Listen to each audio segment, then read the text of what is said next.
This is the most terrifying prison in the world. Not only is it tens of thousands of miles around, with no one daring to approach, but it is also buried 20,000 meters underwater. Yet, inside, it only holds one person. It is all because you, alone, with one sword, guarded the Kunlun Great Wall for decades, forcing all nations to fear coming close to Great Xia's gates. But 3 years ago, with a simple wave of your hand, you slaughtered a wave of traitors. Then, at a critical moment, news of your family leaked.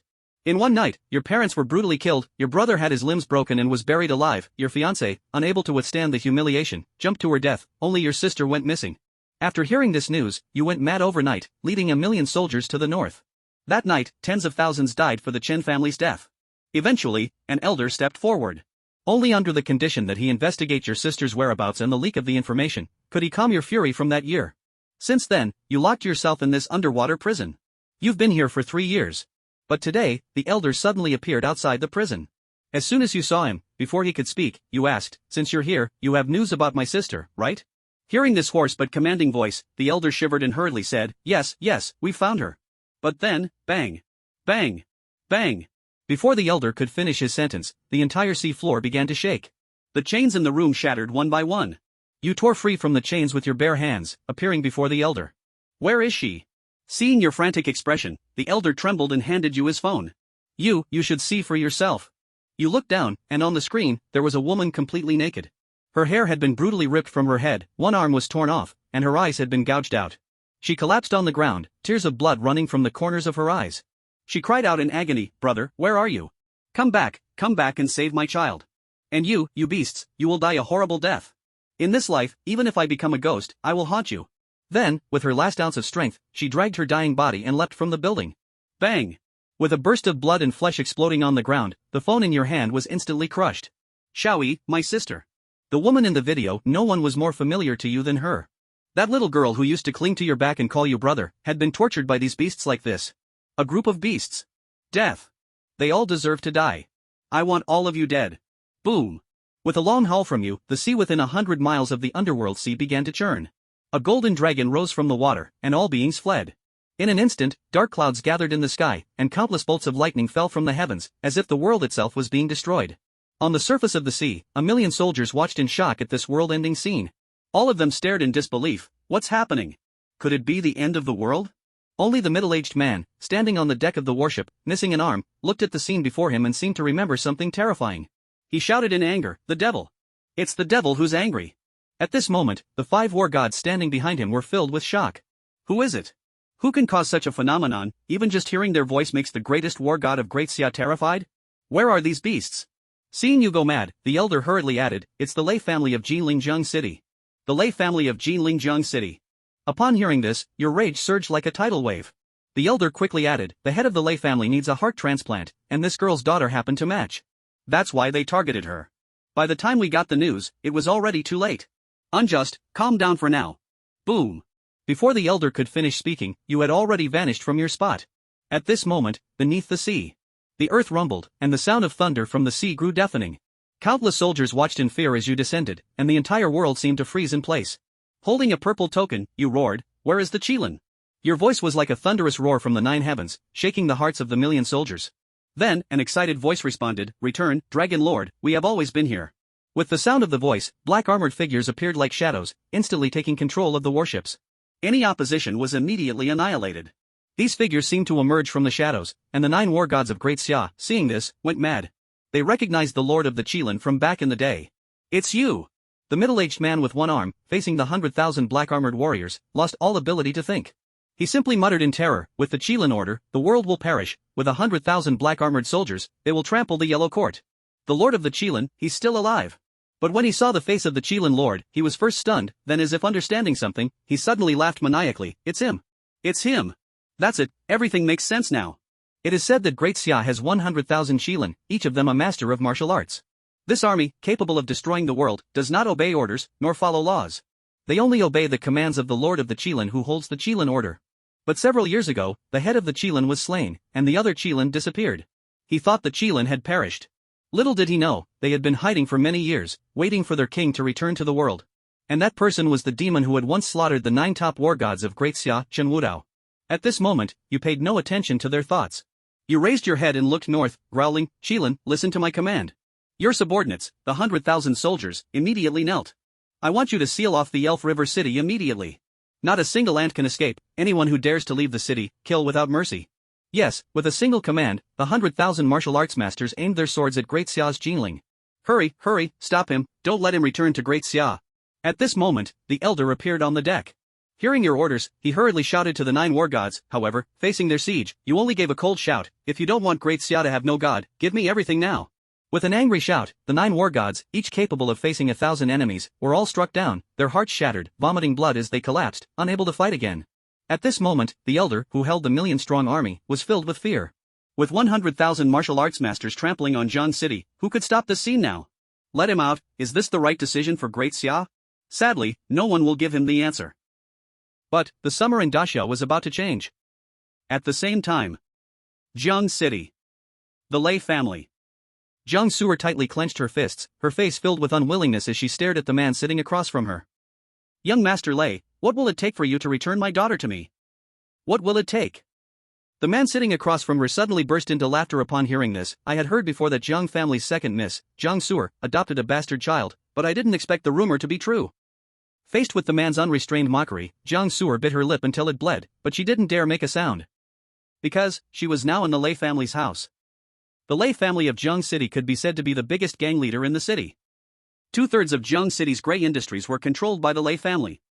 Once, a major underground boss of Zhang City drunkenly spoke ill of the Lei family, and the next day, his whole family was beheaded and thrown onto the streets. This incident caused a huge earthquake in Zhang City, with so many people involved that even the authorities were shocked. At that time, everyone in Zhang City thought the Lei family was finished. But to everyone's surprise, not only was the Lei family not investigated, but their industries actually grew even more. Since then, a saying spread in Zhang City, better to offend the king of hell than the living Buddha Lei. And the living Buddha Lei in that saying was none other than the head of the Lei family. Offending the king of hell might mean just to death. But falling into the hands of the living Buddha Lei, death would be a luxury. 1 month ago, Zhang Su'er's good friend, Chen Sudi, came to her for help, saying she was being targeted by someone and asking Zhang Su'er to temporarily take care of her daughter. Zhang Su'er didn't hesitate and immediately agreed, promising to treat the child as her own daughter. But what she never expected. In less than a month, the Lei family showed up at her door, not only forcefully taking her daughter away but also threatening that she must personally go and apologize. And now, the man sitting across from Zhang Su'er, smiling wickedly, was none other than the only son of the living Buddha Lei, Lei Xiaohu. Lei Xiaohu saw that Zhang Su'er was angry but dared not speak. A sinister smile appeared on his face. Actually, if you want me to release your daughter, it's not impossible, but there are 2 conditions, Miss Jiang, I'm afraid you'll have to agree to.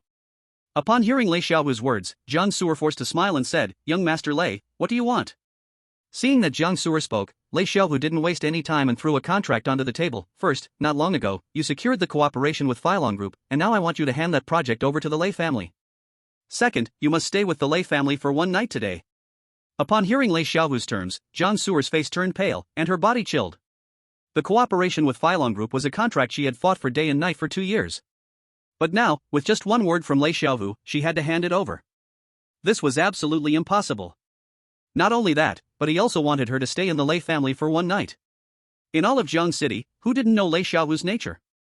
Any woman he set his eyes on, not one could escape his claws, and in the end, these women who entered the Lei family either went mad, died, or were left maimed. None of them left the Lei family unharmed. If Lei Xiaohu wanted her to stay in the Lei family, did she even have a chance to survive? Chapter 5, Here Comes the Enemy, Black Iron Dragon Riders. Looking at the pockmarked face of Lei Xiaohu, Zhang Su'er hesitated. Young Master Lei, can't we negotiate further? If you are short of money, I can give the Lei family 30 million right now. If that's not enough, I can think of other ways. Hearing Zhang Su'er's words, Lei Xiaohu, who had been calm, suddenly erupted in rage, smashing the teacup in his hand into Zhang Su'er's face, then immediately slapped her hard. The slap left Zhang Su'er dazed. Lei Xiaohu grabbed Zhang Su'er's hair, his face twisted with rage. You dirty bitch. I called you Miss Jiang, and you actually think you're the eldest daughter of the Zheng family? It's just a bastard from the Zheng family, daring to make demands to this young master. Do you think I gave you face? Saying this, Lei Xiaohu threw Zhang Su'er hard onto the sofa, then pulled out a phone and threw it in front of her, grinning cruelly. Don't say I'm bullying you, open your eyes wide and take a good look. It's not too late to decide. Zhang Su'er was dazed from the slap, but when she saw the video playing on the phone, she went completely crazy. Beasts. You are all beasts. I'll fight you to the death. Seeing Zhang Su'er rush toward him as if she had no regard for her life, Lei Xiaohu snapped his fingers lightly. Two burly men walked out from the room behind him. Before Jiang Suer could succeed, the two strong men had already pinned her forcefully to the sofa. Lei Xiaohu licked his lips and smirked. Looks like you're not planning to agree. Well, if that's the case, I'll just have to use other methods to make you willingly agree. Hey Air, remember to be gentle, this young master still wants to taste what the most beautiful woman in Jiang City feels like. After I'm done playing, I'll let you guys have a good time too. Hearing Lei Xiaohu's words, Jiang Suer struggled desperately, but it was useless. Seeing Lei Xiaohu's wicked grin as he stepped closer, Jiang Suer closed her eyes in despair. At that moment, a thunderous roar exploded from the Lei family. Everyone from the Lei family, come out and die. Lei Xiaohu, who had been getting into the mood, lost all interest when the noise from outside disturbed him. Lei Xiaohu couldn't help but curse. Damn it, someone dares to shout in front of the Lei family in Jiang City. He must be tired of living. Hold her down for me. I'll see who dares to cause trouble at the Lei family's doorstep. Yes, young master. Lei Xiaohu walked outside, immediately cursing. Damn it, who was that bastard shouting outside just now? Bring him to me. I'm going to tear him apart and feed him to the dogs. According to normal expectations, as soon as Lei Xiaohu spoke, someone would show up immediately. But this time, after shouting for a long time, not a single person appeared. Just as Lei Xiaohu was puzzled, in the raging wind, he suddenly saw a figure walking toward him, seemingly dragging something. When he saw clearly, he realized that it was a person dragging a corpse. As the eldest son of the Lei family, Lei Xiaohu had seen all kinds of storms, but he was stunned for a moment, then sneered, "So you were the one shouting outside?" Chen Wudao ignored Lei Xiaohu's words and instead looked at him, speaking coldly. Are you the head of the Lei family? Facing Chen Wudao's question, Lei Xiaohu was about to speak arrogantly, but for some reason, when he met Chen Wudao's gaze, he suddenly felt a bone-chilling coldness. A suffocating sense of pressure enveloped him, and he almost knelt to the ground on the spot. At that moment, he finally noticed what was behind Chen Wudao. In an instant, he froze completely. Chapter 6, The Dragon Slayer of Jiang City. Once serving the Lei family, known as the Lei family's henchmen, nearly 100 Lei family bodyguards now lay in a pool of blood, their eyes wide open in death. The entire courtyard, except for Chen Wudao and him, had no living person left. Lei Xiaohu quickly regained his composure. Although he was reckless, he understood that this man before him was no ordinary person, given that he could do such things. But so what? Lei Xiaohu steadied himself, then sneered. I wondered who dared to cause trouble at my Lei family. Turns out you've got some skills, but if you want to make a scene, you've come to the wrong place. Eagle uncle.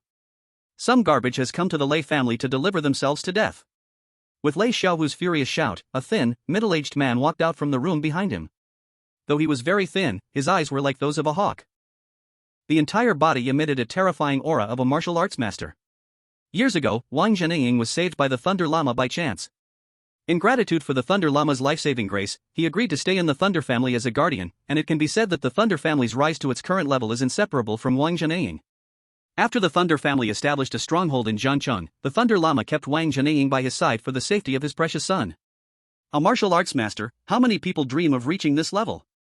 When you attain this level, money and power become nothing more than fleeting illusions. With one person's strength, you can defeat thousands of masters. Lei Xiaohu had personally seen Wang Zheniying charge into a gang of 3,000 people, and by the next morning, all 3,000 people had completely vanished from the world. In Lei Xiaohu's eyes, Wang Zheniying was the Thunder family's guardian deity. As long as Wang Zheniying was there, the Thunder family would be safe. At this moment, Wang Zheniying stepped out, glanced at the bodies lying in the yard, and spoke with a proud tone. I didn't expect that with just you alone, you could take down so many bodyguards. Looks like you have some strength, but it's still not enough in front of me. Now, I offer you two choices. 1. Surrender to the Thunder family. 2. Die. Facing the two who spoke without listening, Chen Wudao felt like he was about to explode from the pressure.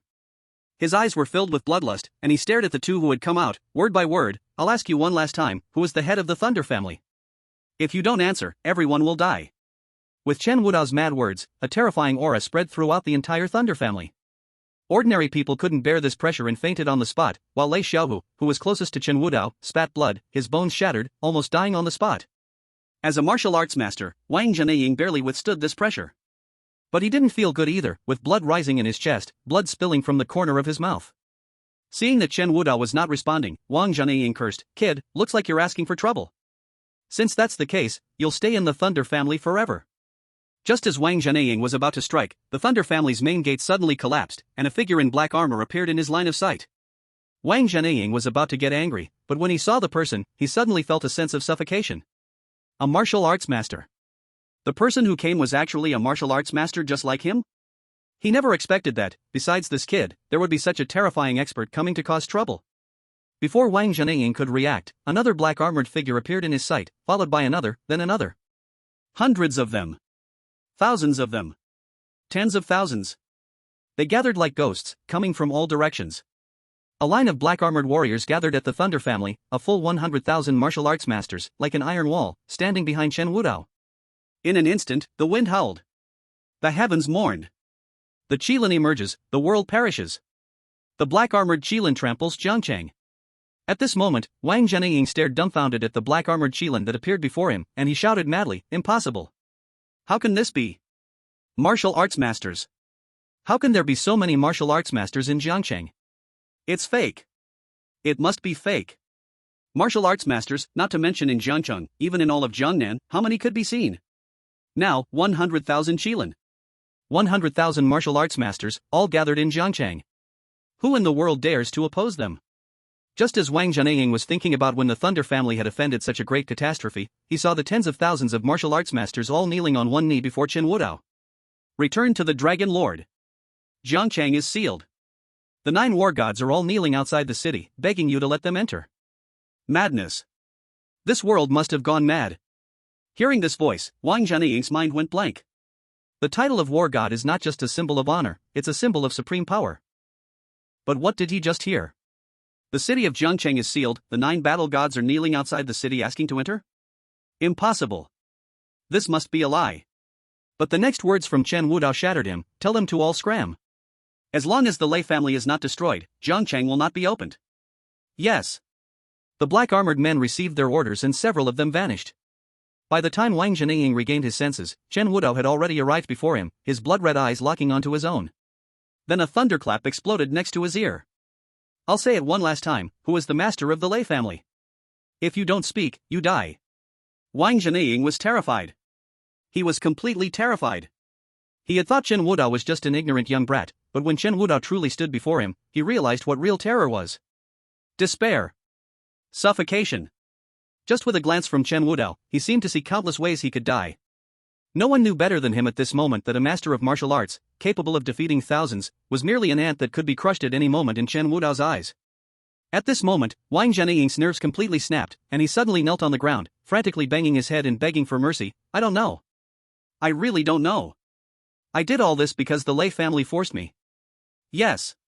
Lei Huofu. Lei Huofu."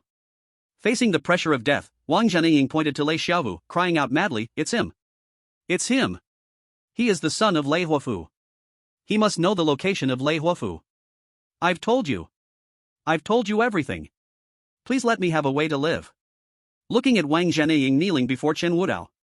At this moment, Lei Xiaovu felt as if the whole world had collapsed around him.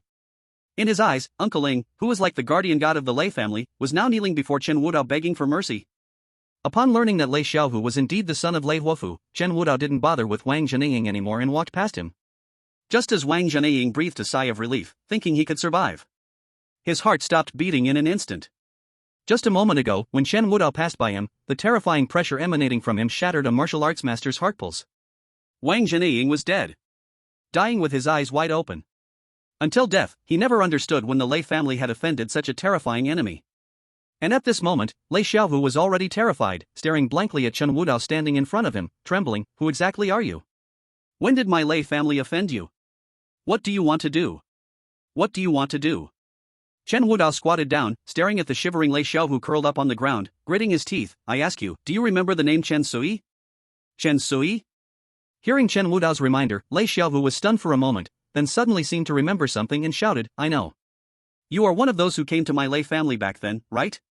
Don't worry, our Lei family has already tortured that little lady to death according to your request.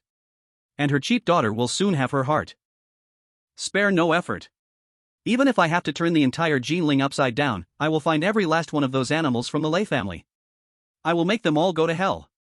I will personally kneel and apologize for Xiaoyi. Yes." With a command from Chen Wudao, the sky was filled with 100,000 Qilins, scattering throughout Jiangcheng under the rain. Just as Chen Wudao was about to leave this filthy place, a woman's cry for help suddenly sounded from behind him. "Please. Save me. Don't let the Lei family take me back. You filthy bitch, how dare you kick my vital point?"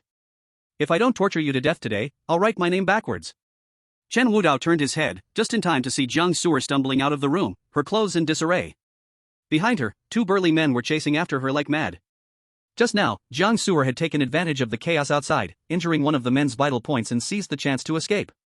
If she's caught again, she's destined to die in the Lei family today. When she saw Chen Wudao standing in the Lei family's courtyard, she didn't care who he was anymore. It was as if she had grabbed the last life-saving straw, and she ran desperately toward him. Chen Wudao had no intention of helping her, but when he heard that the people chasing Jiang Su'er were from the Lei family, Chen Wudao waved his hand casually. Before the two men could react, they were instantly turned into a cloud of blood mist. Seeing this, Jiang Su'er, who had been filled with fear just moments ago, now felt her mind go blank. What just happened? She hadn't even seen how Chen Wudao made his move, and the two burly men chasing her were already dead? When she regained her senses and saw the situation in the Lei family courtyard, she felt a chill run down her spine. The entire Lei family, every last one of them, was dead. Not only that, even the eldest son of the Lei family, Lei Xiaohu, had his head ripped off and turned into a human scorpion. Seeing this scene, Jiang Su'er nearly vomited her stomach acid. Chen Wudao ignored Jiang Su'er, who was vomiting, and was about to leave when suddenly, Jiang Su'er reached out and grabbed his clothes tightly. With red eyes, she said, "Did you kill all these people?"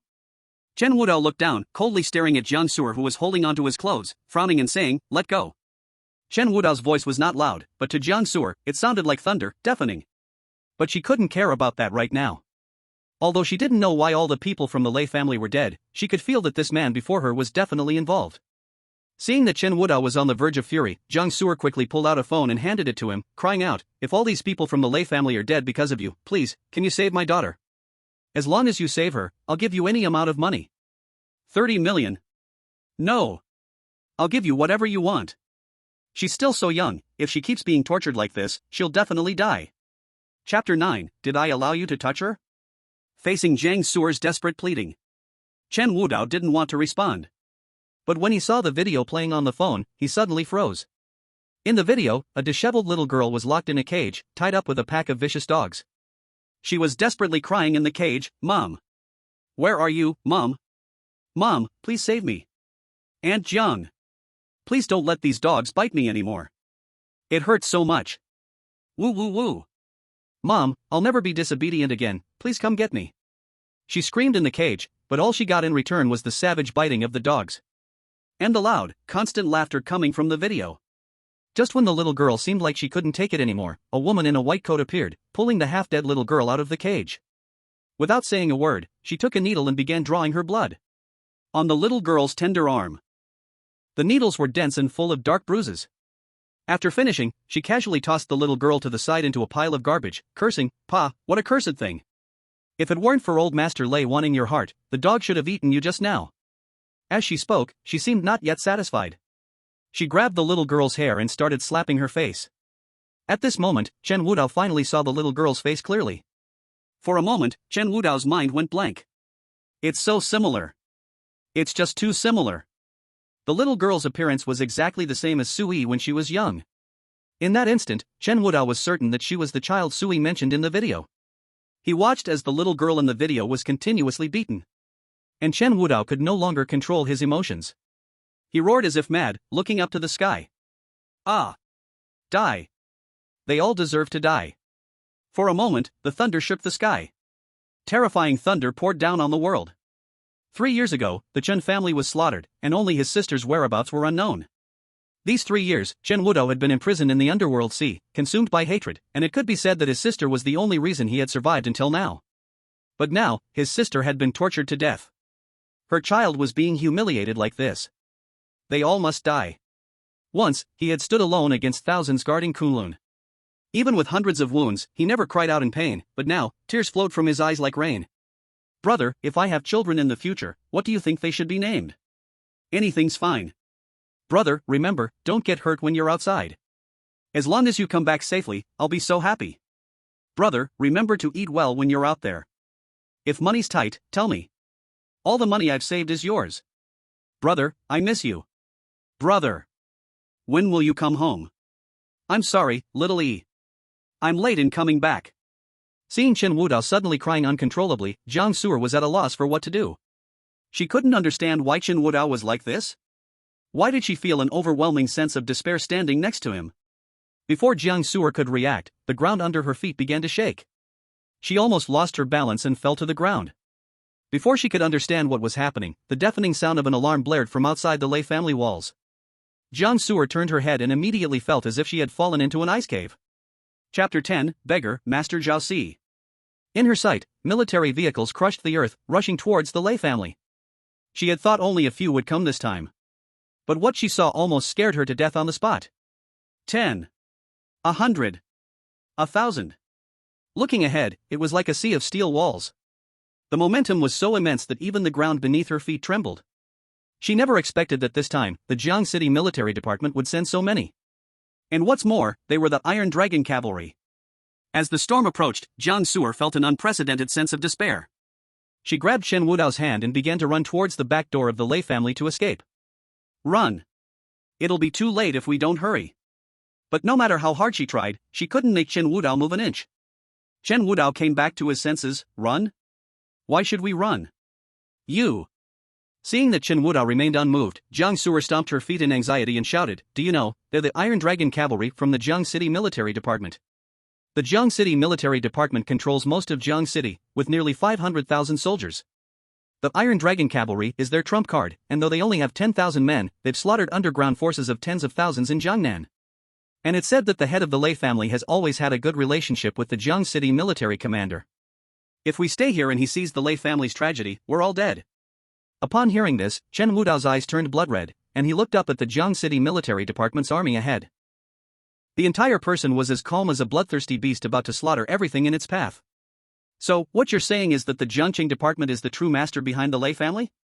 At this moment, Jiang Su'er didn't notice the overwhelming killing intent in Chen Wudao's words. She just muttered to herself, "That's right, but..." Before Jiang Su'er could finish, Chen Wudao, instead of running away, directly moved towards the Jiangqing Department's war chariot. His gaze was firmer than ever. And full of sorrow. "I'm sorry, Xiaoyi, brother came back late. But, brother can promise you. All the harm, the people who bullied you in the past, brother will personally send them to hell, make them kneel before you and beg for forgiveness." Seeing Chen Wudao facing the nearly 10,000 Iron Dragon Cavalry, Jiang Su'er went crazy and shouted, "Are you crazy? Didn't you hear what I just said? They're the Iron Dragon Cavalry." Ignoring Jiang Su'er's screams from behind, Chen Wudao stopped in front of the Jiangqing Department's Iron Dragon Cavalry. The killing intent was overwhelming. Facing the strongest force in all of Jiangqing, Chen Wudao spoke, word by word, "Within 3 minutes, make your commander come to me, or else, all of you will die today." The Qilin withdrew, and Chen Wudao stood alone against the thousands of Iron Riders, swearing to avenge the blood feud. At this moment, even Wang Hu, who had led troops and was used to licking the edge of the blade, was shaken when meeting Chen Wudao's gaze. What kind of eyes were those? Furious. Madness. The killing aura emanating from him seemed to threaten to massacre everything. He stood there, like a king ruling the world. That was the natural oppression of someone from the top. Wang Hu, originally ready to intimidate, couldn't even say a word when faced with Chen Wudao. But remembering the orders from above, Wang Hu quickly regained his composure, suppressing the fear in his heart, and shouted at Chen Wudao, "I received orders saying someone is causing trouble in the Jiangchun Lei family. Now I suspect it was you, so come with me." Chapter 11, The Attitude of the Heavenly King Palace. As Wang Hu waved his hand, nearly 100 soldiers dressed in Jiangqing Department uniforms surrounded Chen Wudao from all directions.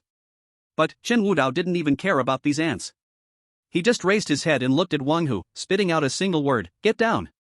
As Chen Wudao's words fell, thunder roared throughout the heavens and earth. A terrifying killing intent, like a towering mountain, slammed down onto Wang Hu. Before Wang Hu could react, his body had already made a reflexive move. He knelt directly before Chen Wudao, as if he were a puppet on strings. When Wang Hu came to his senses, he was on the verge of madness. Wang Hu had joined the Jiangqing Department at the age of 16, licking the edge of the blade, stepping on countless corpses to reach his current position. In all of Jiangqing, who didn't shout "Tiger General" when they saw him? Now, with just one sentence from Chen Wudao, he had lost all his dignity. At this moment, the humiliation in Wang Hu's heart surged with anger. It even made him forget his instinctive fear. "You deserve to die." Wang Hu gritted his teeth and got up from the ground, drawing his weapon, ready to attack Chen Wudao. But Chen Wudao was already in front of him without him realizing when. "You are the commander of Jiangqing Department?" Wang Hu was about to curse, but when he met Chen Wudao's gaze, his vision suddenly went dark, and then something seemed to shatter in his mind. Wang Hu went mad. Facing Chen Wudao's fury, just a single glance made the leader of Jiangqing's Iron Dragon cavalry go completely insane. Seeing that one who didn't answer his question and was completely insane, Chen Wudao slapped him, sending him flying 10 meters away. Then, looking at the thousands of iron riders before him, he spoke in a cold tone, "Within 3 minutes, make the commander of Jiangqing department come here to meet me, or else every second that passes, I will kill one of you. Today, none of you will leave Jiangqing alive." Hearing Chen Wudao's arrogant voice, the Iron Dragon riders were filled with rage, and just as they were about to teach this clueless brat a lesson, a voice came from behind them. "You want to see me?" As this voice rang out, all the Iron Dragon riders calmed down. Thousands of war chariots parted, and through the strong winds, a middle-aged man in dark green armor appeared. When Jiang Su'er saw the middle-aged man's face, she felt like her whole world was collapsing. She numbly muttered to herself, "Zhang Zhanlong. Why is he here? It's over. It's really over this time." Others might not know who this man was, but Jiang Su'er, who grew up in Jiangcheng, knew this man better than anyone else. The governor of Jiangcheng, Zhang Zhanlong. A man with heavy military power, capable of deciding the life and death of all the families in Jiangnan with a single word. Even the Lei family was nothing more than a puppet raised by Zhang Zhanlong. Chen Wudao coldly stared at Zhang Zhanlong not far away, his expression calm, as if this mere governor was not worth his attention. "You are the governor of Jiangcheng?" "I am." Zhang Zhanlong stopped when he was 100 meters away from Chen Wudao. When he saw the tragic situation of the Lei family, anger rose on his face. Although the Lei family was just a puppet, supporting them for so many years had cost him countless efforts. Now, to have them slaughtered by Chen Wudao in one day, how could he not be furious? He looked at Chen Wudao, his tone unfriendly. "Did you do all this?" Chen Wudao did not answer. He only bloodthirstily stared at Zhang Zhanlong, speaking each word with coldness. "I ask you, was it you who ordered all the actions of the Lei family behind the scenes?" Chapter 12, The Truth of the Zhang Family's Double Beauty. At this moment, facing Chen Wudao's question, Zhang Zhanlong's face turned extremely ugly. Since he became the governor, with honor and power, who in the entire Jinling would dare speak to him like this? At this moment, Zhang Zhanlong no longer cared about the reason and directly made up his mind to kill someone. With Zhang Zhanlong's furious shout, 10,000 iron riders gripped heavy weapons, their blades gleaming sharply. For a moment, the intent to kill was overwhelming. "I don't care who you are, but since you are causing chaos in my Jiangcheng, I have the right to crush you. Today, I will personally send you on your way."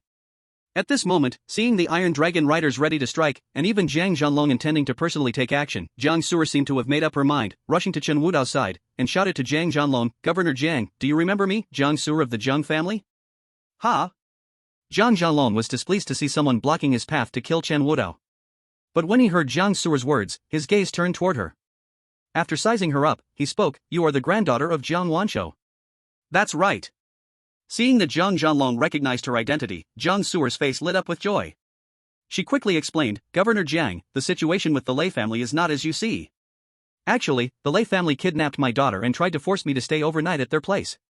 "He is actually. So what?" Jiang Su'er thought that with the Zhang family's background, maybe Zhang Zhanlong would spare her and Chen Wudao. But before she could finish her sentence, she was ruthlessly interrupted by Zhang Zhanlong. Zhang Zhanlong's eyes were cold, and his tone indifferent as he said, "Right now, the 9 great gods of the Daxia Empire are stationed outside Jiangcheng. If they enter the city and see chaos, do you think the responsibility for this will fall on you, or on me? The 9 great gods have come to Jiangcheng?"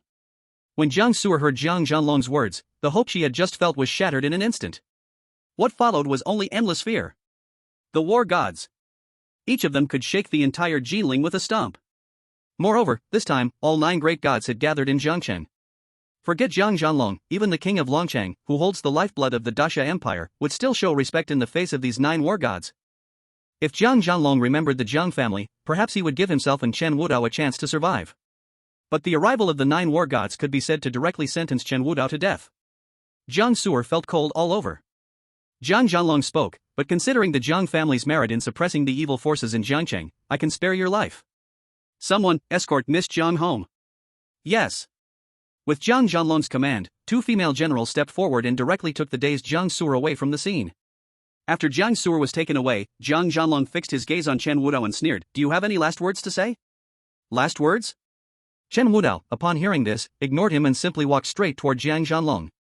His eyes were dark, like an abyss. With every step he took, the ground beneath his feet trembled. At this moment, facing Chen Wudao who was approaching step by step, Zhang Zhanlong could also feel the suffocating pressure. Facing the overwhelming killing intent that came like a tide, Zhang Zhanlong bit his tongue, the taste of blood spreading in his mouth, which helped him stay awake. Kill. To avoid any more delay, Zhang Zhanlong did not hesitate and directly issued the command to kill Chen Wudao. I want to see who dares. Chapter 13, The Grudge of the Aristocratic Families. As soon as Zhang Zhanlong's words fell, a furious roar suddenly echoed in the sky. Upon hearing the voice, Zhang Zhanlong was struck as if by a thunderbolt, spitting out a mouthful of blood. Commander! Commander! Commander! Seeing the sudden turn of events, the Iron Dragon cavalry wanted to step forward to save him. But when they saw who had arrived, none of them dared to act rashly. 9 figures appeared in front of the Lei family with a posture that looked down upon the world. It was them. The 9 war gods, standing at the pinnacle of Daxia's martial arts. They had actually entered the city. Whether the Iron Dragon cavalry trampled over the Lei family or cleared out the Lei family, the ultimate goal of clearing Jiangchang was to welcome the 9 war gods into the city. Zhang Zhanlong never expected that before he could suppress Chen Wudao, the 9 war gods had already entered the city. Zhang Zhanlong dared not waste any more time, not even bothering to wipe the blood off his face. He hurriedly knelt behind the 9 war gods and loudly welcomed, Jiangcheng Commander, Zhang Zhanlong. Welcome the 9 war gods. 9 war gods? Upon hearing Zhang Zhanlong's words, all the soldiers of the Iron Dragon cavalry were instantly filled with madness. Their eyes were filled with obsession as they looked at the 9 proud figures standing in front of the Lei family. The 9 war gods had really entered Jiangcheng. They were fortunate to witness the war gods. After returning, such glory would be enough to hang high in the Hall of Fame. Zhang Zhanlong knelt on the ground for a long time but received no response. He did not dare to raise his head, and cold sweat soaked his back. Could it be that he did not greet them properly, causing the war gods' anger? Or was it that the way he knelt was not standard enough? Just as Zhang Zhanlong was trembling, unsure and panicked, he suddenly heard a deafening roar beside him. The first war god of Daxia, Duguao, together with the 8 war gods, has come to kneel and apologize to the Dragon Lord. Boom! Above the sky, the thunder rumbled. What was shattered was not only the heavens and the earth but also the hearts of the entire Iron Dragon cavalry. What did they just hear? The 9 war gods, even the first war god of Daxia, gathered in Jiangcheng to kneel and apologize? Dragon Lord? Could it be the legendary figure who slaughtered the Qilin with his hands? And then held the black armor of 100,000 soldiers, shaking the Heavenly King's palace with his might. Crushing the 3 generations of heavenly geniuses of Daxia Lancheng, none dared to lift their heads in front of him, that legendary figure? No, it couldn't be. How could this be possible? You have to know, if that person really appeared in Jiangcheng, not to mention a small Jiangcheng, even the heavens of the entire Daxia would turn upside down. But the words in their ears could not be false, and the 9 war gods could not be lying. Zhang Zhanlong trembled and raised his head. The scene before his eyes nearly tore his heart out. It was like falling into hell. He saw the 9 war gods kneeling on one knee in front of Chen Wudao, not daring to look up. But Chen Wudao didn't even bother to pay attention to the 9 war gods and instead looked up. Gazing far toward Zhang Zhanlong, with a chilling tone he said, I will only ask you one last time, everything the Lei family has done, were you the one behind it? Speak, or die. At this moment, Zhang Zhanlong's mind was completely blank. Was all of this in front of him not a dream? That was the Dragon Lord. Even in the Heavenly King's palace, encountering him would make one retreat in fear, yet he appeared in Jiang City? And he had just declared he would kill the Dragon Lord? Had he lost his mind? Or had the whole world gone crazy? Not to mention Zhang Zhanlong. At this moment, even the 10,000 iron cavalry were dumbfounded. Their countless glorious war gods actually knelt before a beggar, bowing their heads and admitting their guilt? And that person was actually the Dragon Lord, who was said to have 100,000 black-armored Qilins. How could this be possible? Chapter 14, The Underground Raven. But the truth was right in front of them, undeniable. Did you not hear the Dragon Lord asking you a question? Are you mute? Only when he heard the curses from the 9 war gods did Zhang Zhanlong regain his senses. The 9 war gods fixed their eyes on him, the terrifying pressure nearly suffocating Zhang Zhanlong on the spot. At this moment, Zhang Zhanlong finally understood, trembling as he knelt before Chen Wudao, frantically begging for mercy. Underling Zhang Zhanlong pays respects to the Dragon Lord. Just now, I was blind and did not recognize the great Dragon Lord. I implore the Dragon Lord to spare my life. At this moment, no one would mock Zhang Zhanlong for his cowardice. Even the Iron Dragon cavalry, who shook the whole of Jiang City, all laid down their weapons, trembling as they knelt before Chen Wudao. If Chen Wudao was here, then the black-armored Qilin must also be here. Let's not forget, the black-armored Qilin was not just any army. That was 100,000 martial arts masters. Not to mention merely Zhang Zhanlong, even flattening the entire Jiang City could be done in an instant. To submit was a glory. It was also the only way to survive. Chen Wudao ignored the 9 war gods and walked directly to Zhang Zhanlong. Answer my question. What is your relationship with the Lei family? At this time, Zhang Zhanlong knelt on the ground, his forehead already soaked with cold sweat.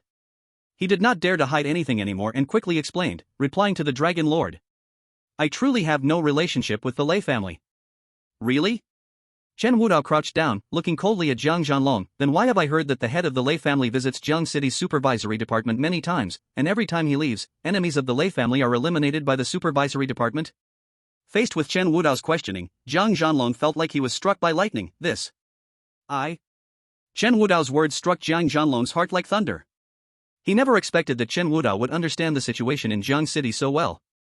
In front of Chen Wudao, he felt completely exposed, all secrets nowhere to hide. Zhang Zhanlong's last psychological defense had been thoroughly shattered before Chen Wudao, and he wept without restraint. Please, Dragon Lord, grant me forgiveness. In truth, colluding with the Lei family was a last resort. A last resort?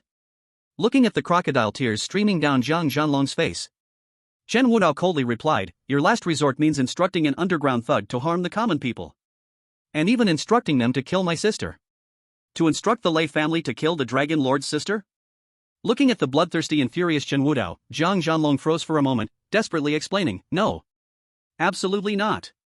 Replying to the Dragon Lord, even if you gave me 1,000 guts, I would never dare to kill your sister. Seeing Zhang Zhanlong desperately explaining, Chen Wudao furrowed his brow tightly. From Zhang Zhanlong's tone, he did not sound like he was lying. Could it be that someone else was instructing behind the Lei family? Damn it! Seeing that Chen Wudao's anger showed no signs of waning, endless despair shrouded Zhang Zhanlong. Today, attacking the Dragon Lord, not to mention whether Chen Wudao would kill him, even the 100,000 black-armored Qilins would never let him escape alive. He also knew that if he did not produce a trump card quickly, today, he feared that he would not escape no matter what. Time did not allow him to think too much. He bit his tongue, the blood stimulating his nerves. Then, to everyone's shock, he actually took off his battle robe, revealing a silver-white badge on his chest. Although I have conspired with the small evildoers and harmed Zhangcheng, it is my fault, but I am a person from Kunlun. Even if you are the Dragon Master, you have no right to kill me. Chapter 15, Serving the Wolf as King. In Daxia, the Dragon Master holds supreme power. But in that other domain, there is also a Lord of Kunlun guarding the National Gate. His status even surpasses that of the Dragon Master. Because behind him stands the billions of lights in Daxia. And this badge is the unique glory of Kunlun. Kunlun person? Hearing Zhang Zhanlong's words, Chen Wudao glanced at the badge on his chest, frowning slightly. Indeed, this badge is the honor of guarding the Kunlun border. Because this badge, representing the greatest glory in the world, was personally established by Chen Wudao and can only be worn by the generals of Kunlun. But Chen Wudao could not remember when a character named Zhang Zhanlong had appeared among the Kunlun generals. Where did you get this badge? Seeing Chen Wudao's voice growing colder, Zhang Zhanlong trembled all over, but thinking of the badge protecting him, his attitude began to grow arrogant. I, Zhang Zhanlong, once served as the Dragon Knight of Kunlun, deputy captain of the 13th Team of the 3rd Cavalry. I've battled for 10 years and have taken 3,820 enemy heads. This badge is naturally the glory I obtained through years of bloodshed in Kunlun. Glory? Chen Wudao's gaze turned icy. He stared at him, word for word. The glory of Kunlun soldiers is that they return in red after wearing white. Those honored as Kunlun generals are awarded the Kunlun badge. Since you are a Kunlun general, why have I never seen you in Kunlun when I was awarding Kunlun generals? Chen Wudao's words cut to the heart. Hearing Chen Wudao's words, Zhang Zhanlong stood there dumbfounded. Many years ago, he was just a prison guard. In the prison, he encountered an old man who had been captured. He claimed that he had committed no crime and was wrongfully accused. He also said he came from Kunlun, lived an honest life, and the badge on his chest was his proof. Later, the old man died. He was tortured to death in prison. Only this badge, representing Kunlun's glory, ended up in Zhang Zhanlong's hands. And he, from a prison guard, ascended to the position of Zhangcheng's supervisor thanks to this badge. He thought everything was going smoothly. But how could he have imagined that there was such a story behind this badge? At this moment, the biting cold made him nearly collapse. Seeing Zhang Zhanlong at a loss for words, Chen Wudao reached out directly, the badge falling into his palm, revealing the words, Ouyang Chang on the back. Ouyang Chang. Chen Wudao suddenly remembered that many years ago, when he first arrived at Kunlun, an old man with a rotting wood staff took care of him. He said he had guarded the National Gate for decades and was happy because it was people like him that allowed the folk behind Kunlun Mountain to live in peace, and his children could grow up safely. He said he was going to leave, that he was old and would only be a burden if he stayed. He said he hoped Chen Wudao could sit atop Kunlun and guard the lights of the world. The old man who treated him like a biological grandson before leaving. His name was Ouyang Chang. Crack. This badge, representing the highest honor of the Kunlun border, shattered into pieces in Chen Wudao's hand. He stared at Jiang Zhanlong, his eyes colored with blood. Word by word, Ouyang Chang, where is he now? The fury of murderous intent nearly consumed Chen Wudao's last shred of reason. At this moment, Jiang Zhanlong finally realized the seriousness of the situation. He wanted to explain, wanted to escape, but in front of Chen Wudao, there was no possibility at all. The god of war blocks the road. The dragon master stands before him. When he heard the name Ouyang Chang, he understood that he was finished. But he could not admit his mistake. Perhaps holding on a little longer could lead to survival, but if he lets go now, there is only one path left, death. Jiang Zhanlong clenched his teeth, trembling as he said, I respect you as the Dragon Lord. But I have guarded Kunlun for 10 years with my life as a stone. Why do you say that I am not one of the Dragon Knights of the country? Why? Chen Wudao waved his hand, and the wind and rain seemed to be summoned by an order, turning into a dragon-shaped token that fell in front of Jiang Zhanlong. Just because of this, is it enough? Chapter 16, Questioning Xuanwu Mountain. Jiang Zhanlong wanted to argue further, but when he saw the pattern on the token, all his words got stuck in his throat. The Kunlun lineage must guard the lights of every family and protect the people of the world.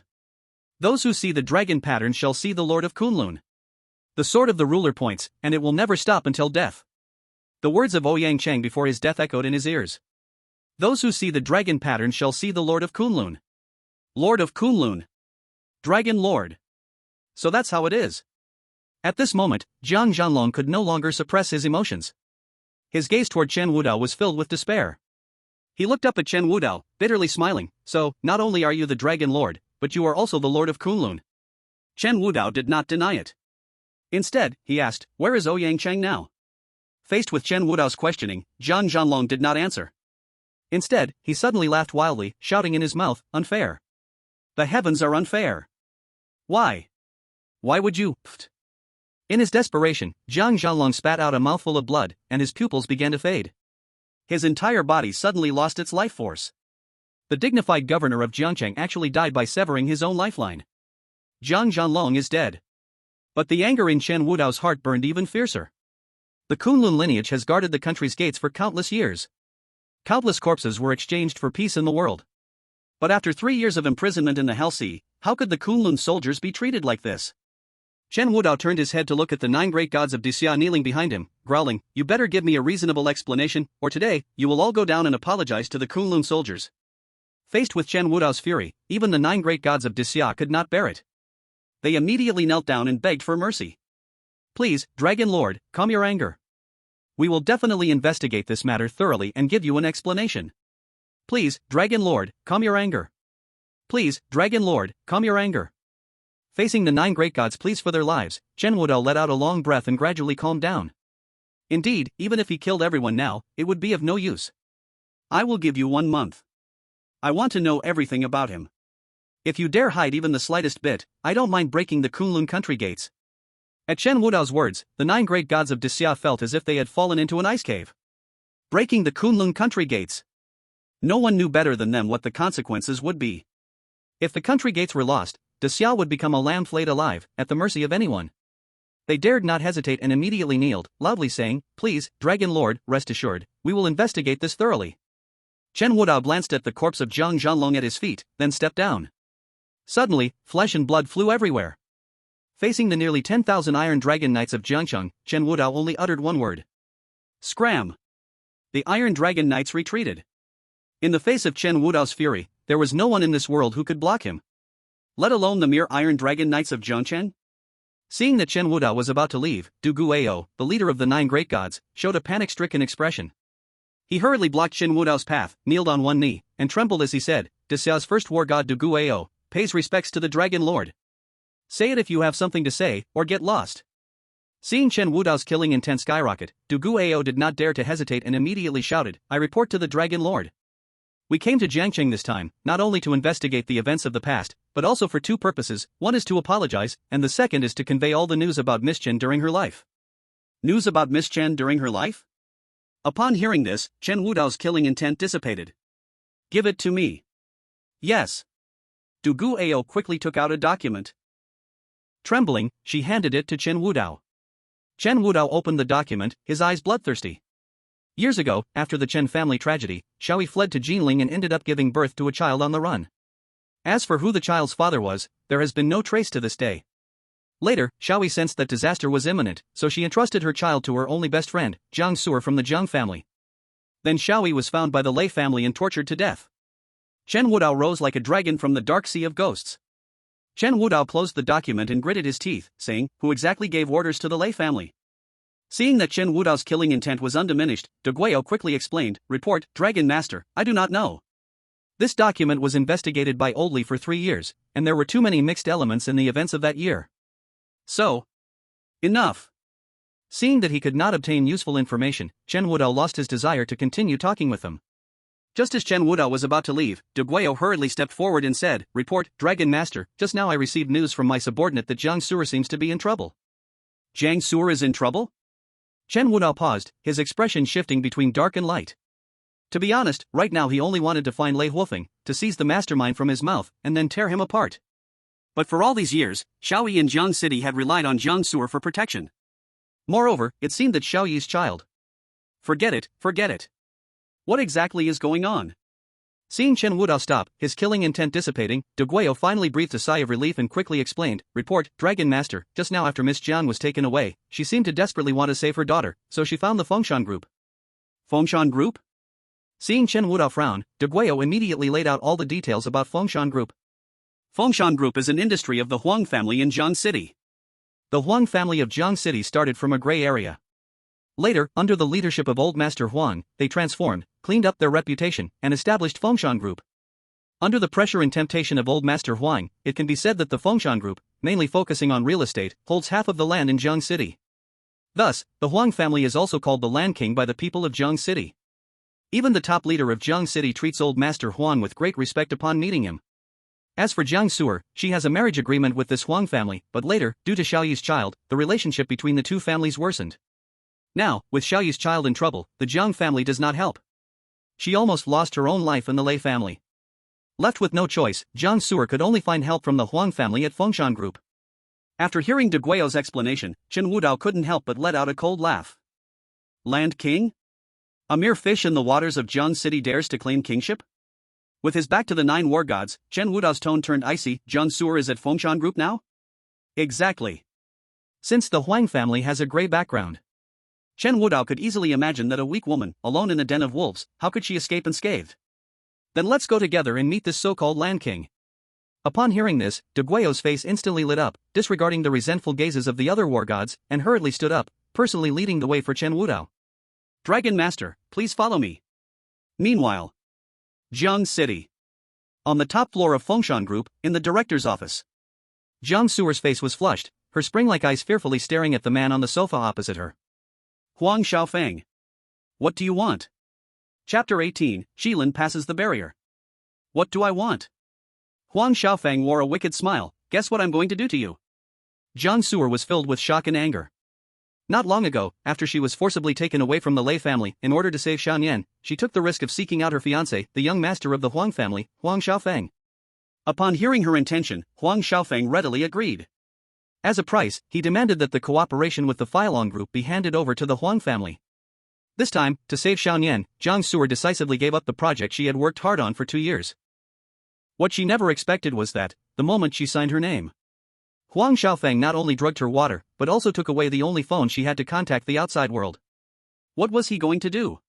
Right now, sitting across from Jiang Su'er, Huang Xiaofeng, wearing gold-rimmed glasses, was taking off his clothes step by step, approaching her with a victorious smile on his lips. Seeing Huang Xiaofeng getting closer and closer, Jiang Su'er's mind began to blur, but she still forced herself to shout loudly, "Huang Xiaofeng! You promised me.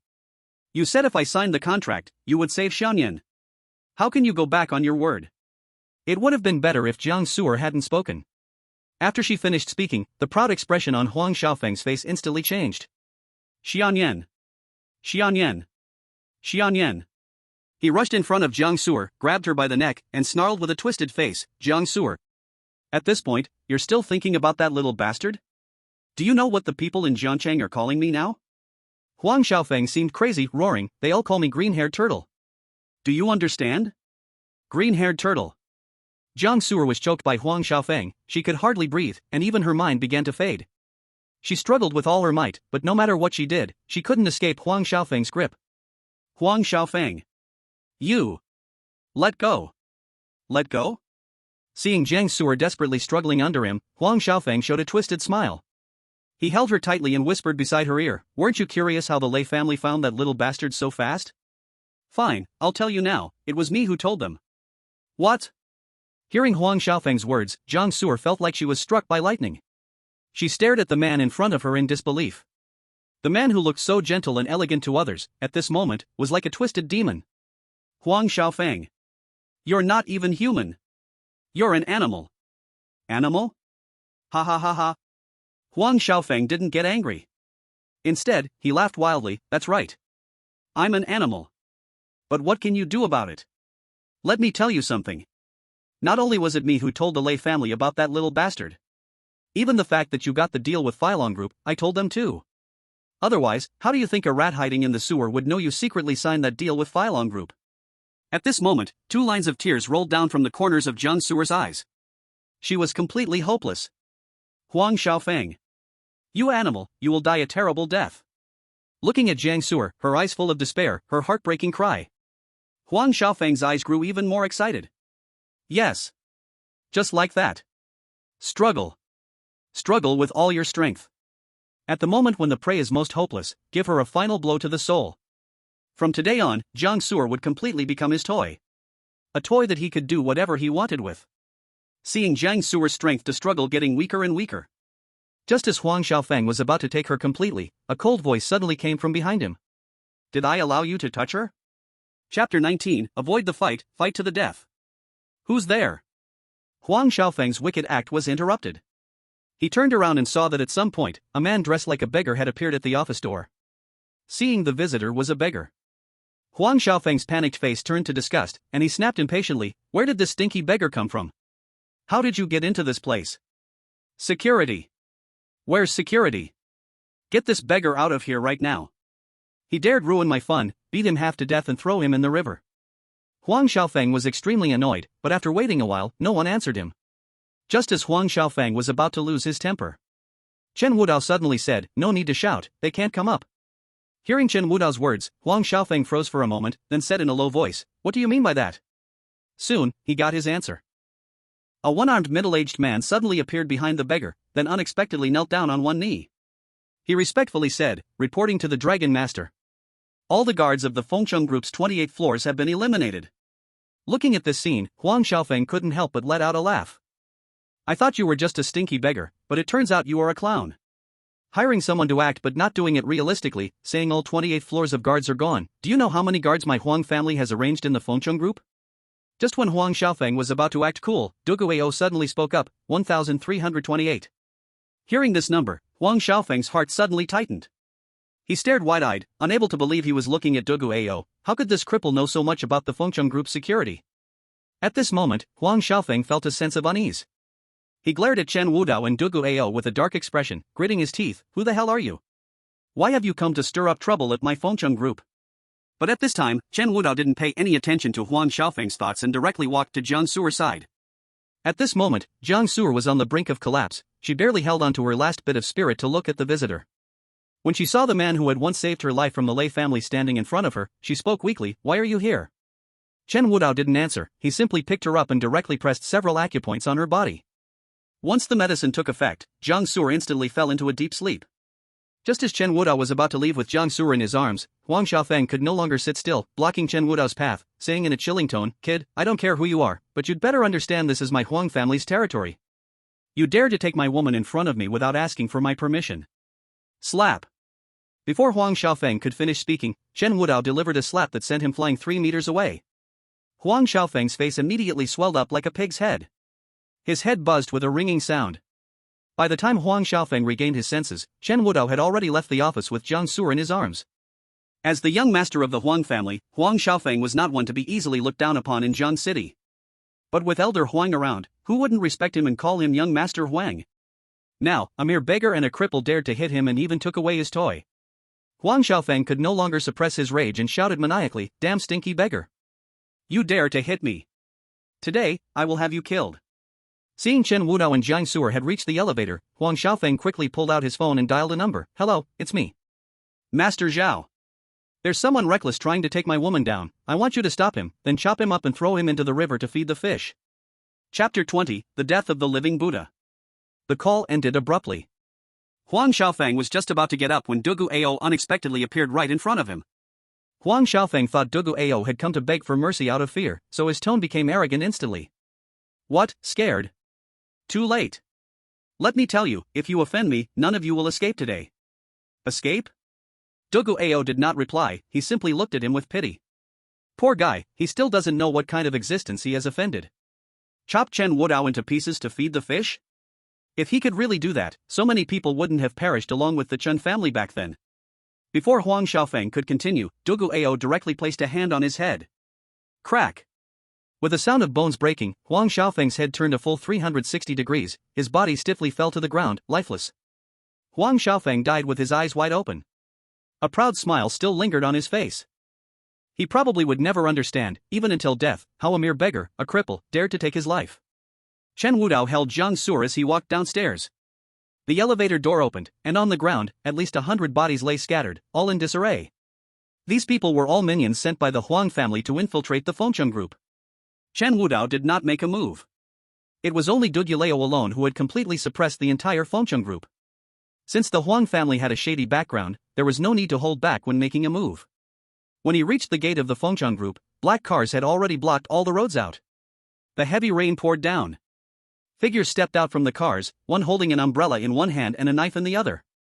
Black umbrellas opened, resembling funeral banners, blocking Chen Wudao's way. 10, 100. Solemn. Killing intent. At the rear of the convoy, on a Mercedes, a bald man with a red dragon tattooed on his arm was sitting in the back seat, carelessly playing with the beauty in his arms. When his gaze fell on Chen Wudao, who walked out of the company gate holding Jiang Su'er, a cruel smile appeared at the corner of his mouth. This is the guy that the young Master Huang mentioned on the phone, right? Yes, fourth master, it's him. Very good. After confirming, Zhao Sanyi pushed the beauty in his arms aside, then, leaning on his golden cane, he got out of the car and walked up to Chen Wudao, grinning maliciously. Kid, you should know who you just offended, right? Seeing Zhao Sanyi blocking the road, Chen Wudao didn't even look at him, only coldly saying, get lost. Get lost? Hearing Chen Wudao's words, Zhao Sanyi was stunned for a moment, then he didn't get angry. Instead, he burst out laughing. Good kid, you've got guts. So wild. You're to my liking. If this were in the past, I would have dragged you along to join me. It's just a pity, you offended the wrong person. Under the black umbrellas. Zhao Sanyi silently lit a cigarette, his smile fading, leaving only a grimacing face. Get him. Remember, don't make too much noise, do it cleanly. If this causes a big mess, you clean it up yourselves. Yes. Fourth master. At Zhao San's command, nearly 100 men rushed towards Chen Wudao. Zhao Sanyi, seeing this, turned and walked away, as if in his eyes, Chen Wudao was already a dead man. But before he had taken more than a few steps, a piercing scream suddenly rang out from behind him. Zhao Sanyi stopped in his tracks, cursing, didn't I tell you to keep it down? Are you all deaf? You all. Zhao Sanyi spoke halfway, but when he saw the scene before him, the rest of his words died in his mouth. He was so frightened that he fell directly onto the ground. How could this happen? Chapter 21, The Chen Family's Little Thought. The rain poured heavily. Black umbrellas were scattered on the ground. The nearly 100 men brought by Zhao San were all lying on the ground, some mangled, some dead. Thunder rumbled. Chen Wudao held Jiang Su'er as they walked through the rain, but not a single drop of rain touched him. At this moment, a little brother, whose arm had been severed, struggled to grab Zhao Sanyi's pant leg, pleading pitifully, Fourth master, save me. Save me? Zhao Sanyi looked up at Chen Wudao, who was steadily walking toward him. Although he looked like a beggar, the pressure emanating from his body was more terrifying than any big shot Zhao Sanyi had ever met. Boom! Thunder crashed in the sky. Purple lightning struck behind Chen Wudao, and he looked like a devil crawling out of hell. At this moment, Zhao Sanyi had no time to care about his little brother. He kicked him away and, like a madman, fled back to the car, shouting at the driver, Drive! Drive now! The car door closed, and Zhao Sanyi looked back at the man standing amidst the scattered black umbrellas. Although he didn't see how Chen Wudao had made his move, Zhao Sanyi had climbed to where he was by licking blood from the edge of the knife. But with just one look, Zhao Sanyi understood, Chen Wudao was a monster. A complete monster. A monster with at least 10,000 lives stained with blood on its hands. Regret. He was not just regretful right now. He blamed himself, wondering why he hadn't figured things out before rushing over with people to die. Fourth Master, what's wrong with you?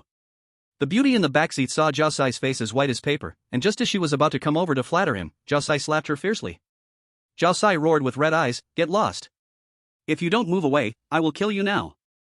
As Chen Wudao approached, Zhao Sai was completely panicked, directly throwing the driver out of the car and sitting in the driver's seat himself, planning to drive away. A figure had already blocked the car in front. Chen Wudao, holding Jiang Su'er, stared coldly at Zhao Sai. In an instant, a suffocating feeling spread throughout his body. Zhao Sai's adrenaline surged, and his original fear turned into madness. He roared with bloodshot eyes, "Damn it! I won't believe in evil today. Watch me crash into you." V-room. The engine roared. The car charged at Chen Wudao like a fierce beast. Unfortunately. Bang! With a muffled sound, Chen Wudao was unscathed, but the front of the car was smashed to pieces. In the driver's seat, Zhao Sai looked at Chen Wudao, who resembled Ashura. His eyes completely lost their shine. Impossible. How can this be? How can someone not die from a crash? As Zhao Sai's heart felt dead, Chen Wudao had already reached his side. "Do you know where she lives?" Chen Wudao's voice was like a warhammer, hitting hard at Zhao Sai's heart. Without waiting for Zhao Sai to respond, the beauty in the backseat immediately started to curse. "What are you, to dare talk to Fourth Master like that? Do you know Fourth Master is?" Bang! Before she could finish her sentence, Chen Wudao's slap turned her into a mist of blood. Seeing this horrifying scene, Zhao Sai was about to go mad. "Do you know who I am? If you dare to act recklessly, I will not spare you." Crack! Before Zhao Sai could finish, Chen Wudao directly twisted his neck. If he wanted to kill himself, he had to be prepared to die. Another reason was he spoke too much nonsense. The rain did not let up. All the people Zhao Sai brought were dealt with, and Dugu Ao came out from the Fengcheng group. Seeing the ground full of black umbrellas and bodies, he couldn't help but feel a tightness in his heart. Chen Wudao wouldn't repeat the massacre from 3 years ago, would he? Thinking of 3 years ago, when the 9 great war gods died tragically at Chen Wudao's hands, Dugu Ao couldn't help but tremble all over. Just when he was at a loss, Chen Wudao's voice echoed in his ears. "Where does she live?" Chapter 22, The Reaction of the Heavenly King Palace. When Chen Wudao spoke, Dugu Ao quickly suppressed the fear in his heart and stepped forward, trembling. "I will take you there personally." Okay. The rain was still falling. By the time the other 8 war gods received the news and arrived at the Fengcheng group, Chen Wudao had already left. When they saw over 100 black umbrellas at the group entrance and the bodies on the first floor, everyone couldn't help but gasp. The evil dragon that had been imprisoned for 3 years had just come out to sea and revealed its terrifying fangs. What level of rage would he burn with next? What do we do next? In the top floor boardroom of the Fengcheng group. The 8 war gods looked at the lifeless Huang Xiaofeng on the ground, their faces dark. Compared to anger, they felt more afraid. As the top 10 in the peak of the martial arts world in Daxia, they should have been proud in the world, but when they stood in front of Chen Wudao, they felt their smallness. That feeling of being crushed like an ant at any moment was enough to make one shiver with fear. What to do? What else can we do? The Dragon Master has been trapped in the Hell Sea for 3 years, and now again here's terrible news. If you want to find someone to die for him, I don't mind. But please, don't drag me down with you. I want to live a few more years. Even faced with an army of thousands, the great summer war god, who was fearless, chose to escape at this moment.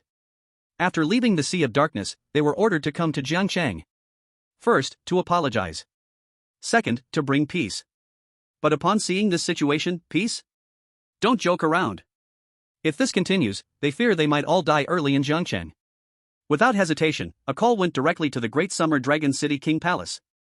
Upon learning about Chen Wudao's actions in Jiangchang, there was a moment of silence on the other end of the line, followed by a helpless sigh. "I will arrange for someone new to take over Jiangcheng, as long as he doesn't turn the Great Summer upside down, let him do as he pleases. After all, aside from him, we really worry."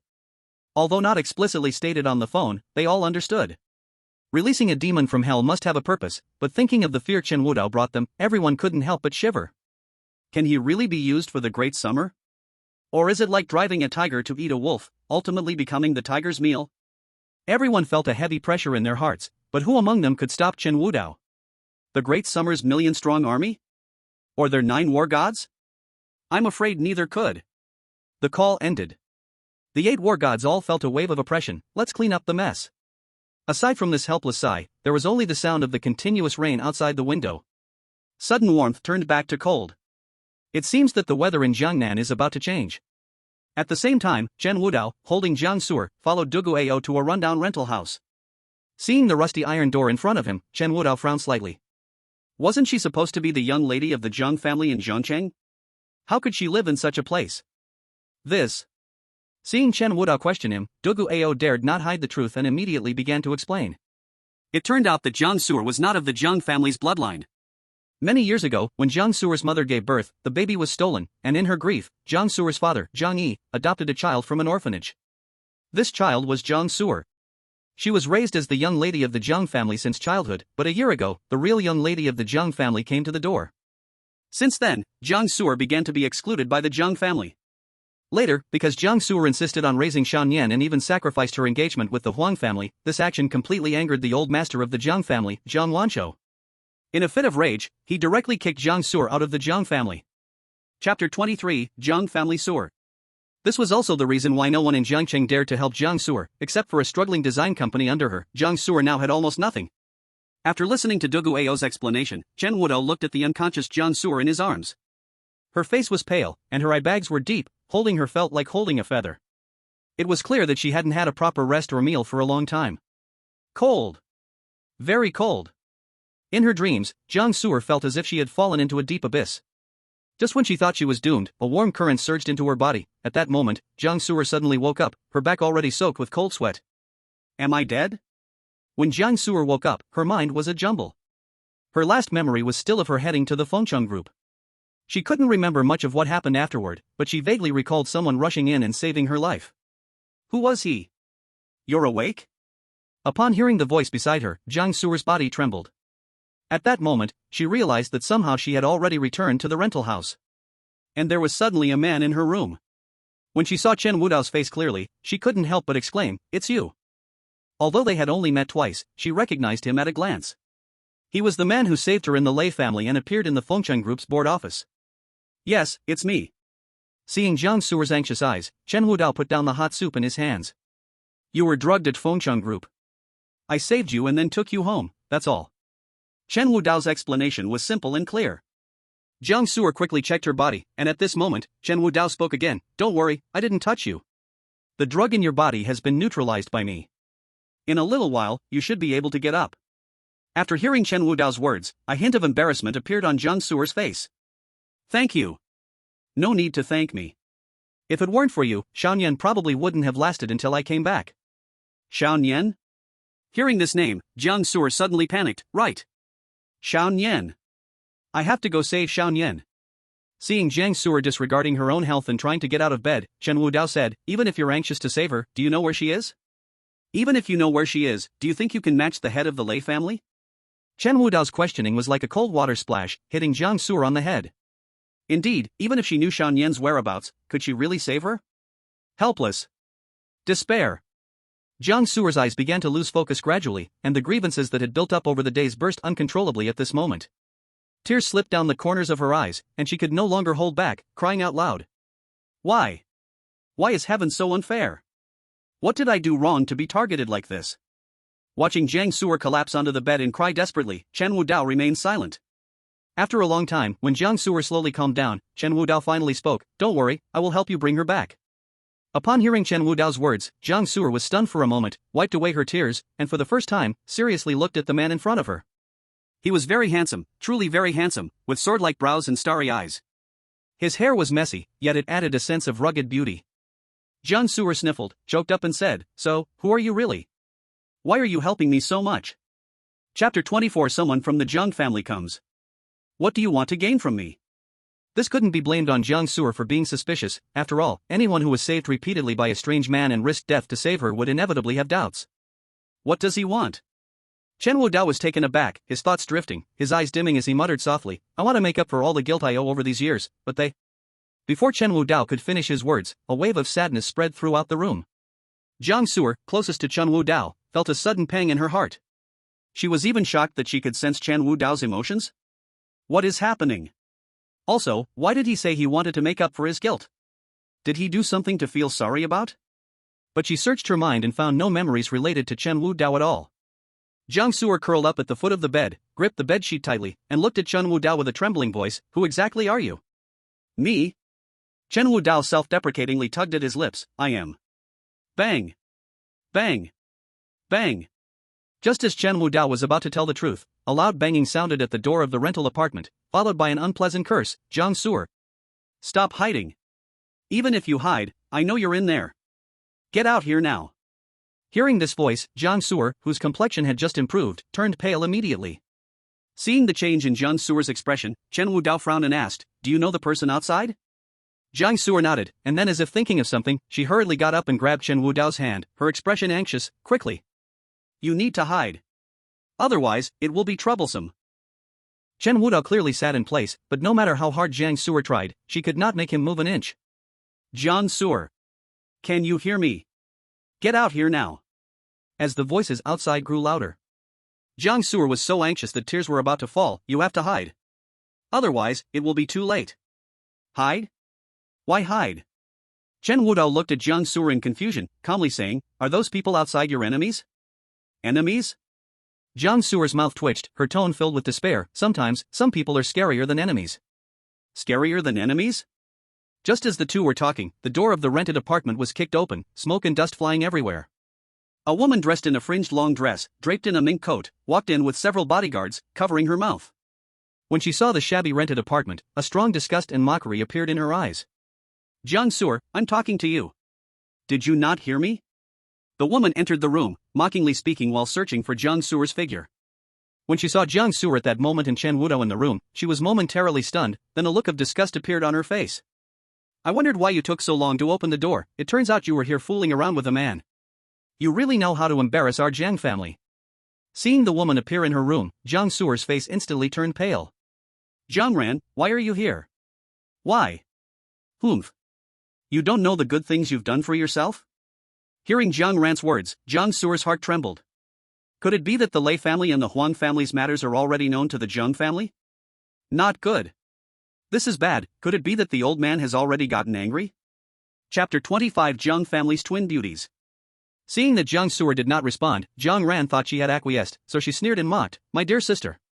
Because of you adopting that little bastard, our Jiang family has become the laughingstock of Jiang City. You discreetly hide away, and when you leave, you even have the nerve to steal things from the Jiang family. Stealing things?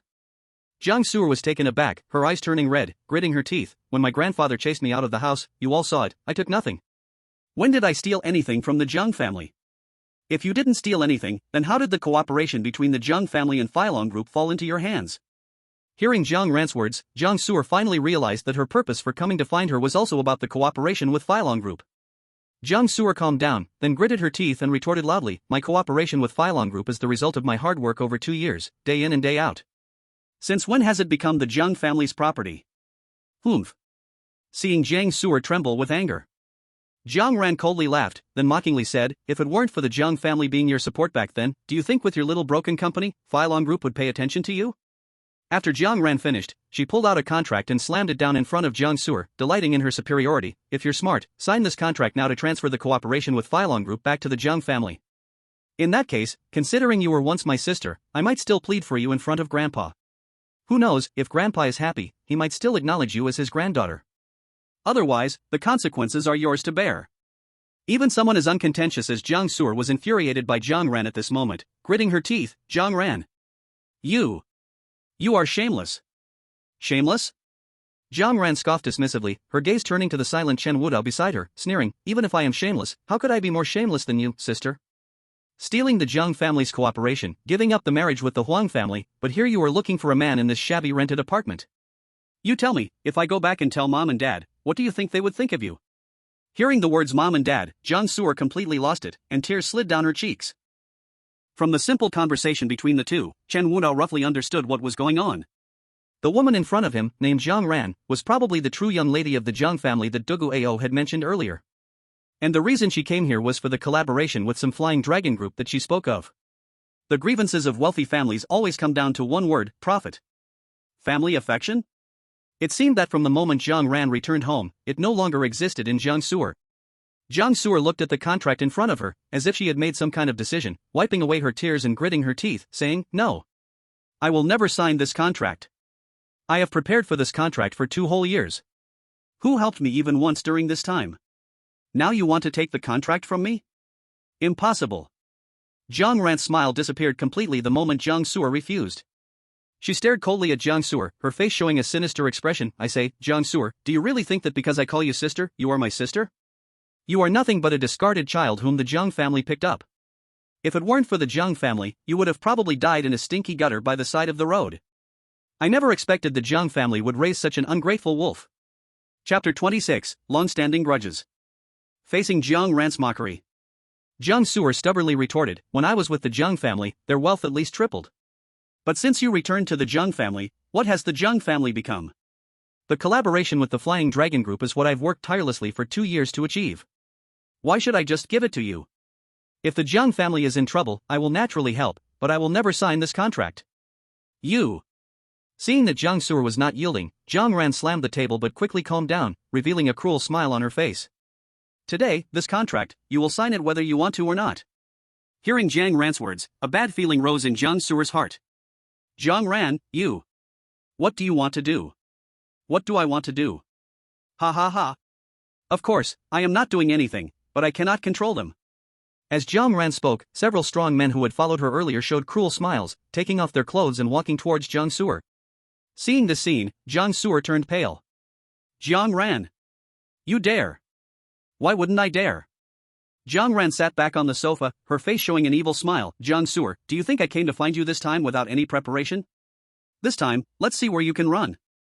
Although she was now the true young lady of the Jiang family, when it came to the Jiang family, everyone outside always thought of Jiang Su'er first. She was prettier than herself, more capable than herself, and even those elders in the family seemed to support Jiang Ran with their mouths.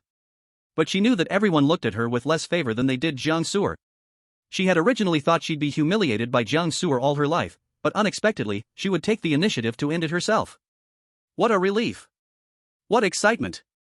A sprout of evil grew wildly in her heart. She had to find a way to destroy Jiang Su'er. Now, she had finally found the opportunity. Line. Then throw him onto the street. No one is allowed to disturb my good fortune today. Yes. Hearing Jiang Ran's command, several bodyguards angrily marched towards Chen Wudao. But before they got close, Chen Wudao lifted his eyelids and said coldly, kneel. Boom. The rain in Jiang City showed no signs of stopping. Thunder roared. Yet at that moment, Chen Wudao's words fell into the ears of a few, more powerful than thunder. They stopped in their tracks, a terrifying aura pressing down on them like the vast ocean, making it hard for them to breathe. In fear, they looked at Chen Wudao, horrified to discover that they couldn't even control their bodies. That primal fear from their bodies made them unable to resist.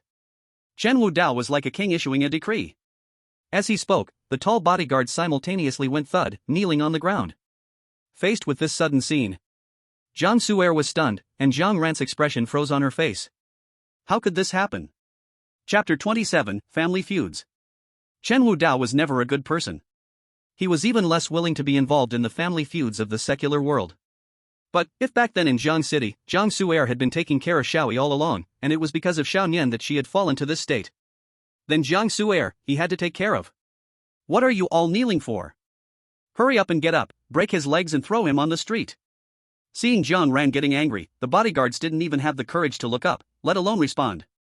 Because no one knew better than them what kind of person stood before them.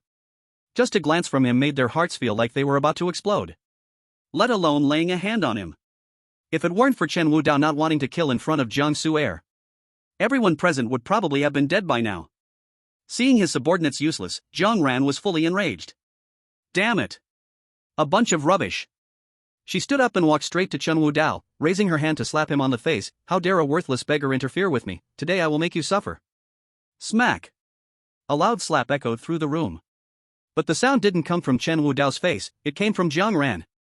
She was slapped away, crashing against the sofa before she finally stopped, half of her face instantly swollen like a pig's head. Her head was dizzy from the slap, her vision a blur. At this scene, though Jiang Su'er was too scared to make a sound, when she saw the back that stood in front of her, she inexplicably felt a sense of relief. It was as if as long as he was there, someone would hold up 1,000 miles of clear sky for her. You dare to hit me! Jiang Ran regained her senses, feeling the intense pain on her face, and she was about to explode. Since returning to the Jiang family, who had not bowed and scraped before her, even the old master Jiang doted on her immensely. Let alone a slap, who would dare to touch her even with a finger? Damn it! At this moment, Jiang Ran's anger had completely overpowered her reason. Her eyes reddened as she screeched, "Damn lowborn. I will definitely make you kneel and beg for mercy before." Jiang Su'er seemed to think of something terrible, her voice trembling, "because Wei Zhang is coming soon." Wei Zhang? Seeing Chen Wudao remain unmoved, Jiang Su'er had no choice but to explain. It turned out that the forces in Jiangcheng were very chaotic. After Jiang Zhanlong came, things improved a bit, clearing out the small fish underground. But on the surface, Jiangcheng was still dominated by several top families that monopolized the lifeblood of various industries. Even the seemingly deep-rooted Zhang family was just a small fish that could be crushed at any time in the eyes of these top families. The Wei family was one of the 5 top families in Jiangcheng, currently in the spotlight. Chapter 28, one of Jiangcheng's 4 families, the Wei family. The Wei family made their fortune in maritime trade. Although they didn't show their wealth openly in Jiangcheng. However, it was rumored that the Wei family had connections with the terrifying assassin organization Crows. Over the years, anyone who dared to block the Wei family's development ended up dead. And after they died, there would always be a crow feather left at their home. This only solidified this fact. And Wei Zhang was the second young master of the Wei family. While he was not as strategic as the elder brother, he was unrivaled in matters of romance. From mothers and daughters to married women, anyone he took a liking to would undoubtedly end up in his bed.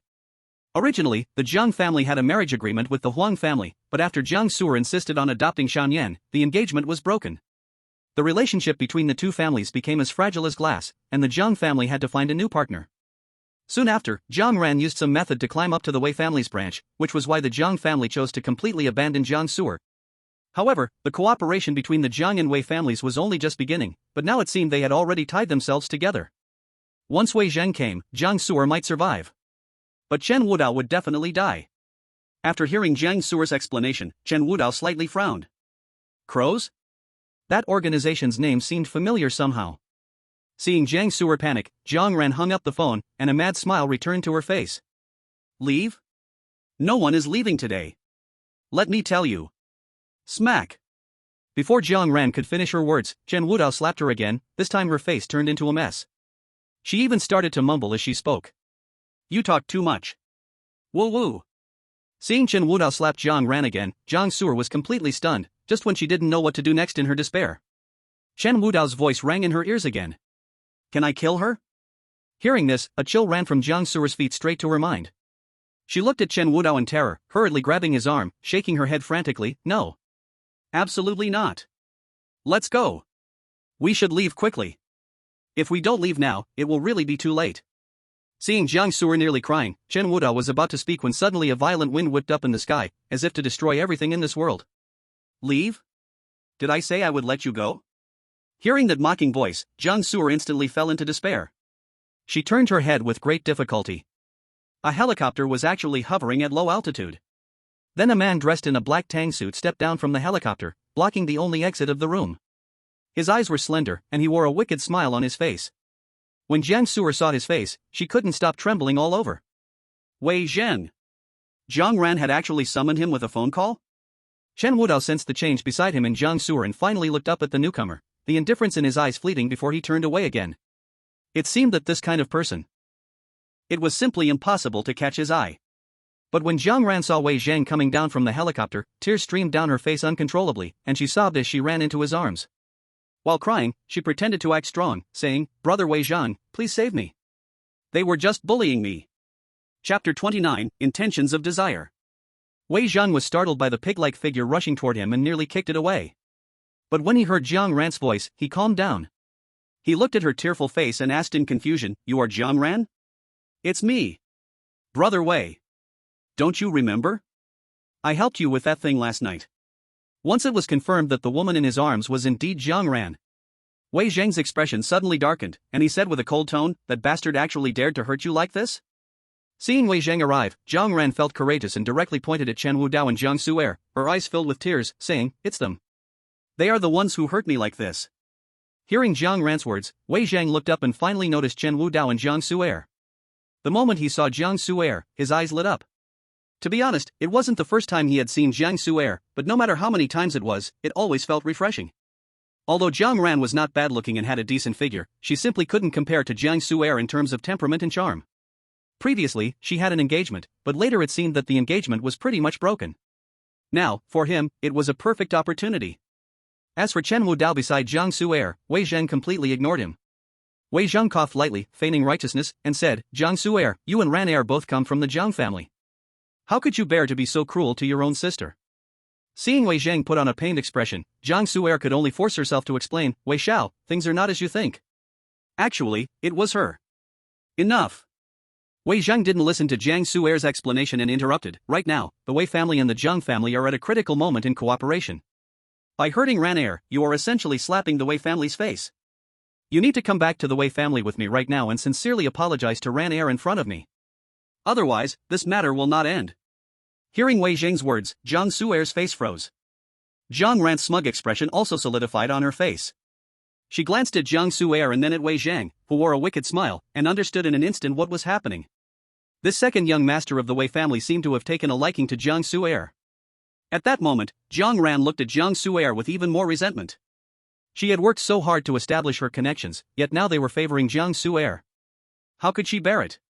Wei Xiao, they beat me up like this, just apologizing is not enough, Seeing Jiang Ran actually rebut him, Wei Zheng shot her a cold glance and then said indifferently, is it you who decides here, or is it me? With just one sentence, he scared Jiang Ran into silence. Everything shall be decided by Wei Xiao. Humph. That's more like it. Seeing Jiang Ran's fear, Wei Zheng finally showed a satisfied expression and then turned around, waving his hand behind him, go, take her back to the Wei family for me. Yes. With Wei Zheng's order, two muscular men like iron towers jumped down from the helicopter and walked towards Jiang Su'er.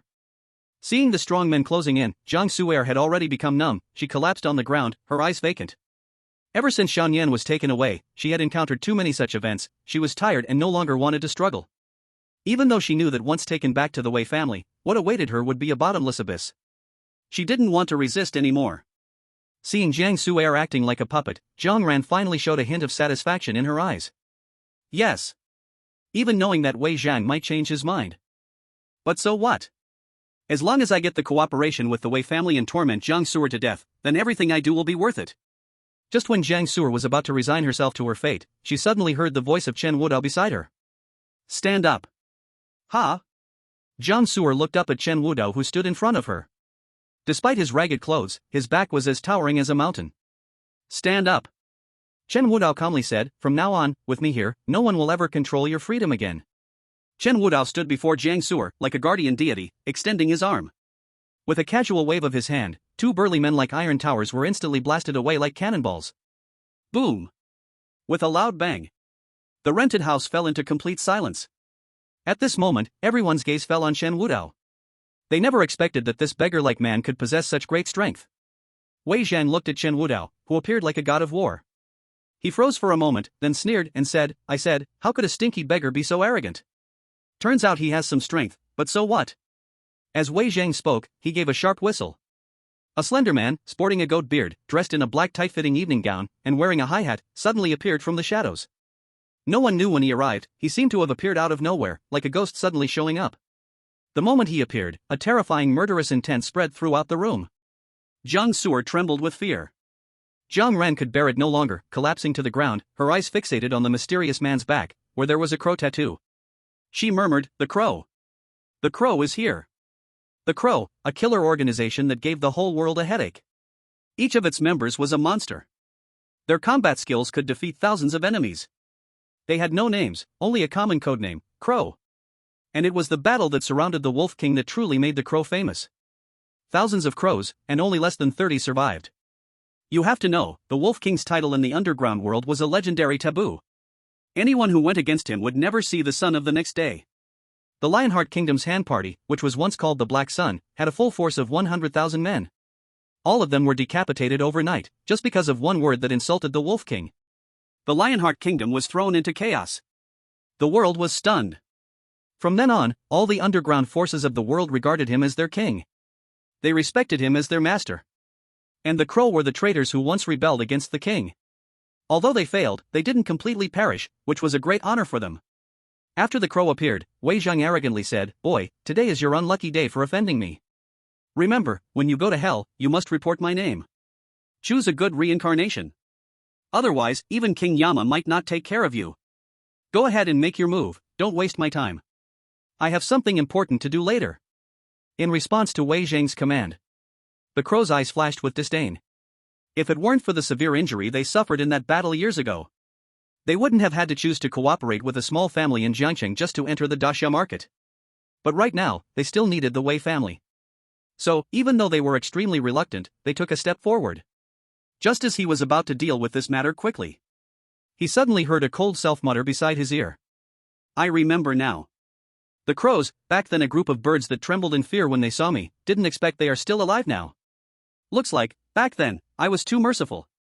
Ha! Hearing Chen Wudao's mutter, Wei Zhang was so amused that he laughed loudly to the sky. The crows are just a bunch of stray birds? You're killing me.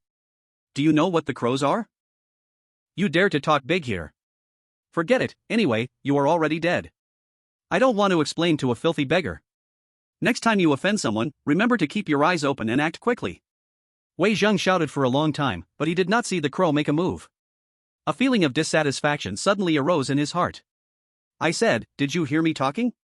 If you don't make a move, I will cut off your cooperation with the Wei family. Do you believe it? This time, even when Wei Zhang took out the Wei family as a threat, the crow still did not move. Because he did not dare to. A pair of wolf-like eyes stared at him like the Grim Reaper. No one was more familiar with that suffocating feeling than he was. Once, the Wolf King who slaughtered the world's #1 assassin organization, the 12-Winged Angels, in the Vatican Church. With blood on his hands from the Black Lion, the mafia of the Lionheart Kingdom, who had killed 100,000 people. He was back. Despair. Suffocation. That coldness like falling into a 10,000-year frozen cave made his body tremble uncontrollably. Why? Why is he still alive? 3 years. A full 3 years. Back then, out of arrogance, they angered the Wolf King, and in the blink of an eye, everyone perished, only a few of them escaped with their lives. Because he was there, they, the crows, had shrunk in a corner for a whole 3 years like turtles, too scared to show their faces. Later, they heard the news that the Wolf King was missing.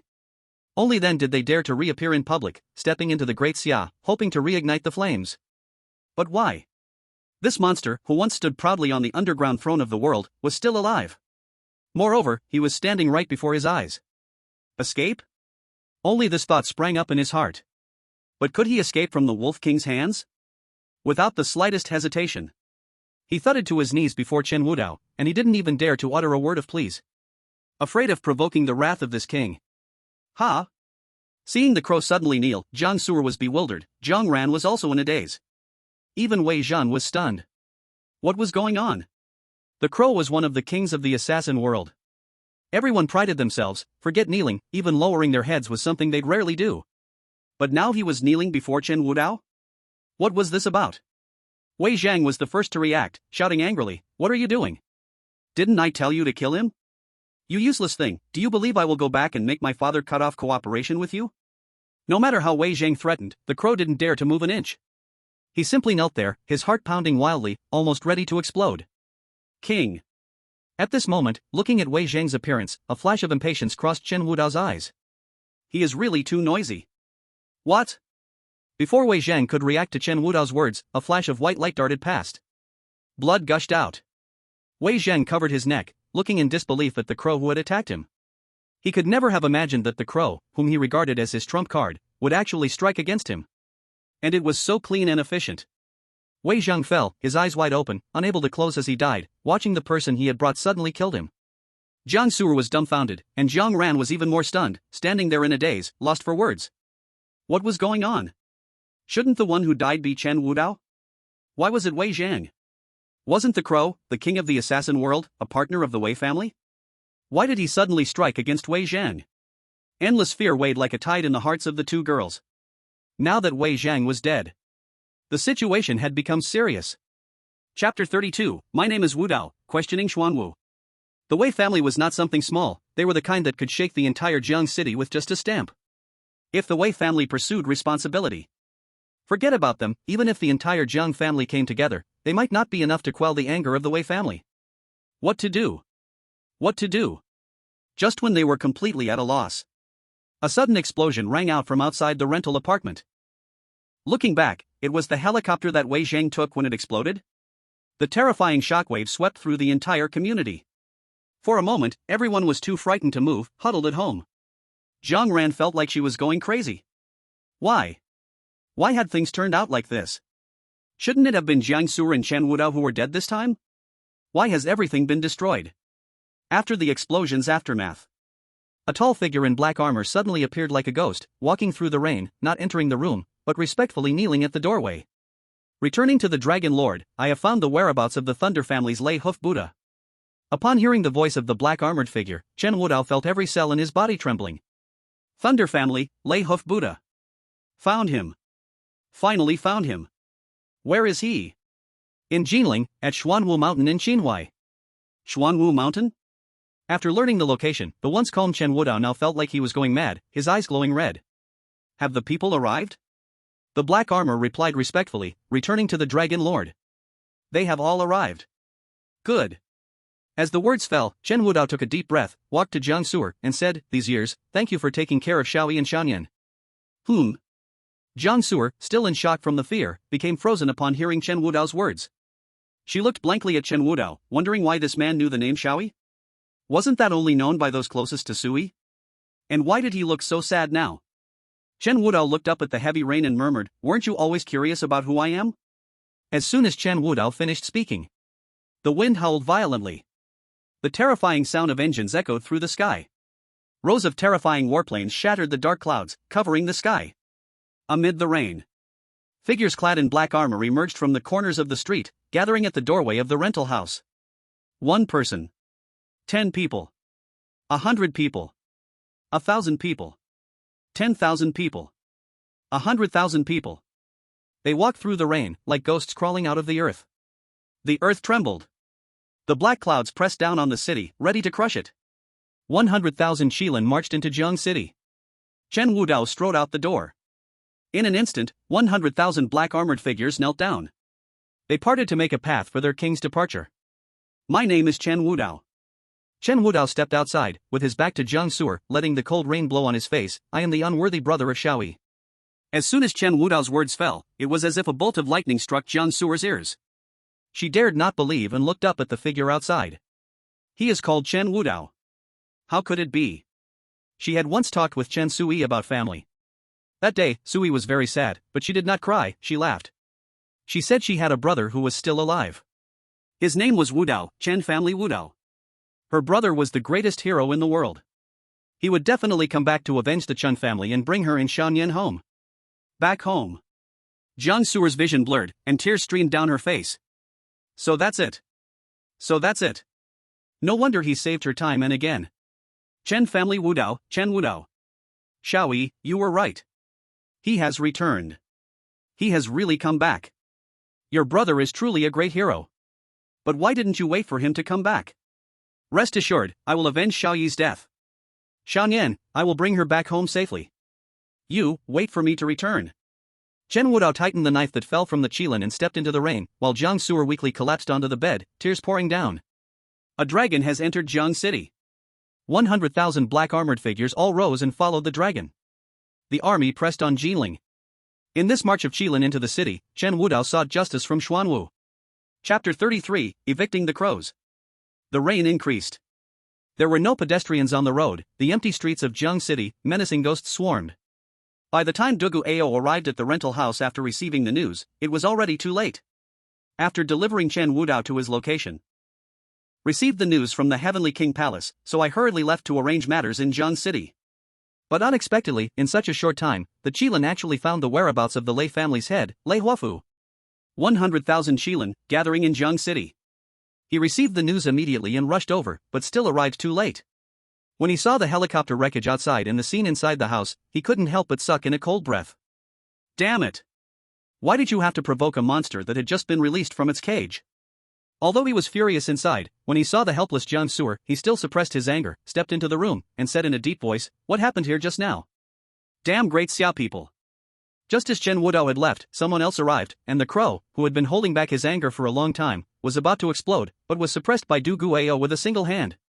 When he saw the familiar crow symbol, a look of disgust flashed in his eyes. Crow, this totem he naturally knew. Back then, Chen Wudao guarded Kunlun. Don't talk about the damn crow. Even the world's strongest assassin, just hearing the words Great Xia, would be like facing a great enemy, pissing their pants in fear. In those years, the words Great Xia were taboo in the underground world. Since Chen Wudao fell silent in the dark sea of souls, who would have thought that so many small fish would infiltrate Great Xia? Damn it! Before the crow could react, Du Guao directly killed him on the spot. Seeing the ruthless action of the newcomer, the two women left in the room were all terrified, turning pale as death. Fortunately, Jiang Ran was the first to react and quickly recognized his identity through Du Guao's severed arm. She screamed, You are the first god of war of Great Xia. Du Guao. Seeing his identity exposed, Du Guao did not hide it and directly admitted, It's me.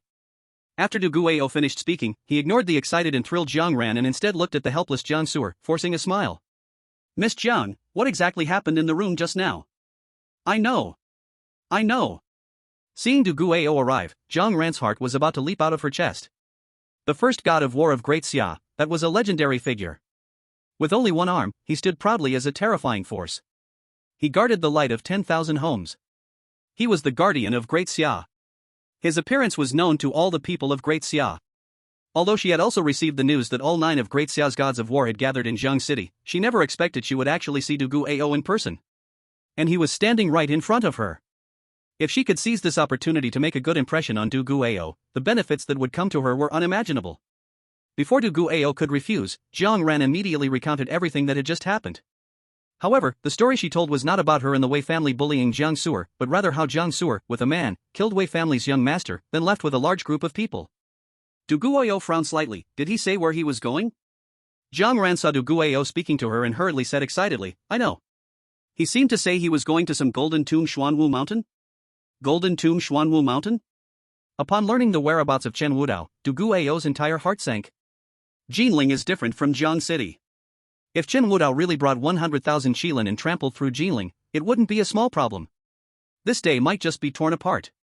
He didn't dare hesitate and was about to stand up and leave when he turned around and said, You don't have to be afraid. The people you saw just now were all my subordinates, and they are currently carrying out an important task. He deliberately looked at Jiang Suer and said seriously, If I scared you, Miss Jiang, after this is over, I'll personally go to the Jiang family and apologize. No need. All right. Seeing Du Guao looking at her, Jiang Suer raised her hand, ready to refuse. But was interrupted by Jiang Ran, who excitedly exclaimed, Our Jiang family is eagerly awaiting the arrival of the war god. Jiang Suer moved her lips but ultimately said nothing. Seeing this, Du Guao also said little. After confirming with a word, he turned and left the rental house. As Du Guao's figure completely disappeared into the rain, Jiang Ran couldn't help but burst into laughter, dancing with excitement. Du Guao, the #1 war god of Xia. Don't mention just Zhang City, even the big shots of Long City would show him respect. If he favors the Zhang family, standing at the peak of Zhang City would be so easy. Originally, they thought that Wei Zhang's death would bring great trouble, but unexpectedly, they gained such a magnificent opportunity.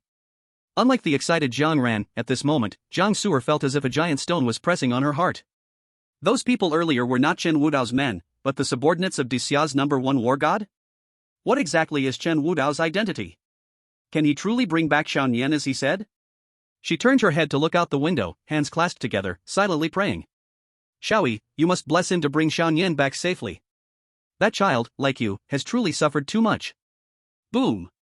Thunder rumbled through the heavens and the earth, with the heavy rain showing no signs of easing. This thunder not only startled ordinary folks but also shook the entire Jinling. Jinling's 3 passes. Tens of thousands of troops lined up as the army looked toward the distant horizon, chilling like cold water splashed on their bodies, but that wasn't as freezing as what was in their hearts. Just moments ago, the Jinling governor's office received the news. The Qilin has arrived. With this news came chaos across Jinling. 50,000 troops were defending the 3 passes, and the governor of Jinling personally commanded from the city wall, intending to stop the Qilin's advance north. Moreover, even the 8 war gods were ordered to defend the 3 passes. However, their orders weren't to stop Chen Wudao but to protect the ordinary citizens. Chen Wudao's fury had already ignited. Don't mention the 8 war gods, even all the forces of the king's palace in Long City would not be able to stop him by an inch. Lord War God, may I ask, the Qilin has been dormant for 3 years and has now reappeared, could it really be him returning? On the city walls of the Jinling 3 passes. The governor of Jinling carefully voiced the deepest concern in his heart.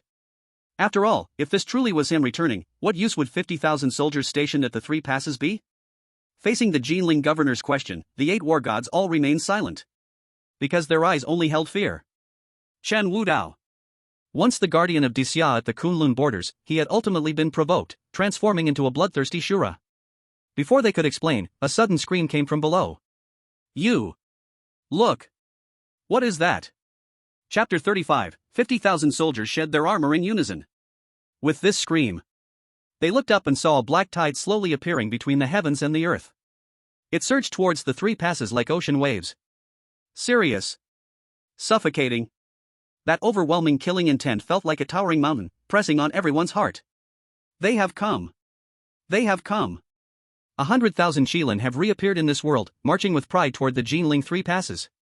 As the governor of Jinling, Wan Long had seen storms before, but when the Qilin appeared, he was so scared that he sat down on the ground. What kind of army was this? Martial arts masters. Martial arts masters. Looking around, they were all martial arts masters. 100,000 martial arts masters marching into Jinling, don't mention his own 50,000 soldiers, even across the whole of Dixia, who could stop this wave? The king's palace? The 9 war gods? No. None could. At this moment, not only Wan Long, even the 8 war gods felt their hair stand on end in front of the 100,000 Qilin. They had killed martial arts masters before. But 100,000 martial arts masters. How to kill them? The sharpest sword in the hands of the great Xia has long changed its master. When they saw the man standing at the forefront, the 8 war gods even began to breathe more heavily. He's coming. Chen Wudao, he has arrived. With the command from Dragon City, as long as he does not stir up trouble, he cannot be stopped. But if 100,000 Qilins truly trample over Jinling, then perhaps the sky of Great Xia will change. Absolutely cannot let him pass the 3 passes. But how to stop him? How can we possibly stop him? The rain poured heavily. The thunderclouds flickered. 100,000 Qilins descended from the sky, pressing towards the 3 passes. The Jinling army originally thought they could fight against the most glorious Qilin in this world. But when they faced them, they realized what kind of monster they were about to confront. Make way! Make way! As the Qilins trampled the passes, 500,000 soldiers all took off their armor. Kneel down! Kneel down! Everyone knelt on one knee, trembling as they looked at the man walking before the 100,000 Qilins. Ah! It is him!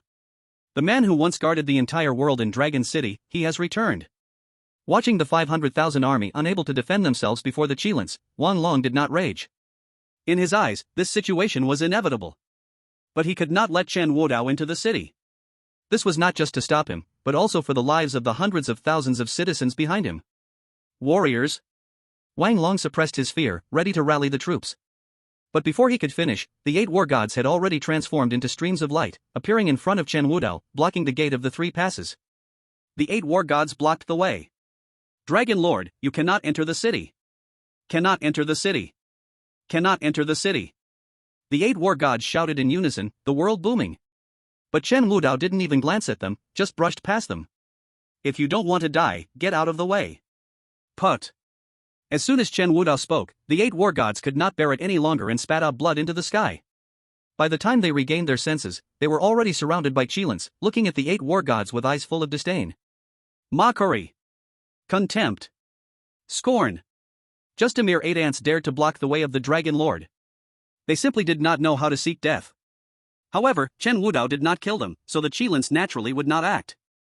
They directly ignored the top 8 peak experts of Great Xia and marched towards the base of the 3 passes.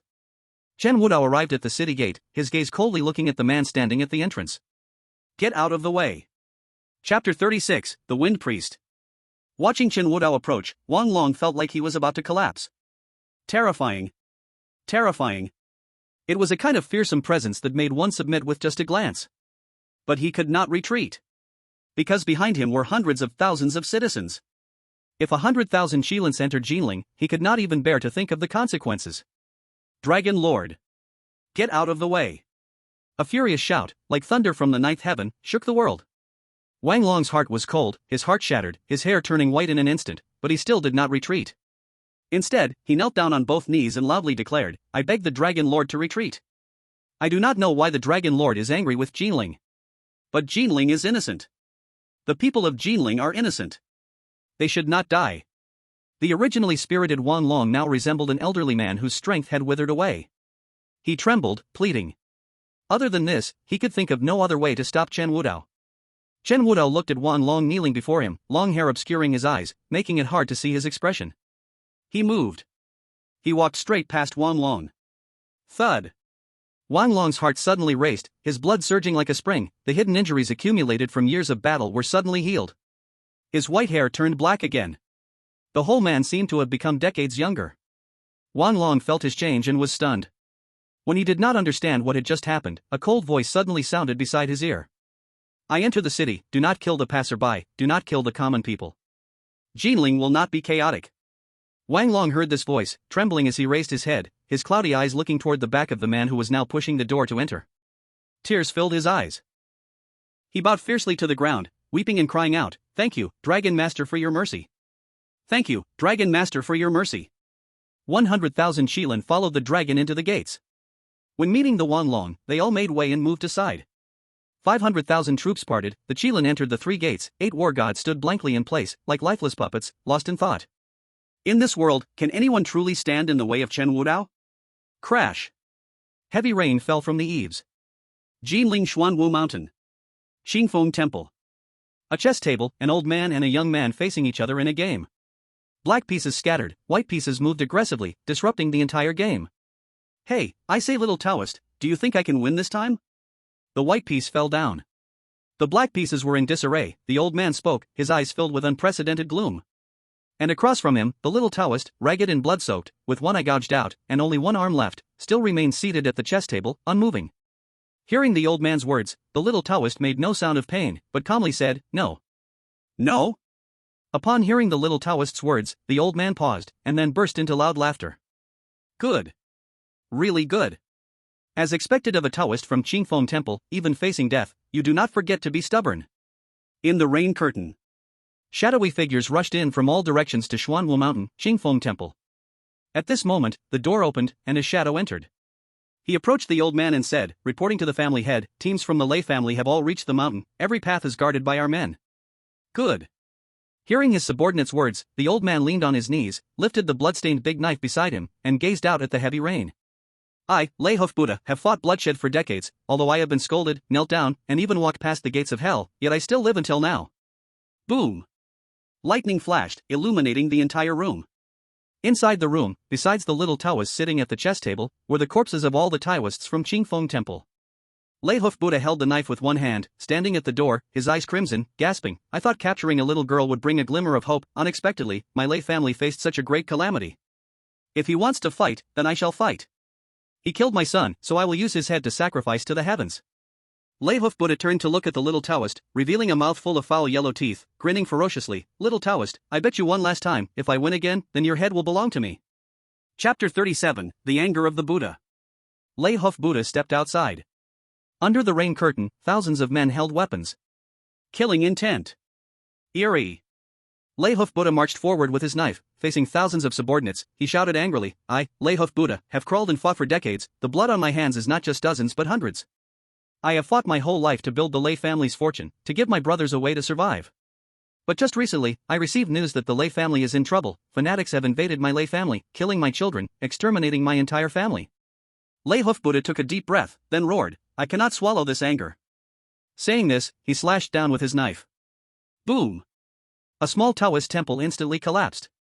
They mock my age, laugh at my nearing death. No matter, at worst I will change my heart, become a martial arts master, and extend my life for several decades. But my child is dead. That is a grudge that cannot be shared. Lei Hoof Buddha raised his knife and stepped into the rain curtain. If anyone opposes me, follow me. This grudge will be settled, I will give my brothers a brilliant future. If anyone does not follow me, I will not stop you, leave early. Silence. A deathly silence. No one replied, only the thousands of subordinates following Lei Hoof Buddha. Better to provoke the living Yama than to provoke Lei Hoof Buddha. The long-silent Lei Hoof Buddha finally opened his fangs once more after the death of his son. Heavy rain poured down. Some came up Xuanwu Mountain. Some left Xuanwu Mountain. In front of the mountain gate, a shadow sat cross-legged on the ground. He saw Lei Hoof Buddha descending the mountain and slowly spoke, there is a decree from above, this time we avoid battle. Avoid battle? Lei Hoof Buddha ignored him, brushing past his side. In my life, I, Lei Hoof Buddha, have bedded many women. But the son is the only one. If the son dies, the root of the Lei family is cut off. This hatred cannot be settled. Seeing that Lei Hufwa did not heed the advice, the shadow said coldly, the chance to become a master is right in front of you, how dare you refuse? Master? Lei Hufwa let out a wild laugh, then a flash of white light burst forth. The shadow's corpse split apart. Blood covered the ground. Lei Hufwa murmured, "Just a master, I have already become one." Seeing this scene, the subordinates who followed him had eyes full of fanaticism. The world spoke of the Lei family leader being gravely ill, half buried in the ground. But only those who had always followed Lei Hufwa knew that he had been lurking. "Did you bring her?" Upon hearing Lei Hufwa's voice, a subordinate immediately replied, reporting to the family head, "She has been brought." After speaking, a whistle sounded. The crowd parted. There stood a little girl, tied to a piece of wood, hanging high. Her tender body was covered in blood, her arms twisted at an eerie angle, half of her face bitten to a pulp. Her throat was already hoarse from crying, yet she still muttered, "Mommy. Mommy, where are you? Why haven't you come to take Xiaoyan home?" "Take you home?" Lei Hufwa suddenly laughed madly. "Don't worry. She will never take you away in this lifetime." The little girl, in a daze, seemed to hear Lei Hufwa's words, crying out with all her strength, "No. Absolutely not. Mommy would never abandon Xiaoyan." Lei Hufwa ignored the little girl's cries and stepped in front of her, his eyes fixed greedily on her heart. "It's okay, even if she can't take you away, it doesn't matter, because you will soon go down to see her. Get the knife." "Yes." In front of the gates of Xuanwu Mountain, Lei Hufwa held a short knife, pointing it straight at the little girl's heart. Today, his son died a tragic death. He didn't want this heart. He wanted that wretched girl's daughter to accompany his son to the grave and worship heaven. Chapter 38, Shilin steps on Xuanwu. The little girl kept crying, her mouth repeatedly calling for her mother. Boom! Just as the short knife was about to slice open the little girl's chest, a sudden thunderclap resounded from the sky. Lightning struck. Lightning illuminated the world. And the subordinates following Lei Hufwa suddenly exclaimed, "Look, what is that?" With the commotion, they saw, somehow, a figure appearing in that lightning. No one noticed how he appeared. But the moment they saw him, everyone felt a chill run down their spine. In the dark, it seemed as if everyone was being watched by a pair of eyes. Lei Hufwa heard the noise and stopped his movements. Turning around. With just one glance, the two confirmed each other's identities. "You killed my son?" "It was me." Chen Wudao did not deny it, for at that moment, his heart was racing at its limit. Bang! Bang! Bang! Lei Hufwa, the one who killed his sister, had finally been found. Death. Everyone deserves to die. Today, everyone present here must die. The terrifying killing intent surged like a tide, crashing toward the crowd, the overwhelming pressure silencing thousands. Even Lei Hufwa, who had already reached mastery, felt powerless when facing Chen Wudao. It was a sense of oppression unique to the upper echelons. But, after all, he was Lei Hufwa. Facing Chen Wudao's pressure, he gritted his teeth and shouted, "Do not be afraid. Though he is strong, I still have the power to fight. Moreover, he is here alone. All of you, attack." With Lei Hufwa's furious shout, the crowd's emotions slowly stabilized, and they all grabbed their weapons. Just as everyone was about to make a move against Chen Wudao, a figure clad in black armor shattered the rain curtain, appearing behind Chen Wudao. The moment he appeared, Lei Hufwa's pupils suddenly constricted. A martial arts master. And one who was stronger than himself. "I thought Chen Wudao came to actively seek trouble, but I didn't expect he actually had help. But even if he has help, what does it matter?" Master Lei held a big knife, his killing intent overwhelming. A martial arts master, he had killed before. Moreover, he had thousands of subordinates, even if it was just to pile them up, they could crush those two to death. But just when he planned to end this quickly, another figure in dark armor appeared, dragging a corpse. And that corpse, Master Lei was all too familiar with, it was one of the hall masters of the Lei family. As for the figure in dark armor, it was yet another martial arts master. Two martial arts masters? Master Lei felt as if struck by lightning. Martial arts masters, that was the pinnacle realm of experts in the Daxia. Let alone Jiang City, even looking at the whole of Jiling, there were only a handful of martial arts masters, and now two appeared before him. You must know, every martial arts master could fight against 1,000. Now things have become extremely troublesome. While Master Lei was lost in shock, yet another figure in dark armor appeared, also carrying a corpse, again one of the hall masters of the Lei family. 3, 4, 5. Figures in dark armor emerged from the Lei light, respectfully following Chen Wudao. Martial arts masters. All of them were martial arts masters. 100,000 Shilin finally gathered at Xuanwu Mountain. Chen Wudao, like a king, coldly looked at the crowd before him and roared, "Lei family, Master Lei, come out and die." Chapter 39, The Dead End in the Mountain. Confusion? Fear? Numbness? Master Lei couldn't tell what he felt now, as his scalp tingled. The proud martial arts master, at this moment, felt as cheap as a cabbage. Is it real, or fake? Master Lei couldn't distinguish anymore, because he had no time to think about the truth. When did the Lei family offend such a terrifying existence? Master Lei's whole body trembled. 100,000 martial arts masters gathered at Xuanwu Mountain. All the hall masters of the Lei family on the mountain were killed cleanly. Xuanwu was clear.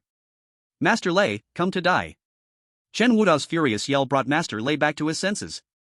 He stiffly looked at the man standing at the front of the Qilin tide. He was the killer of his son, also the root cause of the Lei family's destruction. But for some reason, he should be furious, yet his body's instincts kept telling him. Run. Run quickly. If he didn't run now, it would be too late. As Chen Wudao approached step by step, the subordinates behind Master Lei shouted, "Head of the family, don't be afraid, we are with you. Don't look at how many of them there are, we have plenty too, we will clear the way for you." Clear the way? Hearing the commotion in the crowd, a terrifying sound of a helicopter suddenly echoed in the sky. A horrifying howl tore through the air. Countless warplanes circled in the sky. Searchlights turned on simultaneously. The originally rainy and howling Xuanwu Mountain was instantly lit up. No escape. 100,000 martial arts masters blocked the way. Warplanes sealed the sky. A dead end. All the subordinates of Master Lei who wished to resist just moved, only to be instantly silenced. Death. Fear. Crying. Chen Wudao approached like a soulless demon, step by step, toward Master Lei. Master Lei bit his tongue, blood filling his mouth, only then did he temporarily suppress his fear. He had no hesitation, directly raising his knife and swinging. The terrifying knife light transformed into substance, cutting toward Chen Wudao. Just when Master Lei thought he had succeeded, the next scene left him utterly shocked. He saw the knife light, capable of slaying martial arts masters, shatter the moment it touched Chen Wudao's body. Faced with the life and death strike of a martial arts master, Chen Wudao, unscathed. Weak, truly too weak. Chen Wudao muttered to himself, looking up at Master Lei, his eyes filled with killing intent and coldness. He couldn't understand. If someone wanted his sister's life, why would they seek out such a weak Lei family? But none of this mattered anymore. Before Chen Wudao could react, he already stood before Lei Huofu, coldly saying, "Tell me, who made you harm my sister?" Sister? Faced with Chen Wudao's questioning, Lei Huofu seemed to recall something. A mad smile appeared on his face. "I was wondering when my Lei family offended such a monster, turns out it was because of her. I'll tell you, actually it was." Crack. Before Lei Huofu could finish speaking, his eyes suddenly turned fierce. "Die for me." The big knife swung down towards Chen Wudao. However, the moment the big knife touched Chen Wudao's body, it broke into two pieces. In Lei Huofu's shocked gaze, Chen Wudao gently raised his hand. Crack. Another crisp sound echoed, different from the dull thud just now. This time, there was also Lei Huofu's piercing scream. In just the moment of raising his hand, one of his arms was brutally broken by Chen Wudao. Lei Huofu knelt on the ground, his eyes bloodshot, the heart-wrenching pain making saliva uncontrollably drip down. "I will ask you again, who made you harm my sister?" Chapter 40, Chen Family's Little Nian. Boom. At this moment, thunder roared. Lei Huofu struggled to lift his head, looking at the young man before him, who seemed like a demon climbing out of hell. Lei Huofu squeezed out a sentence from between his teeth, "I don't know." Crack. Chen Wudao did not waste words, he again severed his other arm. Even though Lei Huofu's physique had reached the level of a martial arts master, but in front of Chen Wudao, he had no power to resist at all. Lei Huofu, in pain, collapsed on the ground, wailing endlessly. The men of the Lei family saw this and wanted to rush over to help, but the result was that whoever came would die. The battle situation swept across. Masters held the line. At this moment, they finally understood what kind of monster they were facing. Run. Originally full of hot blood, they all suddenly had the same thought. But could they escape? The battle machine lit up the entire Xuanwu Mountain like daylight, all shadows had nowhere to hide. All who wanted to escape were instantly shot down. Die. Today, they all had to die here. Amid the despairing gazes of all, Chen Wudao once again asked that question, "Who made you harm my sister?" At this moment, Lei Huofu's nerves had reached their limit. He forced himself to lift his head and look at the man who now towered over him. "Who are you to her?" "Who?" Chen Wudao was stunned, a wave of sadness mixed with anger swept across the entire Longhu Mountain. He said, "I am her brother." Brother? Upon hearing Chen Wudao's identity, Lei Huofu was completely stunned. Why? Why does she have a brother? They clearly said that she was just an insignificant. They? Hearing Lei Huofu's muttering, Chen Wudao's emotions tightened instantly. He grabbed Lei Huofu by the collar, shouting angrily, "Who are they?" Seeing Chen Wudao go mad, Lei Huofu instead suddenly laughed, his expression grotesque and deranged. "Want to know? It's too late." After saying this, Lei Huofu suddenly bit through the collar, his body transformed into a streak of light, appearing right in front of the little girl. The short knife on the ground was clutched in his mouth. The little girl was already so frightened that she had lost her senses. All she could do was cry, continuously shouting, "Mom! Mom, where are you? Mom, I'm so scared. Hurry and come for little Nian. Little Nian." Hearing this name, Chen Wudao felt as if struck by lightning. He struggled to look at the little girl. She was so small, yet her body had been tortured like this. Covered in blood, not knowing how many bones were broken. Half of her face was a bloody mess. She looked like a limp shadow. Little Nian. She is little Nian, she is Xiao Yi's daughter. Bang! Bang! Chen Wudao's heart beat violently. That was a resonance only blood can feel. With just a glance, he confirmed the girl's identity. Ah! Chen Wudao let out a long scream that tore the sky. But Lei Huofu did not give Chen Wudao a chance to speak. He saw Chen Wudao going mad, his eyes equally frenzied, and shouted hoarsely, "Just a damn pair of lowly mother and daughter, and they have ruined my Lei family. But, even if you have a master backing you, what does it matter?" Lei Huofu seemed like a madman. "You killed my son, so I will make her pay for my son. Those people deserve to die. You all deserve to die. They deserve to die. Everyone deserves to die." Lei Huofu's blood-red eyes fixed on Chen Wudao, and he laughed wildly. "From now on, you will live forever in regret. Die for me." As soon as little Nian was about to die at Lei Huofu's hands. Before Chen Wudao could take action, a one-armed figure had already blocked in front of him, directly crushing the knife in his mouth. "You are speaking too much nonsense." Chapter 41 Eliminate the Buddha. "You." Under Lei Huofu's terrified and desperate gaze, the newcomer slapped him into a mist of blood. The newcomer was Dugu Ao. After learning that Chen Wudao brought 100,000 Qilins to trample over Jinling's Xuanwu Mountain, he rushed all the way, and finally caught up. But at this moment, the heavy atmosphere on Xuanwu Mountain showed no signs of easing. Lei Huofu was dead. So the whereabouts of the person behind him were gone. The rain grew heavier. After killing Lei Huofu, Dugu Ao immediately knelt before Chen Wudao to ask for forgiveness. Chen Wudao ignored him, his eyes crimson, staggering to little Nian's side, instantly shattering the ropes in his hands, and he tightly embraced the little girl in his arms as if he were holding the entire world. "Little Nian, I finally found you. I came to take you home." But at this moment, the little girl was clearly terrified beyond measure, her pupils starting to disperse, and she still kept shouting, "Mama! Mama, come save me!" Feeling little Nian's breath growing weaker in his arms, Chen Wudao instantly panicked, quickly pressing several points on her body. Soon, little Nian fell into a deep sleep. Because of repeated shock and physical and mental trauma, little Nian was already half a foot into the gates of hell, and just now she was unaware of who rescued her last.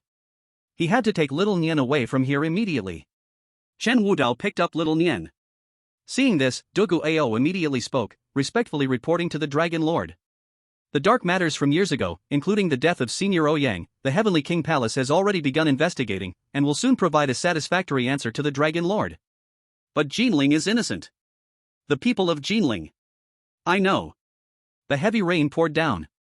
Chen Wudao finally spoke with a heavy heart, as rainwater streamed down his face, making it hard to see his expression. The Lei family is dead, but the grudge against Xiaoyi is not over. The vengeance against my Chen family is also not settled. Go back and tell those old ghosts hiding away, tell them I, Chen Wudao, have returned this time only to settle accounts. What they owe me, I will collect one by one. And those who don't owe me, just stay hidden. Chen Wudao raised his head, his black hair flowing and revealing a pair of icy deep eyes. Do you understand? The bone-chilling cold made Dugu Ao feel like he was falling into an ice pit. Clearly, the rain did not touch him, but he felt his limbs growing cold. He did not dare to argue, only kneeling and nodding his head. At the same time, just as Chen Wudao was about to take little Nian away, his subordinate suddenly informed him that someone on Xuanwu Mountain wanted to see him. Chen Wudao did not want to pay attention. But the next sentence made him unable to move an inch. The little Taoist said there is a message left for Chen Wudao, he knows. Chen Wudao was sure he had never been to Jinling, let alone encountered any Taoist. Why does that little Taoist know his name? Dark clouds gathered. Chen Wudao finally pushed open the door of the Taoist temple. The scene inside was utterly nauseating. On Xuanwu Mountain, all the Taoists of Qingfeng Temple had been slaughtered. Only one tortured and disfigured young Taoist sat alone at a chess table. And he had completely cut off his breath. Yet he did not feel pain, on the contrary, a smile played at the corners of his mouth. On the scattered chess table lay a yellowed piece of paper. It contained only a brief 2 sentences. Thank you, Chen, for helping me take revenge and clear the hatred. If you truly want to understand, you must stay in Jiang City. Upon seeing these 2 lines, Chen Wudao fell silent. The first sentence is easy to understand. What does "if you truly want to understand, you must stay in Jiang City" mean? Chapter 42, Preparing for the Future? Jiang City refers to Jiang City. Does it mean that to uncover everything behind the scenes and the truth about the Chen family's betrayal, he must stay in Jiang City? Chen Wudao questioned himself, not believing in the so-called heavenly secrets. He dismissed the 2 lines of text. Just as he was about to turn and leave, he suddenly noticed 2 more lines on the floor. The true dragon does not believe in the black turtle, the clear wind does not speak false words. Boom! Thunder roared outside. Chen Wudao turned back to look at the little Taoist priest who had died a long time ago. Not only did he know his identity, but he even guessed his thoughts? Chen Wudao was silent for a long time, but ultimately decided to leave. On his way out, he instructed, all the Taoists here must be buried properly. Yes. As for the remaining subordinates of the Lei family on the mountain, Chen Wudao simply waved his hand. Kill them all. Yes. That night, the black turtle was dyed in blood. All evils were washed away by the heavy rain. The battlefield hovered, and the Black Turtle Mountain was brightly lit. All the people in Jinling were guessing what had happened on the Black Turtle Mountain. Shadows climbed the mountain. 100,000 Shilin entered the city. 8 war gods stood guard at 3 passes. Each detail tugged at the nerves of the world. After the Jinling governor, Wang Long, returned, he immediately arranged for forces to suppress the news. But the news of the Lei family's destruction could not be suppressed. In an instant, rumors spread everywhere. Everyone fell into deep fear. In a rental room in Jiang City, the tense and praying Jiang Suer suddenly received a call. She hurriedly answered. On the other end of the line was Chen Wudao, who had been away for a long time.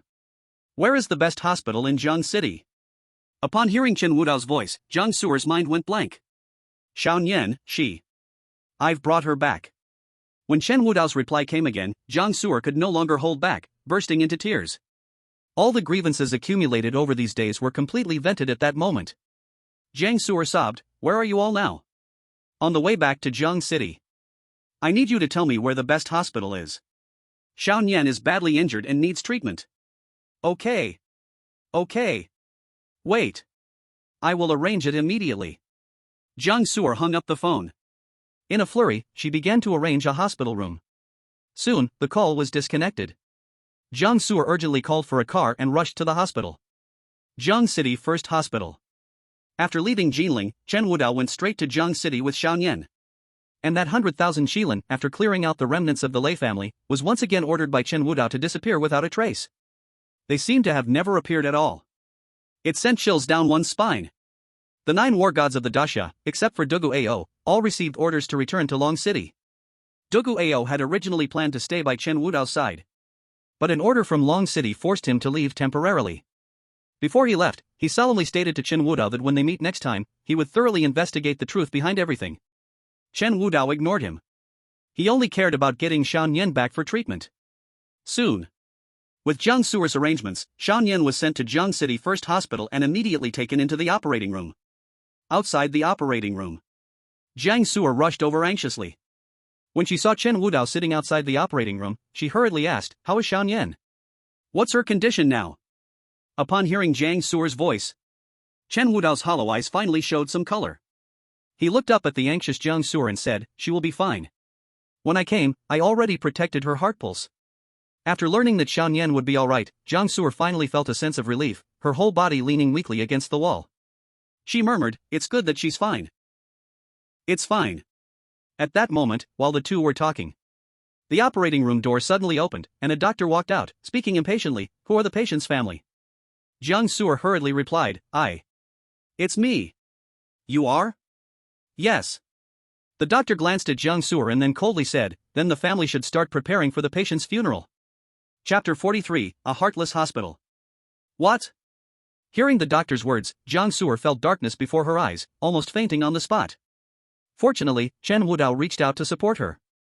Doctor, why? He just said that Xiao Nian has no life-threatening issues. He? The doctor turned to Chen Wudao, irritatingly huffing and rolling his eyes. If he could save her, why would you send her to the hospital? But...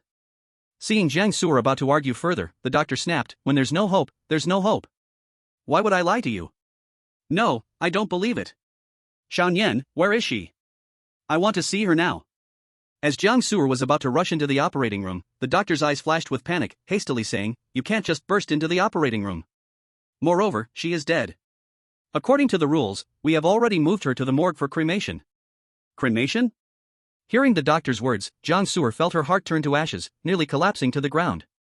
Just when she was about to break down, a pair of large hands suddenly pressed on her shoulders. I told you, Xiao Nian will be fine. She won't die.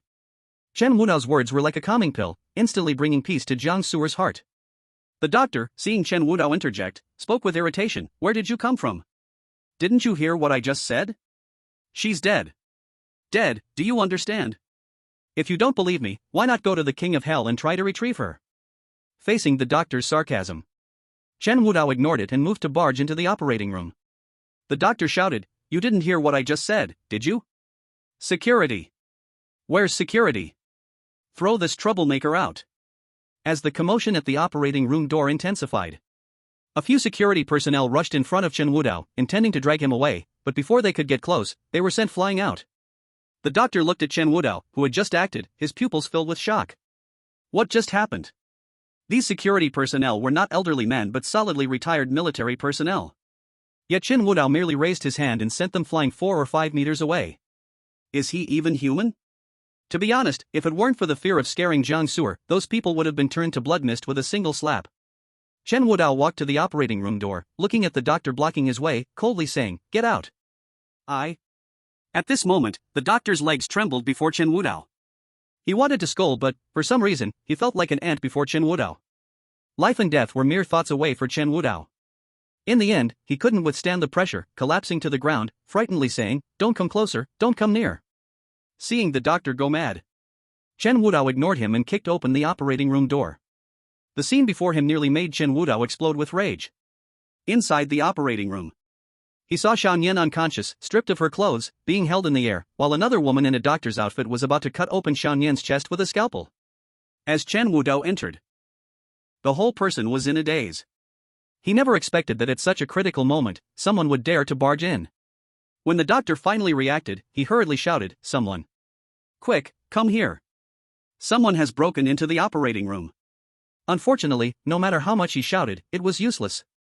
Seeing Chen Wudao approaching step by step, he just wanted to turn around and escape, but a large hand grabbed his head. Die. Crack. With a crisp sound, his head spun around and he directly lost all signs of life. As Xiao Nian was about to fall to the ground, Chen Wudao immediately embraced her, carefully checking for a heartbeat. He found that although it was weak, she was not in immediate danger, and he finally breathed a sigh of relief. Tearing off the doctor's clothes to wrap up Xiao Nian, Chen Wudao walked out of the operating room. Outside, Jiang Su'er saw Chen Wudao come out with Xiao Nian in his arms, and her heart instantly calmed down. Sure enough, Chen Wudao did not deceive her. She rushed over, her face full of worry. How is it? Xiao Nian is okay, right? There is a problem. Chen Wudao did not lie. Although he protected Xiao Nian's vital signs, she was indeed seriously injured and needed timely treatment. Hearing Chen Wudao's explanation, Jiang Su'er immediately panicked. Who told you to arrange for her to be admitted to this hospital? Facing Chen Wudao's question, Jiang Su'er calmed down and whispered, it was my best friend's doing. Best friend? Yes. Hearing Jiang Su'er's words, Chen Wudao frowned tightly. It was clear that the doctors here had done such things before, and judging from their expressions, they seemed to have known who was coming long ago. Since they knew and still dared to take action, it meant one thing. Jiang Su'er's so-called best friend was definitely not a good person. However, now was not the time to dwell on that. Seeing Jiang Su'er about to make a phone call to confront directly, Chen Wudao stopped her and then said, don't talk about that now, find a bed immediately. Xiao Nian can't wait any longer. Oh, okay. Hearing Chen Wudao's words, Jiang Su'er hurriedly began to search for a bed. At this moment, an elderly man looking over 60, accompanied by several doctors, blocked her way. The old man glanced at the doctor squatting on the ground, who looked insane, and then said loudly, how dare you cause trouble in Jiangqing's top hospital? Do you know where this place is? Upon seeing the old man's face, Jiang Su'er turned pale instantly. Mr. Sun. How come you are here? Seeing Jiang Suer's panicked expression, Chen Wudao frowned slightly. Do you know him? At Chen Wudao's words, Jiang Suer swallowed and then began to explain. There are many hospitals in the Great Xia. But to be classified as a top hospital, there must be a divine doctor from an ancient medical hall. An ancient medical hall is not a hospital, but an organization. An organization that no one in Great Xia dares to provoke. It is not because of how powerful it is, but because everyone who comes out of it is a top divine doctor. Over many years, saving lives and healing the wounded. The connections the ancient medical hall has built up over time are enough to shake the heavens. And the elderly man before her, named Sun Yugua, was a divine doctor who had come out of the ancient medical hall. Almost half of Jiangcheng's prominent figures have sought him for help. It can be said that no one in Jiangcheng would dare to underestimate Sun Yugua. Even the so-called four great families of Jiangcheng would show utmost respect when meeting Sun Yugua. After all, who can guarantee that they will never get sick in their lifetime? However, because of Sun Yugua's special status, it is usually very difficult to see him in a hospital. Unexpectedly, he was stirred this time as well. Now this trouble was getting bigger. Chapter 45, Mysterious Phone Call. Sun Yugua, Ancient Medical Hall? Upon hearing Jiang Suer's brief explanation, Chen Wudao suddenly remembered something and then said to Jiang Suer, "Give me your phone." "Ha? Sun Yugua is here, why does he want my phone?" If he angers Sun Yugua, all he has to do is use his connections. Don't say yourself, even the entire Jiang family probably can't stay in Jiangcheng. Is there a problem? Seeing Chen Wudao ask again, Jiang Suer, despite her despair, still handed her phone to Chen Wudao. In her eyes, they were destined to leave today. Taking the phone, Chen Wudao hesitated for a moment, then still dialed a number. Hello. On the other end was a cold voice, devoid of any emotion. Hearing that voice, Chen Wudao felt a moment of daze, then opened his mouth. "It's me." There was silence on the other end for a long time, only the sound of hurried breathing. "You came back?" "Yeah." Chen Wudao said with difficulty, "I need you to help me with something." "What help?" Chen Wudao simply recounted the hospital situation, and there was another silence on the other end, then a cold voice replied, "Okay."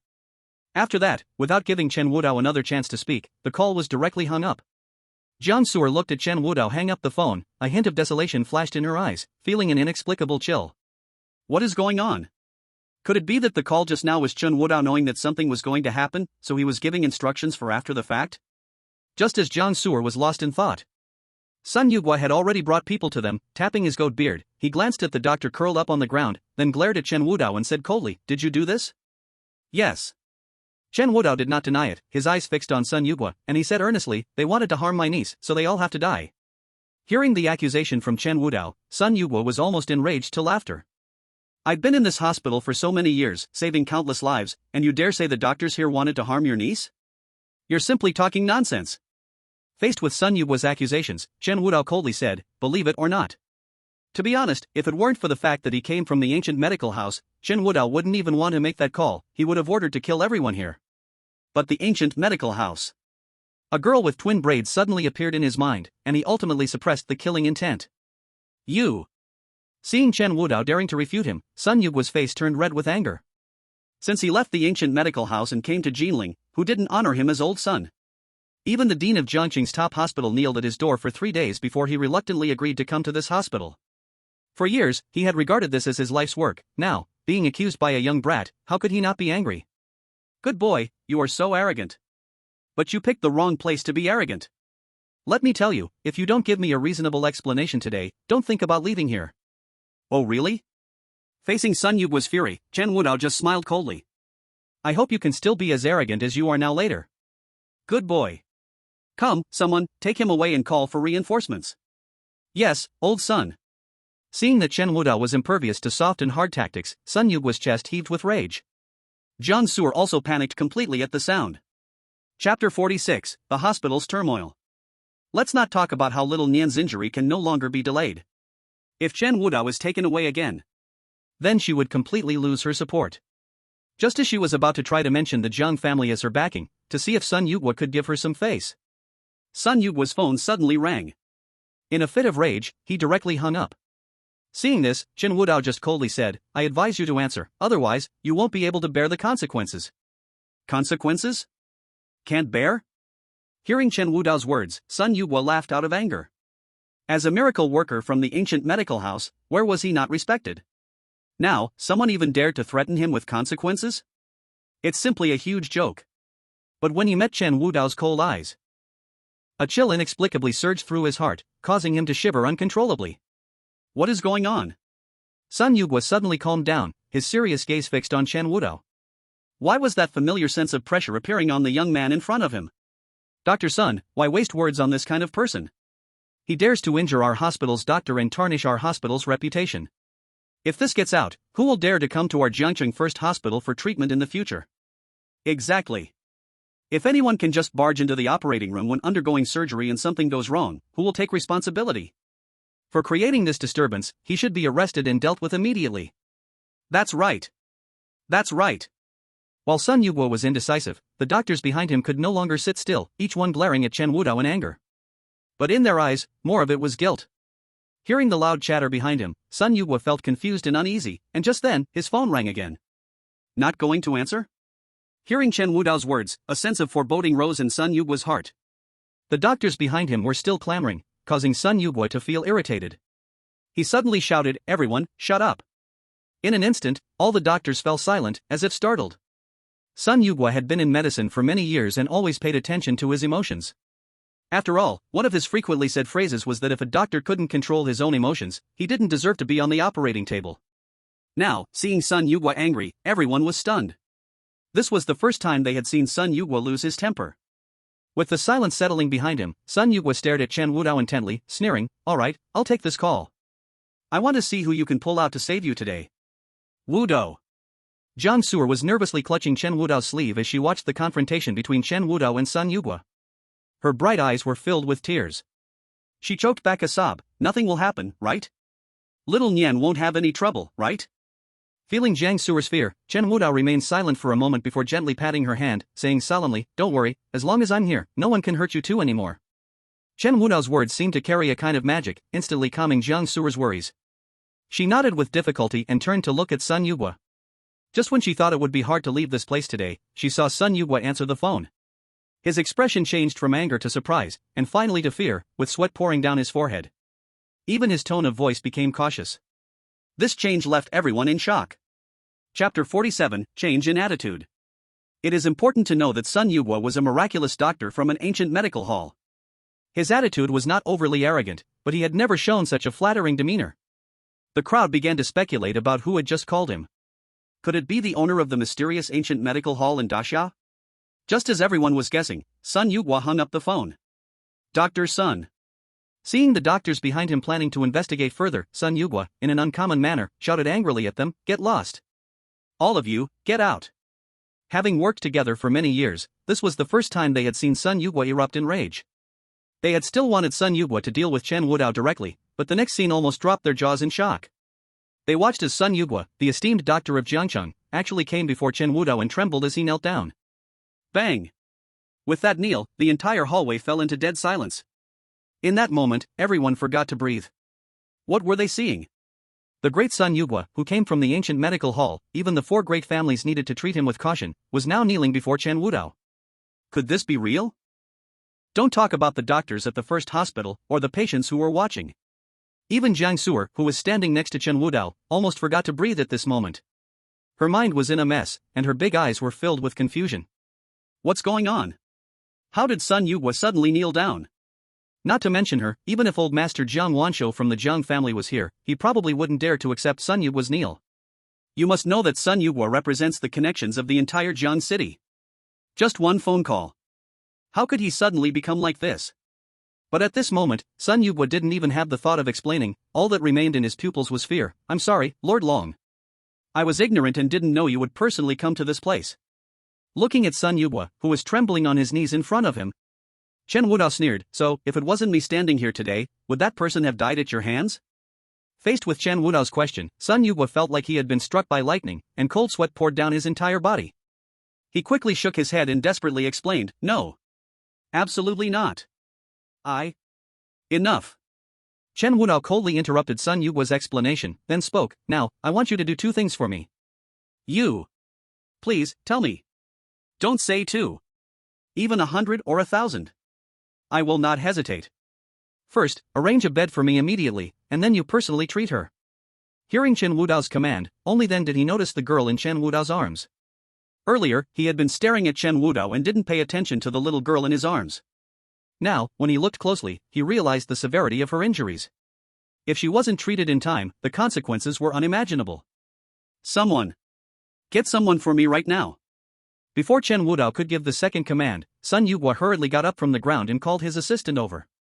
He trembled as he stood in front of Chen Wudao, his voice shaking. "Lord Long, please let me take her. I swear on my life, I will cure her." Chen Wudao looked at Sun Yugua, who was still confident and firm despite his fear. He handed the little girl over. As for the second thing, you will understand once you go inside. Chapter 48, What Happened Back Then? Hearing Chen Wudao's words, Sun Yugua suddenly felt a chill. But time waits for no one. The little girl must be treated immediately. After his assistant arrived, Sun Yugua immediately took the little girl into the operating room. When they saw the tragic scene inside the operating room, everyone except Sun Yugua couldn't stop vomiting. A corpse lay there, its eyes wide open in death. There was blood mist all over the ground, mixed with pieces of internal organs. The entire operating room was like a hell. Fortunately, Sun Yugua came from an ancient medical clinic, but even with his strong character, he was startled by the scene in front of him. At this moment, he also understood what Chen Wudao's second sentence meant. Chen Wudao wasn't lying. This first hospital of Jiang City had already decayed. In places he didn't know, they were even doing things worse than beasts. Sun Yugua gritted his teeth, suppressed the fear in his heart, and immediately arranged the surgery. But deep down, he marked this incident. After the surgery was over, the first hospital of Jiang City must be cleaned up. Seeing the red light in the operating room light up, Jiang Su'er still hadn't recovered from the shock. What exactly just happened? As the #1 divine doctor of Jiang City, Sun Yugua, who deserved respect not only in Jiang City but even throughout Jinling, had just received one phone call and had knelt down in front of them. He even personally took the scalpel to treat the little girl? Was she dreaming? Until the hospital leaders kept coming over, she finally came to her senses. "Wudao, I wasn't dreaming just now, right?" Looking at Jiang Su'er's dazed eyes, Chen Wudao shook his head. It wasn't a dream. In these days, because of the constant worry for Shan Yan, she hadn't slept for several days. The ongoing stress made her look particularly haggard. Chen Wudao hesitated for a moment, then spoke. "I'm here with you, you can go rest first." "No need." Seeing Chen Wudao trying to make her leave, Jiang Su'er immediately shouted, but she quickly realized her outburst and said apologetically, "I'm sorry, It's okay, I understand." Chen Wudao did not take Jiang Su'er's emotional outburst to heart but simply motioned for her to sit beside him. "Can you tell me what happened back then?" Jiang Su'er had many questions in her heart, like what Chen Wudao's true identity was? Why was he at the Lei family? How did he survive from Jiang Zhanlong? Or how did he know she would be at Fengcheng Group? Who did that phone call go to exactly? What did Sun Yugua mean by Dragon Lord? But all doubts were forgotten the moment Chen Wudao opened his mouth. What happened back then? The two sat quietly in the corridor. After a moment of silence, Jiang Su'er finally spoke. "The day I met Sui, she happened to save my life." Perhaps it was the sense of security Chen Wudao gave her, or perhaps it was because he was Sui's brother. Jiang Su'er recounted the story of that year. After the Chen family was slaughtered, Chen Sui happened to be away from Longcheng. When she learned the news, she immediately fled to Jiangnan. In Jiangnan, she met Jiang Su'er. That day, she went on a business trip to negotiate a partnership, but her enemies found an opportunity and cornered her in an alley. Just when she thought she was done for, Chen Sui appeared. Not only did she save Jiang Su'er, but she also personally sent her to negotiate the contract, helping her secure an opportunity that could change her life. "So, your partnership with Filong Group was secured by Sui?" Hearing Chen Wudao's words, Jiang Su'er's heart trembled. "You know about my partnership with Filong Group?" "Yes." Seeing Jiang Su'er's lingering fear, Chen Wudao said, "I am Xiaoyi's brother. If this partnership was secured with her help, I will definitely support you all the way." Meeting Chen Wudao's determined gaze, Jiang Su'er slowly felt at ease. Although she didn't understand why Chen Wudao knew her so well, he had saved her twice, so there was no need to dig deeper. The rest of the story is quite simple. With Chen Suyi's help, Jiang Su'er secured the contract that turned her fate around. As expected, they became best friends. They shared everything, except about their backgrounds. Chen Sui only told Jiang Su'er that besides Shan Yan, she had just one brother left in this world. Hearing this, Chen Wudao's heart twisted in pain, and even his breathing became hurried. What happened next? Jiang Su'er felt Chen Wudao's change and moved her lips, but ultimately continued her story. Then one day, Chen Sui rushed to find her, handed Shan Yan to her, and told her that those people had come looking. Jiang Su'er asked her who those people were, perhaps she could help Chen Sui deal with it. But Qin Sui only told her to protect Xiao Yan, and if she could survive, then come back for Xiao Yan. Soon after, Sui disappeared, and terrible news followed. Then, Jiang Su'er was expelled from the Jiang family to protect Xiao Yan, and after the news leaked, Xiao Yan was taken by the Lei family. After hearing the whole story, Chen Wudao clenched his fists tightly, his nails digging into his flesh as blood trickled down between his fingers, but he felt nothing. Despite having a simple understanding of the past events from the documents provided by Dugu Ao, hearing Jiang Su'er recounted personally ignited an unstoppable killing intent in his heart. When Xiaoyi fled to Jinling back then. How much sorrow has been endured, why didn't he seek out Xiaoyi back in the day? If he hadn't rushed to avenge the Chen family, perhaps Xiaoyi. 2 lines of tears streamed down. Now the Lei family is gone, but the real culprits behind it are still not found. The revenge for Xiaoyi is not over. The accounts with the Chen family still need to be settled. Dugu Ao and the Heavenly King's palace, along with 100,000 Shilin, are now stirring up a storm in the Great Xia.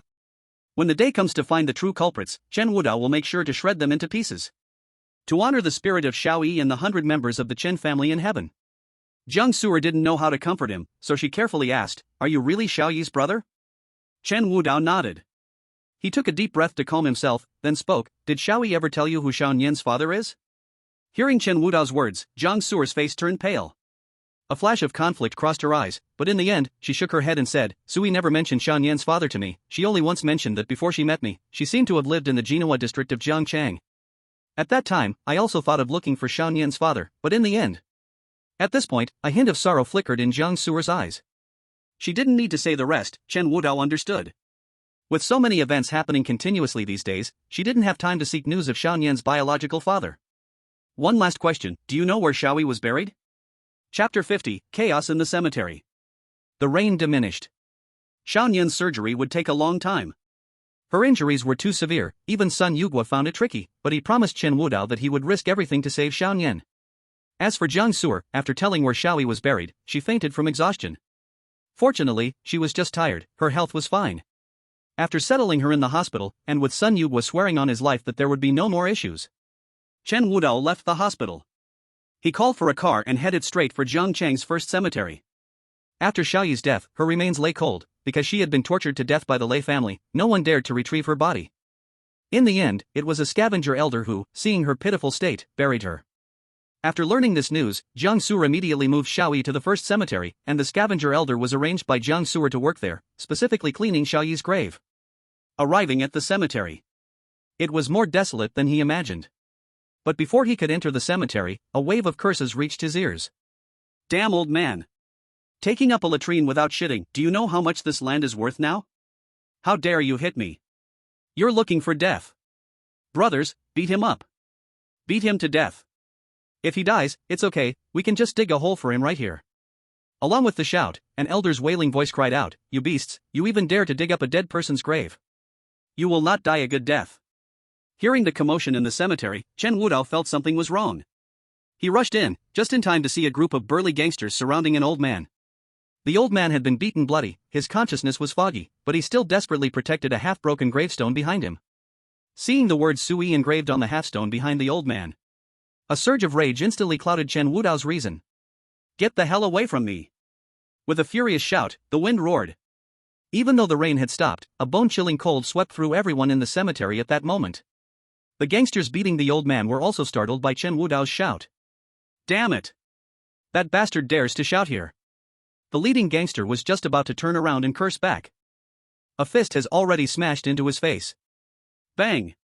With a loud sound, red and white matter exploded in the air. Seeing the scene, all the thugs were stunned, staring blankly at the newcomer. Long hair draped, making it hard to see his face. Covered in blood, under the wild wind, he appeared like the Grim Reaper harvesting lives. Damn! Where did this crazy guy jump out from? Seeing Chen Wudao like a madman, a few thugs spat and picked up the weapons at hand. Didn't expect an old bastard, and now there's one coming to seek death. Brothers, let's all go. Kill them, and when we go back the boss will definitely treat us to meat. Alright. The leader who was killed did not frighten them, instead, it made them even crazier. Chen Wudao could tell. These people must have blood on their hands. But that's even better. Chen Wudao exhaled cold air, his eyes bloodshot. They actually dared to dig up Xiao Yi's grave. Bang! A thug charged at him with an iron rod, and Chen Wudao slapped him, turning him into a cloud of blood. Then Chen Wudao raised his head, looking at the thugs surrounding him with a bloodthirsty gaze, and said coldly, "You all deserve to die." Chapter 51, Encountering the Huang family members. Screams echoed in the cemetery one after another. Facing a group of thugs, Chen Wudao was like a vicious wolf among a flock of sheep. Even though each of them had blood on their hands, how could they possibly be Chen Wudao's match? One corpse after another fell down.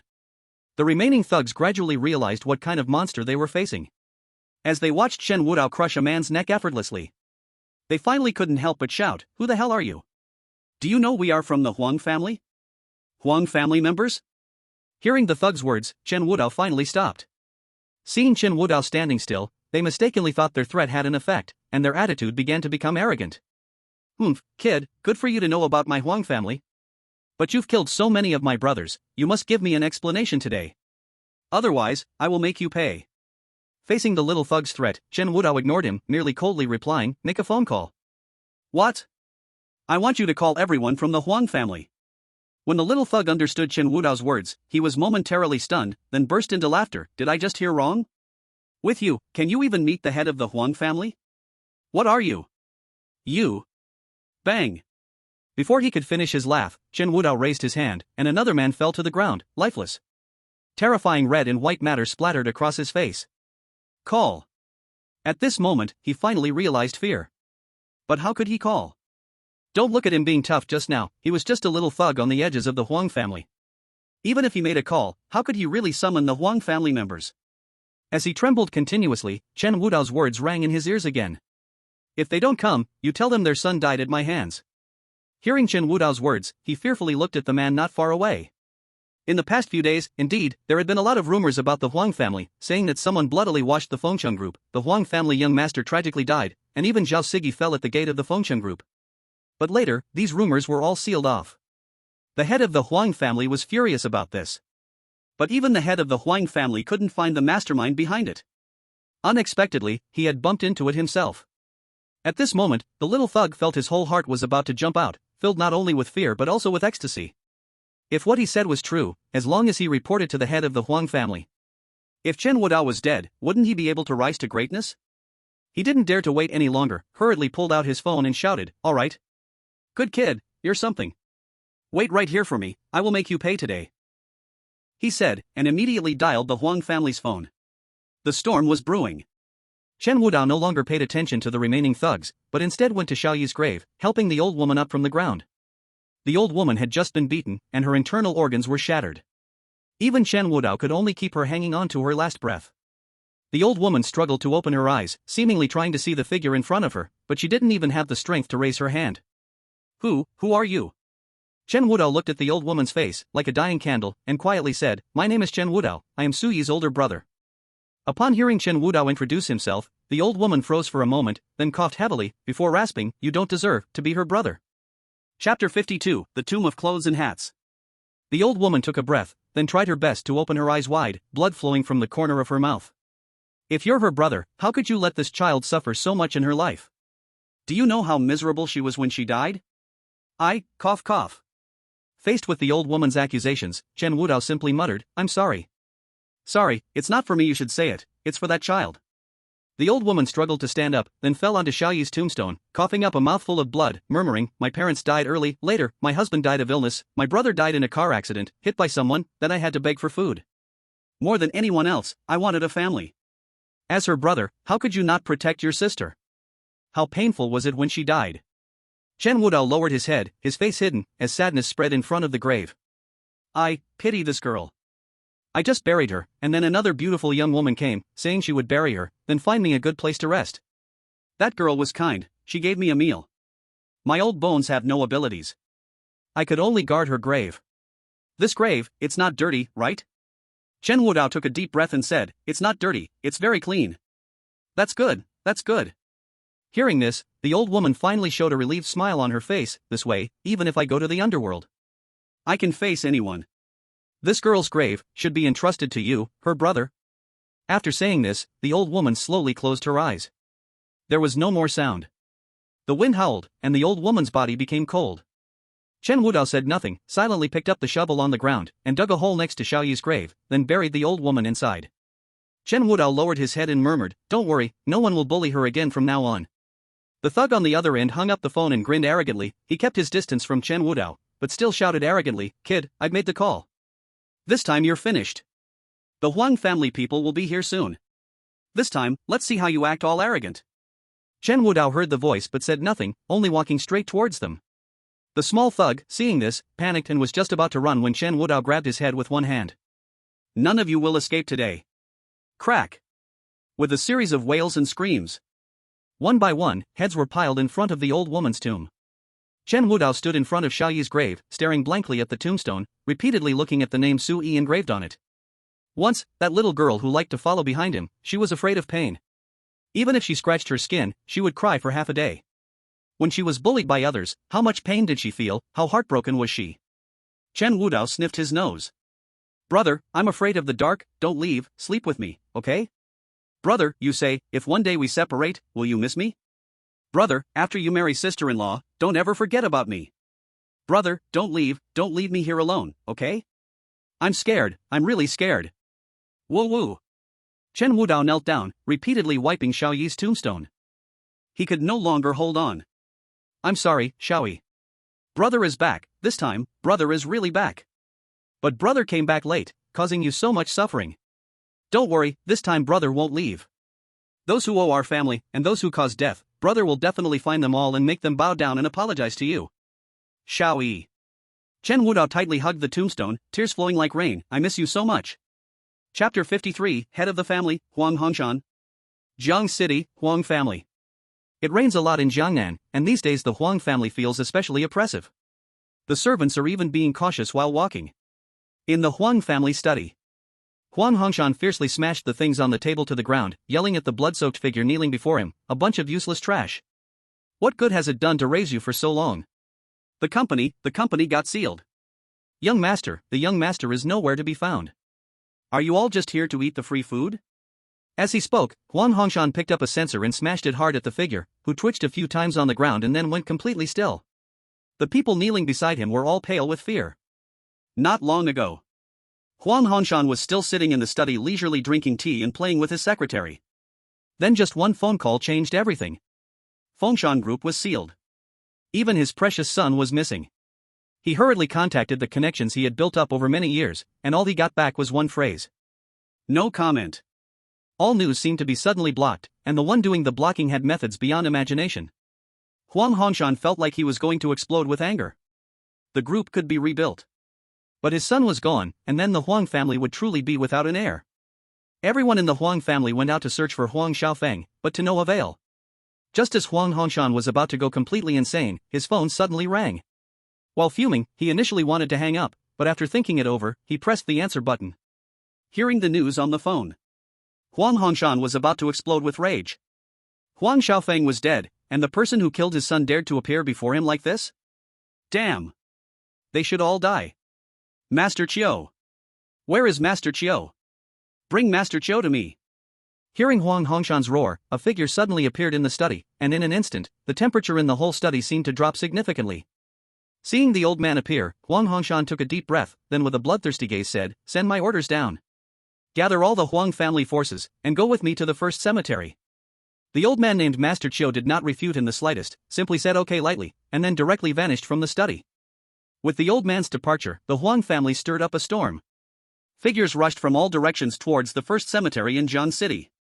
Huang Hongshan even personally took charge. As the Huang family mobilized, the entire Jiang City was thrown into chaos.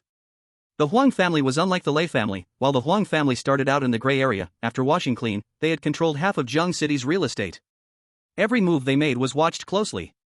As the Huang family moved out in full force, even the news that shocked Huang Hongshan quickly spread throughout Jiang City. At this moment, many people panicked. Everyone began to speculate about who had provoked the Huang family. Could it be related to the recent sealing of the Fengshan Group? The storm was rising again. But at this moment, Huang Hongshan's mind held only one thought, to kill the bastard who killed his son. The car stopped in front of the cemetery.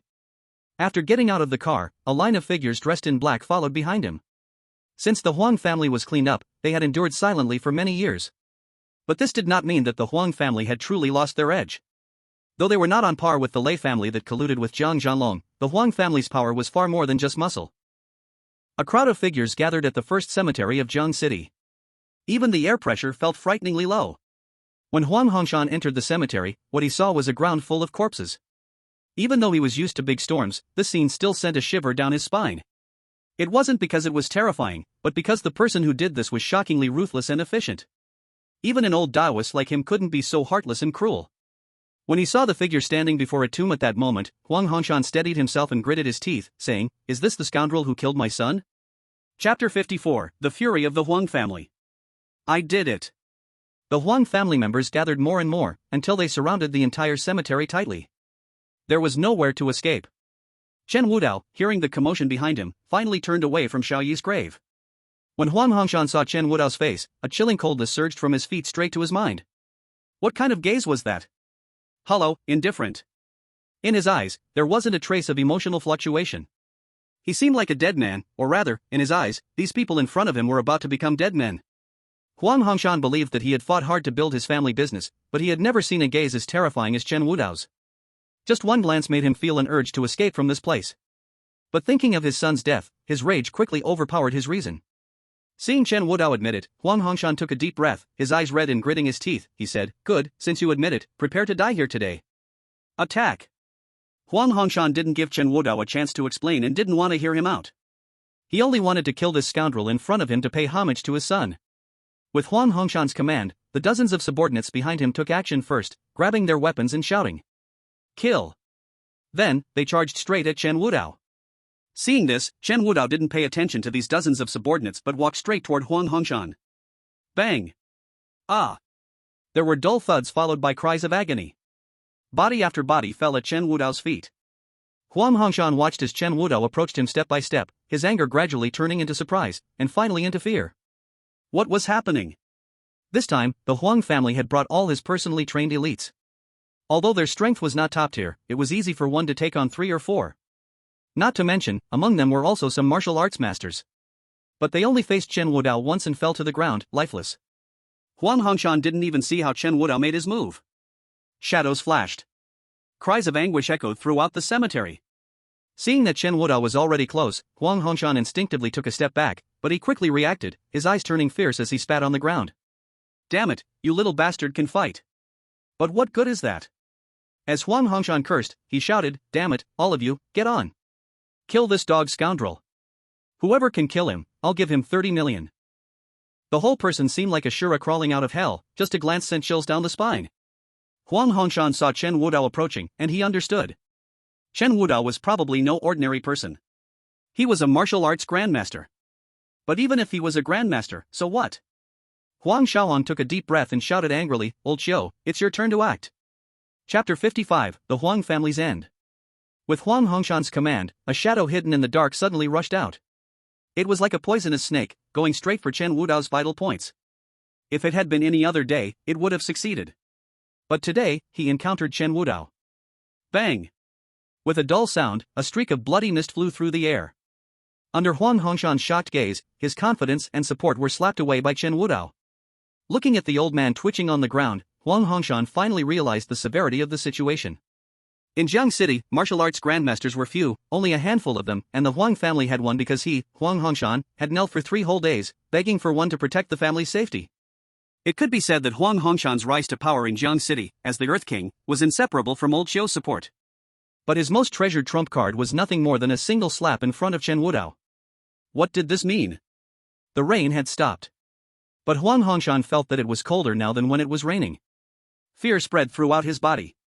He stared blankly at Chen Wudao standing in front of him, his throat bobbing, then he trembled and said, "Give me a reason." A reason? Chen Wudao coldly stared at Huang Hongshan, saying no more, and directly twisted his neck. When do I ever need to explain myself to you? Huang Hongshan died. His eyes almost popped out, dying without closing them. The people Huang's family had dispatched to surround and kill Chen Wudao were mostly killed or wounded. The remaining ones, upon seeing Huang Hongshan's death, finally realized the severity of the situation. They wanted to flee, but it was too late. The wind stopped suddenly, and black battle vehicles from all directions surrounded them. The remaining Huang family members, seeing this, wanted to struggle. But soon, gun barrels were pointed at their heads, and everyone was forced to kneel on the ground. seeing the woman getting off the vehicle at the front. Chen Wudao sighed, "Xiaoyi, I just wanted to quietly talk to you for a while, but it seems you'll have to wait a little longer." The woman got off the battle vehicle and quickly arrived in front of Chen Wudao, then knelt on one knee and respectfully said, "I, Kyohanju, meet the Dragon Lord. I remember you." Although it was only a glance, Chen Wudao still recognized her. The woman in front of him, Kyohanju, was the one who had followed that old man in the underworld sea back then. Seeing that Chen Wudao still remembered her, Kyohanju's eyes showed a hint of joy. "Dragon Lord, I speak." Seeing a trace of cruelty flashing in Chen Wudao's eyes, Kyohanju's heart tightened, and she dared not say anything further. She quickly said, "Yes." She then told Chen Wudao the reason she was here. Jiang Zhanlong was dead. As the head of the Jiang City military department, he died at Chen Wudao's hands. If there was no new leader to take over, Jiang City would surely descend into chaos. So, she was sent by the elderly man from the Tianwang Palace to take over the Jiang City military department. If Chen Wudao needed any help in Jiang City, she would provide it all. Help? After hearing Kyohanju's words, Chen Wudao sneered coldly, "It's surveillance, isn't it?" Kyohanju trembled at his words, and cold sweat instantly soaked her entire body. She hurriedly began to explain, "Dragon Lord, elderly didn't mean it this way, his actions are actually to help you." "Help me?" Chen Wudao couldn't deny it. He turned his back, no longer looking at her, instead, staring at Xiaoyi's gravestone, his gaze lowered. When Kunlun needed someone to guard, where was he? When the Chen family was in trouble, where was he? When Xiaoyi was tortured to death, where is he again? Now to help me? It's too late. Chapter 56, The Red Fish of Dragon City. Chen Wudao's words had no trace of emotion, but they fell into Chiu Hongyu's ears like a plunge into an ice cave. The cemetery was filled with desolation. Chiu Hongyu trembled all over, no longer daring to speak. After all, she had personally felt the terror of Chen Wudao in the underworld sea. No one knew better than her that once Chen Wudao truly went mad, the consequences would be unimaginable. "You can go now." Hearing Chen Wudao's words, Chiu Hongyu's body stiffened as she looked up at his back. "Dragon Master. Although that old man sent you to watch me, you should know what to do." Chiu Hongyu felt terrified.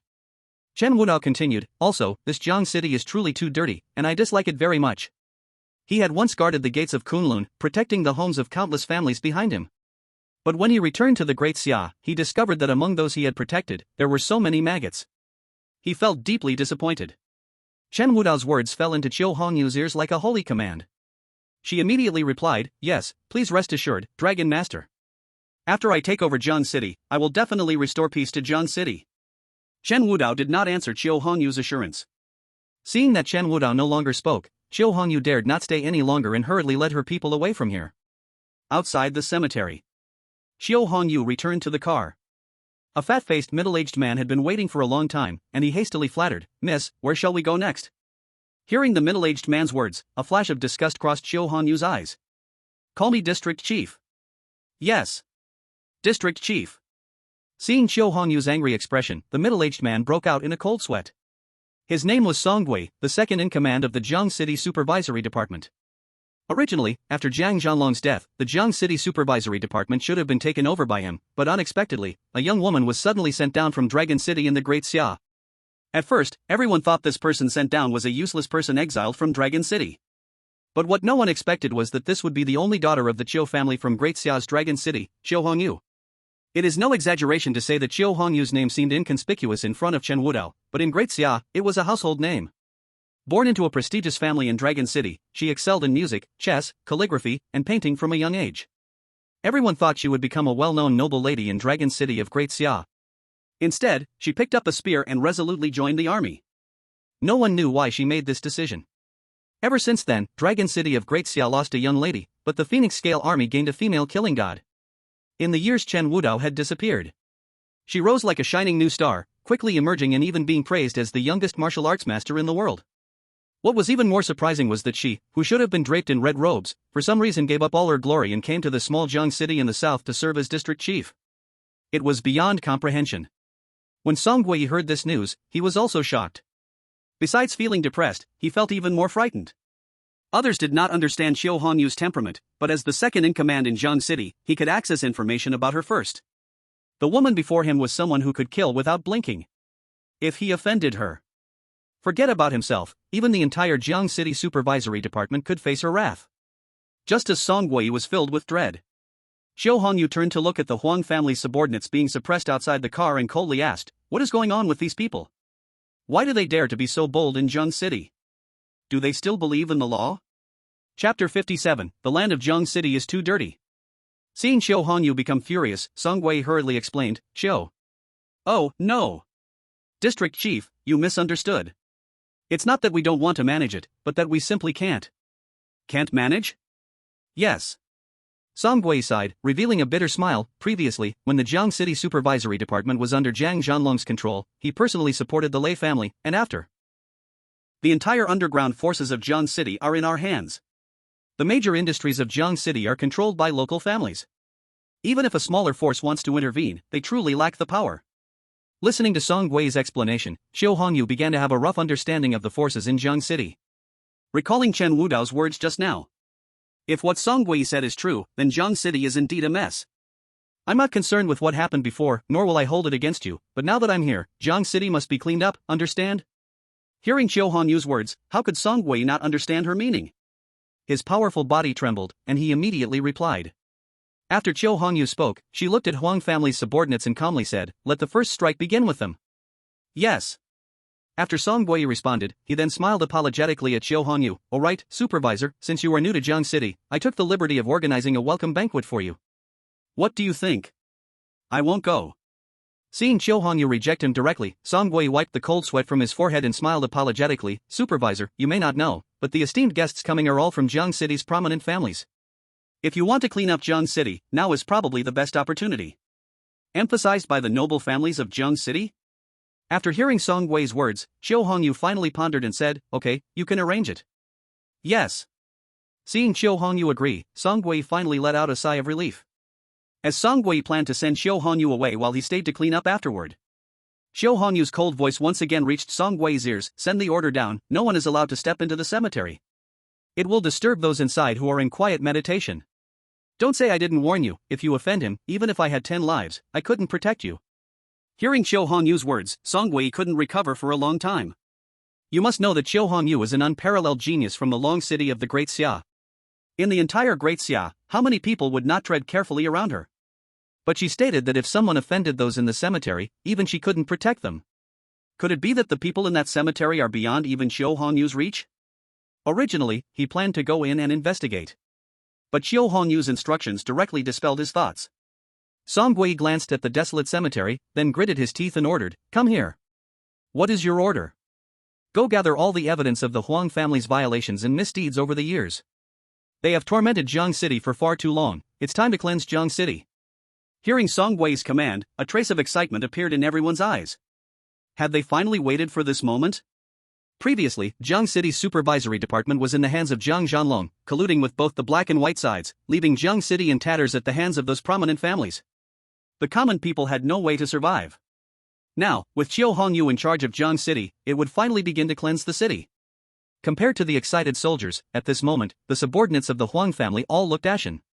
They never imagined that within the span of a cigarette, they would move from the heights of the Huang family to being prisoners. Watching his subordinates excitedly start to busy themselves, Song Wei felt no relief. Instead, under the puzzled gazes of everyone, he respectfully bent down and bowed 3 times towards the cemetery. Chapter 58, The Fall of the Huang Family. Seeing this scene, the attendant following behind Song Wei said, "Supervisor Song, what are you doing? Is there perhaps an elder of yours in this cemetery?" Hearing this, Song Wei turned to look at his most trusted confidant, and a cold light flashed in his eyes. "Don't ask what you shouldn't. Otherwise, if you lose your head, don't come to me crying at midnight." Seeing Song Wei's anger, everyone fell silent. Song Wei didn't bother with them any longer, but ordered them to clean up the Huang family's subordinates and explicitly forbade anyone from approaching the cemetery. Although everyone was puzzled by this order, they still executed it immediately. Soon, the people from the Jiangcheng Supervisory Department left. But the consequences of this event caused a tremendous change in the entire Jiangcheng. A news spread throughout Jiangcheng in just a few minutes. The Huang family has fallen. The Huang family, holding half of Jiangcheng's cards, was brought down by the Jiangcheng Supervisory Department after digging up decades-old accounts, all in less than an hour. The Fengcheng Group was taken over, half of its territory confiscated. The Huang family has fallen. Some people were happy, some were sad. But more big shots hiding in the shadows already smelled the approaching storm. The sky over Jiangcheng is about to change. just as the whole Jiangcheng was thrown into chaos. Chen Wudao had already left the cemetery and arrived in front of an old building. According to the information given by Jiang Su'er, Xiaoyi had lived here with Xiaoyan, and even later when Xiaoyi was captured, she had hidden here. But later, fearing it would involve the people here, she chose to leave. Soon, Chen Wudao stood in front of a door. Before he could knock, a voice of scolding came from inside. "You two old fools, hurry up and bring me the property certificate. If you don't bring it out, you'll never see me again in this lifetime.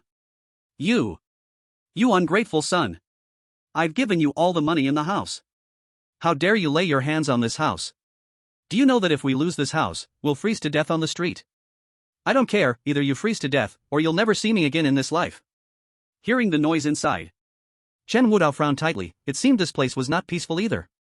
But he still knocked on the door. "Who is it? Which bastard is knocking here? Don't you see I'm busy with important matters?" Quickly, the door opened, revealing a cocky face. A head of yellow hair stood out even more. The first moment he saw Chen Wudao standing at the door, he was startled. Because Chen Wudao's figure was too tall, even though he was wearing ragged clothes, he still instilled instinctive fear. Seeing that the yellow hair was too scared to speak, an old man cautiously approached from inside. When they saw Chen Wudao, they were also quite frightened. But they still mustered the courage to ask, "May I ask who you are looking for?" Chen Wudao saw the two elders come out, and his cold gaze softened a little. "In the hospital." Jiang Su'er had told Chen Wudao that Chen Suyi had shared with her that when she lived in the community, she relied on the two elderly landlords for care, and they treated her like their own daughter. Even Xiaoyan really liked to cling to the two elders. Since they treated Xiaoyi well, Chen Wudao naturally would not have the heart to harm them. "May I ask if Xiaoyi used to live here?" "Xiaoyi?" Upon hearing Chen Wudao's words, the two elders trembled at the same time, looking at each other, then cautiously asked, "Who are you?" Chen Wudao paused, then said, "My name is Chen Wudao, I am her brother." Chapter 59, Ignorant Yellow Hair. After learning Chen Wudao's identity, the two elders finally let out a heavy sigh of relief. Just as they were about to invite Chen Wudao inside, they were pushed aside by the yellow-haired guy. He stood in front of Chen Wudao, speaking arrogantly, "I remembered. The lady who used to live here, what was her name? Chen Suyi, right? You are her brother?" Seeing the yellow-haired guy blocking the way, Chen Wudao frowned slightly, but thinking of the elderly people inside, he suppressed his anger and nodded, "It's me." "That's just great." Seeing Chen Wudao admit his identity, the yellow-haired guy showed a surprised smile and then unexpectedly reached out his hand to Chen Wudao and shook it. Seeing this, Chen Wudao frowned. "What do you mean by this?" "What do you mean?" Seeing Chen Wudao's confused face, the yellow-haired guy exploded instantly, his face full of disdain. "I'm asking if you are really stupid or just pretending to be stupid? Did you not see that I am reaching out? Money. Give me money, do you understand?"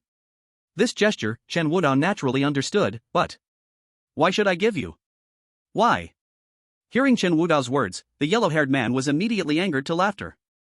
"Do you know that woman named Chen Suyi has been living in my house for over a year, and these two old fools didn't ask her for a penny? Now she is missing, and you happen to be her brother, so you tell me, shouldn't this money be returned by you?" As soon as the yellow-haired man's words fell, before Chen Wudao could speak, the old man in the room suddenly shouted, "Enough! You beast, this house is ours. Even if we rent it out without taking a dime, what does it have to do with you?" Seeing the old man get angry, the yellow-haired man disdainfully picked his nose.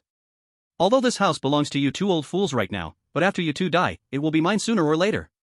I'm just asking for the money now, what's wrong with that? You beast."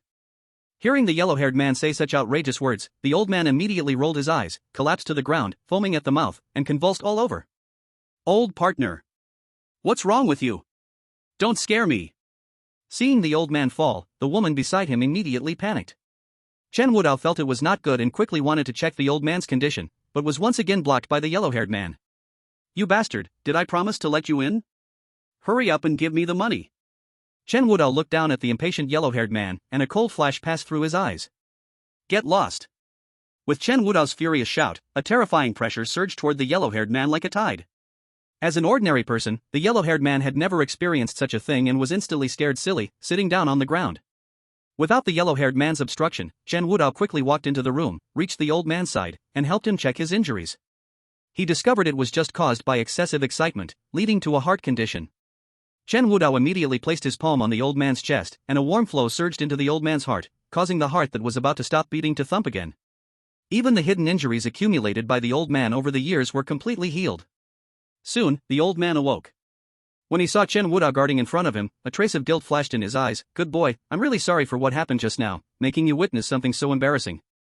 Chen Wudao, hearing this, just shook his head and calmly said, it's good that you're fine. After the old man came to his senses, he seemed to see Chen Wudao's awkwardness, then spoke, if you don't mind, just call us Uncle Li and Aunt Li like Sudi does. Okay, Uncle Li. Seeing the old man recovered, Chen Wudao then asked, Uncle Li, when Sudi lived here before, besides Xianyan, were there any other people? Hearing Chen Wudao's words, Li Yunshan and his wife Wang Shou exchanged glances, then asked back, did that child Sudi not tell you? Chen Wudao shook his head. Li Yunshan sighed helplessly upon seeing this. Of course, after all, that child's man is born with a disability, and he probably didn't want to tell you out of fear that you'd worry. Born with a disability? Chen Wudao was taken aback. Then from Li Yunshan, Chen Wudao got a rough idea about Xianyan's father. He had indeed been here, but Li Yunshan did not closely observe his appearance.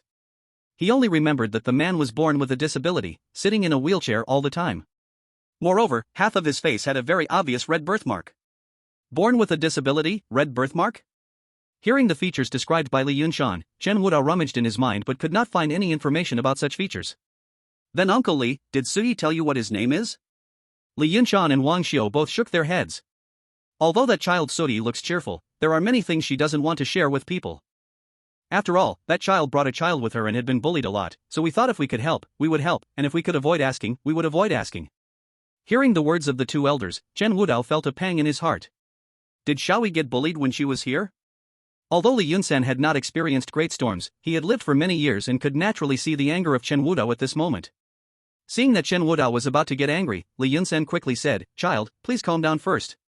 That person is notorious for being a thug around here, and he has more than a dozen little brothers under him. You must not act impulsively, you are not his match.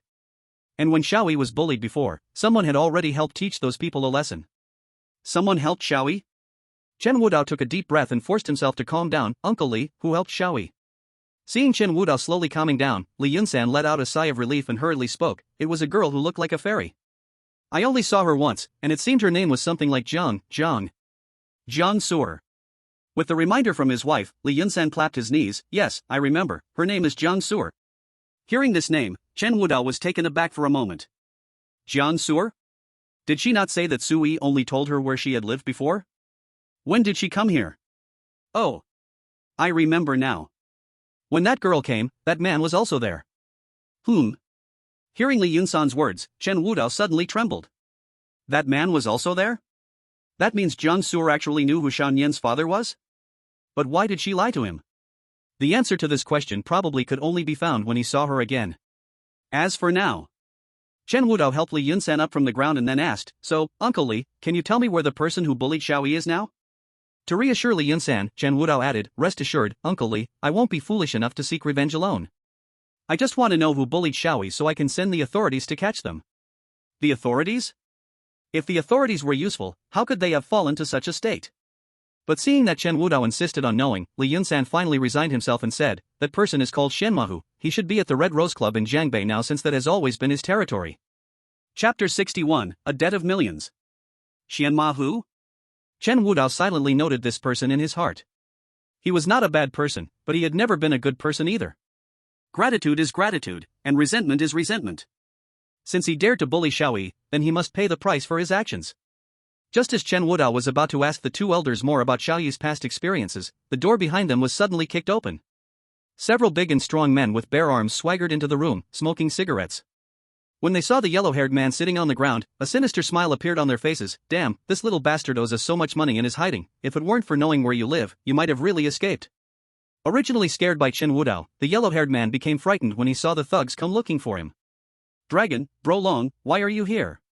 Seeing the terrified expression on the yellow-haired man's face, the strong man spat out the cigarette in his mouth and slapped him hard across the face, furiously scolding, Nonsense! You owe me so much money, if I didn't come, how would I explain to my boss? Let me tell you, as long as you are still in Jiang City, even if you hide in the underworld, I can still drag you out. I'm waiting for the money you promised. The yellow-haired guy was slapped by a muscular man, losing his teeth, with half of his face swelling up. Seeing he was about to be beaten again, he hurriedly knelt on the ground and cried out, Don't hit me anymore. Don't hit me anymore, Brother Long, I have money. I really have money. Oh, is that so? Hearing the yellow-haired guy's words, Brother Long finally raised his hand, signaling his henchmen to stop. If you dare to lie to us again, today I will chop you up and throw you into the river to feed the fish. Upon hearing the murderous intent in Brother Long's words, the yellow-haired guy was so scared he peed himself. He didn't care about his image anymore and turned his head to look at Li Yunshan, yelling in desperation, "What are you two old geezers waiting for? Hurry up and take out the money. Do you want to see me get beaten to death?" Looking at the yellow-haired guy kneeling on the ground, Li Yunshan almost choked and couldn't swallow his breath. Beast. You truly are a beast. It turns out that Li Yunshan's son was once a good person. Later, after being tricked into gambling, he lost control completely. Not only did he gamble away all his savings, but he also lost his job, wife, and children. Even the family's old savings were taken out to fill his pits. Thinking he would turn over a new leaf after this, Li Yunshan was shocked to find out he was still gambling. He even borrowed high-interest loans from outside. Although Li Yunshan felt helpless, the thought of being the only remaining child made it hard for him to let go.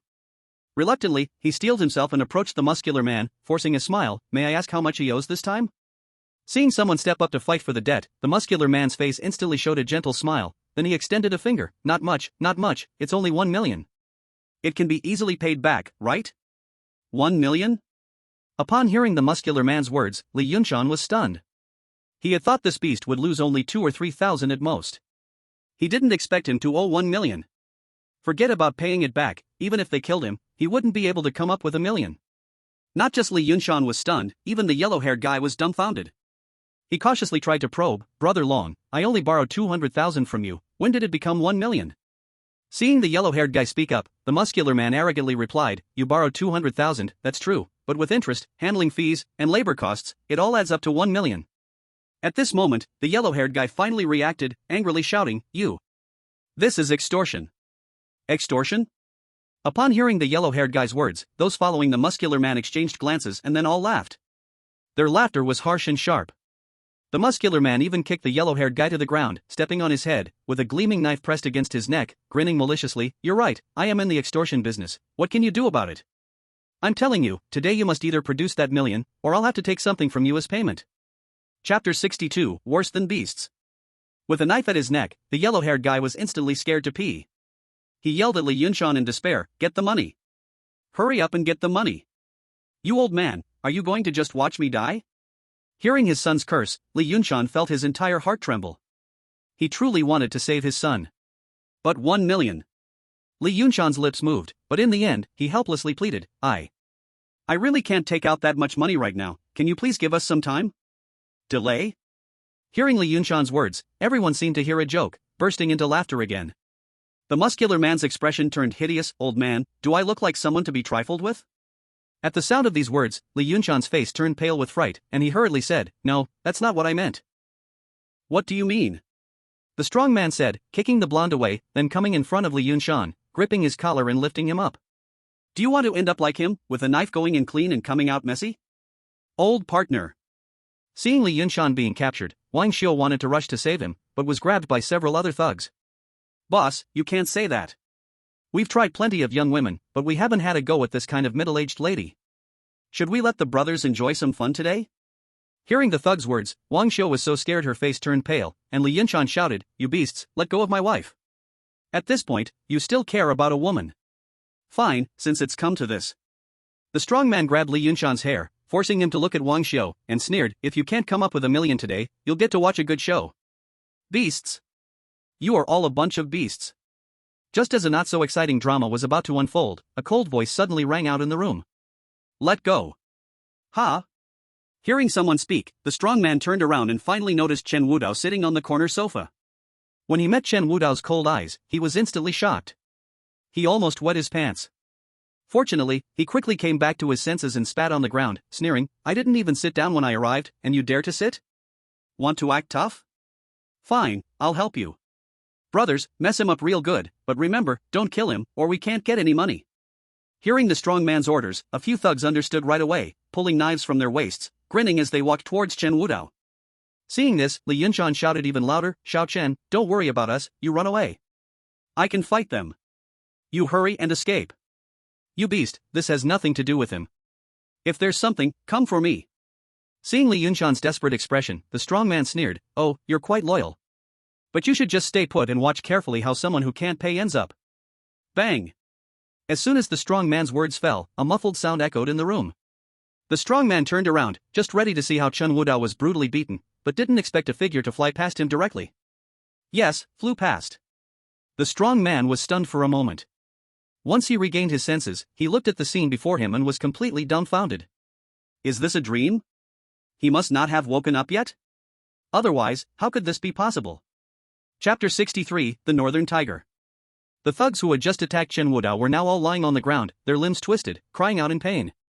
And as for Chen Wudao, not only was he uninjured, but even his clothes looked perfectly fine. But how could this be? The strong man looked at Chen Wudao in terror. He had been in the underworld for many years, he had seen storms and rough seas and many who could fight. But he had never seen such a bizarre scene. Forget about the strong man, even Li Yunshan's family was scared. Chen Wudao is so strong? The strong man shouted at Chen Wudao, "Kid, what have you done to my brothers?"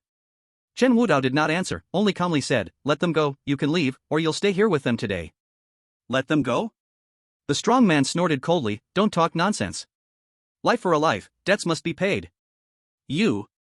Smack. Before the strong man could finish his words, a slap landed heavily on his face. He was left dazed and half of his face swelled up like a pig's head. As the strong man regained his senses, a surge of anger rose in his chest. He had lent money for so many years, what kind of trouble hadn't he encountered? Yet, in the end, they all bowed to him. When had he ever been so humiliated? Damn it! You little punk!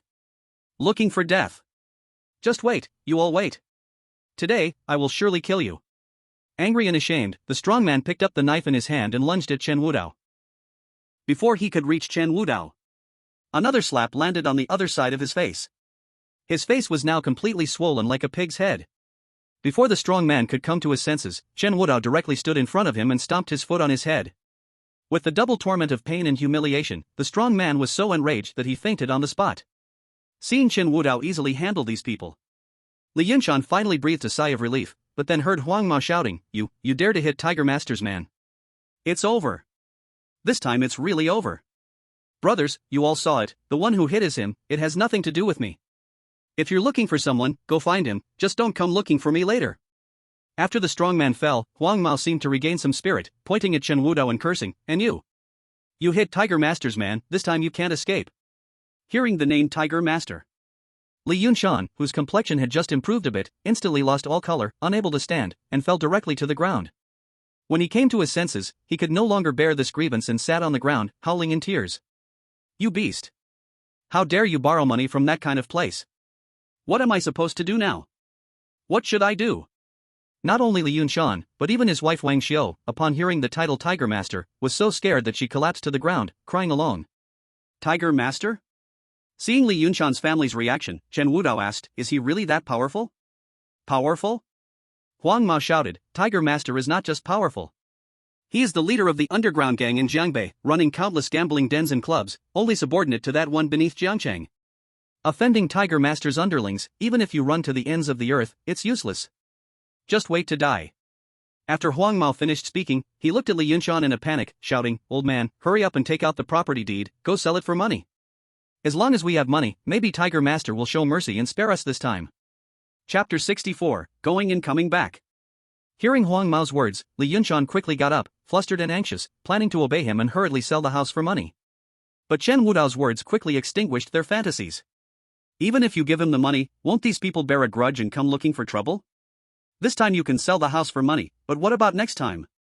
What else can be sold? Upon hearing Chen Wudao's words, Li Yunshan was suddenly stunned. Yes, even if they could escape this calamity this time, how could these people possibly let his family go afterward? Li Yunshan sat on the ground in despair.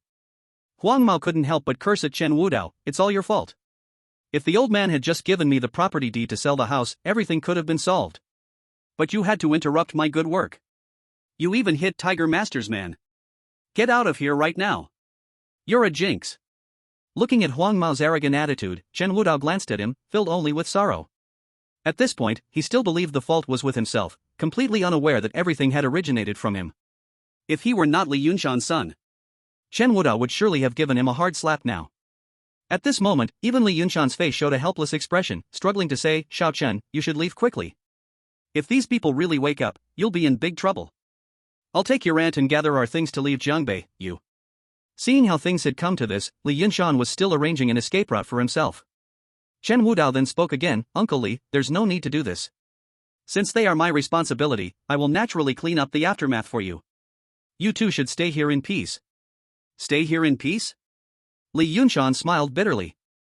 Huang Mao couldn't help but shout again, "You beggar, it's easy for you to talk. Do you know who Lord Tiger is? He has hundreds of little brothers under him. Is it possible for you to take down the tiger of Jiangbei? If you ask me, we should quickly sell the house, pay off the debts, and run away. That way, we can still keep quite a bit, and it will be enough for me." Enough. Seeing the situation develop like this, Huang Mao was still thinking about the house, while Li Yunshan's eyes were filled with disappointment and sorrow. He never imagined that he had failed so terribly in educating his son. "You old fool, why are you shouting? I'm telling you, either sell the house today, or we all die together. You decide." "You." Li Yunshan looked at Huang Mao's arrogant attitude and almost couldn't catch his breath. At this moment, he finally felt utterly hopeless. He turned to Chen Wudao, forcing a pained smile, "Xiao Chen, you should leave quickly. You just saved our family's life, the rest is up to us old bones to handle. You are still young, don't act impulsively and ruin your own life." Facing Li Yunshan's kindness, Chen Wudao didn't respond. Instead, he lifted a little thug from the ground and asked, "Do you know where Lord Tiger is?" "Why yes, I know." "Good, take me there."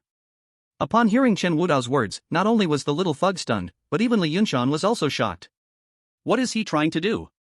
Is he looking for death? Did he not hear anything from the conversation just now? "Xiao Chen, please don't be impulsive." Li Yunshan planned to continue persuading Chen Wudao, but Chen Wudao only calmly said, "Don't worry, Uncle Li, my word is my bond. Leave this to me. You guys rest here and wait for my news." Chapter 65, The bigger the storm, the pricier the fish. "Ha, just you? Besides bragging, what else can you do? If you really dare to find Lord Tiger and come back alive, I'll kneel and call you Grandpa." Seeing Huang Mao's disdainful look, Chen Wudao smiled slightly. "It's a deal. You." After that, Chen Wudao directly ignored Huang Mao's resentful gaze and took the little thug and left the house. Jiangcheng, Beihe District. Yu Club. Countless luxury cars lined up outside the door, with various scantily dressed girls flaunting their figures. Due to its excellent service and beautiful princesses, Yu Club is dubbed the #1 building in Jiangcheng. Even members of various families come here to let off steam. And the owner of Yu Club is none other than Lord Tiger. He may not be a great hero, but he is extremely clever and has fought his way to this point, gathering many followers along the way. Moreover, he usually keeps a low profile. But only his trusted ones know just how many lives are stained on his hands. He is the true smiling tiger of Jiangcheng's underground. At this moment, in a luxurious private room on the top floor of the club, a fat man in a black tang suit sat in the main seat. He was Jiangbei's bandit leader, Lord Tiger. On both sides of him sat people dressed in black, filling the sofas. These are his trusted aides, the real force behind his success in battling all the way here. The atmosphere in the private room was serious. Lord Tiger spoke first. "Although the higher-ups are putting pressure on us, you should have received the news that the Lei family was wiped out in a day by a mysterious person, and the Huang family was exposed with evidence and directly suppressed. What do you think about these two matters?" Hearing Lord Tiger speak, someone below finally responded. "Lord Tiger, the Lei family originally held most of the underworld turf in Jiangcheng. We have been accumulating strength, but now that the Lei family has fallen, this is the best opportunity for us to take Jiangcheng. I think we must act quickly." No, the Lei family was annihilated overnight, and the Huang family was sealed by the supervisory department. Everything is clearly indicating that someone is orchestrating this behind the scenes. Acting rashly now could lead us into danger. Damn it, what are you all so afraid of? If worse comes to worst, we can just start again in the next life, so let's just do it. Why be scared? At this moment, the private room was in chaos. Lord Tiger sat at the head, silent and still. The changes in Jiang City had come too suddenly, catching everyone off guard. Today, even 7 of Lord Tiger's own clubs were directly sealed. Clearly, those above were not coming with good intentions. But, did that really mean he had to just give up? A flash of unwillingness and ruthlessness crossed Lord Tiger's eyes. In everyone's eyes, he seemed untouchable, always smiling, but only he knew how long he had endured to wait for this day. The knife he kept at home had already forgotten how long it hadn't tasted blood. Right now, his subordinates were getting louder and more aggressive, about to take action. Lord Tiger said solemnly, "Quiet." With Lord Tiger's angry shout, the private room instantly fell silent. The situation is very clear. We have an opportunity right in front of us, but the risks are also great. But everyone who has been with me should understand one thing: the bigger the storm, the more valuable the fish. With the Lei family down, there's no leader in Jiang City, this is the best chance. Lord Tiger took a deep breath, and despite suppressing his emotions, the excitement and bloodlust in his eyes couldn't be held back. Everyone, it's time for us to take control of the underworld of Jiang City. After Lord Tiger's words, everyone's spirits suddenly rose, but soon a voice came, freezing the air in the room. I'm sorry, you no longer have that opportunity. Who? Everyone turned to look at the voice, just in time to see Chen Wudao standing at the door of the private room. Lord Tiger's expression darkened as he saw the small thug being held by Chen Wudao. Kid, do you know where this place is? Damn it, this punk is looking for death. One of his subordinates was about to charge at Chen Wudao but was sent flying by a single slap from Chen Wudao. Seeing this scene, everyone was stunned. Lord Tiger fixed his gaze on Chen Wudao and smiled. Looks like my friend is here to cause trouble today? Friend? Chen Wudao shook his head. You don't deserve to be my friend. What?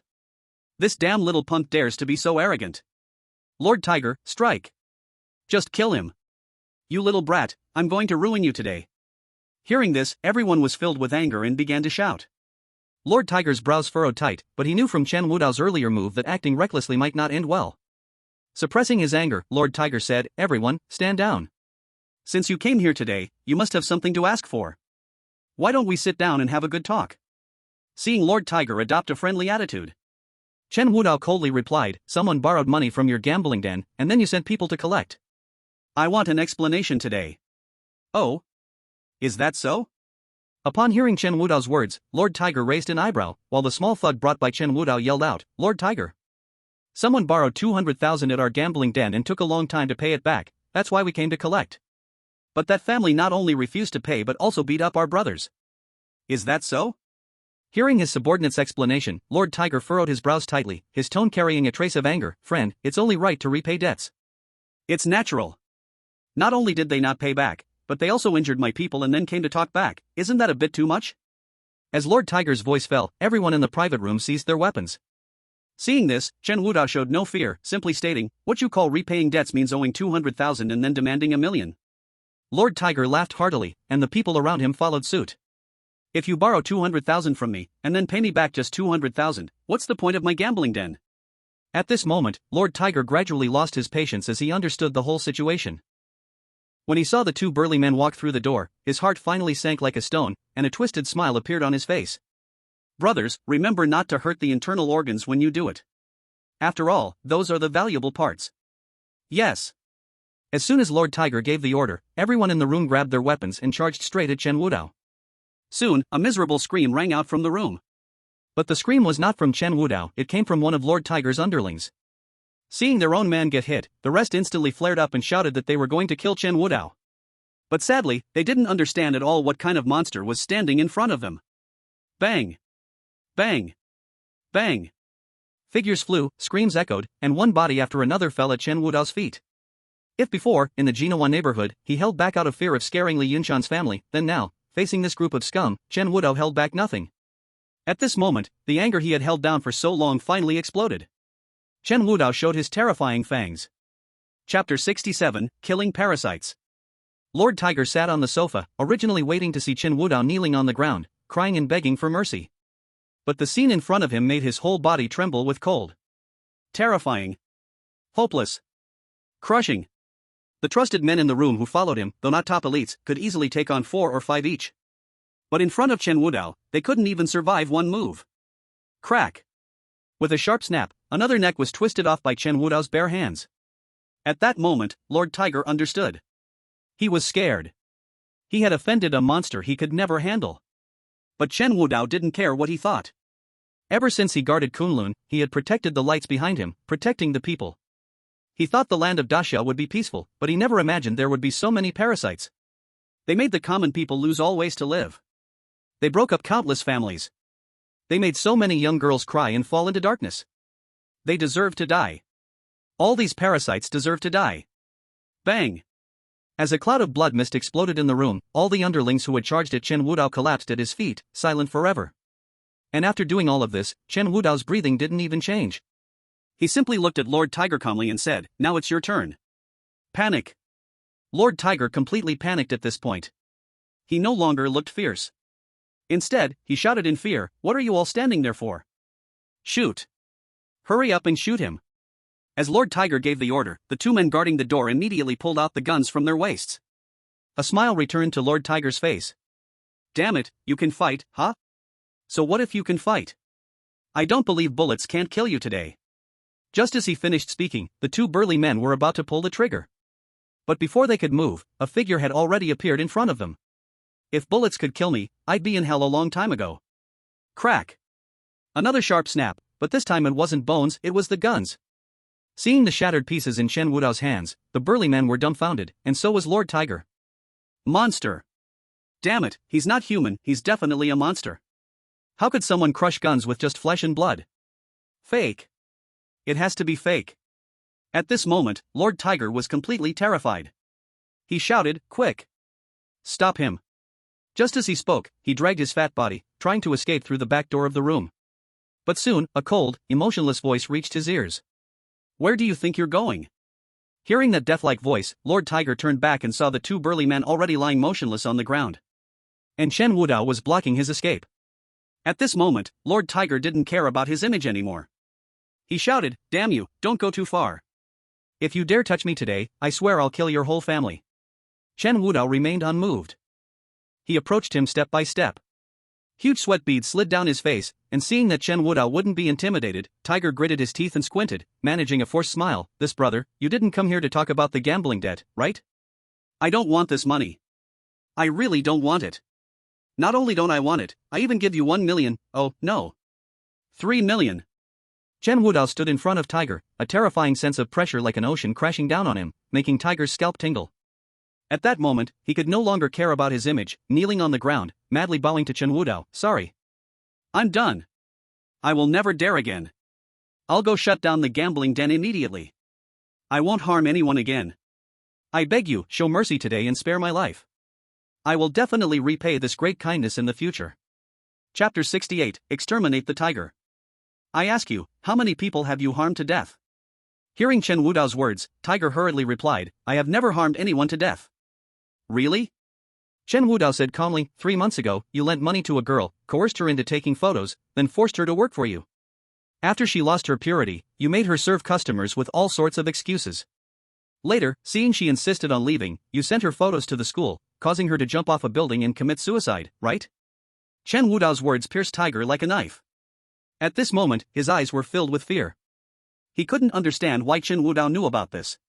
Before he could explain, Chen Wudao spoke again. Half a month ago, you demanded a debt from a newlywed couple, lending them 80,000 but asking for 800,000.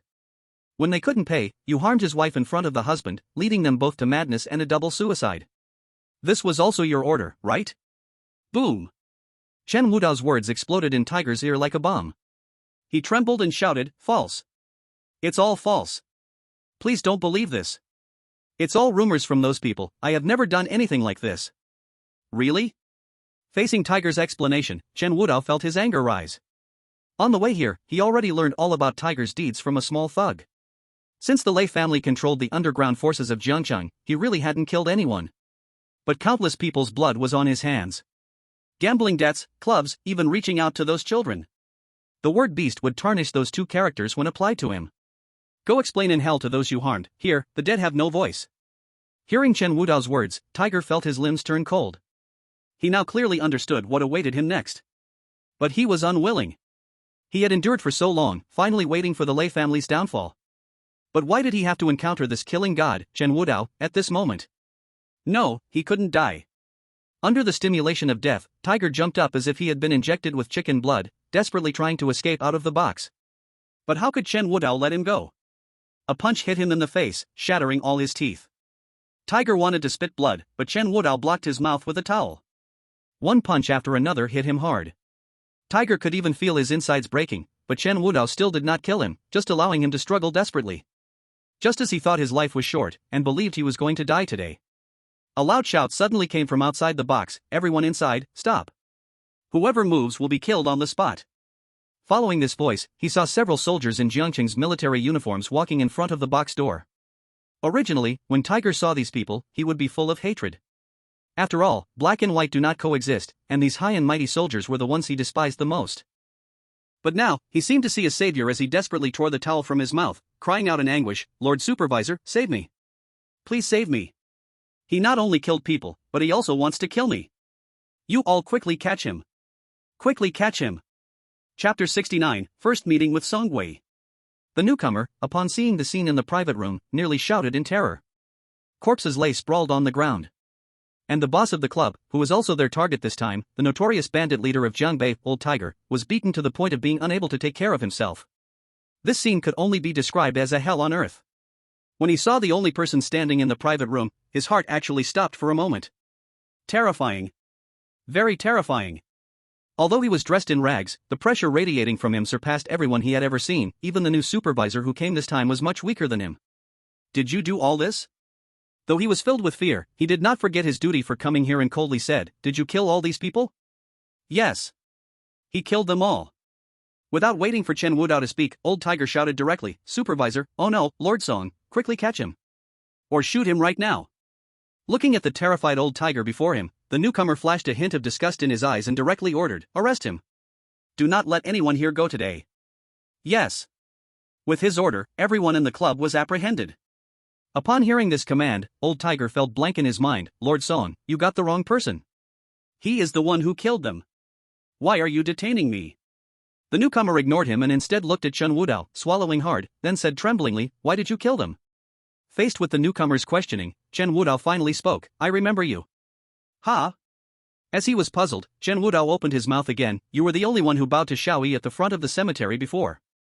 Upon hearing Chen Wudao's words, the newcomer was instantly struck by lightning. That's right, the newcomer was Songwei. After Chiu Hongyu took over the Jiangcheng Supervisory Department, she immediately set about sweeping away all underground forces in Jiangcheng. At first, everyone thought this young lady from Longcheng of Daxia was just here for the momentary excitement, but unexpectedly, she publicly threw all the disobedient people of the Jiangcheng Supervisory Department into iron cells. In an instant, everyone woke up to reality. This young lady meant business. Not to mention Jiangcheng, even Jinling started to make adjustments upon hearing the news of this young lady. Songwei, the second in command of the Jiangcheng Supervisory Department, personally led the team to capture Old Tiger. He originally thought he would just be capturing the bandit leader of Jiangbei. But he never expected to encounter Chen Wudao here. When all the Huang family members were taken away from Jiangcheng's first cemetery, only one person remained. One person who even Chiu Hongyu feared. And only that person knew he bowed. For a moment, fear surged in his heart, and Songwei did not hesitate in the slightest. He immediately knelt before Chen Wudao, respectfully saying, "I am Songwei, the second in command of the Jiangcheng Supervisory Department. I salute you, my lord." Seeing Songwei suddenly kneel before Chen Wudao, the soldiers following him were dumbfounded. Even Old Tiger, who initially intended to argue, was shocked. What was going on? How could the distinguished second in command of the Jiangcheng Supervisory Department kneel before a murderer? Is the world turned upside down? Chen Wudao, seeing Songwei kneeling before him, couldn't help but frown. "You know me?" Seeing Chen Wudao speak, Songwei wiped the cold sweat from his forehead and immediately replying to my lord, "Since my lord remembers that I bowed at the cemetery, it must be that Supervisor Chiu specifically instructed not to be disturbed." Hearing this, Chen Wudao was stunned for a moment, then spoke, "You are very clever." "Thank you for the compliment, my lord." As Chen Wudao showed no anger, Songwei finally felt a heavy stone lift from his heart. However, this bizarre scene left everyone speechless. Seeing that Chen Wudao remained silent, Songwei gritted his teeth and cautiously ventured, "Sir, these people, they..." "No need to call me sir. Since 3 years ago, I am no one sir, and have nothing to do with the great Xia." Hearing Chen Wudao's words, Songwei couldn't help but smile bitterly. It's easy to say. How could someone, even the young lady of the Chiu family from Longcheng of Great Xia, say shouldn't be provoked, be someone so simple? Chen Wudao noticed Songwei's difficulty and added, "Among all of Jiang City, you alone have paid respect to Xiaoyi, so I allow you to see me without kneeling." Upon hearing this, Songwei immediately replied, "Thank you, great. My name is Chen Wudao. This, I..." Seeing Songwei hesitate to speak, Chen Wudao sighed lightly, then said, "If you feel awkward, you can call me Dragon Lord." "Yes, Dragon." "What? Dragon Lord?" Chen Wudao's silence spoke volumes, shocking everyone. Hearing this title, Songwei felt as if struck by lightning, and without a moment's hesitation, the head he had managed to lift fell heavily to the ground again. He knocked his head fiercely. Even the other men who followed Songwei, upon hearing these 2 words, didn't care if it was true or not, and just kowtowed. "I was unaware of the Dragon Lord's visit to Jiang City. I deserve to die 1,000 deaths. We, too, deserve to die 1,000 deaths." Looking at Songwei and his men kneeling before him once more, Chen Wudao frowned slightly but didn't speak further. After all, sometimes, a title can truly weigh heavily. In this moment, only two words continuously spun in Song Gui's mind. Dragon Lord. A being so noble that even its title commands respect from all of Great Xia. A presence that, upon hearing its name, makes people bow in reverence. At this moment, his thoughts gradually became clear, and all his feelings connected. No wonder Zhang Zhanlong would die. No wonder the noble young lady from Longcheng of Great Xia would lower herself to come to the small city of Jiang City. No wonder Qiu Hongyu warned him that those in the graveyard are not someone she can provoke. This is a being so powerful that just a stomp could shake the whole Great Xia. Get up, I have something to ask you. Yes. Song Gui trembled as he stood, but did not dare to lift his head even a bit. Seeing Song Gui's fear, Chen Wudao said no more and simply asked, "Are you here for public or private matters?" Hearing Chen Wudao's question, Song Gui immediately bent down and shouted, "Please, Dragon Lord, enlighten us. We are here to eliminate the evil doers in this area." Song Guoyu raised his head, saw Chen Wudao frowning, and immediately told the whole story from start to finish. From Qiu Hongyu taking over, cleaning up the internal affairs, to reaching out to these underground forces, he explained everything. So, you are here by Qiu Hongyu's command? Exactly. Seeing Song Gui nod, Chen Wudao let out a gentle sigh. He had said before that he was disappointed with the Great Xia he was protecting. He didn't expect Qiu Hongyu to act so quickly after she took charge. But a tall tree catches the wind, being overzealous can lead to downfall. Chen Wudao understood this principle better than anyone, although Qiu Hongyu's identity seemed noble, given the vast distance between heaven and emperor. If pressured too hard, it could bring him considerable trouble. Chen Wudao remained silent, while Song Gui stood cautiously beside him, fearing to provoke him even slightly. This scene appeared so strange yet so reasonable. After a long while, Chen Wudao finally spoke, breaking the deathly silence in the room. "Give me your phone." "Ah? What? Is there a problem?" "No. No." Song Gui dared not show any dissent, hurriedly handing over the phone with both hands. Chen Wudao took the phone and tapped a few times. "If she runs into any trouble in Jiang City, let her call this number." "Yes." Chen Wudao thought for a moment. Then he added, "If you encounter problems you can't solve, you can call this number." Hearing this from Chen Wudao, Song Gui was completely stunned. He trembled as he stared at the string of numbers on his phone, his heart almost jumping out of his chest. "The rest is up to you." "Yes. And when you go back, tell Qiu Hongyu that she did very well." "Yes." Until a long time after Chen Wudao left, Song Gui still couldn't recover, and not just him, all the accompanying soldiers knelt on the ground, not daring to move. Only the severely injured Wang Hu, staring at the bizarre scene in front of him, was so shocked he couldn't say a word. The dignified second-in-command of Jiangchen was actually bowing to a beggar, and not just him, everyone was bowing. What kind of monster had he offended? In that moment, he first had the thought of wanting to torture his subordinates to death. A bunch of useless things. How could they have provoked such a person? Seeing that the officials from Jiangqing didn't dare to lift their heads, Tiger understood that his time was running out. He had to hurry to the hospital. This was his only chance to escape. But just as he was about to flee, a large hand suddenly grabbed his head. "Where do you think you're going?" Hearing Song Gui's voice next to him, Tiger's heart sank completely, but he still shouted defiantly, "You, as the second-in-command of Jiangcheng, actually let the murderer go. What kind of governor are you? Murderer?" Hearing Tiger's argument, Song Gui's palm tightened, instantly shattering Tiger's shoulder blade. A scream echoed through the entire booth.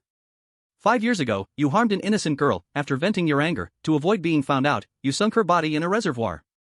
3 years ago, to get a piece of territory, you took your men to sneak into your opponent's house. In one night, a family of 8 disappeared. 2 years ago. One piece of evidence after another struck Tiger's nerves like an executioner demanding his death. Why? Why do you know this? I clearly tidied up the evidence. Why? Song Gui suppressed his excitement, gritting his teeth as he said, "Did you think that all these years, with Zhang Zhanlong backing you thugs, I would do nothing? I remember clearly all the accounts in Jiangcheng. Those accounts of unjustly wronged souls, I will make you pay back one by one." Wang Hu looked at Song Gui's face at that moment. He suddenly felt an unfamiliarity. So unfamiliar that it scared him. "Aren't you afraid that doing this will offend those people? They'll kill you?" Facing Tiger's final threat, Song Gui smiled faintly, his eyes filled with a sense of relief and joy. "Then let me die. What's the harm in that? Indeed, what's the harm in dying?" He once aspired to be a good person, but the darkness of the world left him nowhere to turn. He yielded, obeyed, and followed the crowd. But now, it was different. Qiu Hongyu had come, and that great person had also arrived. He wanted to take a gamble. A big gamble. This time, even if he was pointed at by 1,000 people, what did it matter? Song Gui looked down at the number Chen Wudao left on his phone. His vision had long become blurry. He murmured, the land of Jiangcheng will finally be cleared. Chapter 72, Unfilial Son. After leaving the clubhouse, Chen Wudao originally wanted to directly find Qian Mahu. He had bullied Xiaoyi, and he had to pay the price. But after thinking it through, he decided to return to Jinawa community first. When Chen Wudao returned to Li Yunshan's doorstep, before he could knock, he heard a barrage of curses coming from inside. You old useless fool, even when you're dying, you still cling to your savings. If you don't bring out the property certificate, our whole family will die. You beast. How many holes have we filled for you over the years? Your mother and I have worked day and night to earn money at this age, and you've squandered it all. Now you want to take aim at this last house?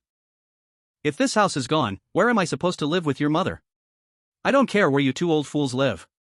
Anyway, if you don't hand over the property certificate today, don't blame me for being rude. What? What are you going to do? Hearing the screams from inside the room, Chen Wudao felt something was wrong. He kicked the door open and saw the yellow-haired man on top of Li Yunshan, holding a kitchen knife, ready to strike. If it weren't for Wang Xiu desperately trying to stop him, Li Yunshan would have at least been seriously injured.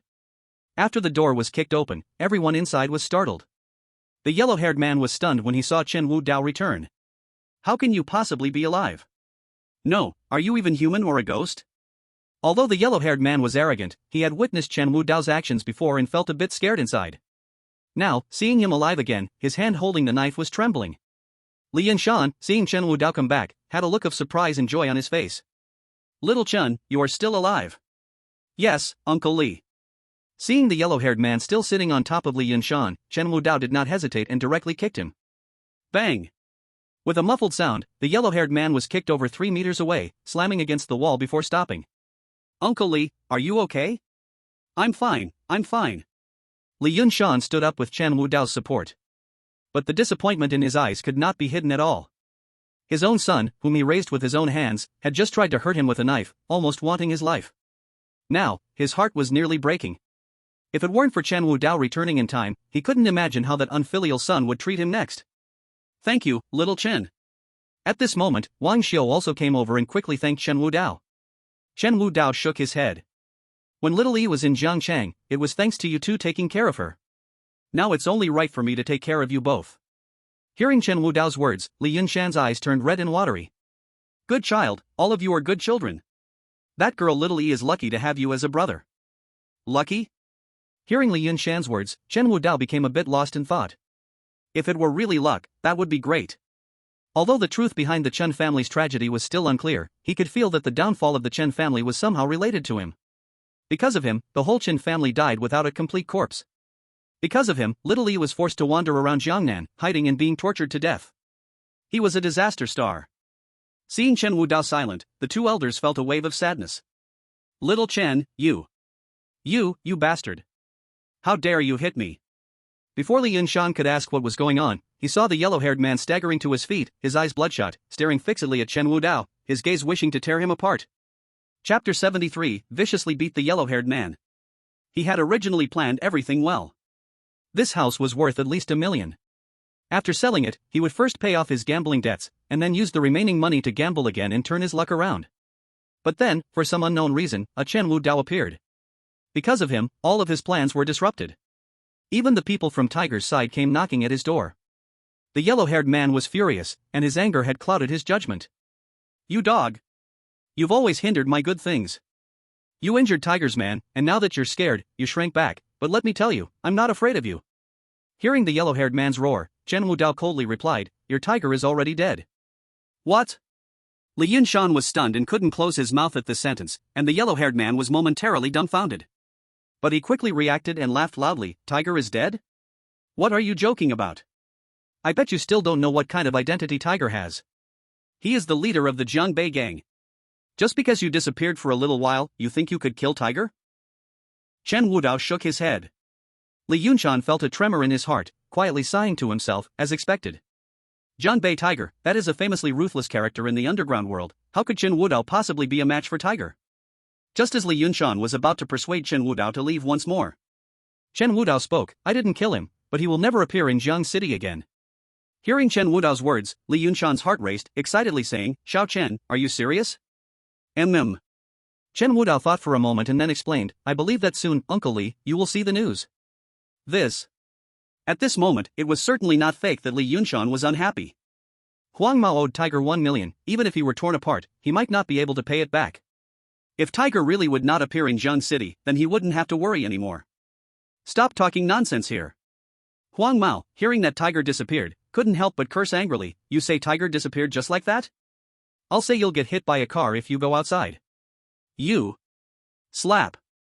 Before Chen Wudao could make a move, Li Yunshan could no longer contain his anger, crying out, get lost. You beast, get out now. First, he was kicked by Chen Wudao, and then slapped by Li Yunshan. Huang Mao was completely furious. You old fool, today I'll end it with you. Seeing Huang Mao brandishing a knife at Li Yunshan, Chen Wudao said nothing, directly kicking him away again. Then, before Huang Mao could recover, Chen Wudao grabbed him by the neck, directly dragging him outside, kicking him down the stairs, and then slamming the door shut. At this moment, all of Li Yunshan's grievances could no longer hold back, he began to cry heavily. Unfortunate family. Unfortunate family. How could I raise such a beast? Not just Li Yunshan, Wang Xiu was also beside him wiping her tears. Seeing the scene, Chen Wudao spoke, Uncle Li, you don't need to blame yourself. You saved Xiaoyi's life, so since this is your matter, I will naturally take care of it. Leave your son to me, I will give you an explanation later. Hearing Chen Wudao's words, a glimmer of hope passed through Li Yunshan's eyes. Xiao Chen, can this really be done? Logically, Chen Wudao shouldn't involve himself in such matters, but since they had cared for Xiaoyi so much in their lives, he would take care of this matter.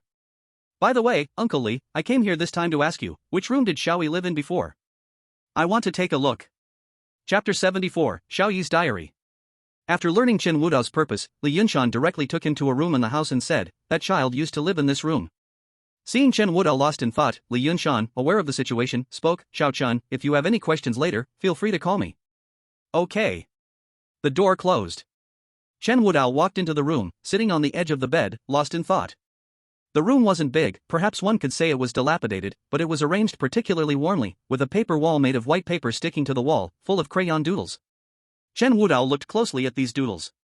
There were two adults walking in the park with a child, followed by a little dog, and labeled with crayons were Daddy, Mommy, and Big Yellow. There were crooked drawings of candied hawthorns, with the words I want to eat. There were small cakes with Happy Birthday to me written on them.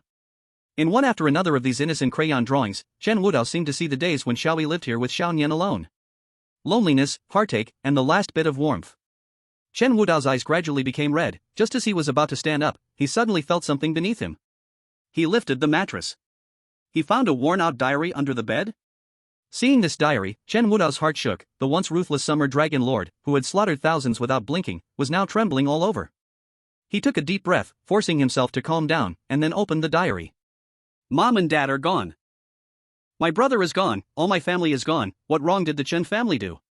Sometimes I also want to die, but I can't die yet. If I die, the Chen family will have no one left. This diary was started when Xiaoyi began her escape to Jiangnan. Each line written inside expresses her grievances and heartache. Those people seem to still be looking for me, no. I absolutely cannot let them find me. Even if I die, I must leave behind the Chen family's bloodline. Today, I finally found a small town where no one knows me. Can I finally rest here? I actually met kind-hearted uncle and aunt who exempted my rent. When I earn money, I must buy them some good food. Today I met a man. He is really a strange man, although he looks ugly and is disabled. When he saw me being bullied, he threw himself out to help me. Is he a fool? Upon seeing this, Chen Wudao suddenly froze. This man should be the one Li Yunshan had described earlier. He hurriedly looked back, trying to find clues about this man. Xiaoyi died a tragic death, and Xiao Nian almost had her heart dug out. He must find this man and confront him, asking why he did not protect Xiaoyi. He did not protect his own sister. However, the next entries in the diary were fragmented, and there were no more messages about that man. Only when he reached the nearly last page did Chen Wudao finally see news about him again. He said his family found him, and they were going to take him away. After he goes back, it is very likely that he will face great danger. But he told me that as long as he can survive, he will definitely come back to take me and Xiao Nian home. I believe him, he can definitely come back alive. Upon reading this, Chen Wudao's eyes turned red, forcing himself to calm down. From the previous entries, it seemed that Xiao Nian's father was originally disabled, but from this entry, it appeared that this man's identity was not as simple as he thought. Family comes to take him, great danger. Each entry in the diary felt like a cloud of suspicion shrouding Chen Wudao's thoughts. Further on, the records were almost all about Xiao Nian, such as her birthday, her favorite things, and the things she could not touch. Chapter 75, Clouds of Suspicion Overhead. The latter half of the diary seemed like Xiaoyi was arranging her own funeral. The last page had no content. Only a wrinkled, yellowed paper remained with a few words blurred by tears, but Chen Wudao recognized his sister's handwriting at first glance. Mom, Dad, brother, I miss you so much, I really can't hold on anymore. This sentence pierced through Chen Wudao's heart like a sharp knife. Pain. Suffocation. Tears uncontrollably fell from the corners of his eyes. At this moment, even breathing was unusually difficult for Chen Wudao. Hate. I really hate. At this moment, Chen Wudao's mind was filled with wild hatred. That year, he guarded the borders of the Great Xia, protecting the land of Wanjiang.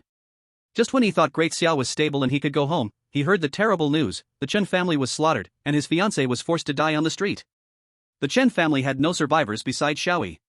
That year, he went insane. He led countless cavalry, abandoning the border he had guarded for many years, charging into Longcheng. Along the way, he was blinded by rage. Wherever he went, soldiers could only bow down. Intercepting him meant death without mercy. That time, tens of thousands became the souls under his sword. All the prominent families in Longcheng had their necks under his blade. Even the Heavenly King Palace that held great power over Great Xia at that time knelt before Chen Wudao. But even so, he still could not find the perpetrator behind all of this. The mastermind from that year seemed to have vanished from the earth. Neither Chen Wudao nor the people of Longcheng knew who had harmed the Chen family. Now, there are even people behind the scenes controlling everything, causing Xiaoyi's death. A terrifying pressure enveloped the room. Bang! A thunderous sound erupted. Outside, Li Yunshan and Wang Xiu were startled by this thunder. Just when they thought a storm was coming, the door suddenly opened. Chen Wudao stepped out. His eyes were red, clearly he had cried once. Seeing this, Li Yunshan did not dare to ask further. Chen Wudao had left, and everything he wanted to know, he had already learned. Before leaving, Chen Wudao told Uncle Li that soon someone would take Huang Mao away and asked him not to interfere. Seeing Li Yunshan's worry, Chen Wudao added, it wouldn't harm him, and Li Yunshan's heart finally relaxed. He almost knelt in front of Chen Wudao to bow to him. After leaving Jinhua community, Chen Wudao took out his phone and dialed a number. Hello, it's me. Jiangcheng Jinhua community, send someone over to take away a person. Inside the house. Seeing Chen Wudao leave, Li Yunshan sat in a daze on the sofa with his old partner Wang Xiu. Everything they experienced today was more terrifying than anything in their entire lives. After the event, a sense of dread spread in the hearts of the elderly couple. Old man, if it doesn't work out, let's sell the house and move somewhere else. Had his old partner said this on a usual day, Li Yunshan would have certainly refused. But this time, he strangely fell silent. He had lived here for decades and had developed feelings, yet no matter how deep those feelings were, they couldn't compare to needing a way to survive. Just as he sighed, about to agree, someone suddenly knocked on the door.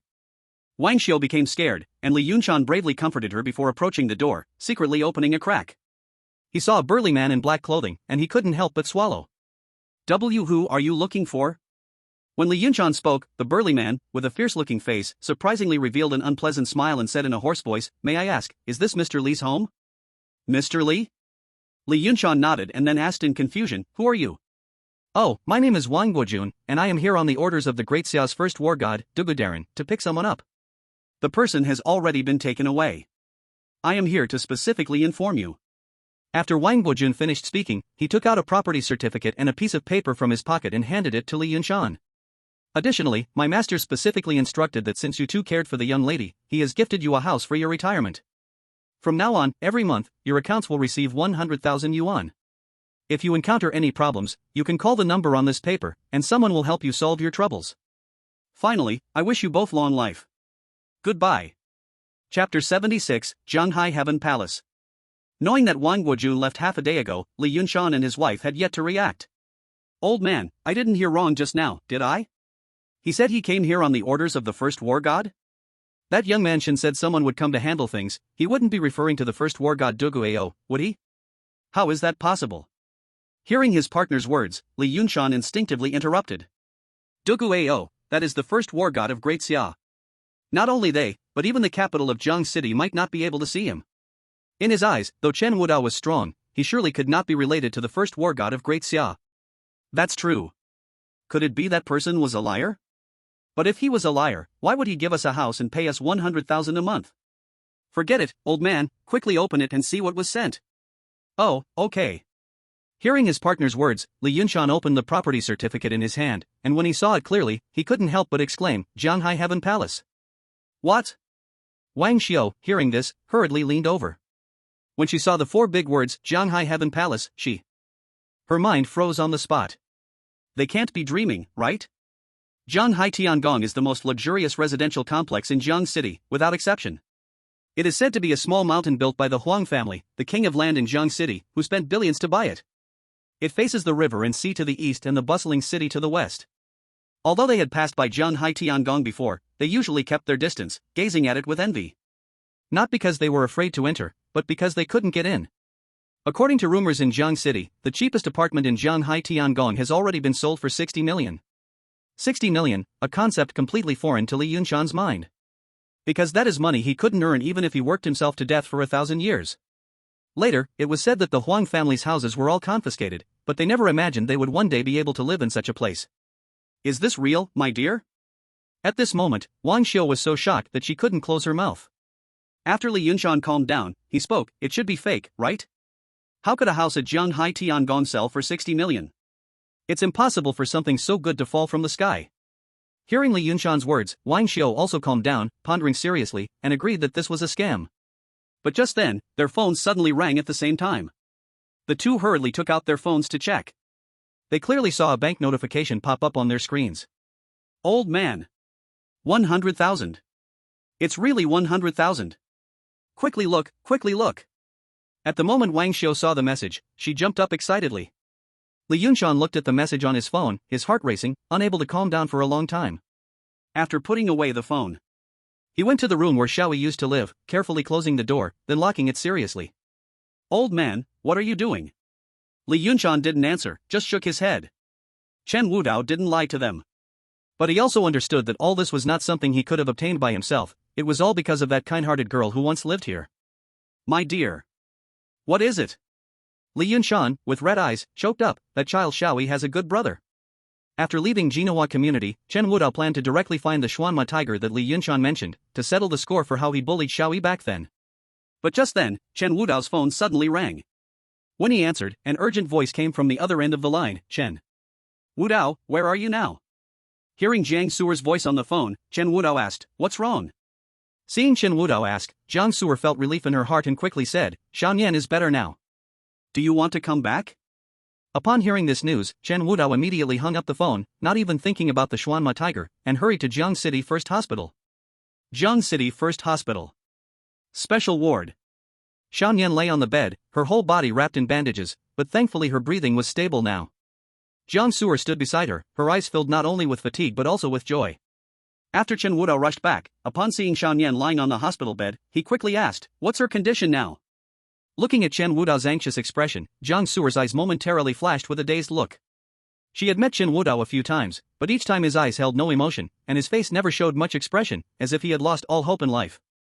This was the first time she saw a look of panic on Chen Wudao's face. Somewhat unexpected, and somewhat shocking. Before Jiang Suer could speak, Sun Yugua, who was standing nearby, immediately answered, I have done my best to treat this young girl, but her injuries are just too severe. As Sun Yugua said this, his eyes were filled with anger. 6 ribs are broken, and she has nearly 100 wounds all over her body.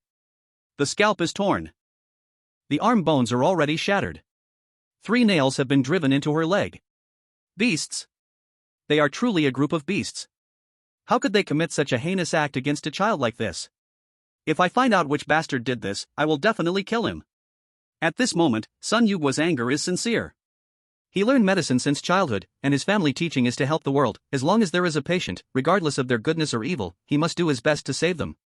After graduating from university, he was invited by an ancient medical clinic, and that trip lasted 30 years.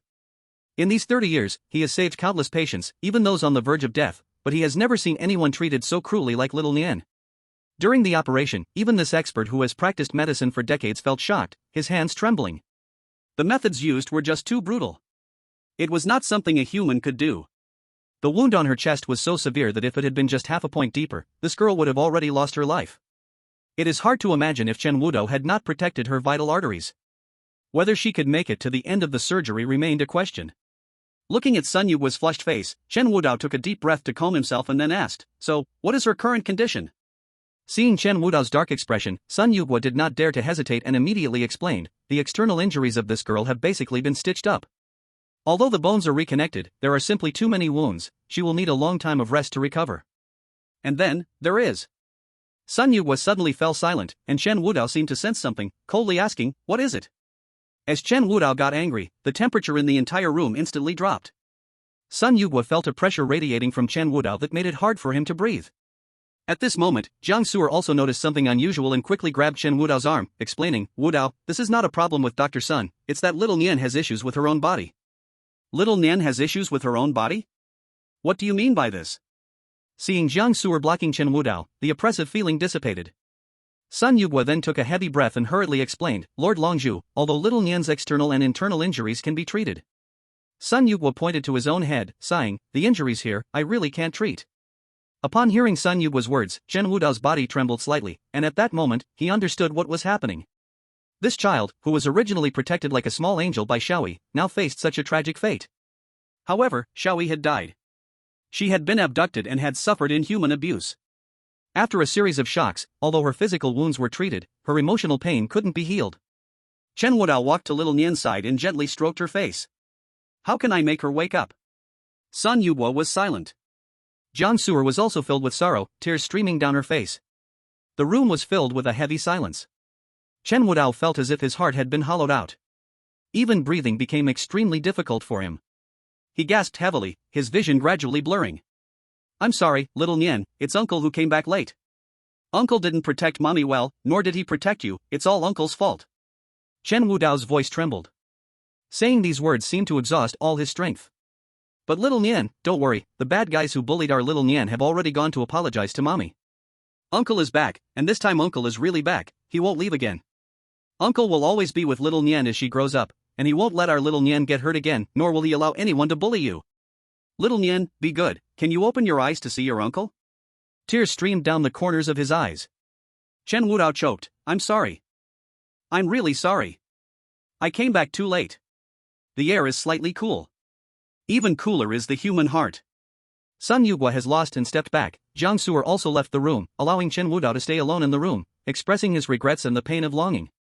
After a long while, the door opened, and Chen Wudao walked out. Jiang Su'er, who was waiting in front of the hospital room, immediately stood up. "Chen, are you okay now?" Chen Wudao looked at the somewhat flustered Jiang Su'er and calmly said, "Just call me Wudao." Okay." Seeing Chen Wudao diffuse the awkwardness, Jiang Su'er let out a gentle sigh of relief. The two sat in the corridor. Jiang Su'er told Chen Wudao everything that Sun Yugwa had instructed her. Sun Yugwa has gone, he now needs to deal with the troublemakers at Jiangcheng No. 1 Hospital. He had never imagined that a hospital meant to save lives would commit such inhumane acts. This was something he absolutely could not accept. Moreover, he also asked Jiang Su'er to convey to Chen Wudao, pleading for him to forgive his previous arrogance. Once he dealt with these matters, he would personally come before Chen Wudao, bowing in apology. Even if he had to pay with his life, he would never say a word of complaint. As she spoke, Jiang Su'er was secretly observing Chen Wudao. He was very mysterious.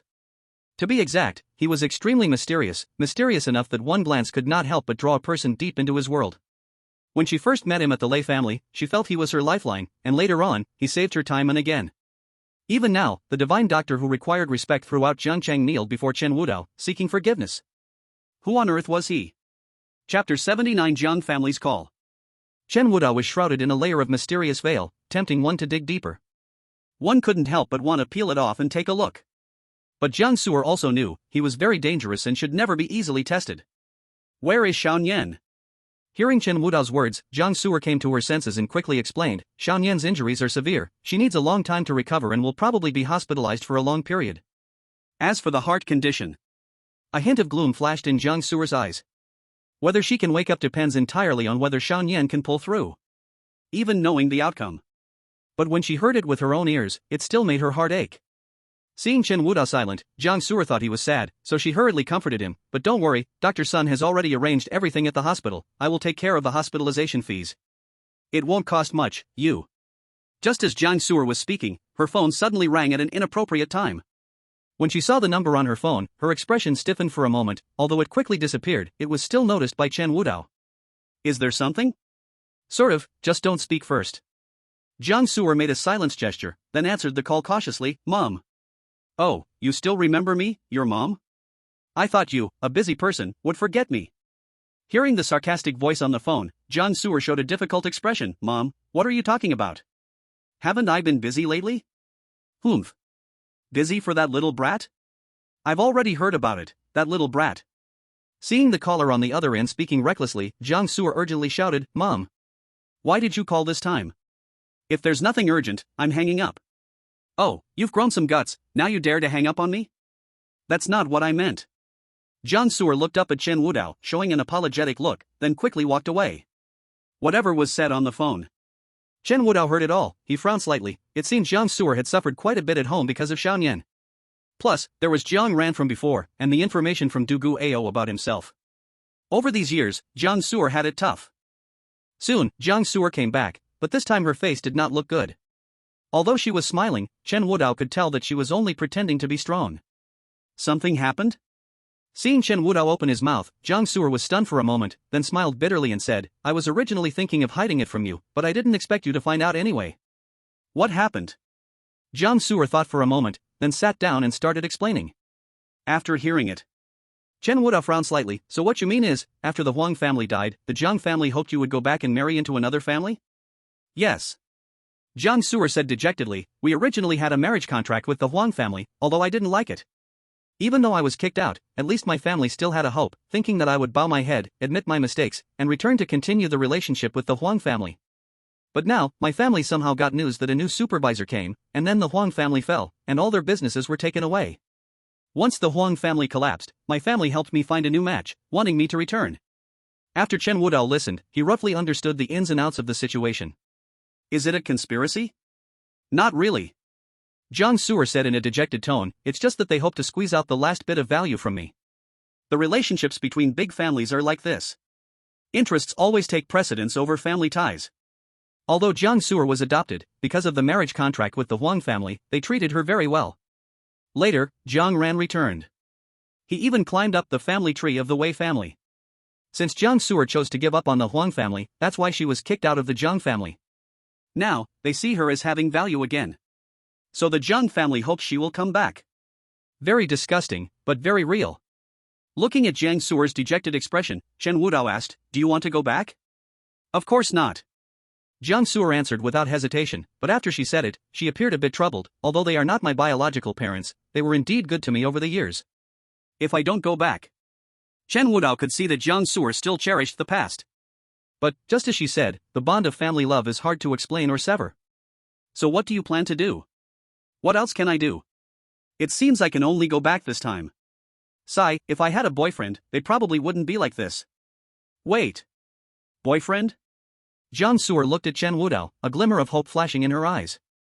Chen Wudao was taken aback for a moment, seeming to understand her thoughts. Just as the words of refusal were about to come out, he saw her tears falling drop by drop. Chen Wudao had no choice but to sigh. Xiaoyi was taken care of by you in Jiang City, so it's no problem for me to help you this time. But, after things are over, you have to promise me one thing. Upon hearing Chen Wudao's condition, Jiang Sewer's heart suddenly raced. What is it? Chen Wudao stared seriously into Jiang Sewer's eyes and said word by word, tell me all the secrets you have been hiding. Jiang Sewer had once told him that she had never met Xiaoyan's biological father, and the Jinhua community where Xiaoyi lived was also what Xiaoyi had told her. But Li Yunshan told Chen Wudao that Jiang Sewer not only saved Xiaoyi but that Xiaoyan's father was also present at that time. Chen Wudao was very clear that there must be hidden truths behind this matter. And they are secrets that cannot be told. Regardless, Jiang Sewer had taken care of Xiaoyi countless times in Jiang City and protected Xiaoyan, so Chen Wudao did not plan to force her to reveal it. Therefore, this time he agreed to the deal. As a price, Jiang Sewer had to reveal all the truths. Hearing Chen Wudao's words, Jiang Sewer stared blankly into his eyes. His gaze seemed to see through her entire being. This feeling made Jiang Sewer shiver uncontrollably. After much hesitation, she clenched her teeth and finally agreed, fine, no problem. Xiaoyan's hospital room was arranged by Sun Yugua to the best room, and the doctor also became Sun Yugua himself who came to check. Chen Wudao and Jiang Sewer had just left the hospital. But the two did not go directly back to the Jiang family. Instead, Jiang Sewer took Chen Wudao to a shopping mall. Chen Wudao looked up at the mall in front of him, grand enough to be described as magnificent, and couldn't help but frown. Why come to a place like this? Hearing Chen Wudao's words, Jiang Sewer was stunned for a moment, then pointed at Chen Wudao's clothes, helplessly saying, although I don't want to say it, how long have you worn these clothes? Hearing Jiang Sewer's words, Chen Wudao thought for a moment before replying, 3 years. Yes, he had worn this outfit for 3 years. Although he had taken a shower when he arrived, he still hadn't changed his clothes. Hearing the number 3 years, Jiang Su'er was shocked, her jaw almost dropping. She couldn't imagine going 3 years without changing clothes. She would probably go crazy. But looking at Chen Wudao's expression, it seemed as if it was just a matter of course. This could not be blamed on Chen Wudao's slovenliness. He stationed at Kunlun border, guarding the country's gates, and the simpler the clothes, the better. He had fought his way to Daxia Dragon City and then imprisoned himself in the underworld sea. In Chen Wudao's mind, there was only the word revenge. He had never taken care of his appearance, with hair even reaching his shoulders. Looking at Chen Wudao's indifferent expression, Jiang Su'er for a moment didn't know what to say. She could only think that this meeting had to be a bit more formal, to help him change his image. Chen Wudao had no objections to this suggestion. But soon, they were stopped by the shopping mall security. "Sorry, our mall does not accept beggars." Hearing the security's arrogant tone, Jiang Su'er felt a surge of anger rise in her chest. "Please mind your words, he is not a beggar. He is my boyfriend." Upon hearing Chen Wudao's identity, the security guard looked even more disdainful, and even the way he looked at Jiang Su'er had an added hint of contempt. Wanfu Mall is the best mall in Jiangcheng. It only caters to VIP customers and normal guests. With his character, regardless of whether he is your boyfriend or not, he should not think he can come in. You go too far." "Go too far?" Seeing Jiang Su'er trembling with anger, the security guard sneered, "So what? Today, I'm bullying you. Want to go in?" "Sure." With a greedy gaze, the security guard eyed Jiang Su'er up and down, speaking in a teasing tone, "Unless I book a room later, you come over and serve me well, then maybe I can reluctantly let him in." "You." Jiang Su'er, as a young lady of the Jiang family, had already been driven out of her home, but when had she fallen to the point where a mere security guard dared to mock her like this? Just when Chen Wudao thought she would get angry, unexpectedly, she actually took his hand, intending to leave. "Let's go, so what if we can't get in? We can just change places." Seeing Jiang Su'er's embarrassed appearance, Chen Wudao was puzzled. Why leave? Jiang Su'er suppressed her hurt feelings and said softly, "Wanfu Mall is the best mall in Jiangcheng, and it is also the property of the Bai family. If we cause trouble here, it would be equivalent to looking for trouble with the Bai family. At that time, it would only bring more trouble." She was clearly smiling as she explained, but Chen Wudao could feel her helplessness and sadness. "Do you remember what I told you once?" "What did you say?" "From now on, with me around, no one will bully you again." Hearing these words, Jiang Su'er's body trembled, and instead of feeling touched, a sense of danger arose in her heart. "Wudao, don't." By the time Jiang Su'er realized what was happening, it was already too late. Chen Wudao was already standing in front of the security guard. The security guard saw Chen Wudao approach him, and in a mocking tone said, "What's wrong? You still don't accept it? I'm here to tell you today, trash should stay in the trash can. If you don't think so, you can try and hit me. Do you dare?" Smack! Before he finished his last word, Chen Wudao slapped him hard. Chapter 82, The Sin of Arrogance. This slap sent the security guard flying 3 meters away. The commotion also attracted the attention of other security guards. "Quick! Stop him! Call! Hurry and get the manager over here. How dare he hit someone at our mall entrance?" Soon, about 10 security guards surrounded Chen Wudao, glaring at him fiercely. Seeing the scene, Jiang Su'er turned pale. "Oh no! This is a big trouble. If these were just ordinary little security guards, they would at most apologize and throw some money around. But this is the territory of the Bai family. Previously, it was said that Jiang Ran climbed up to the second young master of the Wei family. Thus, in the Jiang family, she could command the wind or rain. And the Wei family is also one of the 4 great families. They seem to run legitimate businesses, but they actually monopolize everything in Jiang City. The Bai family is the least flamboyant among the 4 families, but it is also the most dangerous. Once, someone spoke ill of the Bai family. The next day, he was dumped onto the street. He died with his eyes wide open. Moreover, the Bai family has always protected their own, never asking for reasons. Once someone offends the Bai family, regardless of right or wrong, big or small, they will ultimately attract enormous trouble. That's why, despite being the second young lady of the Jiang family, she had to swallow her pride in the face of a security guard's provocation. But she never expected that Chen Wudao would be so impulsive, that he would actually take action right away. Now things are really bad. If not handled properly, they could very likely provoke the wrath of the Bai family. At that time, not just her, even the whole Jiang family would not be able to bear it. Among the security guards, a burly man stepped forward, holding a rubber baton. He glanced at Chen Wudao, then looked at the guard lying on the ground. Then he said sternly, "Did you hit him?" "Yep." Chen Wudao lifted his head. "I was going in to buy something, and he wouldn't let me. He said I was a beggar and was disrespectful, so he deserved that slap. Seeing Chen Wudao's calm expression, the burly man's forehead bulged with veins as he gritted his teeth. Whether it was deserved or not, that's for me as the captain to decide. What are you even worth to hit my man? Kid, you've picked the wrong fight today. After saying this, the burly man didn't listen to Chen Wudao's explanation and swung the rubber baton at Chen Wudao's head. But Chen Wudao simply tilted his body slightly and dodged it. Instead, the burly man lost his balance and fell to the ground. After making a fool of himself, the burly man was even more furious, shouting, "What are you all doing? Why aren't you rushing to kill him?" "No. I guess so." Jiang Su'er ran over and, seeing Chen Wudao asking a question, said a few simple words. The general idea was that when she had just graduated from university, she had interned at the same company as Liang Liang, and he had once actively pursued her. But Jiang Su'er didn't want to date at all, so she rejected him directly. This made everyone in the office think they were a couple, and they joked about it. Feeling annoyed, Jiang Su'er chose to resign. However, not long after she left, she heard that Liang Liang had gotten both of the two girls who interned with them pregnant. Later, it reportedly caused quite a stir, and they were all fired together.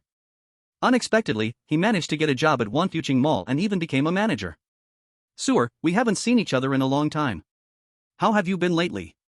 Liang Liang, wearing a pair of gold-rimmed glasses, spotted Jiang Su'er coming over and immediately approached her. But Jiang Su'er quickly distanced herself from him, not even replying, and took Chen Wudao's hand to leave. Seeing that Jiang Su'er was ignoring him, Liang Liang's eyes instantly turned cold. "We just met. Where do you plan to go?" "Where I go is none of your business. Besides, we're not close." Hearing Jiang Su'er's cold voice, Liang Liang's forehead pulsed with veins. During their internship, she had always had this kind of distant expression. If it weren't for the fact that she didn't agree back then, he wouldn't have had to settle for getting other girls pregnant and then getting fired. He initially thought they wouldn't meet again. Unexpectedly, when they met again, she still looked at him with disdain. But today was different from the past. Seeing that Jiang Su'er planned to leave with Chen Wudao, Liang Liang immediately blocked their way. "I'm afraid you two won't be able to go anywhere today." As Liang Liang's words fell, several security guards surrounded the two again. Jiang Su'er saw this and her face darkened. She shouted angrily, "Liang Liang, it was your mall's people who caused trouble for us first. Why do you have the right to stop us from leaving?" Liang Liang, hearing this, feigned a calm tone. "No matter who started it, since someone hit our mall staff, you must give me an explanation today. Otherwise, if anyone encounters this kind of situation in the future, they might dare to step on our mall. Can I still do business?" "You." Seeing Liang Liang's smug face, Jiang Su'er was so angry that her teeth itched. Moreover, you wouldn't want this incident to reach the Bai family, would you? Faced with Liang Liang's threat, Jiang Su'er instantly lost her temper. Seeing Jiang Su'er's dark expression but not daring to speak up, Liang Liang felt a swell of pleasure. "That's right, just like this. Back then, you ignored me, but now that you have fallen into my hands, don't think you can run away. Someone, take them away." "Wait." Just as Liang Liang was about to order them to take Jiang Su'er and Chen Wudao away, Jiang Su'er finally panicked. She hurriedly said, "Can you let us go today for the sake of us being colleagues once?" Seeing Jiang Su'er's aggrieved expression, Liang Liang couldn't help but laugh out loud. Jiang Su'er, today you two have fallen into my hands." Chapter 84, Reasoning.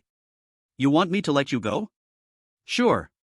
Liang Liang pointed to a hotel across the street, grinning maliciously, "I'll book a room right now. You serve me well today, and maybe if I'm happy, I'll let you off." Hearing Liang Liang's condition, Jiang Su'er widened her eyes and angrily cursed, "Liang Liang, you are shameless." "Shameless?" At this point, seeing Jiang Su'er still daring to curse at him, Liang Liang's face turned cold. "Then it seems there's nothing to negotiate. Someone, take them away and interrogate them. Anyone who dares to interfere will bear the consequences." "Yes." Hearing Liang Liang's command, several security guards understood and revealed greedy smiles. This was not the first time they had done such a thing. They would also find all sorts of excuses to stop them, then drag them away for questioning. With the Bai family backing them, these beauties ultimately just had to swallow their bitterness, unable to express their anger. Although they were just junior security guards and couldn't eat good meat, they could at least drink some soup afterwards. Now, another opportunity like this had come. They certainly wouldn't miss such a chance. Seeing the security encircle them, Jiang Su'er finally felt anxious. Just then, Chen Wudao spoke up, "Did you see that?" "What?" Upon hearing Chen Wudao's words, Jiang Su'er looked up. She happened to catch the cold glint in Chen Wudao's eyes. "Do you know why they dared to bully you?" Hearing this, Jiang Su'er's eyes dimmed. "Because behind them is the Bai family." "Wrong." Seeing Chen Wudao disagree, Jiang Su'er looked up with a puzzled expression. "Isn't it?" Chen Wudao didn't answer. Instead, he walked directly towards the approaching security guards. Liang Liang saw that Chen Wudao did not run away but instead faced the security, a cruel smile spreading across his lips. Remember to go lightly, don't make it a life or death situation. But when fighting, hitting hard is normal, breaking an arm or leg is all part of the deal, right? Right. Hearing Liang Liang's implications, the greed in the security guard's eyes turned to something more ruthless. They were not the elderly people at the entrance of a community, they were real fighters. Who hasn't had blood on their hands? Breaking an arm or leg was not the first time for them. But soon, those thoughts disappeared. Because Chen Wudao had moved. Bang! Before the others could get close, Chen Wudao had already struck first. A palm swung out, and a figure was sent flying over 3 meters. The others, seeing this, immediately shouted and rushed towards Chen Wudao. But soon, screams filled the entire entrance of the mall, and bystanders were scared and hurriedly fled. The ones falling were not Chen Wudao, but the rushing security guards. They hadn't even seen how Chen Wudao made his move, they only caught a fleeting shadow before a comrade was directly sent flying, collapsing to the ground, convulsing and wailing. He walked step by step towards Liang Liang, and with each step, there was another scream. When he stood in front of Liang Liang, all the security guards who had rushed over had been sent flying, with none left standing. Liang Liang looked at Chen Wudao standing before him, his body instinctively feeling a wave of fear. He could never have imagined that more than a dozen people combined couldn't take down a beggar. But so what? Liang Liang stared at Chen Wudao, arrogantly saying, do you even know who I am? I'm the manager of this Wanfuku Mall, a member of the Bai family. If you know what's good for you, you'll obediently deliver that nasty woman to my bed now. Otherwise, the consequences are not something you can bear. Chapter 85, The First Lesson, Be Ruthless. Chen Wudao looked down, gazing at Liang Liang standing in front of him, his eyes filled with pity. Chen Wudao didn't waste words, he directly placed a large hand on Liang Liang's shoulder.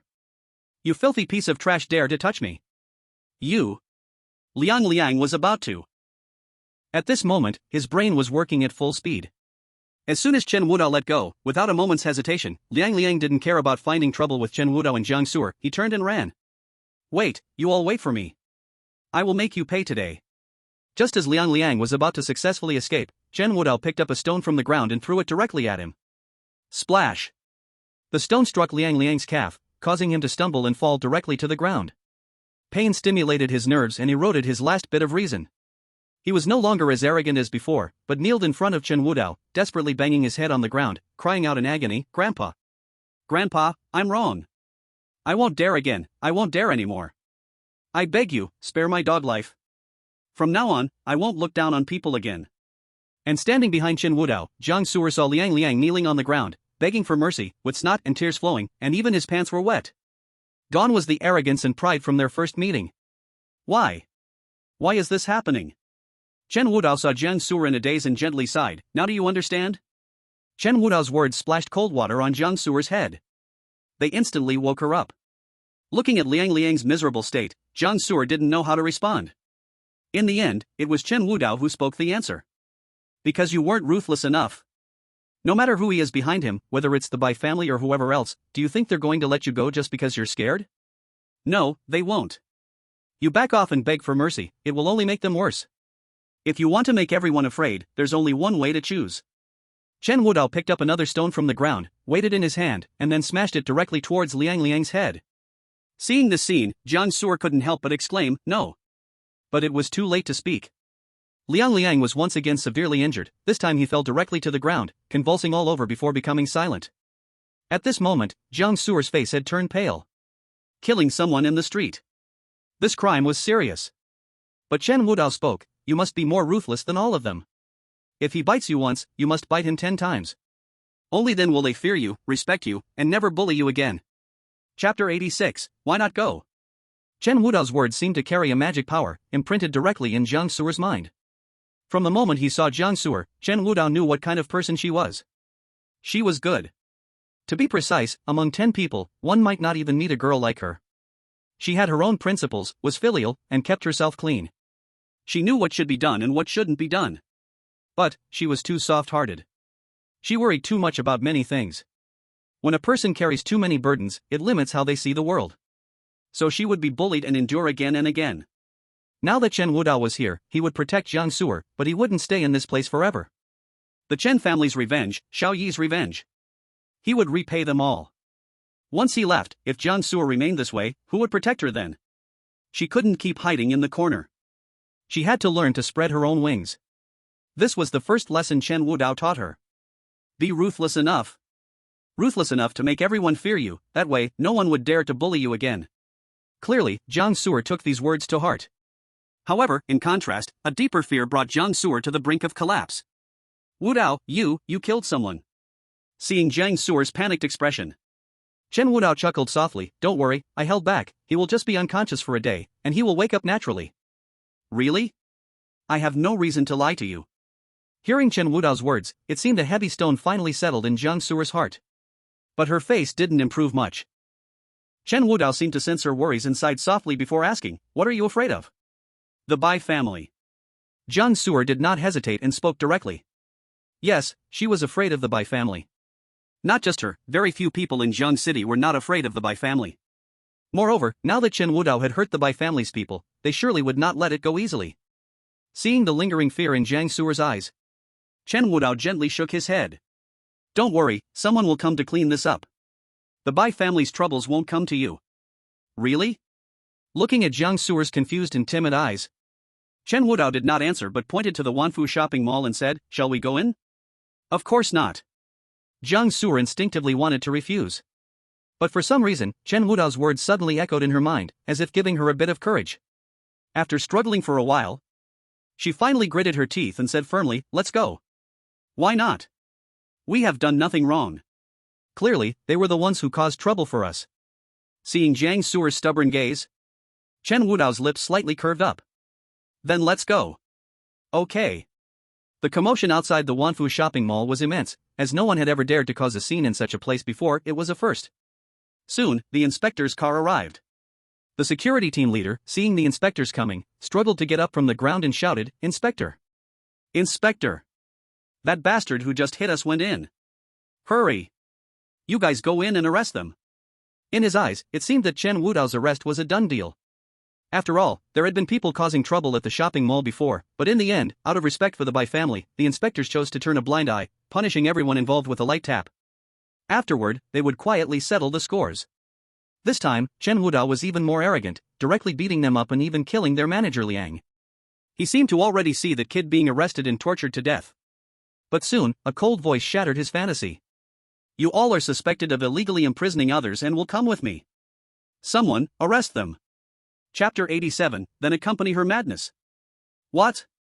When the security team leader saw that the inspector not only did not go to arrest Chen Wudao but instead wanted to take them away, he suddenly realized something was wrong and quickly brought up his background. No. You can't take our people. Don't you know the Bai family is behind Wanfu shopping mall? If you offend the Bai family, you all will regret it. If it were in the past, being threatened like this would have made them nervous, or they could only flee in embarrassment. But today was different from the past. The Bai family? A look of disgust and satisfaction appeared in the eyes of the inspectors. You not only suspected of illegally imprisoning others, but you also obstructed official duties and threatened inspectors. Arrest them! Seeing that this time the inspectors were not to be trifled with, the security team leader panicked completely. What was going on? Why was bringing up the Bai family not working anymore? Were these people out of their minds? He could never imagine that the inspectors were not crazy but rather very clear-headed. Qiu Hongyu was stationed in Jiang City. She was determined to clear all the shadows in Jiang City.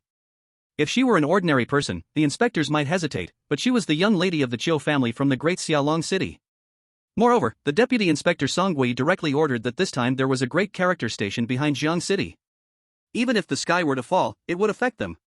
With this guarantee, since that young lady wanted to go mad, then all the inspectors in Jiang City would accompany her madness. Now, not to mention the four great families of Jiang City, even if people from Jiling or Long City came, anyone who dared to touch the bottom line of Jiang City would be made to regret it. Less talk, take them away. With a single command, all the guards of Wanfu Mall, along with Liang Liang, were detained and taken away. The onlookers around were stunned into silence by this scene. Could it be that they were not seeing things? The officials of the supervisory department actually took the Bai family members away? Has the Jiangcheng supervisory department gone mad? Not only that, after all the Bai family members were detained, all the soldiers of the Jiangcheng supervisory department actually walked towards the mall and bowed. This scene left everyone even more shocked. What on earth was happening? Could it be that a major figure had secretly arrived in Jiangcheng? Is that why the Bai family was in trouble? In an instant, rumors began to spread. But the officials of the supervisory department offered no explanation and simply drove away.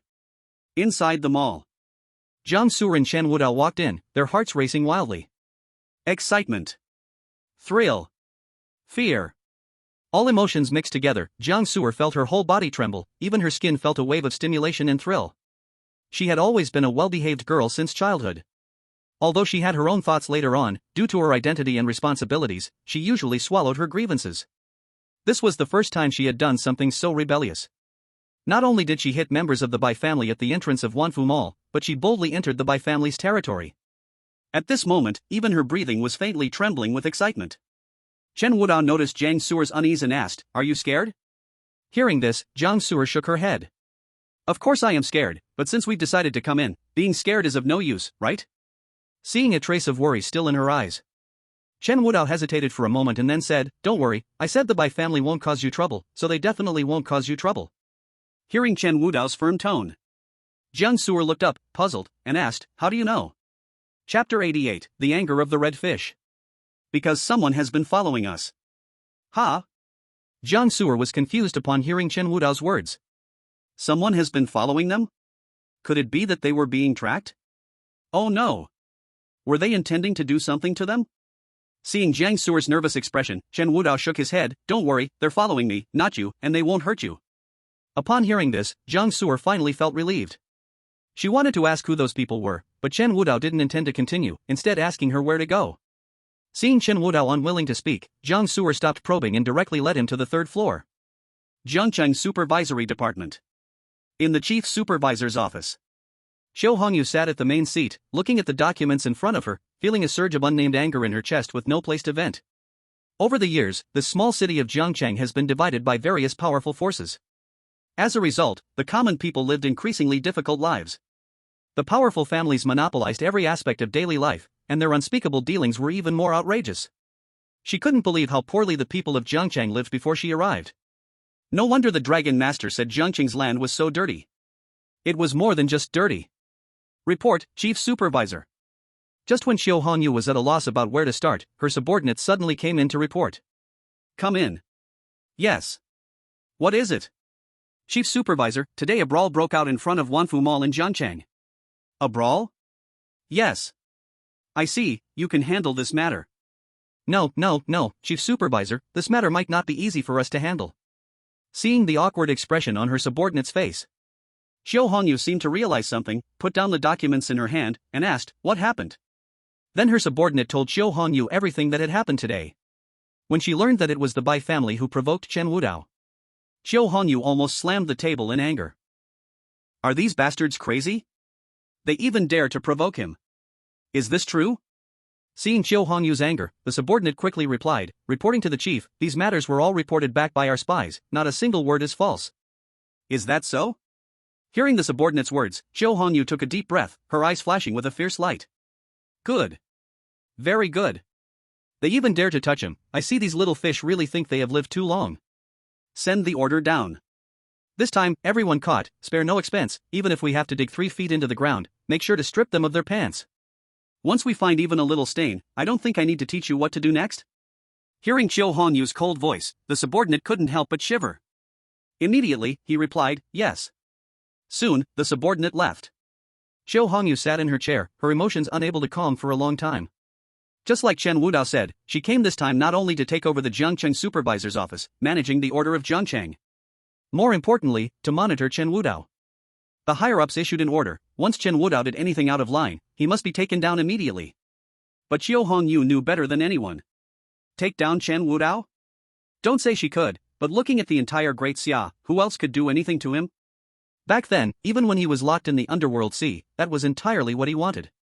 Otherwise, no one could do anything to him. Therefore, after taking over Jiangcheng, she could only tentatively release her spies to track Chen Wudao, not because she was worried he would do something out of line, but because she feared those short-sighted ones would provoke Chen Wudao, bringing disaster to Great Xia. She thought Chen Wudao would oppose it, but it seemed he tacitly approved of it. This made Xiao Hongyu breathe a sigh of relief. Chapter 89, The True Face of Wudao. But why would the Dragon Lord appear in the shopping mall?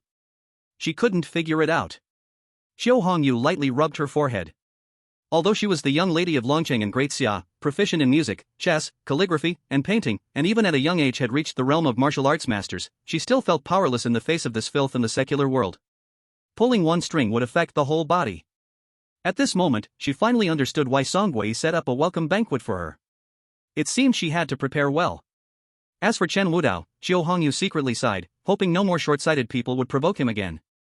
Otherwise, once Chen Wudao truly got angry, even she feared she would be done for in Jiangcheng. At the same time, on the third floor of the Wanfu shopping mall, with Chen Wudao accompanying her, Jiang Su'er also gradually calmed down. Although this visit back to the Jiang family was informal, it was related to her future, so she still planned to seriously tidy things up with Chen Wudao. Jiang Su'er first took Chen Wudao to the salon, planning to give him a hairstyle. But Chen Wudao insisted on getting a buzz cut. Unable to convince him, Jiang Su'er ultimately chose to compromise. Originally, when the barber received Chen Wudao, he was extremely disdainful. But when Chen Wudao revealed his true face, not to mention the barber, all the women in the salon were left stunned. Handsome. So incredibly handsome. With sword-like eyebrows and starry eyes, a sharp gaze, and facial features as sharp as knives, unlike those soft boys, Chen Wudao gave a sense of powerful masculinity. Plus, he was tall to begin with. An innate kingly aura instantly broke through the defenses of all the women present. Wanfu Shopping Mall is the largest mall in Jiangcheng, and the women who could come here were either rich or noble, usually indifferent to men. But today, they all surged over to ask Chen Wudao for his contact information. Not to mention them. Even Jiang Su'er was momentarily stunned when she saw Chen Wudao's true face after the long hair was cut. So, he was actually this good-looking? Until leaving the salon, there were still women coming to ask Chen Wudao for his contact information. This stirred a wave of annoyance in Chen Wudao's heart.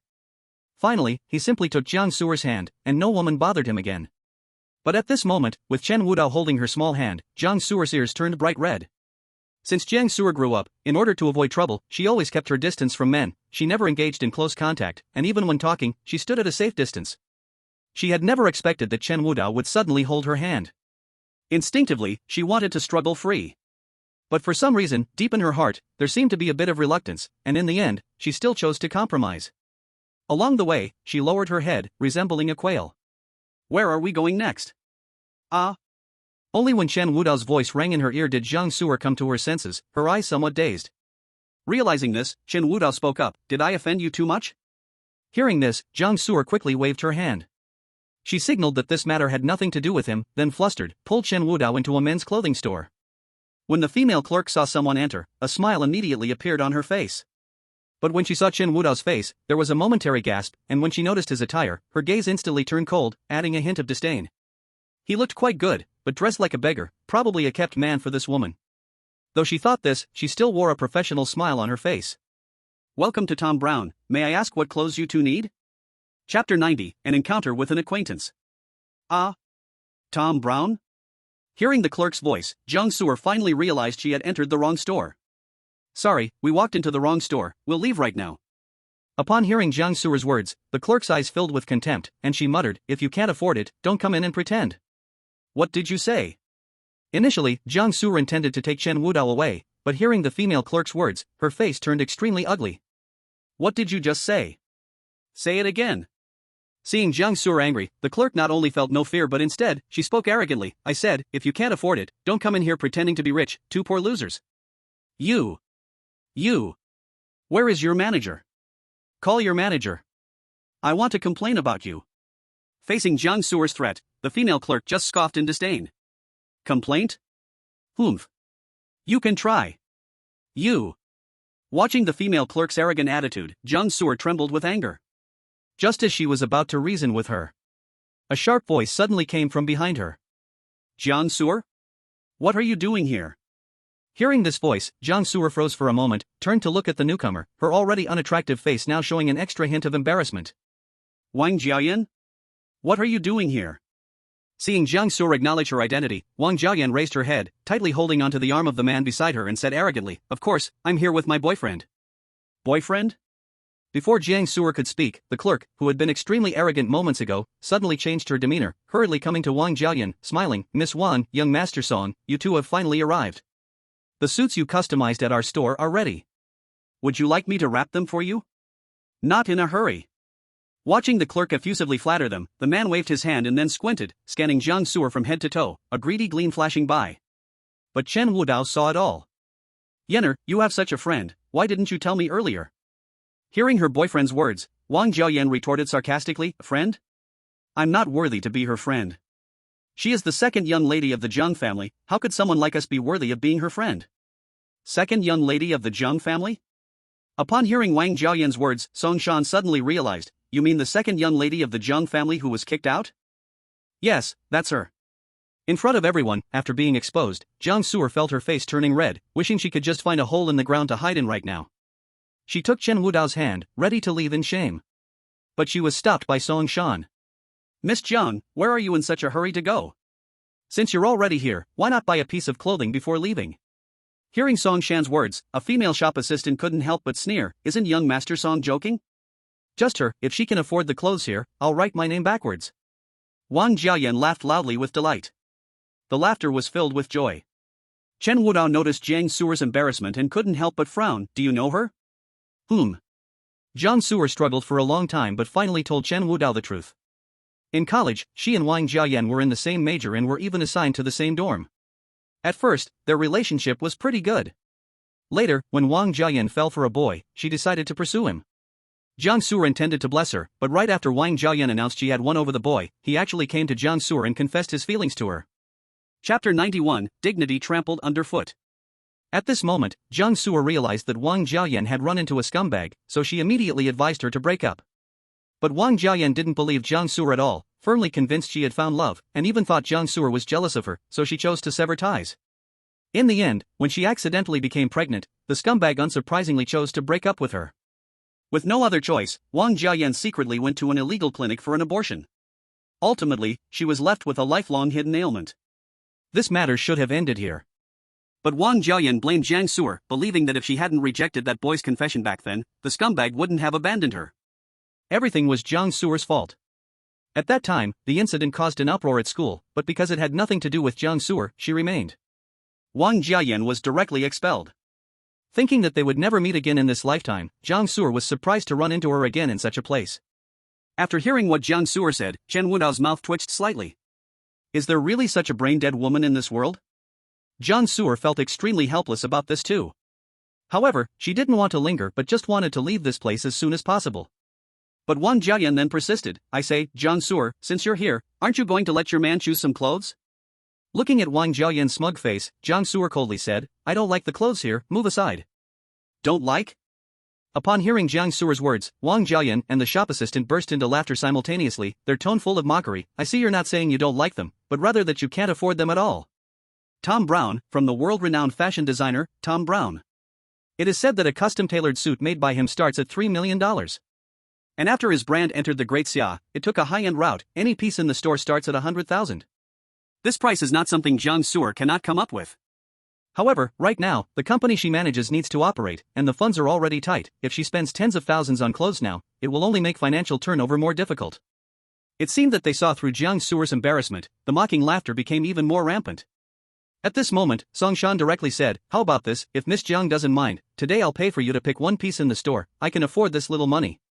Song Shan's words were like a knife, piercing deeply into Jiang Su'er's heart. Jiang Su'er's face grew even uglier. He was not helping Jiang Su'er at all. But it was a disguised way of suppressing Jiang Su'er's dignity.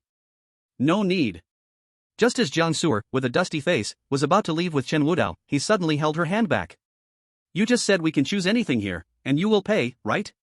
Hearing Chen Wudao suddenly speak, everyone froze for a moment. At that time, Song Shan and Wang Jiayan finally noticed Chen Wudao standing next to Jiang Su'er. When they saw his face, Wang Jiayan was first taken aback, then not surprised, but consumed by deeper jealousy. She hadn't noticed it before. Why? Why is it that Jiang Su'er has fallen to this level yet can still find such a good-looking man? What gives her the right? Song Shan, looking up at Chen Wudao who was towering over him, also felt a twinge of jealousy. But he quickly hid it, pretending to be generous, and said, that's right. Chapter 92, Face? What is that? The clothes here, you can choose freely. Okay. Seeing that Chen Wudao was serious, Song Shan's mouth twitched slightly. Did this guy have no self-respect? Beside him, Wang Jiayan couldn't help but ridicule, Jiang Su'er, it's not that I want to criticize you. Look at the kind of man you found. If I were you, I would have kicked him out long ago. At that moment, Jiang Su'er's face turned purple. Although she had suffered injustice, the feeling of being publicly mocked made her feel like pricking needles all over her body. Just when she was about to grit her teeth and say she would pay for it, Chen Wudao's voice came, "I have chosen." Everyone looked towards Chen Wudao's voice and saw him holding a silver gray suit. "Ha, since your boyfriend doesn't care about his face, let my friend Song Shan give it to you," Wang Jiayan said proudly as she walked to Song Shan's side, tightly hugging his arm, and sharply said, "Waiter, hurry up and wrap the clothes for this beggar." Hearing Wang Jiayan's words, the female clerk was just about to smile and wrap it up. But when she saw the item in Chen Wudao's hand, her mouth couldn't help but twitch. "Miss Wang, are you sure you want to wrap this suit?" "Nonsense. Does my friend Song Shan not have enough money to buy even one piece of clothing?" "Exactly." Upon hearing the clerk's words, a trace of displeasure also appeared on Song Shan's face. "Wrap it up right away. If outsiders see this, they would think I can't afford this money." Seeing the two insist on this, the clerk had no choice but to grit her teeth and say, "All right then." After the clothes were wrapped, the clerk respectfully said to Song Shan, "Mr. Song, your total at our store is 6,118,003 yuan. Would you like to pay by card?" "Okay, I'll swipe the card." Song Shan was just about to casually pull out his card when he heard the clerk say the amount, and he was stunned. "What did you just say? 6,118,000? Seeing Song Shan's shock, the clerk also braced herself and said, "Yes, Mr. Song." "Scam. This is definitely a scam. My friend Song Shan is a valued member here. How dare you do business like this? I will complain. I want to complain right now." Seeing Wang Jiayan explode with anger, Jiang Suer stood by, confused and not knowing what was happening. The female clerk was so frightened that cold sweat broke out on her forehead. Song Shan was an old customer of their store. If he got offended, her job would likely be over too. Just as she was about to explain, a duck-like voice suddenly rang out, "What's going on? What are you making a fuss about here?" Hearing this voice, the clerk breathed a sigh of relief and hurried to the newcomer, saying, "Manager Zhao, it's like this." After the clerk told the whole story, the store manager Zhao Chuan quickly understood the situation and rushed to explain to Song Shan, "Mr. Song, you have misunderstood. The suit you ordered here is indeed 18,300 yuan, but the suit you wanted to wrap just now, the total value is 6 million.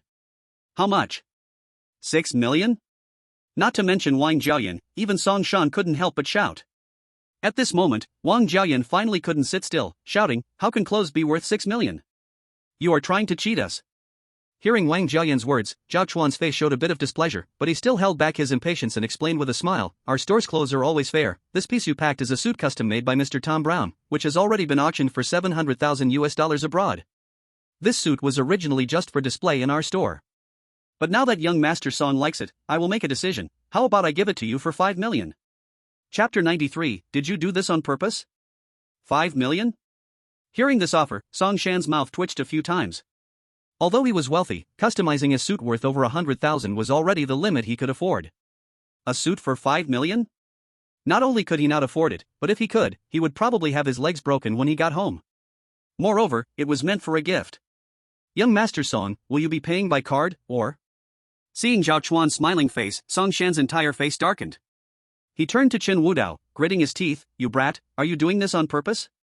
Seeing Song Shan glaring at him in anger, Chen Wudao said, "Didn't you say just now that I could pick any clothes and you would gift them to me? Now that I've made my choice, are you going back on your word?" At this moment, Jiang Suer finally reacted. Chen Wudao was digging a pit for Song Shan just now. Watching Song Shan and Wang Jiayan's faces flush with anger but not saying anything, she inexplicably felt a wave of delight. "Just a moment ago, you looked down on us. Now that the clothes are chosen, cough up the money. Young Master Song? Shut up." Just as Zhao Chuan was about to speak, Song Shan, in a rage, slapped him across the face. Wang Jiayan glared angrily at Chen Wudao and shouted, "What are you? Do you know who my Song Shan is? 5 million for a suit, you really dare to choose? Jiang Suer, I thought you were down and out, but I didn't expect you to find such a shameless gigolo. How could you, back then, still be the school beauty? I spit." Seeing Wang Jiayan turn the tables, Jiang Suer's expression suddenly turned ugly. "You clearly said just now that you would gift us clothes. Now you can't come up with the money and are throwing a tantrum. Who's really shameless? You still dare to retort? Just watch me tear your mouth apart today." Seeing Jiang Suer speak up, Wang Jiayan, combining old grudges and new hates, came up to grab Jiang Suer's hair, ready to hit her. But before her arm could be raised, a terrifying force suddenly slammed into her. Bang!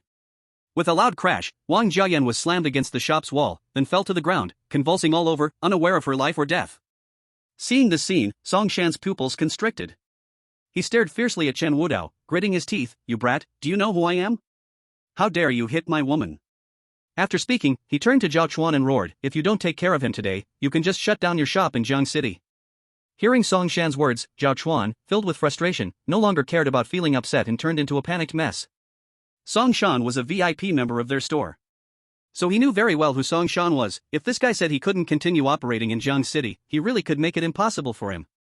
Zhao Chuan suppressed the frustration in his heart and shouted into the microphone on his chest, are you all just standing around doing nothing?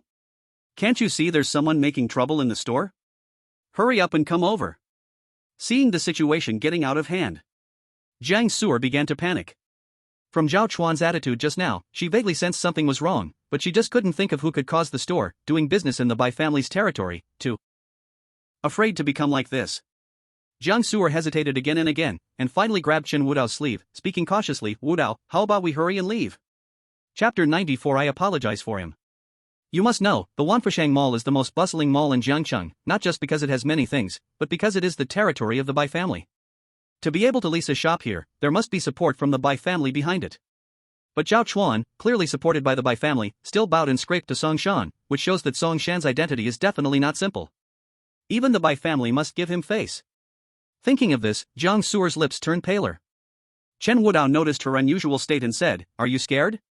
Who's scared? Jiang Su'er instinctively wanted to be tough, but when she thought of the consequences, she shrank her head and finally said, clothes can be bought anywhere. Let's not argue with them, Wudao, let's go. At this moment, a pleading look had appeared in Jiang Su'er's eyes. In these days, she had offended many enemies, and if at this moment another enemy more terrifying than the Bai family appeared out of nowhere, she truly didn't dare to imagine what kind of situation she would face next. Seeing Jiang Su'er restless, Chen Wudao shook his head slightly. Right now, even if you want to leave, it's probably too late. Ah, what do you mean? As soon as the two finished speaking, a group of people suddenly rushed in, surrounding the two tightly, holding things in their hands. Seeing this scene, Jiang Su'er's heart instantly tightened. Although she knew Chen Wudao could fight, she estimated that there were at least 20 people this time, and each one had a fierce look, holding weapons. Chen Wudao was unarmed. No matter how strong he was, he couldn't possibly take on so many people. When the subordinates arrived, Zhao Chuan had a flattering smile on his face. Young Master Song, look, the person is already wrapped up for you. How do you want to deal with him? Humph. Seeing Zhao Chuan obedient, Song Shan finally let out a heavy snort, then looked coldly at Chen Wudao and said with a sneer, kid, weren't you very arrogant just now? What's the use of arrogance? Today, let me tell you, to survive out here, you need to have background. Oh, really? Hearing Song Shan's words, Chen Wudao's gaze shifted, looking deeply at him, then said solemnly, so, your background is very deep? Nonsense. Song Shan's attitude was arrogant. But he didn't want to waste words with a bug like Chen Wudao, so he said directly, even if I told you, you wouldn't understand, but if you want to walk out of here alive today, you'll kneel in front of me and knock your head 3 times. Then crawl through my legs. Maybe if I'm in a good mood later, I might spare your worthless life. Otherwise. A vicious smile appeared on Song Shan's face, his gaze sinister as he stared at Chen Wudao's legs, coldly laughing, then you'll have to crawl out of here. Hearing Song Shan's words, Jiang Su'er's little face turned pale. You have to kneel 3 times and then leave. Song Shan's attitude was arrogant. Jiang Su'er's face turned pale. She never expected that such a big fuss would arise over a piece of clothing. Seeing Jiang Su'er scared to the point of losing color, Song Shan revealed a wicked smile. However, if you want to save him, it's not impossible. I've heard that the second young lady of the Jiang family keeps herself pure, gentle as jade, and even disregards her marriage contract. Today, I want to see what the second young lady of the Jiang family really tastes like. Hearing Song Shan's words, Jiang Su'er trembled all over. What do you mean? What do I mean? Song Shan sneered, Miss Jiang can't even understand this talk? Alright, I'll go book a room. If you want to save a dog's life, then you must serve me well today. Otherwise, no one here can walk out on their feet today. When Jiang Su'er heard this, she felt a chill all over. Not again. But what could she do? More than 20 strong men surrounded them with hawk-like eyes. Run? There was no way to escape. Jiang Su'er's face was grim. She looked up at Song Shan and forced a smile. Young Master Song, you are Wang Jiaoyan's boyfriend. Why make things difficult for me? Her? Song Shan snorted dismissively. Just a woman. As long as I want to change, can't I do it any time? Besides, I heard that the second young lady was kicked out of the Jiang family recently and is having a hard time. How about this? If you serve me well today, I'll help you out and let you return to the Jiang family. How does that sound? Earlier, Song Shan had heard about Jiang Su'er from Wang Jiaoyan and conducted some simple investigations. This woman was indeed a catastrophe-level beauty. She looked good, had a great figure, and even had her own company, much better than the empty vases around him. Today, seeing Jiang Su'er in person, he was even more dazzled. So, he was determined to have this woman. He could already imagine what her expression would be like lying in bed. But Jiang Su'er was not moved by his conditions. Instead, she stubbornly said, "Young Master Song, we have already apologized. Although there was wrongdoing, it was also your fault first. If you continue to harass us, I can only call the inspector over." Inspector? Jiang Su'er shouldn't have said that, but after saying it, everyone present exchanged glances, then burst into laughter. Manager Zhao Chuan laughed so hard he leaned back. Inspector? I say, little girl, it seems you still don't know who young Master Song is. Well, let me clarify it for you today. The young Master Song you see before you is the only son of Song Wei, the second in command of the current municipal inspectorate. Today, don't say you're calling the inspector here, even if you call the King of Heaven, no one can save you. Hearing Song Shan's identity, the originally stubborn Jiang Su'er felt as if she had been struck by lightning. What? Song Shan is actually the only son of Song Wei, the second in command of the municipal inspectorate? The citizens of Jiang City knew little about Song Wei. In the eyes of many, he was always overshadowed by Jiang Zhanlong. But as the second young lady of the Jiang family, Jiang Su'er understood the weight of Song Wei. With one order, he could make the Jiang family disappear from Jiang City entirely. The weight of the second in command, even if weak, how weak could it really be? Chapter 96, If you want to live, kneel down. Moreover, right now Jiang Zhanlong was already dead. Whether someone came down from above, she didn't know, but right now Song Wei was definitely a person who could cover the sky with one hand at the inspectorate. If Song Shan was indeed Song Wei's son, then this time she really stirred up a big mess. No wonder even the manager of Wanford Shopping Mall had to give Song Shan face. If she really offended Song Shan, with a word from Song Wei, this mall would truly be done for. Seeing Jiang Su'er shaking in fear, Song Shan gleefully said, "Now, do you still think apologizing is useful? Young Master Song, Stop. I don't want to hear your nonsense anymore. All I ask is one thing. Are you coming with me today or not?" As Song Shan's patience gradually wore thin, he licked his lips, his eyes filled with malicious intent. Jiang Su'er was on the verge of tears, desperate. At that crucial moment, a big hand suddenly pressed on her shoulder. She won't leave. And, you can't leave today either. Ha! Song Shan was feeling quite pleased. But suddenly, his good mood was interrupted by Chen Wudao's voice. He turned to look at the indifferent Chen Wudao, a wave of unnamed rage surged in his heart again. Damn it, you filthy beggar. I'm letting you off today because I'm in a good mood. Since you are eager to seek death, don't blame me for being ruthless today. Go ahead, just remember not to kill him, just leave him breathing. Seeing Song Shan getting angry, Zhao Chuan dared not hesitate and shouted, "What are you waiting for? Hurry up and beat this disgusting beggar and throw him out. Don't dirty young Master Song's eyes here." Yes. With Zhao Chuan's command, about 20 people with wicked smiles moved toward Chen Wudao. Wait a minute. As the situation escalated, Jiang Su'er was nearly in tears. But Chen Wudao just patted her shoulder. Wait for me. What? Chen Wudao's words were soft, Jiang Su'er barely heard, and before her mind could grasp it, a scream rang out. She thought the scream came from Chen Wudao, but it sounded all wrong. She turned to look, the sight before her left her stunned, mouth agape. 20 or so people charged at Chen Wudao, but he stepped forward, and an overwhelming pressure surged like a tsunami. He hadn't even moved his hands, yet all 20 of them were scared to the point of wetting themselves. Zhao Chuan and Song Shan at the back didn't know what was happening and shouted angrily, "What are you all dawdling for? Hurry up and attack." But Chen Wudao's words were clearer than theirs, reaching these people's ears. Today, I don't want to kill. If you want to live, you should know what to do. Chen Wudao's words carried a kind of magic. Or rather, it exuded a natural aura of royalty. Submit. Otherwise, face death. This feeling grew wildly in their hearts. Fear. Terror. Respect. At this moment, they all understood, standing before them was not merely a beggar, but a true king. Even amidst Zhao Chuan's continuous curses, no one dared to attack Chen Wudao. Instead, they all dropped their weapons and knelt before Chen Wudao. Jiang Su'er, ? Song Shan, ? What happened? Originally fierce and ready to beat Chen Wudao half to death, they all knelt at just one word from him? Were they watching a movie? Chapter 97, Wudao, do not. Seeing all the people he called kneeling at Chen Wudao's feet, Zhao Chuan was about to explode. Song Shan's face was so dark it could drip water. Zhao Chuan shouted anxiously, are you all insane? Can't you see young Master Song is unhappy? If you don't move right now, get out. Zhao Chuan's wrath echoed in everyone's ears. They were burning with anger, yet none dared lift their heads. That Zhao Punk just kept barking here, not standing before Chen Wudao, had no idea what kind of creature Chen Wudao was. That kind of oppressive feeling was something they couldn't even imagine in their lifetime. Forget about attacking, their bodies instinctively warned them, had they moved just a bit, they all would have died here today. Seeing that they remained unmoved and even peed their pants, Zhao Chuan was so angry his teeth were itching. He picked up a stick from the ground and charged at Chen Wudao. Damn it, I won't believe this today. Let's see what this filthy beggar can do. Smack! Just as he rushed in front of Chen Wudao, a loud slap resonated through the store. Zhao Chuan was sent flying 3 meters away with a single slap from Chen Wudao, then he crashed to the ground, foaming at the mouth, his life uncertain. Seeing this scene, everyone's pupils constricted. In their hearts were not only fear but also relief. Thankfully, they hadn't acted earlier, or the one lying on the ground, uncertain of life or death, might have been them. At this moment, Song Shan understood. Though Chen Wudao looked like a beggar, he still had some skills. But he was still not afraid. Just like he said earlier, this world cannot be solved by violence, power is what truly crushes people.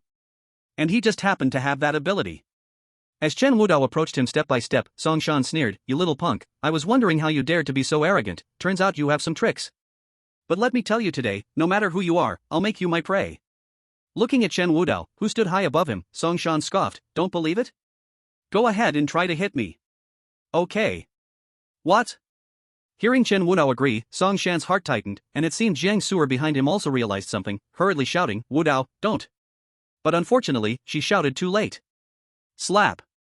A loud slap echoed in the store again. Song Shan was not sent flying, instead, he was knocked out cold to the ground by a slap from Chen Wudao, and half of his face instantly swelled up. Seeing this scene, Jiang Su'er's heart turned to ashes. It's over. Now it's completely over.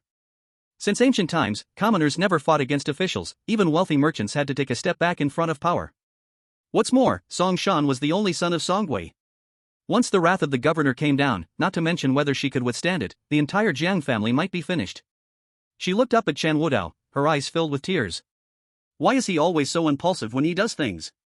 Doesn't he know what Song Shan's identity represents? How dare he make a move? Now, everyone will pay a terrible price for his slap. But what can she do? At this moment, Jiang Su'er felt that the entire world had turned gray. You actually dared to hit me? Chapter 98, Call for Help. Song Shan, with his head spinning from Chen Wudao's slap, couldn't react for a long time. He never expected Chen Wudao would really fight back against him. Damn it! Damn it! Damn it! Even his father never dared to hit him, and here's a mere beggar. Song Shan's eyes were bloodshot as he covered his face and roared at Chen Wudao, you bastard, how dare you hit me? Do you know who my father is? Slap. Before Song Shan could finish, Chen Wudao crouched down and slapped the other half of his face. Now, his entire face looked like a swollen pig's head. Song Shan felt even more dizzy, like the whole world was turned upside down. Call for help. What? I said to call for help. Chen Wudao looked at Song Shan, whose gaze was filled with resentment, and calmly said, didn't you just say your connections are strong? Looking at Chen Wudao's unperturbed expression, Song Shan gnashed his teeth and said, you stinky beggar, consider yourself lucky. Just you wait, don't you dare go anywhere. Okay. Chen Wudao spoke no more pointless words, directly pulling over a chair to sit in front of Song Shan, then placing a foot on his head. Don't worry, I'm not going anywhere. Go ahead and call everyone you can. Having Chen Wudao step on him, Song Shan had never endured such humiliation before, nearly passing out from rage. At this moment, his anger clouded his reason, and he took out his phone, starting to call for help. Dad, your son is being bullied. Hurry and save me. Seeing Song Shan starting to call for backup, Jiang Su'er wiped her eyes. He came to Chen Wudao's side and spoke coldly, let's go. Chen Wudao raised his head and looked at Jiang Su'er's indifferent expression, furrowing his brow slightly, where to? Anywhere is fine. Jiang Su'er fixed her gaze on Chen Wudao, her voice trembling slightly, Chen Wudao, these days I have endured so much pressure. I thought that with you here, perhaps I could finally have someone to rely on, to breathe easy. But why are you always so impulsive? As Jiang Su'er spoke, her eyes turned red. Tears fell. Impulsive? Watching Jiang Su'er's emotions spiral out of control, Chen Wudao said, do you think I hit him because I was just angry at the moment? What else could it be? Jiang Su'er sniffled, you clearly know he is the son of Song Wei, yet you hit him. Even if you killed him, so what? In the end, you can leave, but what about me? When the anger of the inspector comes down, who can bear it, you? Or me? Seeing the tears full of grievance on Jiang Suer's face, Chen Wudao shook his head. You don't believe me? Jiang Suer, who had been angry, felt an inexplicable sadness wash over her upon hearing Chen Wudao's words. This feeling was hard to bear. It made it difficult for her to breathe. That's not what I meant, Just as Jiang Suer was about to speak, Song Shan suddenly interrupted. Enough, the call is over. You, kid, just wait to die. And you. Song Shan glared at Jiang Suer with a venomous look, gritting his teeth. You dirty woman, today I will definitely strip you bare and torture you well. Even if the King of Heaven comes, he can't save you. Now, seeing that Song Shan dared to threaten, Chen Wudao didn't say a word, directly raised his foot, and stomped down on his arm. Chapter 99, the second in command is here. Ah! A scream like a slaughtered pig suddenly filled the store. One of his arms was brutally crushed by Chen Wudao's kick. Seeing the scene, Jiang Suer turned pale. Chen Wudao, he is really a madman. I will kill you. I will definitely kill you. Die. You die. The excruciating pain stimulated Song Shan's nerves, and he was almost driven to madness. But Chen Wudao paid him no mind. Instead, he turned to Jiang Suer and said, if you are scared, you can leave first, but if you don't trust me, then in this world, no one will protect you anymore. Chen Wudao's words pierced Jiang Suer's heart like a knife. She felt her heart race. She wiped her tears, staring hard at Chen Wudao. To be honest, she really wanted to turn and leave, but a voice deep inside kept telling her. She couldn't leave, at least not now. During her moments of helplessness, it was Chen Wudao who saved her, and he had saved her twice in a row. Now, it was Chen Wudao who had gotten himself into trouble. If she left now, she wouldn't be able to forgive herself. At this point, Jiang Suer moved her lips and finally sat down on the sofa, curling up in loneliness like a wounded little beast. Seeing this, Chen Wudao couldn't help but sigh. Time passed quickly. Not long after Song Shan hung up, there was a commotion outside, and then a man in the inspector's uniform walked in quickly. Who hit my son? As the man appeared, everyone who had been drawn by the commotion couldn't help but gasp. Song Gui. The second in command of the inspector had really arrived. With him came more than a dozen soldiers from the inspector's office. Everyone finally realized the seriousness of the situation and hurriedly began to flee. Seeing Song Gui approaching, Song Shan shouted in panic, Dad! Dad! I'm over here, come save me. This bastard not only hit my girlfriend but also killed manager Zhao. You hurry and arrest him. And when Jiang Suer saw that Song Gui had really come, she was so scared that she sat up straight. But as soon as she thought of the possible consequences, she hurriedly said, Director Song, it's not what you think, actually. You filthy woman, shut up. Seeing Jiang Suer about to reveal the truth, Song Shan shouted directly, then cried out, Dad, you have to help me. Hearing Song Shan's cry, Song Gui felt his chest burning like a fire. Today he had just received an order to eliminate a grey organization, but in the end, they managed to escape. Before he could catch his breath, he received a call from his son saying he had been beaten. He knew his son's temperament very well. Because he was busy with work, he neglected to manage him, and his mother spoiled him, which led to an extremely paranoid personality. This time, it was probably his son who caused the trouble himself. But no matter what, after all, he was his son. So he rushed over, and when he saw all the thugs kneeling on the ground and Song Shan being stepped on, he was almost blown away with anger. His son may be a wastrel, but Song Gui's son was not someone who could be stepped on and humiliated. Damn it! Song Gui cursed loudly, then slowly looked towards the person stepping on Song Shan and said in a deep voice, Is it you who hit my son? That's right. Chapter 100, How strong is your relationship? Seeing Chen Wudao agree, Jiang Suer felt like everything was going wrong. Why did he agree? If he had just said it was a misunderstanding, maybe there would have been room for negotiation. Now, Chen Wudao had completely blocked his own way out. What to do now? Seeing Chen Wudao acknowledge it calmly, Song Shan couldn't help but laugh. Kid, you're dead. Today, you're definitely dead. Song Gui was also stunned for a moment upon hearing the person admit it. He didn't expect someone to remain so calm after seeing him. Song Gui looked seriously at Chen Wudao's face. When he met Chen Wudao's gaze, for just an instant, he broke out in a cold sweat. His legs began to tremble uncontrollably. What the hell? What is happening? Feeling that familiar sense of fear, Song Gui felt his scalp tingle. Could it be? He looked at Chen Wudao, and an arrogant figure slowly overlapped with Chen Wudao's body, finally turning into the man in front of him. What, you can't recognize me after I got a haircut? Hearing Chen Wudao's familiar voice, Song Gui felt like the sky was about to fall. This voice. This feeling. As Song Gui desperately thought about how to kneel down to survive, a soldier behind him suddenly spoke. Chief, do you want us to take them back now? Who the hell do you want to take back? Song Gui didn't hesitate for a moment and cursed loudly. Seeing this scene, everyone was dumbfounded. What happened to Song Gui? Wasn't it Chen Wudao who hit Song Shan? Why did he suddenly curse at his own people? Song Shan was even more confused. Dad, what are you doing? Hurry and have someone take him away. Hearing Song Shan's words, an unknown rage surged from the depths of Song Gui's heart. This bastard. Even now, he still didn't realize who was stepping on him. To take him away? That would mean he was done for. Song Gui's mind raced, and without a moment's hesitation, his legs softened and he knelt down in front of Chen Wudao. I am late to serve, I beg the Dragon Lord for forgiveness. Song Gui's kneeling left everyone completely confused. What is happening? Dragon Lord? What kind of childish title is that? And also, Song Shan was clearly beaten by Chen Wudao, had his face swollen, and even had his arm broken, stepped on in public. Song Gui was not angry, but instead knelt before the one who hit him. Has the world gone mad? At this moment, Song Shan felt as if the sky had collapsed, hurriedly shouting, Dad! What are you doing? Stand up! Hurry and catch this bastard! Song Gui, upon hearing Song Shan's words, had the thought of killing this ungrateful son. This beast! How dare he speak such words to the Dragon Lord? However, Chen Wudao clearly ignored Song Shan's plea, quietly watching Song Gui kneeling before him and said, Atone for your sins? How could I? Your precious son boasted that his connections are so strong, even the King of Heaven couldn't save me. Now you are kneeling in front of me, and if outsiders see this, they'll think his connections aren't strong enough, right? Hearing Chen Wudao's words, a suffocating feeling nearly made Song Gui lose his breath. Faced with Chen Wudao's fury, he dared not utter a single word. He only kept bowing his head. Even though he was bowing until his forehead bled, he didn't dare to stop. Watching Song Gui, who was crazily kowtowing at this moment, everyone's worldview crumbled. Chapter 101, Confession. The course of events exceeded everyone's expectations. Jiang Su'er was so shocked by the scene that she couldn't say a word. To know, this is Song Gui, the second in command of the Jiangcheng Supervisory Department, capable of trembling the entire Jiangcheng with a stump.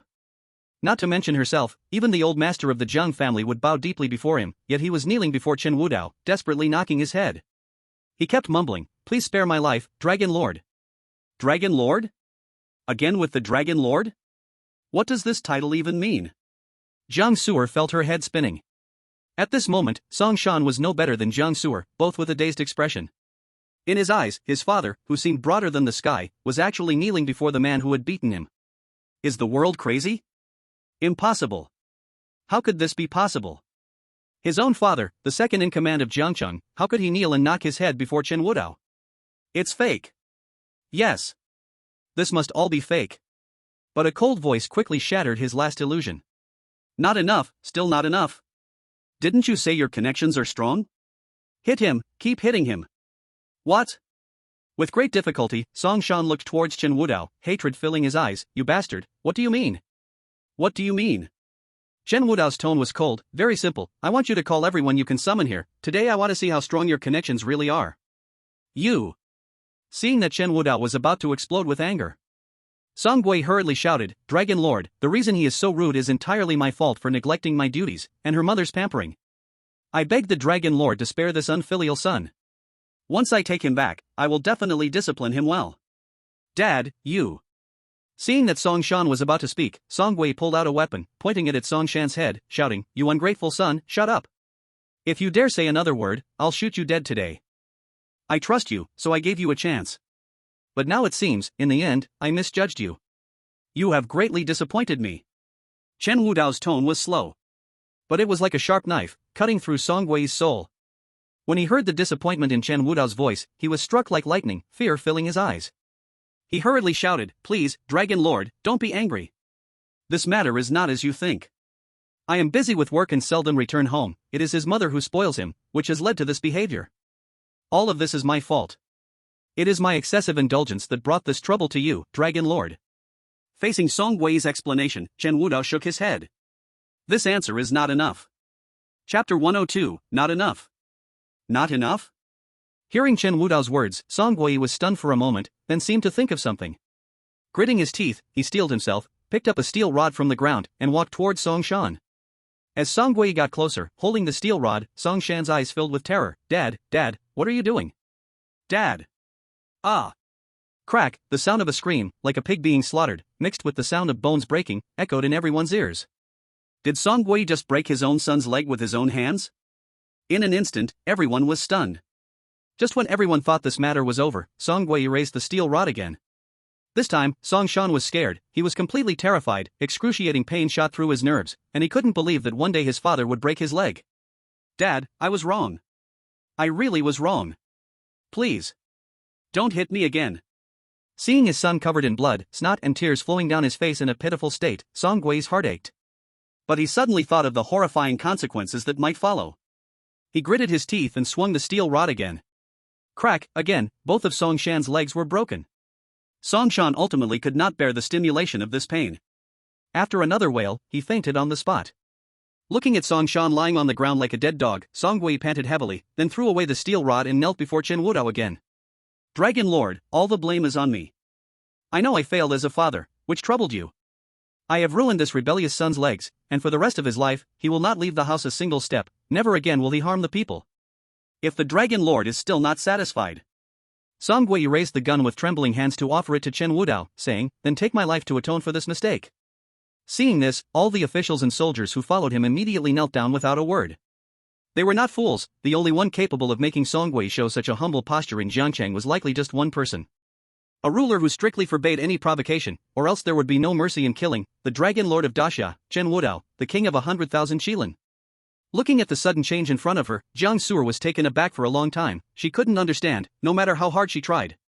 Why did things turn out this way? Why did Song Gui kneel? Why did he personally break Song Shan's legs? Isn't Song Shan his own son? Could it be that Song Shan is adopted? Countless questions flooded her small mind as she turned to look at Chen Wudao, sitting in the chair, with Song Shan beneath his feet. Is he really Xiao Yi's brother? Who exactly is he? Chen Wudao looked at the gun Song Gui handed over, and instead of accepting it, he spoke, can killing you solve the problem? Song Gui trembled all over. Chen Wudao continued, if you were an ordinary citizen, I would think your son was simply young and arrogant. But he is your son. As a public servant of the Great Xia, you not only failed to enforce strict regulations, but you also let him use his influence to act like a tyrant outside. 18,000 per item for clothes, that's quite a bold claim. Chapter 103, the blood on Jiangcheng's land is about to flow. Chen Wudao spoke, feeling a flame of anger in his chest that couldn't be extinguished.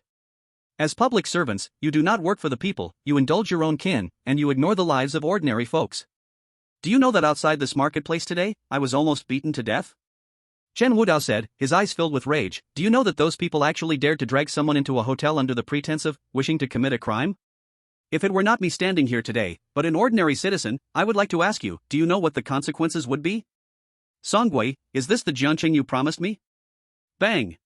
Faced with Chen Wudao's relentless questioning, Song Gui did not hesitate for a moment and directly knelt down. I, your subordinate, am guilty. You are indeed guilty. Looking at the kneeling, weeping Song Gui, Chen Wudao stood up, walked to Jiang Su'er's side, took her hand, and directly approached him. She promised me that she would clean up Jiangcheng's land. Good, I can give you one more chance, and also some time, but this is the last time. If there is a next time, I will not mind personally cleaning up the entire Jiangcheng. By then, I hope you can withstand my wrath.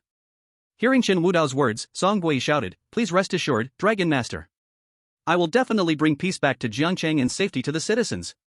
Facing Song Gui's promise, Chen Wudao looked up and exhaled a puff of white air. This is the last time, you'd better not disappoint me again. Otherwise, the blood on Jiangcheng's land is about to flow. As soon as Chen Wudao finished speaking, a chilling feeling nearly made Song Gui collapse on the spot. He bit his lips until they bled and didn't dare to look up. It wasn't until half a day after Chen Wudao took Jiang Su'er's hand and left that he tremblingly stood up from the ground. Song Gui wanted to kill, he truly wanted to kill. Not because of Chen Wudao, but because of his own son, Song Shan. He had originally garnered Chen Wudao's favor and was about to make great strides in Jiangcheng. This would have been the only opportunity of his life. But this chance was ruined by that beast. If it weren't because he was his own flesh and blood, he would have killed this brat today. Deputy Supervisor. Hearing the voice of a subordinate behind him, Song Gui endured his rage and calmly asked, have you investigated everything clearly? What exactly happened? Reporting to the deputy supervisor, my subordinate just sent someone to retrieve the video, everything has been investigated. After hearing the full account from his subordinate, Song Gui nearly died on the spot. Because of a woman, just because of a woman, this brat had actually ruined his brilliant future. He almost made the entire Jiangcheng pay for it. Damn it! Damn it! Damn it! Song Wei could no longer hold back. He picked up a weapon nearby, ready to beat Song Shan to death. If it weren't for his subordinates stopping him in time, there would definitely have been a death today.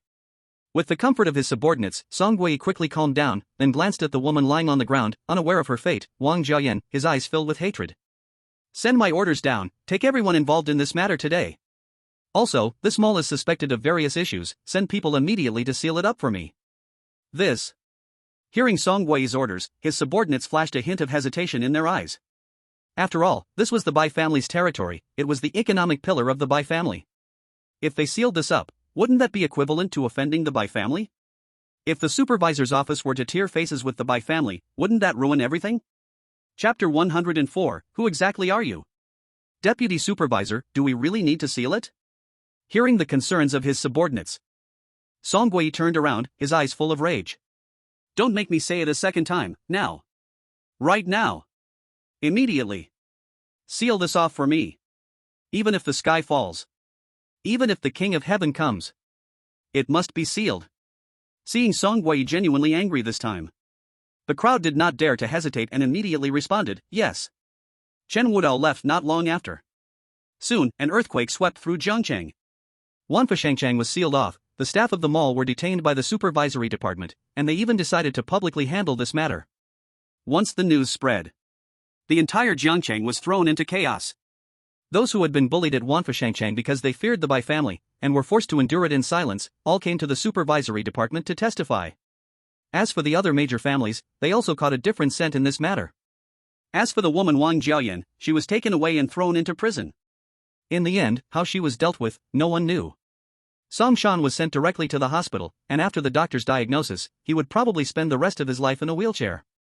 When Song Wei's wife learned of this, she cried desperately and scolded Song Wei fiercely, declaring she would make Chen Wudao pay the price. But all she received was a divorce decree. Over the years, she had relied on Song Wei's name to deceive and bully others, gaining plenty of benefits. Song Wei knew this all too well. But with Jiang Zhanlong around, ruling both the black and white in Jiangcheng, he could only helplessly turn a blind eye. But this time, it was Chen Wudao who came to Jiangcheng. Let alone a mere Jiangcheng, he was a truly terrifying existence that could shake the whole daxiao when angered. Now, with a divorce decree in hand, she would leave Jiangcheng with the ill-gotten money she had earned over the years and her son. It was the last thing he could do for this family. But unfortunately, his wife did not seem grateful. After signing the divorce papers, and swearing she would make Chen Wudao pay the price, she directly kicked Jiang Zhanlong out of the hospital. In the small Jiangcheng, there was a pervasive scent of impending storm. As for Chen Wudao and the others, Jiang Su'er sat in the driver's seat, still dazed. Not long ago, she thought she was doomed, that there was no way she could leave Wanfashangchang safely today. But just now, everyone was kneeling before her, even Song Wei, the second-in-command of the Jiangcheng Supervisory Department, was pleading for mercy on his knees. He even broke his son's legs personally to show his determination. Was all this really true? Chen Wudao looked at Jiang Su'er's dazed expression and said, "Aren't you going to buy clothes?" No. Only when she heard Chen Wudao's words did Jiang Su'er manage to pull herself together. She stared blankly at him and finally asked the deepest question in her heart. Chen Wudao. Who on earth are you? Yes, this was a question that had puzzled Jiang Su'er to this day. She could not understand why Chen Wudao initially appeared in the Lei family, and everyone in the Lei family was dead. She could not understand why Chen Wudao could save her twice, even though she felt she could not provoke were like ants in Chen Wudao's eyes.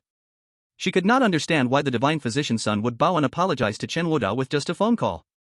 She could not understand why the second-in-command of Jiangcheng, a person who could shake the entire city with a stamp, would kneel before Chen Wudao begging for mercy. Chen Wudao, who on earth are you? And why do those people call you Dragon Master? Who are you? Faced with Jiang Su'er's confusion, Chen Wudao paused for a moment, then said, "If I tell you the truth, will you believe me?" Jiang Su'er nodded, but then shook her head. "I can't say for sure, but I want to hear." All right. Chen Wudao's identity was not a secret. So he said it. From being the first young master of the Chen family in Longcheng, Daxia, the Dragon Lord who holds 100,000 unicorns, the guardian god at the edge of Kunlun, the underground Wolf King, and the one imprisoned in the Dark Sea. He did not hide anything, telling Jiang Su'er everything. But Jiang Su'er's gaze was not one of belief, it was growing colder.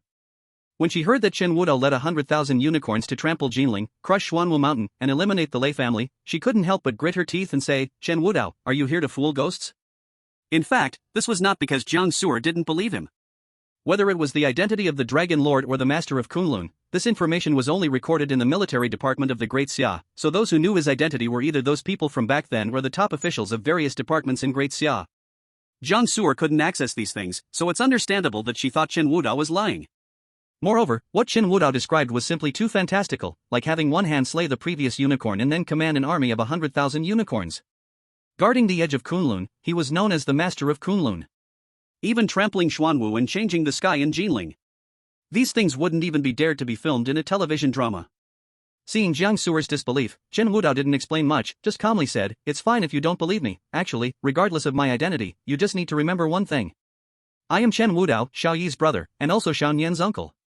When I wasn't here before, you were the one who took care of Xiao Yi and them, so this time, I will protect you until you can hold up a sky of your own." Chen Wudao's voice was soft, but it carried an enchanting charm.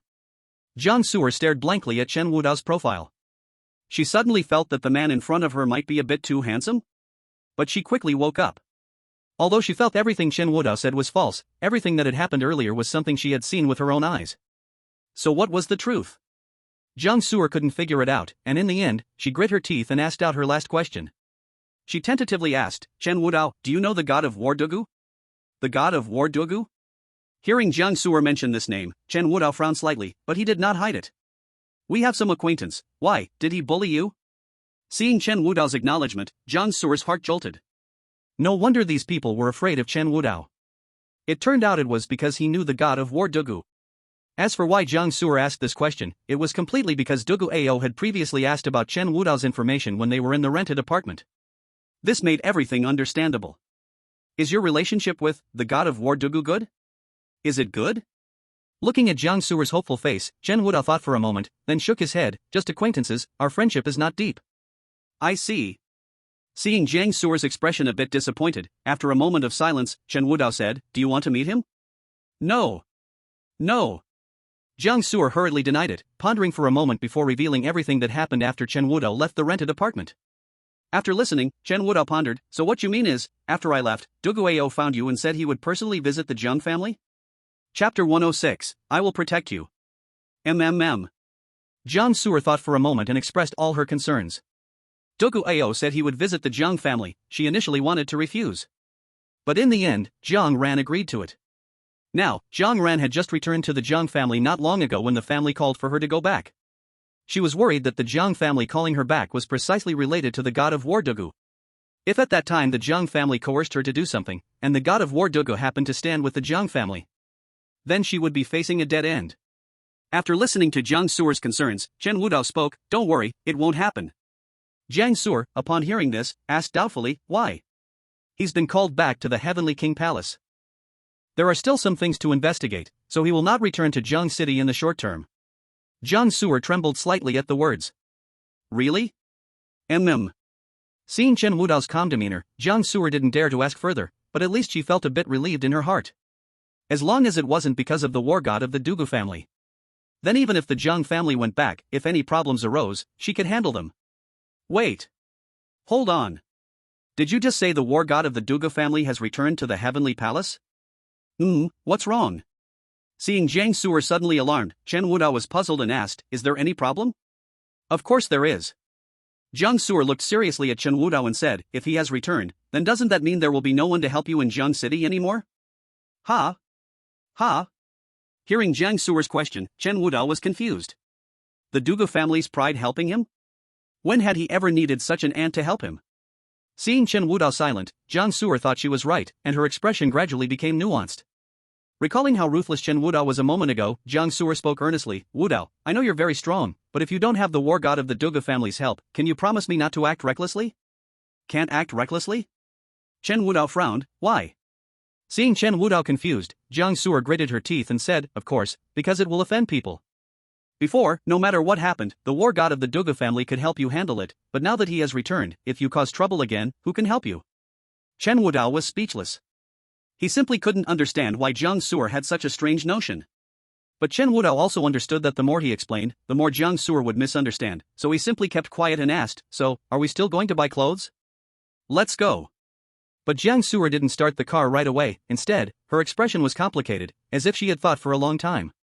Finally, she turned to Chen Wudao and said earnestly, "But don't worry, even though the war god of the Duga family has left, since you are Xiaoyi's brother, you are naturally my friend. I didn't protect Xiaoyi well before. But this time, I will find a way to protect you and Xiaoyan." Looking at Jiang Su'er's determined eyes, Chen Wudao was taken aback. He hadn't expected Jiang Su'er to suddenly say such a thing to him. Although the current situation was a bit awkward. But since leaving the underworld sea, this was the first time he felt someone genuinely cared for him. Chen Wudao pursed his lips and finally softly replied, "Okay, then I'll leave it to you." Seeing Chen Wudao agree, Jiang Su'er finally smiled, "No problem. Leave it to me." Leaving the Wanfufu shopping mall. Soon, Jiang Su'er brought Chen Wudao to another mall, directly selecting a suit. When Chen Wudao came out after changing, Jiang Su'er was almost mesmerized. Chapter 107, Jiang Family of Jiang City. Chen Wudao was already tall, and his short hair made him look exceptionally spirited. Plus, with the kingly aura he carried, he made people enchanted at first glance. At this moment, passers-by were dumbfounded. But Jiang Su'er quickly realized that this wasn't the time to think about such things. The Jiang family was still waiting for her to return.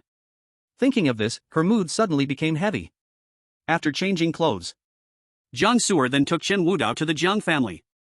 On the way, Jiang Su'er briefly introduced Chen Wudao to the situation of the Jiang family. The Jiang family rose from the mountains. After the old master of the Jiang family came to the city, he got involved in the herbal medicine industry, relying on his skills to turn mountains into profits by trading medicinal materials, eventually founding a pharmaceutical company. In Jiang City, they could be considered a prominent family.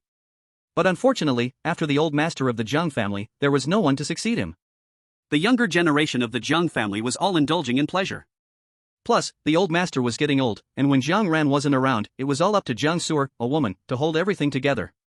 Later, when Jiang Ran returned, Jiang Su'er also learned her identity as a kept woman, and actively handed over the management of the Jiang family, establishing her own design company. However, due to many obstacles, her company encountered quite a few difficulties. Fortunately, after 2 hard years, Jiang Su'er finally got the opportunity to collaborate with the Flying Dragon Group, which was her only chance for a comeback. Yet, this collaboration also brought her considerable trouble. From Jiang Su'er's mouth, Chen Wudao gained a rough understanding of the Jiang family. It was merely a small family on the verge of decline, now clinging to the idea of selling their daughter to survive. It was indeed somewhat sad. While they were talking, the car had already stopped in front of a villa. Longjiangbai. This was one of the top private villa districts in Jiangcheng, with the cheapest ones costing at least 30 million. It showed that the Jiang family still had some power in Jiangcheng. However, when Jiang Su'er got out of the car and saw the big red lanterns hanging on the villa and the luxury cars coming and going, she was completely stunned. What was going on? Did the Jiang family call her over not because of the marriage contract with the Huang family? What was this all about? Chen Wudao also noticed Jiang Su'er's confusion and asked, "Did no one tell you why you were called back this time?" "There is." Jiang Su'er's expression changed, and she bit her thin lips tightly. Just as she was about to speak, a familiar voice suddenly came from behind her. "Oh, isn't this Jiang Su'er? You finally made up your mind to come back?" Hearing this voice, Jiang Su'er's face turned pale in an instant. Jiang Ran. Following the voice, she indeed saw Jiang Ran wearing a bright red gown appear in Chen Wudao's line of sight. Although she was made up, her face, swollen from the beating she took from Chen Wudao, had not recovered yet. "No need to ask, who else could it be besides me?" Unlike the previous downtrodden Jiang Ran in the rental house, she now wore a proud look, accompanied by a tall young man. He wore a white suit, with a calm gaze. When Jiang Su'er saw the two of them, her voice trembled. "Jiang Ran, what do you want to do again?" "What to do?" Hearing Jiang Su'er's words, Jiang Ran scoffed dismissively, then waved her hand and said, "Don't worry, I'm in a good mood today, too lazy to argue with you. But at Grandpa's birthday banquet later, you'd better not embarrass the Jiang family." Saying this, she shot a resentful glance at Chen Wudao and gritted her teeth, "Especially that beggar next to you. If I were you, I'd let him get lost right now. Otherwise, if something embarrassing happens later and upsets Grandpa, you'll have a hard time." Chapter 108, Interrogating Family Wealth. Birthday banquet? Hearing Jiang Ran's words, Jiang Su'er's mouth twitched slightly. She clearly remembered that her grandfather's birthday was next month. How could it be held early? Seeing Jiang Su'er's ugly expression, a gleam of cunning flashed in Jiang Ran's eyes, but she said nothing more and directly entered the Jiang family house. Watching Jiang Ran's departing figure, Jiang Su'er felt a wave of discomfort in her chest. The Jiang family was having the old man's birthday celebration early, yet no one had informed her of this news. From here to the nearest gift store in the city takes at least half an hour, and seeing that it was already 9 o'clock, there was no time left. Jiang Su'er felt a wave of helplessness. Chen Wudao noticed Jiang Su'er's dilemma and asked, "Do you need my help?" Jiang Su'er shook her head gently at his words and forced a smile, saying, "Since I'm already here, it's too late to prepare now, let's go in, or they'll criticize me again." Seeing Jiang Su'er's disappointed expression, Chen Wudao said nothing more, nodded, and followed Jiang Su'er into the Jiang family house. As soon as they entered the villa gate, they saw two figures rushing over in a panic. "Jiang Su'er, you dead girl, can't you tell time? Can't you see it's already 9 o'clock? If you don't come over soon, I would have thought you died on the road." Jiang Su'er looked at the two people standing in front of her, accusing her. Jiang Su'er forced a smile and said, "Mom, something happened on the way, so I arrived late." These two people were Jiang Su'er's adoptive parents, Father Jiang Shiha and Mother Zhou. Seeing Jiang Su'er about to explain, Zhou impatiently interrupted, "Enough. I don't care what happened, as long as you are here. Come with me right now. The Huang family has fallen, your grandfather has found you a new match. Hurry up and go meet him." As Zhou was about to pull her away, Jiang Su'er quickly spoke, "Mom, I already have a boyfriend." "What?" Hearing Jiang Su'er's words, Zhou face turned ugly. "You ungrateful girl, you actually went behind my back and found a match with your father and the Jiang family?" Seeing Zhou getting angry, Jiang Su'er quickly hugged Chen Wudao's arm and forced a smile. "Mom, I really already have a boyfriend, so about grandpa?" Hearing this, Zhou finally turned her gaze to Chen Wudao. It must be said, Chen Wudao in a changed outfit really caught people's eyes. Even Zhou and her husband couldn't help but take a second look at Chen Wudao. But Zhou quickly reacted, walking up to Chen Wudao and sternly questioning, "Young man, which family are you from?" Facing Zhou question, Chen Wudao calmly replied, "The Chen family." "The Chen family?" Zhou and Jiang Shiha exchanged glances, both seeing the confusion in each other's eyes. When did Jiang City get a Chen family? Though unsure, she still patiently asked, "Then what do you do now? How many companies do you have? Work?" Chen Wudao shook his head, "I don't have a job, nor do I have a company." Thud. Upon hearing Chen Wudao's words, Jiang Su'er instantly felt something was wrong. Sure enough, Zhou face darkened upon hearing this. "Then, you must have some money, right? Do you have over 10 million in savings?" Chen Wudao shook his head again. "I'm currently broke." "What?" After hearing this, Zhou completely exploded. "You have no money and no power, and still dare to step into my Jiang family store? Security. Where's the security? Quickly throw this beggar out." Chapter 109, No Nonsense, Just Fight. Seeing Zhou wanting to kick Chen Wudao out, Jiang Su'er panicked instantly. She hurriedly shouted, "Mom, how can you do this? He is my boyfriend, you can't just say to throw him out." It was fine if Jiang Su'er didn't say anything, but as soon as she spoke, Zhou directly cursed back, "You still have the face to call me mom. You were supposed to have a good engagement with the Huang family, but you insist on adopting some little bastard. It strained our relationship with the Huang family. Even the old man got sick from anger. Now you don't even inform us, bringing any stray cat or dog into the house. Do you still see me as your mom or see this family? What did you just say about Xiaoyan?" Hearing Zhou words, Chen Wudao's expression darkened, and Jiang Su'er's heart sank instantly. "Wudao, stay calm, my mom doesn't mean it." Seeing Chen Wudao's ugly face, Zhou didn't hold back, but instead loudly mocked, "Oh, looks like you know about that little bastard too, so what's wrong with her? Let me tell you, I not only said her name, but I've also set the dog on her. In my house, she's not even worth a dog. If you're angry, come." Was forcefully shaken off by her eyes fixed on Chen Wudao as she gritted her teeth, "How dare you hit me? Sometimes, people can be really foolish." Zhou is a representative of this. Clearly, it was she who asked Chen Wudao to hit her, yet after getting beaten, she felt like the victim. Chen Wudao ignored Zhou and turned to Jiang Su'er seriously, "What she said just now, is it true?" As Chen Wudao grew angry, the air pressure in front of the Jiang family villa dropped. Seeing Chen Wudao on the verge of a furious explosion, Jiang Su'er hurriedly spoke, "No. It was because Xiaoyan opened the cage herself that the dog bit her. As soon as I heard the news, I took Xiaoyan to the hospital immediately. Don't worry, she is fine." But before Jiang Su'er could finish, Zhou had already shouted loudly, "Jiang Shiha, are you blind? He hit me, and you're just standing there watching?" Hearing Zhou words, Jiang Shiha's face darkened. He shouted directly, "Jiang Su'er, come here." Jiang Su'er saw the veins popping on Jiang Shiha's forehead, and she felt like she was about to collapse. On one side was Xiao Yi's brother, her savior from 2 times. On the other side were her adopted parents. No matter which side, she couldn't disregard it. "If you still acknowledge me as your dad, come here right now." As for this bastard, I will make him pay today. Dad. As the situation reached an irreversible point, a mocking voice suddenly rang out from behind everyone. I say, big brother, has your family drama reached your doorstep? If the old man sees this, he won't be able to get out of bed from anger. When Jiang Shiha heard this voice, his face suddenly turned unpleasant. He looked at the newcomer and gritted his teeth. Second, what do you mean by this? The newcomer was about 50 years old. Almost all his hair was gone, but his eyes were full of energy. His name was Jiang Tuanju, the second master of the Jiang family. He was Jiang Shiha's biological brother, as well as the person Jiang Shiha hated the most over the years. Even Zhou Lian showed a hint of hostility when she saw Jiang Tuanju. Ever since Jiang Su'er left the Jiang family with Shan Yan, the fight between the two factions of the Jiang family had never stopped. When Jiang Su'er was around, relying on the old man's favoritism, Jiang Tuanju wouldn't dare to speak up. But ever since Jiang Ran returned, Jiang Su'er fell out of favor. Jiang Tuanju started interfering in Jiang family affairs, which made Jiang Shiha's family struggle. If Jiang Ran hadn't later found the Wei family as a backing, Jiang family's assets would probably have fallen into his hands by now. Big brother, what you said, as a brother, what else could it mean? He swaggered in front of Jiang Shiha, speaking provocatively. At the old man's birthday banquet, your adopted daughter brought back her boyfriend, who actually hit his own wife. If this gets out, the Jiang family will surely be embarrassed. You.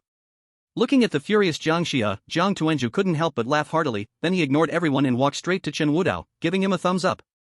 You're very good, I like you. If you don't have a job, feel free to come find me anytime. I guarantee I'll give you a salary that satisfies you. Jiang Tuanju.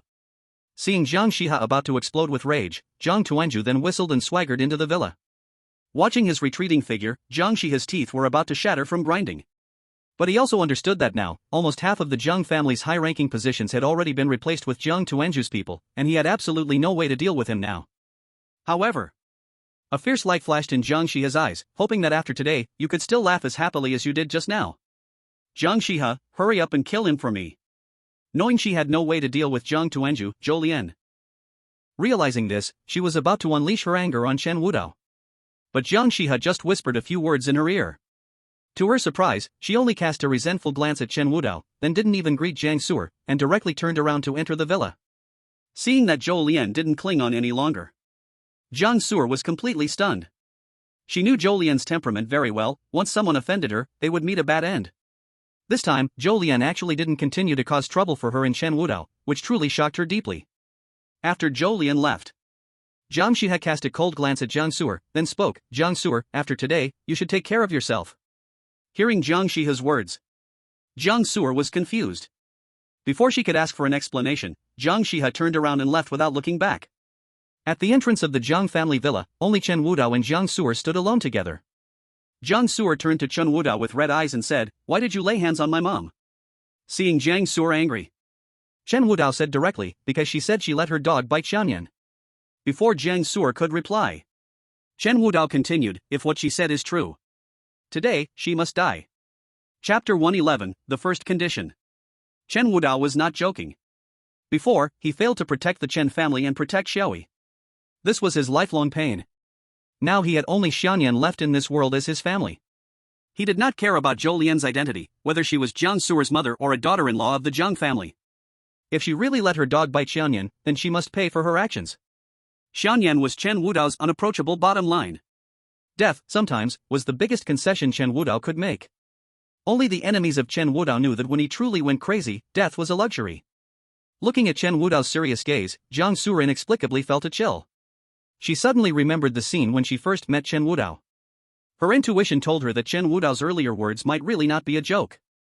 But she quickly shook this thought out of her mind. Seeing Chen Wudao's cold eyes, Jiang Su'er sighed slightly. She knew very well that if she brought Chen Wudao into the Jiang family now, what awaited her would be disastrous consequences. But she had no other choice right now. After much hesitation, she finally took a deep breath and spoke to Chen Wudao. Although I know what happened to you in the past, I guarantee that after Xiaoyi handed Xianyan over to me, I never let her suffer even a little. Even for her, I had no complaints even when the Jiang family kicked me out. If you want to know about his whereabouts, you must listen to me. This was Jiang Su'er's first time proposing a condition to Chen Wudao directly. Looking at Jiang Su'er's determined eyes, Chen Wudao fell silent for a long time before finally uttering one word. Okay. Seeing Chen Wudao agree, Jiang Su'er finally breathed a sigh of relief. No one knew better than her about Chen Wudao's explosive temperament. He faced off against the Iron Dragon cavalry led by Zhang Zhanlong, beating up Wei Jia's second young master, Wei Zhang. Even the son of the deputy director of the Jiangqing Supervisory Department, Song Gui, was ruthlessly trampled under his feet. Now, he just publicly slapped Zhou Lian at the entrance of the Jiang family. Although she knew very well what the consequences of this matter would be. But rather than entrusting her fate to others, she would rather choose to trust Chen Wudao. Next, Jiang Su repeatedly urged that within the Jiang family, without her permission, Chen Wudao must not make any moves. If Chen Wudao could not do this, then she would give up on the deal with Chen Wudao, and even if she died, she would not tell him any information about Xian Yan's father. Faced with the conditions proposed by Jiang Su, Chen Wudao remained silent and finally chose to nod in agreement. Jiang Su saw this and brought Chen Wudao into the Jiang family villa. Inside the villa, the lights were dazzling. Red lanterns hung high. There were many guests. They came and went endlessly. Today, those who came to the Jiang family were all famous figures in Jiang City. Seeing these faces, Jiang Su was full of shock. The deputy director of the Jiang City Land Bureau, the second in command of the Education Bureau, the vice president of the Xing Building, and even the manager of the Bai family, one of the four great families of Jiang City, among others. These once influential guests who could mobilize the entire Jiang family now gathered in such large numbers. Although the Jiang family had a decent status in Jiang City, they could never reach these people. Because the gap between the Jiang family and them was not something money could bridge. As Jiang Su was trying to understand what was happening, a mocking voice came from behind her. Jiang Su, your family has such great means to actually be connected with that important person. Chapter 112, Old Master Jiang.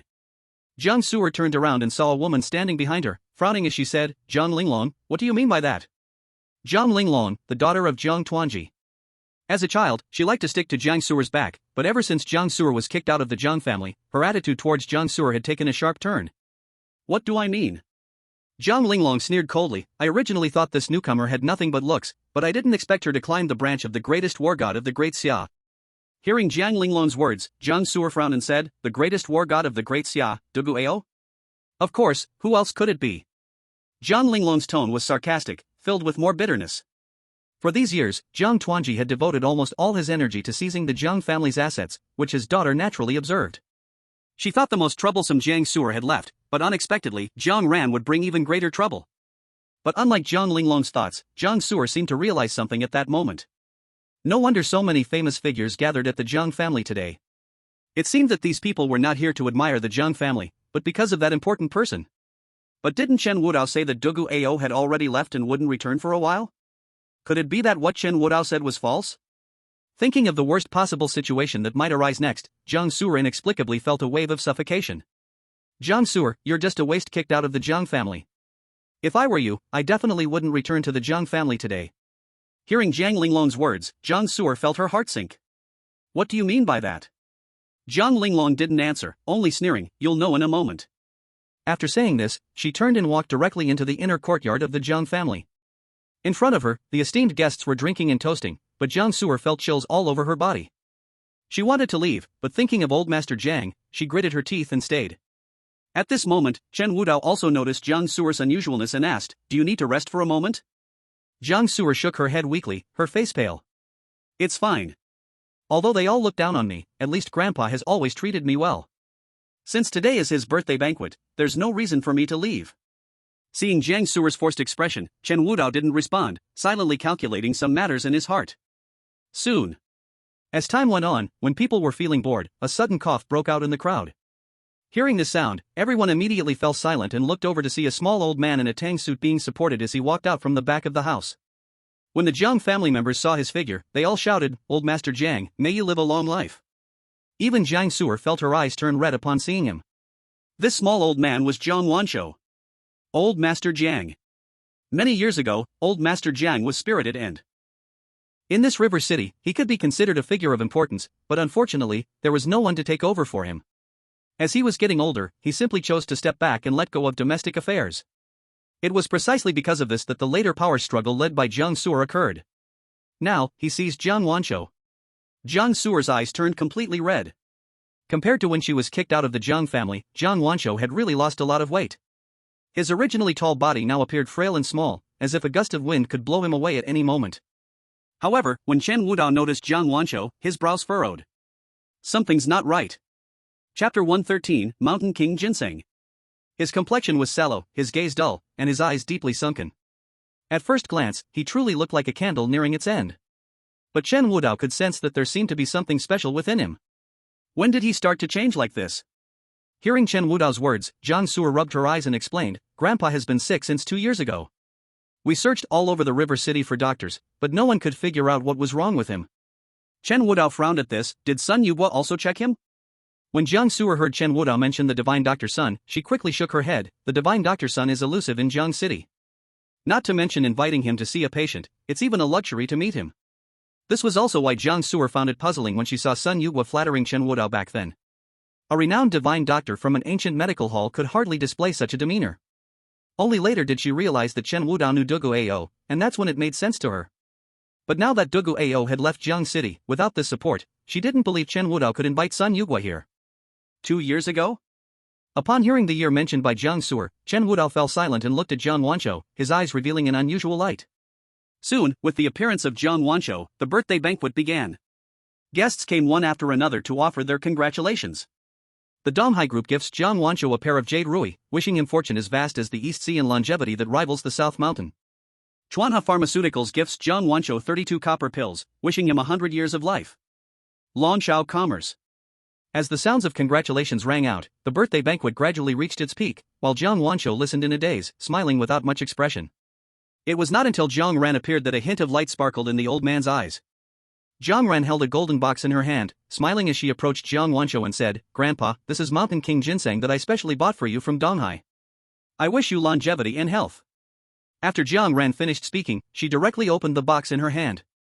When everyone saw what was inside the box, they couldn't help but exclaim, it's actually real Mountain King ginseng. The eldest young lady of the Jiang family truly put in effort. Wait a minute, this Mountain King ginseng can't be the one auctioned off at the Donghai auction a while back, can it? I think I remember, it was auctioned for a sky-high price of 6 million. I thought it was taken away by some mysterious person at that time. I didn't expect it would actually be the eldest young lady of the Jiang family who bought it.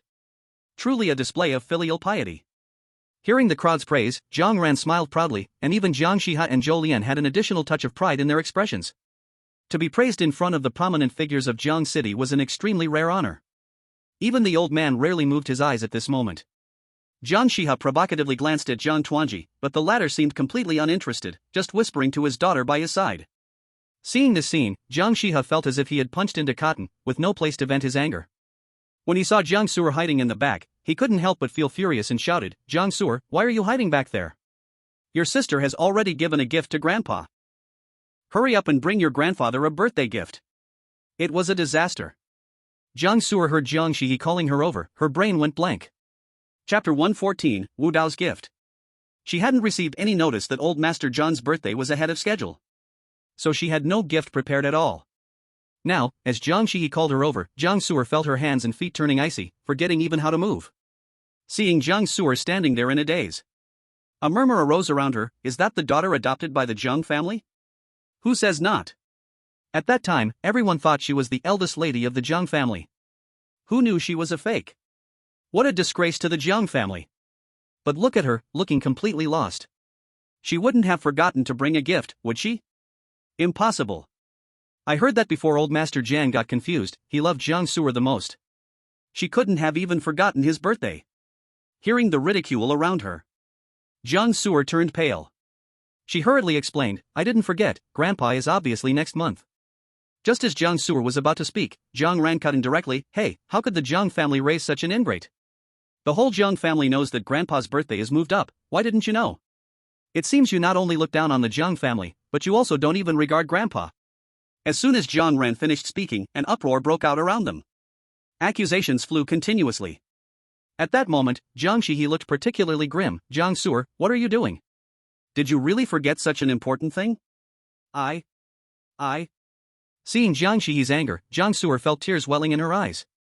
Ever since she was kicked out of the Jiang family, she was not allowed to know about any family matters, including this sudden call to come over, which she never expected. Let alone that she would know old Master Zhan's birthday was ahead of time. As Jiang Su'er became the target of ridicule, Jiang Ran revealed a triumphant smile and then spoke again, it's fine, Dad. After all, she has already been kicked out of the Jiang family. It's perfectly normal for her to forget Grandpa's birthday. You agree, right, sis? The last word, sis, was drawn out especially long. Faced with the accusations from the crowd, Jiang Su'er felt her scalp tingle. She wanted to explain, but as Jiang Ran had said, not having a gift prepared meant not having it prepared at all. As she blinked back tears, about to accept her fate, a calm voice suddenly sounded beside her. Who said we didn't prepare a gift? Jiang Suer presents the immortal pill recipe to wish old Master Jiang health. Ha! Hearing this voice, everyone finally noticed Chen Wudao standing next to Jiang Suer. Who is that person? I've never seen him before? I don't think I've seen this person in Jiang City either.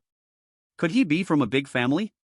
I just saw him slap the matriarch of the Zhou family at the door, but I heard it was because he's powerless and was looked down on, and he got angry. Tisk, Jiang Suer sure brings shame to the Jiang family. Ignoring the whispers around him, Chen Wudao didn't listen. Seeing Chen Wudao stand up, Jiang Suer nervously grabbed Chen Wudao's arm and whispered, Wudao, what are you doing? Chen Wudao saw Jiang Suer's terrified expression, didn't waste words, and directly picked up a brush from the gift table, swiftly writing. After a moment, Chen Wudao put down the brush. He picked up the rice paper in his hand. This is the birthday gift for old Master Jiang today. Just casually taking something out, it is worth more than what he has written by tens of thousands. Exactly, what is this so-called God-firming Dan prescription? What the hell is that? I have never heard of it. These two are deliberately causing trouble, aren't they? Don't mention the guests present. Even Jiang Shihe, upon seeing Chen Wudao scribbling nonsensically and claiming it was a birthday gift for old Master Jiang, slammed the table in anger. Jiang Suer, you are intentionally trying to anger your grandfather today, aren't you? No, Dad, please let me explain. Seeing Jiang Shihe furious, Jiang Suer was on the verge of tears, anxiously looking at Chen Wudao, choked with emotion, saying, Wudao, you need to explain to Dad. You must tell him it wasn't on purpose. Looking at Jiang Suer's fearful expression, Chen Wudao silently sighed in his heart. Although he had previously taught Jiang Suer to be tough, seeing her like this, it would probably be hard for her to change in a short time. However, since it was his gift, he naturally wouldn't take it back. Facing the mockery of the crowd, Chen Wudao calmly said, this God-firming Dan prescription was given to me by the owner of the ancient medicine pavilion after I saved him many years ago. Although it can't cure bones or bring the dead back to life, it can stabilize the mind while also treating nightmares and expelling evil spirits. Once mass-produced, it can easily multiply the Jiang family's wealth several times. Ha ha ha. As soon as Chen Wudao finished speaking, everyone burst into laughter. Did I hear that right? Did he just say he saved the owner of the ancient medicine pavilion? If he saved the owner of the ancient medicine pavilion, then I've saved the Jade Emperor. Don't mention the owner, old Master Jiang has had a stubborn ailment for years, and even Divine Doctor Sun couldn't help. If this prescription was indeed given to him by the owner, I would eat it right here. Exactly. As if it could multiply the Jiang family's wealth. If this prescription were truly mass-produced, it wouldn't be long before the Jiang family is finished. The crowd below was full of ridicule. The members of the Jiang family looked embarrassed, their eyes almost spitting fire at Chen Wudao. Jiang Shihe directly shouted in anger, get lost. You all get out now. Seeing that the Jiang family didn't believe him, Chen Wudao felt a hint of displeasure rising in his heart. Not to mention the Kunlun border area, just this prescription alone placed in Daxia Longcheng could lead to a war between two powerful families. For no other reason, but because this God-firming Dan has another hidden effect. Stabilizing the mind. Why is Chen Wudao invincible in the world, and even Daxia Longcheng has to avoid him? It is precisely because he commands 100,000 Shilin warriors, all of whom are masters. But looking across Daxia, aside from these 100,000 Shilin, the martial arts masters are few and far between. It's not because they can't break through, but because they don't dare to. In martial arts, besides blood and energy, more emphasis is placed on the heart. Ask anyone who in their life hasn't done a deed that weighs on their conscience. At the moment of breaking through, if one is haunted by past deeds, it's very easy to go astray and face ruin. This is also why there are so few martial arts masters in Daxia. And the God-firming Dan can directly help martial artists stabilize their minds, avoiding the erosion of inner demons. Just this point alone is enough to drive all martial artists mad. But now, not only does the Jiang family not recognize its value, they even openly want to kick him out. Chen Wudao slammed the prescription down on the table. Today, whether you want to accept this prescription or not, you will accept it. Chapter 116, You Don't Believe Me Either? With that slap, Chen Wudao startled everyone. Even Jiang Suer was shocked by Chen Wudao. Chen Wudao. You promised me you wouldn't act recklessly. Looking at Jiang Suer's wronged expression, Chen Wudao sighed softly, even you don't believe me? Thud. For some unknown reason, when Jiang Suer heard this, her heart trembled inexplicably. She seemed to feel that something was blocking the way between her and Chen Wudao. Before Jiang Suer could even speak, Jiang Shihe rushed down, directly snatching the pill formula written by Chen Wudao and tearing it into shreds. I don't care why you came today, Get the hell out of here right now. And you! Jiang Shiha roared at Jiang Su'er, I thought that after leaving the Jiang family for a few days, you would learn to be more sensible. I didn't expect you to bring back such a thing, embarrassing our Jiang family. Now, either you roll out with him and never set foot in the Jiang family again. You also no longer have me as your father. Or, you make him get out right now. Do you understand? After being yelled at by Jiang Shiha, Jiang Su'er's intention to speak with Chen Wudao faded instantly. She even began to doubt herself, was it really right to bring Chen Wudao back to the Jiang family? Jiang Su'er said, Dad, I'm begging you, please don't. I'm leaving. Before Jiang Su'er could finish her sentence, Chen Wudao glanced at Jiang Shiha, then at the elderly Jiang Laozu sitting on the Huangli Hua wooden chair, calmly uttering, you will regret this. After saying that, he turned and left without looking back. Wudao. Seeing this, Jiang Su'er hurriedly wanted to follow but was grabbed by Jiang Shiha by the wrist. Where do you think you're going? Is your shame not enough yet? Hurry up and come back. Jiang Shiha would not allow Jiang Su'er to oppose him, dragging her straight into the living room. Sorry, dear guests, you came to the Jiang family and witnessed a joke. But the troublesome one has been driven away, please don't take it to heart, please continue. Seeing Jiang Shiha speak, not intending to mention the matter again, everyone wisely fell silent. After being pulled back into the Jiang family, Jiang Su'er looked at the back of Chen Wudao leaving and wanted to chase after him, but was directly stopped by Zhou Lian, who scolded her, Jiang Su'er, can you have a bit of face? The Jiang family's reputation is almost ruined by you alone. Are you still planning to embarrass yourself further? Seeing Zhou Lian reprimand her, Jiang Ran did not forget to add, exactly, sister, if I were you, I would already be sitting down obediently, listening to mom and dad. If you continue being so willful, you might not even have a home to go back to. Looking at Jiang Ran's smug face, Jiang Su'er trembled with anger but felt powerless. She was like a defeated chicken, lowering her head and no longer speaking. Tears swirled wildly in her eyes. As the farce ended, everyone began to offer their gifts again, while Chen Wudao's pill formula was completely forgotten. Seeing that everyone had finished giving gifts, only the second master of the Jiang family, Jiang Tuanji, was left in a hurry. Jiang Shiha finally revealed a triumphant smile. I said, second brother, look, everyone has already given their gifts, now it's just you left. Shouldn't you also show us the birthday gift you prepared for our old master? Chapter 117, Sun Yuhua arrives. Seeing Jiang Shiha start to trouble Jiang Tuanji, everyone in attendance fell silent. Though the Jiang family is not the top family in Jiang City, everyone knows about the internal strife of the second branch. Now seeing Jiang Shiha point his finger at Jiang Tuanji, everyone's attention was also on Jiang Tuanji. Seeing Jiang Shiha looking for trouble, Jiang Tuanji calmly replied, I say, big brother, are you so eager for me to bring out my gift because you're anxious, worried that whatever I bring out will be 100 times more valuable than your girls? Hearing Jiang Tuanji's teasing, Jiang Shiha shouted angrily, you're talking nonsense. I'm just saying, you see, big brother, you're so anxious. Seeing Jiang Shiha in a rage, Jiang Tuanji laughed heartily, then patted the shoulder of Jiang Linglong beside him. Good daughter, please invite that person in. Okay. Seeing Jiang Tuanji's leisurely demeanor, Jiang Shiha inexplicably felt a sense of unease arose in his heart. Soon, Jiang Linglong entered the Jiang family's inner courtyard with an old man by her side. When everyone saw this old man, they couldn't help but gasp in shock. Sun Yuhua. Dr. Sun. Jiang Tuanji actually had the ability to invite this renowned doctor from the ancient medical center to the Jiang family. Upon seeing Sun Yuhua, everyone rushed forward to offer their compliments. Old Sun, I've long admired your name. Old Sun, I am Xiao Bai from the Bai family, do you still remember me? Old Sun, can you take a look at my kidney and see if it can be repaired? Old Sun. Usually, Sun Yuhua kept to himself. Except for those facing death, he rarely intervened, and he seldom even visited Jiang City's top hospital. That is precisely why. On normal days, it became extremely luxurious for people to seek Sun Yuhua's medical help. This led to chaos at Jiang City's top hospital. Now, after cleaning out most of the pests in the hospital, it was short-staffed, and with that distinguished lady's niece still lying in the hospital, he chose to personally take charge of Jiang City's top hospital. Faced with everyone's compliments, Sun Yuhua didn't utter a word.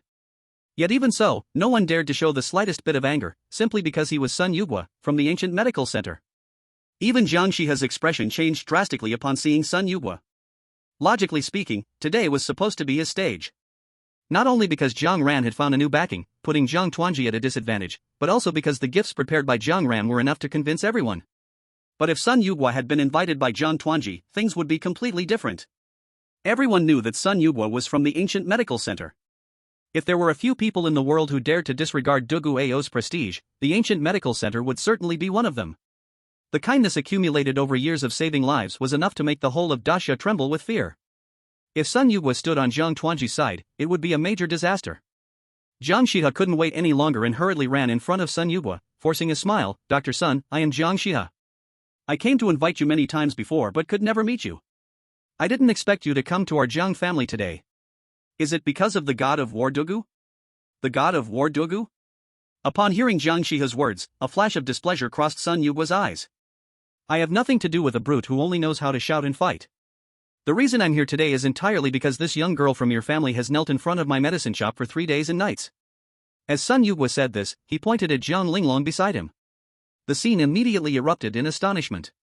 Kneeling for 3 days and nights? I thought the eldest daughter of the Jiang family could present something so precious as a gift, which would be enough to show her filial piety. I didn't expect this young girl to kneel in front of Dr. Sun's medicine shop for 3 days and nights for the sake of the old Master Zhang's illness. This child is so filial. Hearing the continuous praises from those around, Jiang Shiha's expression was more painful than eating excrement. He was about to speak again, but was directly interrupted impatiently by Sun Yugwa. If it weren't for the genuine heart of this young girl, I wouldn't have bothered to come. Where is the patient? Just take me to see. Sun Yugwa wasn't angry but was actually anxious. He was indeed touched by Jiang Linglong's filial piety, but there was a little ancestor lying in the hospital waiting for him to care for. So, he didn't plan on staying here too long. Alright, big brother, this girl Linglong has worked hard to invite Dr. Sun over.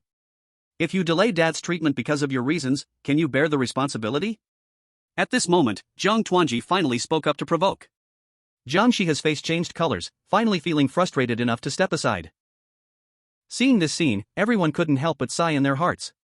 If this time Sun Yugwa was truly invited by Jiang Linglong and even cured old Master Zhang's illness, then the conflict between the two families might very well come to an end today. Although everyone had heard the news that the war god Dugu would visit the Jiang family, they had come mainly for that reason. But the ancient medical clinic behind Sun Yugwa was much more powerful than the war god Dugu. Under Jiang Linglong's guidance, Sun Yugwa quickly arrived in front of old Master Jiang.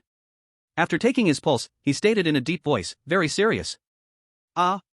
Hearing Sun Yugwa's words, the hearts of everyone in the Jiang family tightened with anxiety. Master Sun, what is wrong with my grandfather?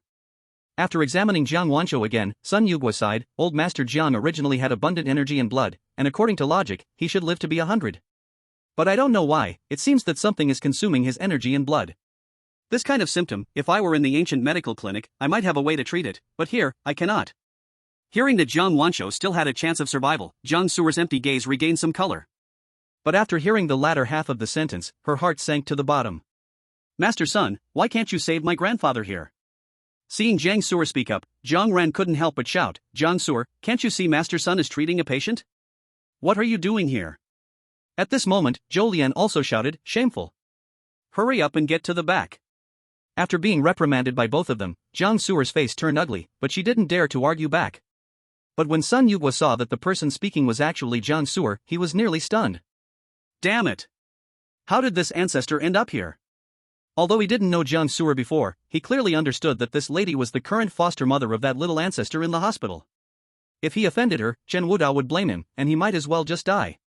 Seeing Zhou Lian and Jiang Ran preparing to drive Jiang Suer away, Sun Yugwa's old face suddenly darkened. Sorry, but this time, I will not treat. Chapter 119, Seeking Medicine. Ah. Seeing Sun Yugwa say half of his sentence before standing up to leave, the Jiang family immediately panicked. Master Sun, what are you doing? Why just stop looking? Facing the anxious Jiang family members, Sun Yugwa coldly looked at Zhou Lian and Jiang Ran, saying, because just now, someone insulted me while I was treating a patient, and it made my ears ache. Hearing Sun Yugwa's words, everyone was stunned. Is it really because of this? But since it was Master Sun's word, no one dared to hesitate. Jiang Shiha directly looked at Jiang Suer, yelling, did you not hear what Master Sun said? Hurry up and get to the back. If you delay old Master Zhang's illness because of you, you'll regret it. Facing everyone's accusations, Jiang Suer felt as if her heart was shattering. Just as she was about to leave in despair, Sun Yugwa spoke again, I was not referring to her. Not Jiang Suer? As the crowd was bewildered, Sun Yugwa pointed directly at Zhou Lian and Jiang Ran, coldly stating, if you do not drive them away today, I will leave right now.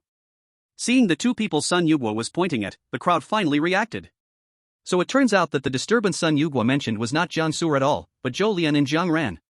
Being pointed at by Sun Yugwa, the faces of the two immediately turned from green to purple. They never expected that Sun Yugwa would come looking for trouble with them.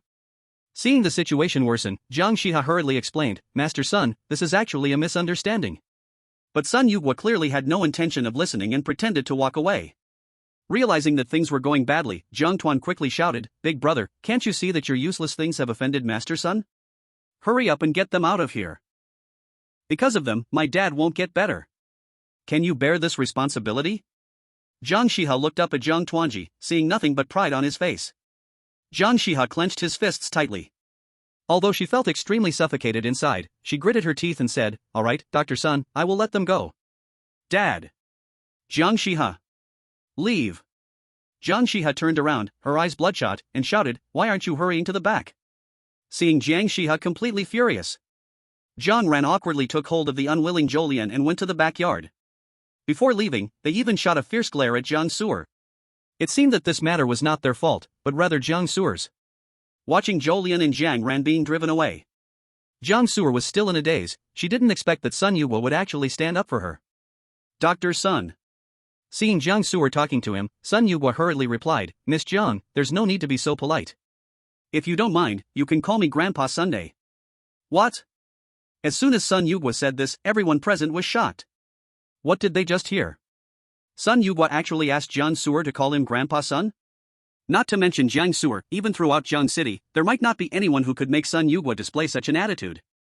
Even the Jiang family members were astonished. But at this moment, Jiang Su'er's thoughts were completely off this topic, and she anxiously asked, "Dr. Sun. Grandpa Sun, so what you just said about my grandpa originally having a chance to be saved, but now there's no hope, what's going on?" Seeing Jiang Su'er almost in tears from worry, Sun Yugwa sighed and explained, "Old Master Jiang's physical condition is special. It seems both the mind and body have suffered injuries, which is why he has become like this. If we want Old Master Jiang to fully awaken, there is only one way that can work." "What way?" Sun Yugwa spoke carefully, "That is to go to the ancient medicine hall to request a God-fixing pill." Chapter 120, The Truth of the Pill Recipe. God-fixing pill? Exactly. Sun Yugwa explained, "This God-fixing pill is a secret not passed down from the ancient medicine hall, only our mysterious hallmaster can refine it. Although this God-fixing pill cannot heal bones or bring the dead back to life, it can calm the mind and treat nightmare diseases, expelling pests. If Old Master Jiang takes it, it can stabilize his deteriorating vital energy, and with some nurturing afterward, he will recover as before." After hearing Sun Yugwa's words, Jiang Shiha cautiously asked, "Then, Dr. Sun, how much is one God-fixing pill?" "Money?" Sun Yugwa shook his head. "The ancient medicine hall has a rule: they save the dying but won't revive the dead. Although Old Master Jiang's vital energy is deteriorating, he hasn't reached the stage where the ancient medicine hall can treat him. Even seeking the medicine may not guarantee success." Hearing this, the Jiang family fell into despair. They had initially thought that with Sun Yugwa there, they could completely cure Old Master Jiang's stubborn illness, but unexpectedly, even Dr. Sun said he wanted to help but couldn't. Could it really be that heaven is determined to take Old Master Jiang away? After hearing this news, Jiang Su'er felt as if she had been struck by lightning. Could it really be hopeless? Just as everyone fell into dead silence, a weak voice suddenly came from the crowd. "Did Dr. Sun just say that to treat Old Master Jiang, a God-fixing pill is needed, right? If I recall correctly, that person just said the gift for Old Master Jiang is the recipe for the God-fixing pill, right? Now that you mention it, I seem to remember as well, but what he wrote must be fake. Didn't Dr. Sun just say that the recipe for the God-fixing pill only the master of the ancient medicine hall possesses? Could it be that he is also the master of the ancient medicine hall? But didn't he say he had saved the master of the ancient medicine hall before?" Upon hearing the discussions below, Sun Yugwa's expression became profound. "Miss Jiang, could you please explain what they just said about someone gifting the recipe for the God-fixing pill?" Upon seeing Sun Yugwa asking him, Jiang Su'er hurriedly relayed everything that had just happened. When Sun Yugwa heard that this prescription was personally written by Chen Wudao, his breath quickened. "Where is it? What? That dragon, oh no, where is the prescription he wrote now?" Sun Yugwa almost slipped up and quickly corrected himself. Seeing Sun Yugwa's rapid breathing, Jiang Shiha thought it was because Chen Wudao was flaunting himself under the name of the ancient medicine clinic, so he directly took credit. "Back, Sun Divine Doctor, I knew that person was a fraud, so as soon as he finished writing, I tore up the prescription." "Tore it up? You actually tore it up?" Sun Yugwa's eyes widened, staring at Jiang Shiha in disbelief. Seeing Sun Yugwa's big reaction, Jiang Shiha thought he had done something right, and quickly said, "Yes, I could tell at a glance that that kid was no good, so I directly tore up what he wrote, which is why he didn't tarnish the name of the ancient medicine clinic." Seeing Jiang Shiha's proud expression, Sun Yugwa was both angry and amused. Good. Really great. He no longer paid any attention to Jiang Shiha, but looked at Jiang Su'er and said urgently, "Miss Jiang, may I ask where the torn-up prescription ended up?" Jiang Suer noticed something unusual about Sun Yugua and hurriedly led him to the spot where Chen Wudao had stood earlier. The rice paper filled with the prescription was shredded to pieces. The guests came and went, stepping on the fragments until the characters blurred. Sun Yugua looked at the scattered pieces, almost frantically picking them up from the ground. When he barely managed to piece together more than half and saw the blurred characters on it, Sun Yugua laughed. Rather than saying he laughed, it was more accurate to say he went mad. Chapter 121, The Divine Doctor's Fury. Good. Really good. Truly great. Seeing Sun Yugua laughing manically, Jiang Shiha cautiously asked, "What's wrong, Sun Divine Doctor?" "I said this kid's random writings must be fake." "Right? Fake? His whole family is fake." At this moment, Sun Yugua no longer had the slightest air of elegance, directly cursing at Jiang Shiha in front of him. Seeing Sun Yugua suddenly get angry, everyone was stunned. Jiang Shiha was even more confused, thinking, why was Sun Yugua scolding him when he had saved the reputation of the ancient medicine clinic? "Sun Divine Doctor, you. Don't call me Divine Doctor, you are the Divine Doctor, your whole family is Divine Doctors." Sun Yugua's chest heaved erratically, his cultivated demeanor completely shattered in that moment. He tremblingly picked up a torn piece of rice paper, weeping loudly, the prescription for the godly stabilizing pill. "This is the ancient medicine clinic's undisclosed secret. Although I've only seen half a page of the remaining copy, this is the prescription for the godly stabilizing pill." Sun Yugua's words were like a thunderclap, exploding in everyone's minds. This prescription turned out to be real? Not only the guests who had come to the Jiang family, but even Jiang Suer was stunned, unable to move. Really? It was actually real? Suddenly, her mind recalled the question Chen Wudao had turned to ask her earlier, along with his disappointed gaze. "Even you don't believe me?" Only then did she realize Chen Wudao hadn't lied, he was genuinely trying to protect himself. But what had she done? A chill ran from the soles of her feet straight to her core. Jiang Shiha was equally dumbfounded, he couldn't believe that the prescription Chen Wudao had casually written was actually the true prescription for the godly stabilizing pill. If what Sun Yugua said was true, then it was enough to completely transform the Jiang family. Impossible. Absolutely impossible. Jiang Shiha, with a face filled with unwillingness, asked stiffly, "Sun Divine Doctor, is there a possibility that he is actually a fraud, who stole a fake prescription from somewhere, and the remaining part is all wrong?" At this point, seeing that Jiang Shiha remained stubbornly ignorant, Sun Yugua was completely disappointed in the Jiang family. He didn't say another word, picked up the broken pieces from the ground, and turned to leave. Seeing this scene, everyone in the Jiang family panicked. If even Sun Yugua left, who could treat old Master Zhang's illness? Amidst the shock, Jiang Linglong hurriedly stepped forward and grabbed Sun Yugua's sleeve, pleading, "Sun Shinsher, you can't leave. If you leave, what will happen to my grandfather's illness?" "Illness?" As soon as Jiang Linglong mentioned it, Sun Yugua shot an angry glare at Jiang Shiha and laughed, saying, "Doesn't your family have a doctor even more capable than me, one that even thinks my recipe for the solid spirit pill is fake?"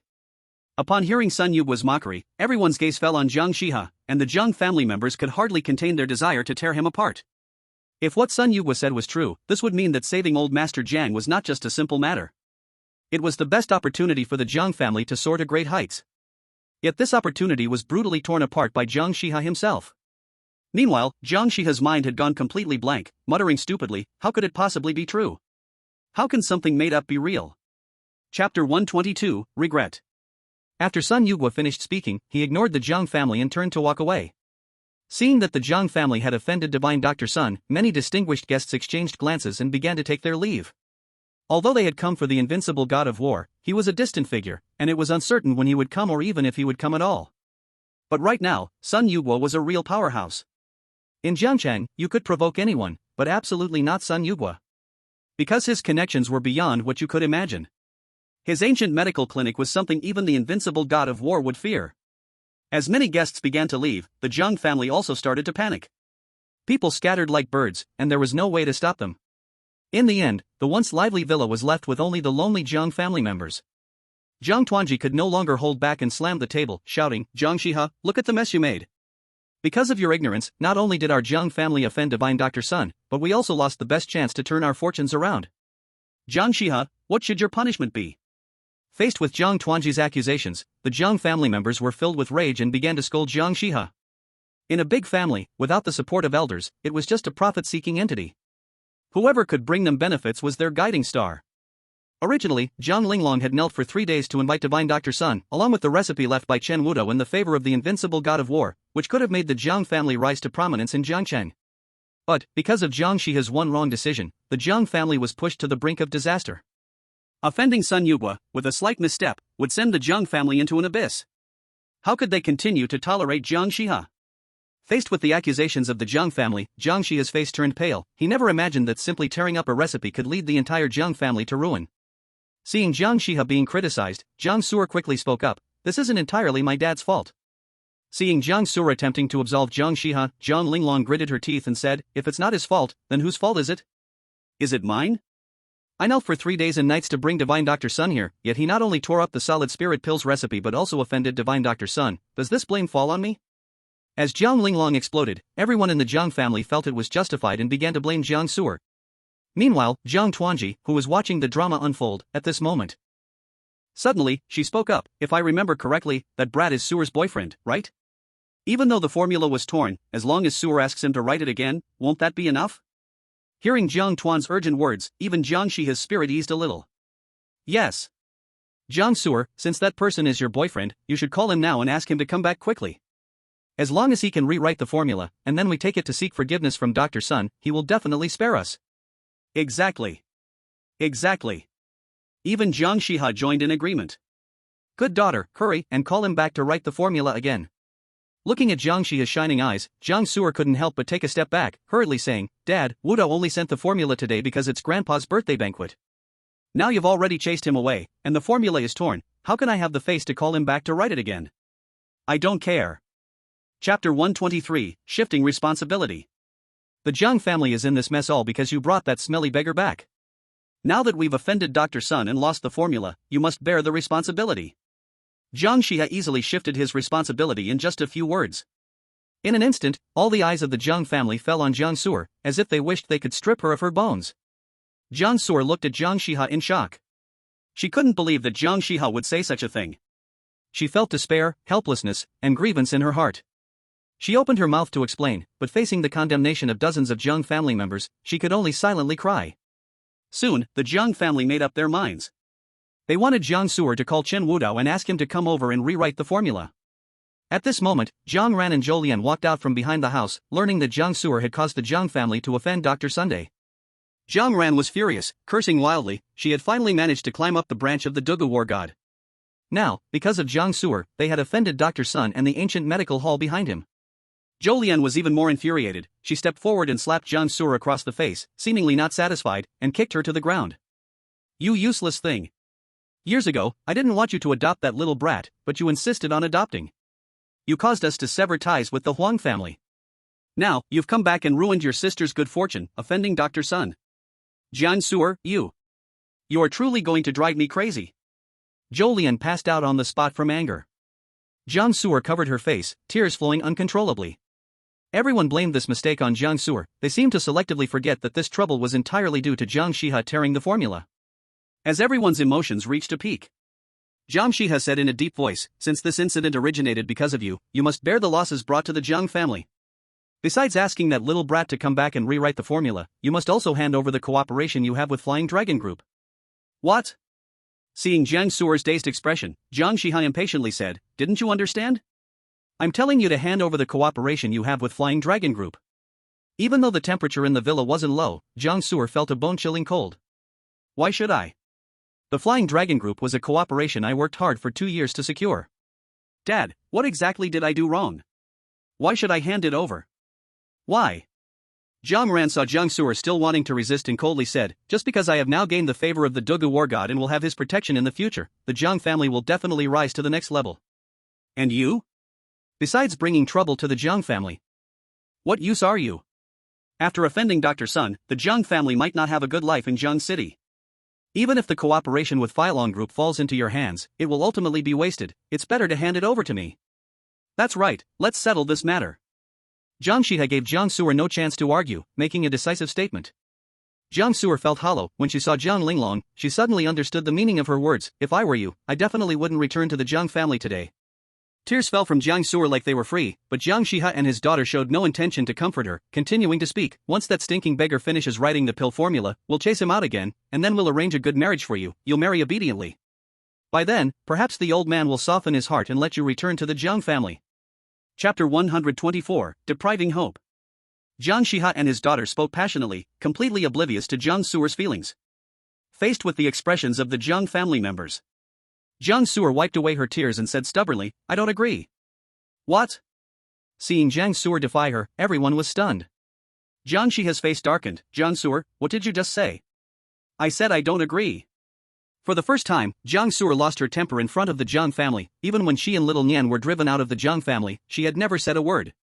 But this time, she was really tired. "Since I was kicked out of the Jiang family, none of you have ever asked if I was doing well. I've worked day and night for 2 years for the cooperation with Phylong Group. 2 whole years. Now you just demand I hand it over. I don't agree. You unfilial daughter." Jiang Shiha, seeing Jiang Suer brave enough to argue back, slapped her hard across the face. Jiang Ran sneered from the side. "Jiang Suer, you don't really think that just because you said you don't agree, it means you won't agree, do you?" Jiang Suer covered her face and looked at Jiang Ran, saying, "What do you mean by that?" "What do I mean? Ha ha ha."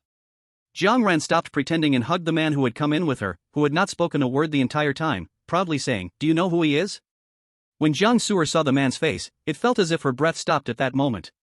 Zhao Xiao. No one could have a more profound impression of this face than Jiang Suer. To secure the cooperation with Phylong Group, she had done a lot of research about Phylong Group, and this man before her was none other than Zhao Ping, the director of the Jiang City branch of Phylong Group. "You recognize me?" Seeing that Jiang Suer recognized him, Zhao Ping's mouth curled into a proud smile. "Then it's easy. I now announce that the cooperation between Phylong Group and Yuran Design Company will all be handed over to the Jiang family to manage." Zhao Ping's words hit Jiang Suer like a thunderbolt, smashing down on her head. "Why? Why should I hand over something I've worked hard for 2 years?" Seeing Jiang Suer about to go crazy, Zhao Ping coldly interrupted, "Just because my name is Zhao Ping, is that reason enough?" Enough. Although Jiang Suer did not want to admit it, this name could indeed crush people. The Jiang City branch of Phylong Group, though the second largest group in Jiang City, is involved in many things, as numerous as the stars. No one really knows what Phylong Group truly does, only that every year, Phylong Group pays 300 million in taxes in Jiang City. The Jiang City branch of Phylong Group has always been managed by Zhao Ping. Zhao Ping's status is so high that even the contract Jiang Suer painstakingly prepared for 2 years only reached the outskirts of Phylong Group. She didn't even get to meet Zhao Ping. Jiang Suer never expected that Jiang Ran could bring Zhao Ping here, and judging by their closeness, it could be said that it's already set in stone. When Jiang Suer's last hope was taken away, she finally lost all her strength and collapsed onto the ground. "Why? Why do you have to treat me this way? Why?" Jiang Ran approached Jiang Suer, speaking bitterly, "If you want to blame someone, blame yourself for taking what you shouldn't have. As a worthless child, you should obediently follow orders. To be honest, no matter how hard you try this time, you won't be able to turn things around. Because Director Zhao agreed to this matter out of respect for the senior Dugu. Jiang Suer, do you really think you can find a stronger backing than the god of war Dugu?" Chapter 125, The Contract is Stolen. Boom. Jiang Ran's words were like the last straw that broke the camel's back. Can she really find someone more powerful than the god of war Dugu?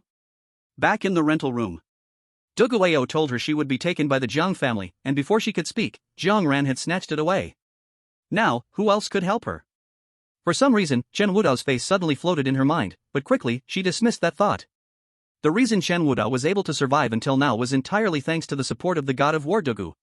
Even he probably couldn't help her this time. "Jiang Suer, the reason I called you to the Jiang family this time is to tell you one thing. Starting today, the cooperation with Phylong Group will be continued by me. And you, if you want to stay in the Jiang family, then be a good little puppet. Who knows, you might get a chance to return to the Jiang family. If you don't listen, starting today, you will never set foot in this door again. And there will never be us as your parents." A single statement from Jiang Shiha completely blocked Jiang Suer's way out. The others in the Jiang family all watched coldly, as in their eyes, Jiang Ran obtaining this cooperation meant the Jiang family gained benefits. As long as the Jiang family can make money, they will have money to spend. So, they all stood on Jiang Ran's side now. Old Jiang sat in the main seat, his body trembling slightly, as if he wanted to say something, but in the end, he didn't have the strength to open his mouth. Jiang Suer groggily stood up from the ground, looking like a defeated dog, leaving the Jiang family in despair. Behind her came Jiang Shiha's final warning.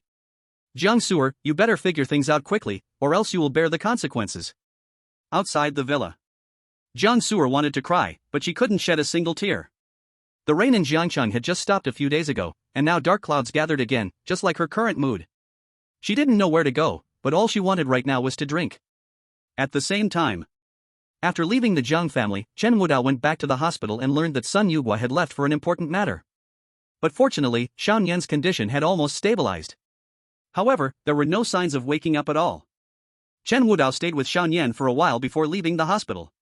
Previously, Li Yunshan had told him that a certain person named Qian Ma who had bullied Xiaoyi, and at that time, because Jiang Suer's call came too suddenly, he hadn't settled the score. But now he had plenty of time to settle the score. Jiangbei. Red Rose Club. Box 888. Brother Hu, this woman is a good catch that the brothers have been looking for a long time, you should let the brothers have a taste afterwards. Inside the box, a younger member was trying to take credit. On the sofa in the box lay a woman who was tightly bound. Though her looks were not outstanding, her figure was extraordinary, and even in loose clothes, her curvy body still stood out. The beauty who should have been sitting in a BMW now looked terrified as she watched the man with a face full of scars and a wicked smile walking towards her. This person was Qian Ma Hu, a notorious thug from Jiangbei. Though he didn't have many followers, his misdeeds were numerous. He had kidnapped respectable women. They weren't strangers to such things, threatening people with photos. Just as the woman was about to lose all hope, a loud shout suddenly came from outside the private room. Who the hell are you? Don't you see this is the 888 private room? Get out now, unless you want to suffer today. But not long after this voice was heard, a scream followed by a chaotic shouting and cursing ensued outside the private room. Shenma who heard the noise outside the door and looked displeased. What the hell are you doing? Didn't I tell you guys I don't like being disturbed when I'm working? Hurry up and get out there, see who's stupid enough to seek death. Afterward, bring me a half-dead body and throw it in the middle of the road. When you come back, I'll let you drink some soup. Yes, Tiger Bro. Hearing Xianmahu's orders, the underlings who were just about to enjoy the scene surged out like they were on fire, yelling loudly. Soon, the screams stopped. Xianmahu thought the commotion outside was over, and just as he was about to continue his business, the door to the private room was suddenly kicked open. Damn it, didn't I tell you guys?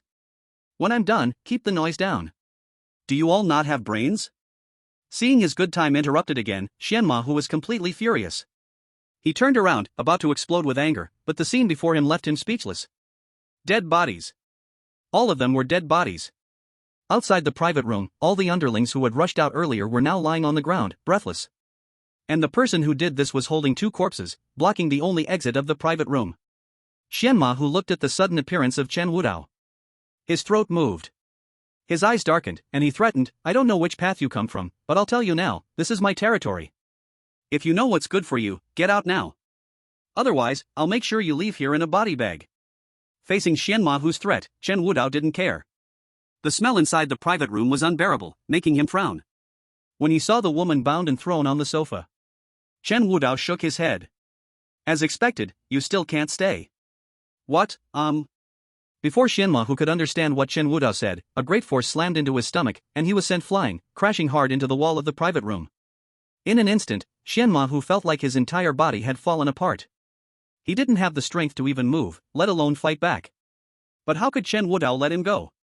After one punch, Chen Wudao was directly in front of him, grabbing his hair and lifting him up. I'll ask you once, do you remember bullying a woman in Jinhua community? Xianmahu spat blood, glaring at Chen Wudao, the viciousness in his bones completely erupting. I'll bully your mother. After saying that, he used his last strength to pull out a knife hidden behind his back and slashed at Chen Wudao's neck. But unfortunately, before his knife could touch Chen Wudao, it was caught by one of Chen Wudao's hands. Then, Xianmahu saw the most terrifying scene of his life. Chen Wudao's two fingers slightly tightened. A titanium alloy short knife was directly crushed into pieces by him. Seeing this scene, Xianmahu finally realized something was wrong. His eyes were filled with fear as he looked at Chen Wudao, wondering if this guy was even human. But Chen Wudao had no intention of talking to him anymore.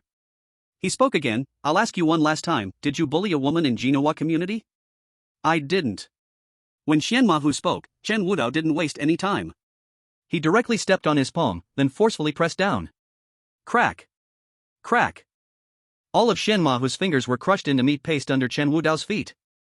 This inhuman pain stimulated Xianmahu's nerves, and he could no longer endure it, letting out a heart-wrenching scream. I'll give you a hint, a woman who likes to wear a white dress. A woman in a white dress?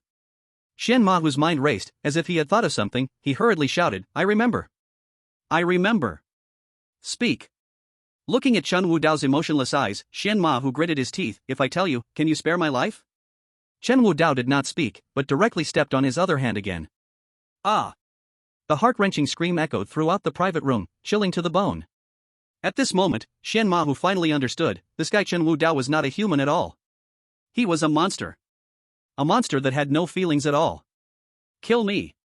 Please just kill me. Tell me, I can make your death easier, otherwise, I will make you experience what true suffering is. Alright. I'll tell you. I'll tell you everything. At this moment, Chen Mahu didn't want to plead for mercy, he just wanted to die quickly. About what happened that day, he told Chen Wudao everything. That day he was out with his little brothers when he happened to see a woman in a white dress who looked like a fairy, pushing a cripple for a walk.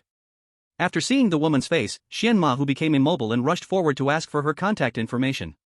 After the woman refused, Chen Mahu, embarrassed and angry, prepared to kidnap her, but at that critical moment, the cripple pushed his wheelchair out and saved her, urging her to run. As the woman reacted and prepared to escape, she was caught by Chen Mahu's little brother. Just when Chen Mahu thought he was having a good time today, another beauty who looked like a fairy rushed forward, claiming she had already called the authorities, and they were on their way. Upon hearing about the authorities, Chen Mahu and his men got scared and fled. Later, he and his little brother squatted for several days at the entrance of Jinhua community, but they never saw that fairy-like woman again. Instead, they saw a luxury car parked in front of Jinhua community, picking up the cripple in the wheelchair. Upon hearing this, Chen Wudao exhaled a breath of stale air. This matched up.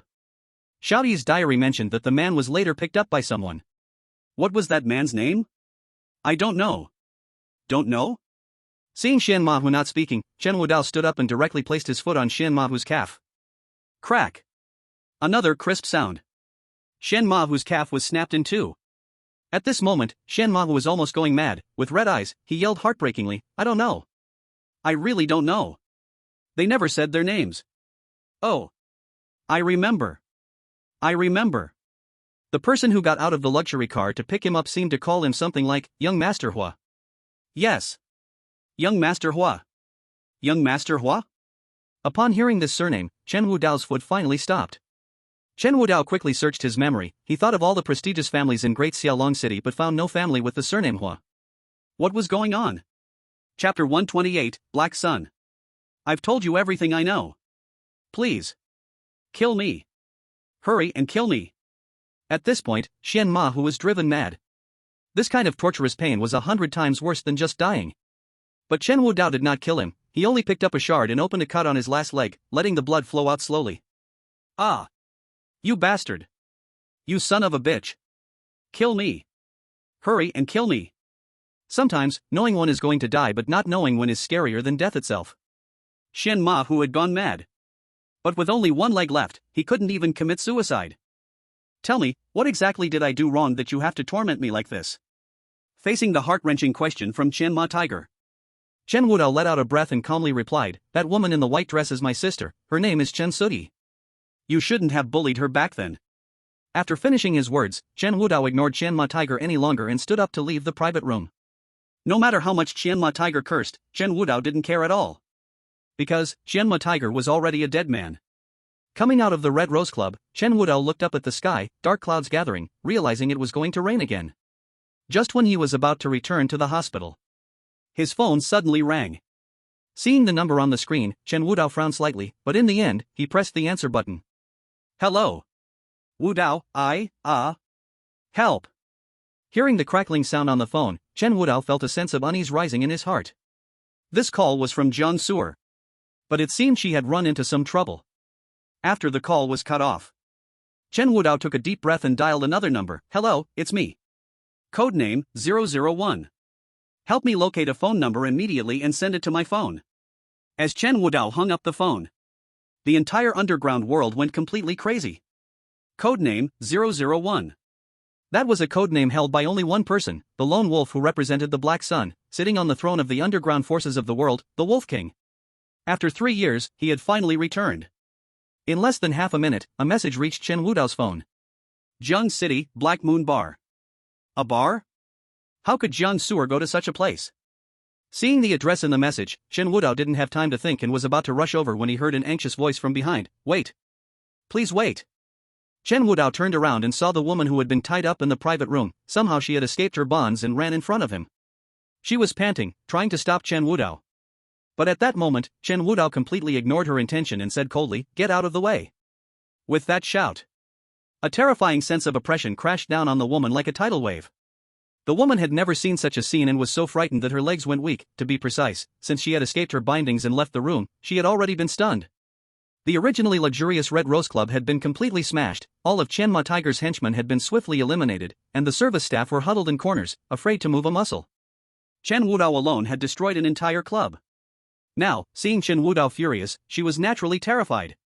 But even so, she still held on and tremblingly said, I don't mean anything else, you saved my life just now, I just want to repay you. Repay? Hearing the woman's words, the oppressive aura around Chen Wudao slowly dissipated. Do you know the Black Moon Bar? Huh? I asked if you know the Black Moon Bar? Seeing a hint of impatience flash in Chen Wudao's eyes, the woman quickly nodded. I know. Take me there now. Okay. Chapter 129, In Trouble. Jiang City, Black Moon Bar. Jiang Su'er curled up on the sofa, fearfully covering her face. Damn it, you little bitch actually dared to call for help, I see you're really tired of living. Don't you find out whose territory this is? And you even dared to call young Master Wei. Do you know who young Master Wei is? In the distance, a bald, muscular man with bare arms stared ferociously at Jiang Su'er. Beside him sat a soaking wet man with a dark expression. I really just came for a drink. I didn't expect him to suddenly touch me. If I did anything wrong, I'm sorry, I'm really sorry. Sorry? Hearing Jiang Su'er apologize, the muscular man burst into laughter. Miss, if saying sorry works in this world, what else do you want me to do? Today, I won't make it hard for you. Since you splashed Wei Xiao just now, drink this glass of wine, and we'll consider this matter settled. Otherwise, you can forget about leaving here peacefully today. Jiang Su'er looked at the drink pushed over by the muscular man, her eyes filled with fear. Just a moment ago, after leaving the Jiang family, Jiang Su'er felt a tightness in her chest and wanted to drink for the first time. So she randomly found a bar. But she had barely sat down when someone came over to chat her up. She initially rejected him, but he suddenly reached for her, and Jiang Su'er instinctively splashed him with a drink. Just as Jiang Su'er was about to settle the bill and leave, unexpectedly, that person came back with a muscular man. Before Jiang Su'er could say anything, he slapped her hard, leaving her dazed.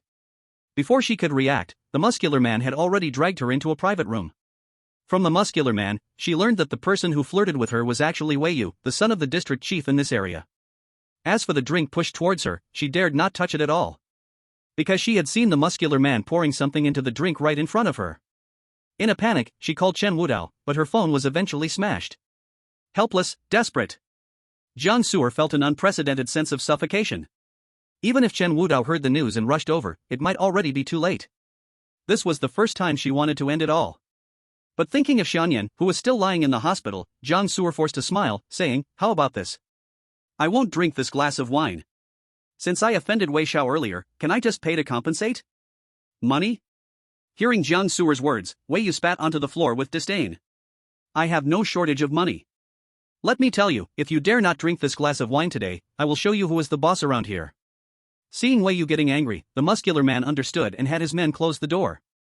Jiang Su'er's face turned pale. This time, it seemed she truly could not escape.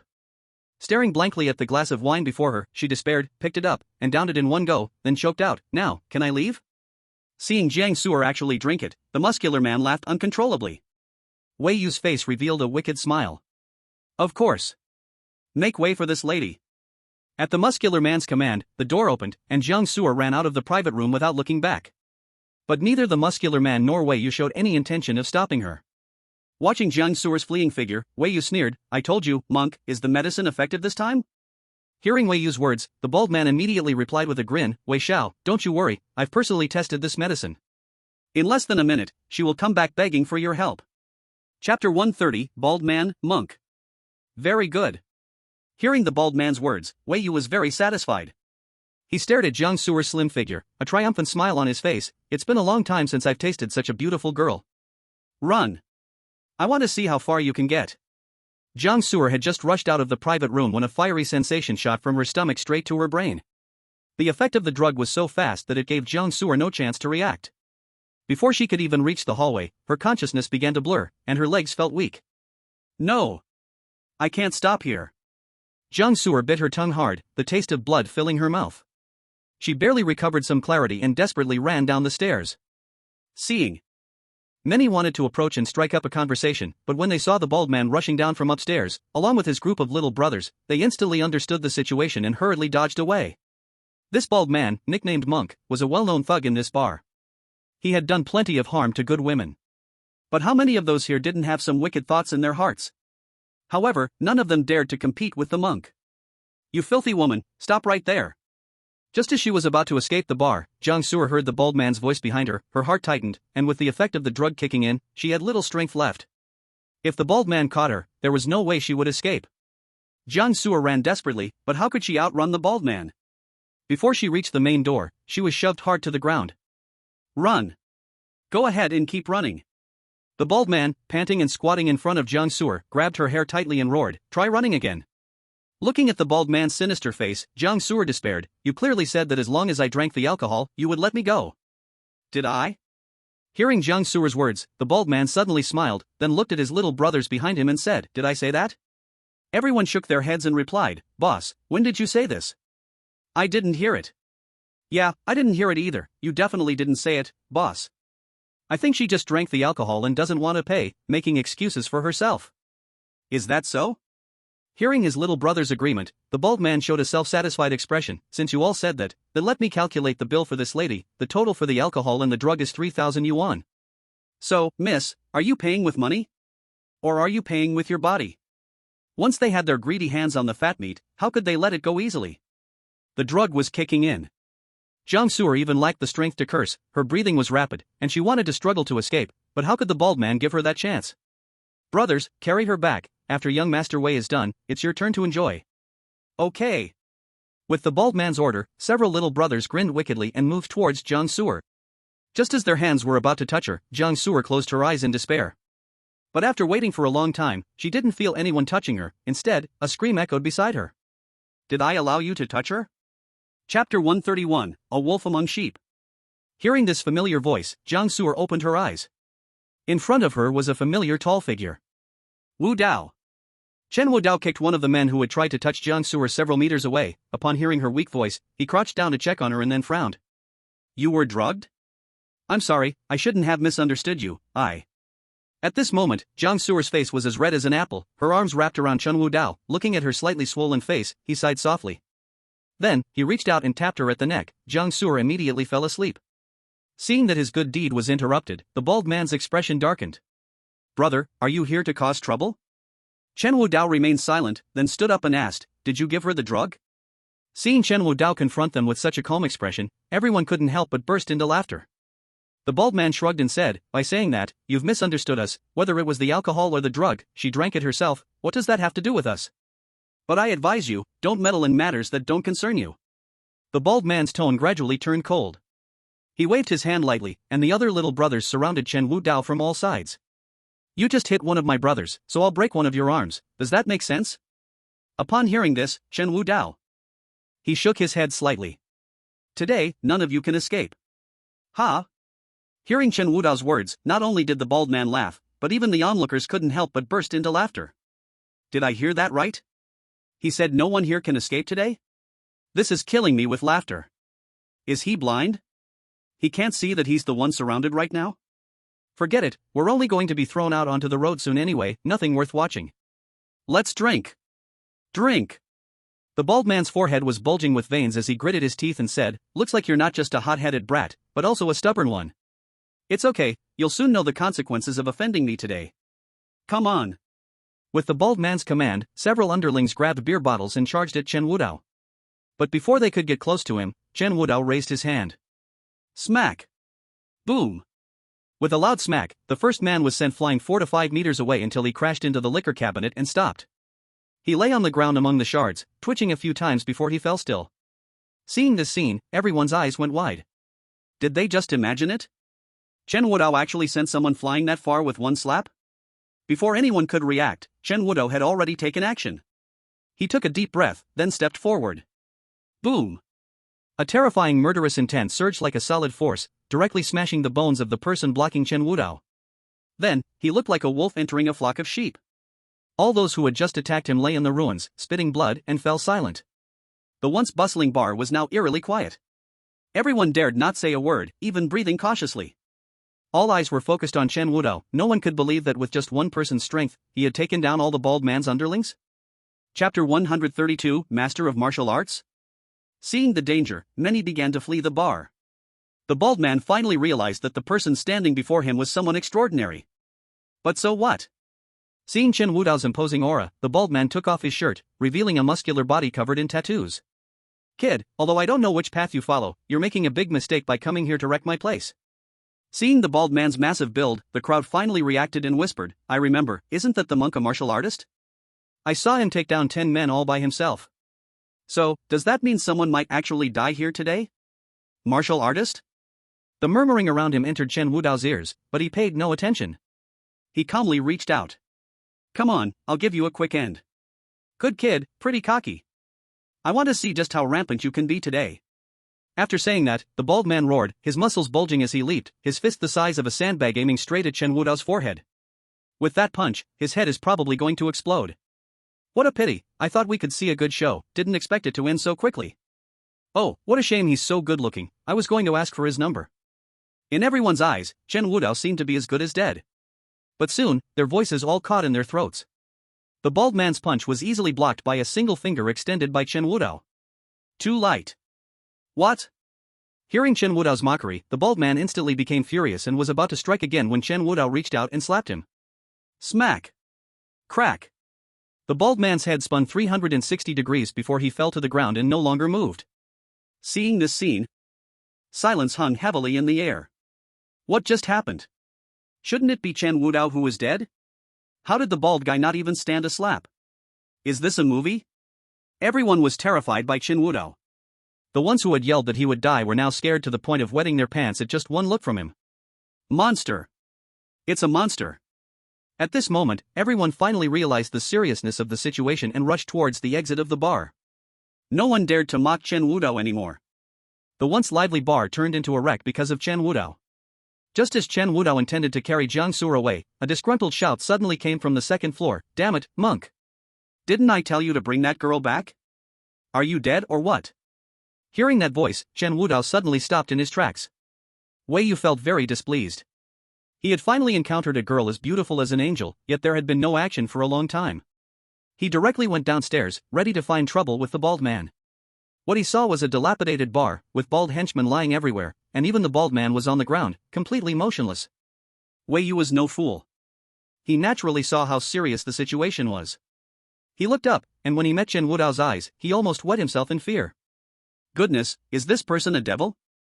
Chapter 133, Zhuge Yun. As the district head son in charge of the area, he had naturally seen many criminals, especially murderers, whose killing intent was something ordinary people couldn't fathom. But the killing intent exuding from Chen Wudao was more terrifying than any murderer he had ever encountered. It was a suffocating sense of pressure. Who are you? Wei Yu swallowed, trembling as he said, I must tell you, I am the son of the district head here. If you touch me, you won't have a good ending. Chen Wudao paid no attention to Wei Yu's threat and simply asked, is she being drug-related to you? Ha! Upon hearing Chen Wudao's words, Wei Yu finally reacted. Chen Wudao was referring to the girl in his arms. If it was about a woman, then it would be easy to handle. Wei Yu immediately relaxed and said, that's right, but brother, don't worry, since you like this girl, I absolutely won't compete with you. Moreover, the drug she took is an imported one, I guarantee you'll be well taken care of when you go back. If you feel it's still not enough, come find me anytime, and I'll get you plenty of beautiful girls to enjoy. Looking at Wei Yu, who was now all smug and proud, Chen Wudao said nothing. He simply bent down and picked up a shard from the ground, then threw it directly at Wei Yu. You! When Wei Yu saw Chen Wudao's action, he was just about to speak, but found he couldn't make a sound at all. He touched his neck. Blood flowed freely, and soon his vision. Unfortunately, by the time she finished calling out, Chen Wudao had already disappeared with Jiang Sur in his arms. Seeing that Chen Wudao actually ignored her, Zhuge Yun had a face full of frustration. Usually, it's not that everyone respects her, but whenever a man sees her, the greed in their eyes nearly overflows. But why does this person have no feelings for her at all? Zhuge Yun stomped her foot hard. Turning back to look at the bar, after hesitating for a moment, she finally gritted her teeth and walked in. When she saw the hellish scene inside, she was completely stunned. Chen Wudao is a monster, right? Though she had seen Chen Wudao's terrifying side before, seeing his true power with her own eyes for the second time made her heart, which had been calm for years, pound violently for the first time. Chen Wudao had not left for long. A dozen black Maseratis stopped in front of the Black Moon bar, and dozens of men in black got out of the cars. When they saw Zhuge Yun walking out of the bar, they all made way and bowed in salute, saying, "Young lady." Whom? At this moment, Zhuge Yun's expression shifted from that of a small woman saved by Chen Wudao to one that was exceptionally calm and icy cold. Chapter 134, Emotional Breakdown. After returning, get rid of all the bodyguards that Grandpa arranged by my side. If I can't even protect myself, what use is it to keep them? Yes. Oh, right, also clean this place up afterward, don't let anyone know who did it. Yes. After getting in the car, Zhuge Yun looked in the direction Chen Wudao had left from the window and revealed a wicked smile. No matter who you are. As long as you are still in Jiang City, we will definitely meet again, and when that time comes, I will repay you well. At the same time. Jiang City First Hospital. Jiang Su'er suddenly sat up from the bed, feeling a sharp pain in her mind. Memories surged like tides. Drinking, making phone calls, being drugged. Wait. Being drugged. Jiang Su'er turned pale with fright, hurriedly lifted her clothes to check her body, and found that there were no wounds at all, leaving her completely dumbfounded. Just when Jiang Su'er finally let out a sigh of relief, a calm voice sounded beside her, "Don't worry, your injuries are just bruises. They were taken care of yesterday. And those people, I also took care of them for you, so you don't have to worry.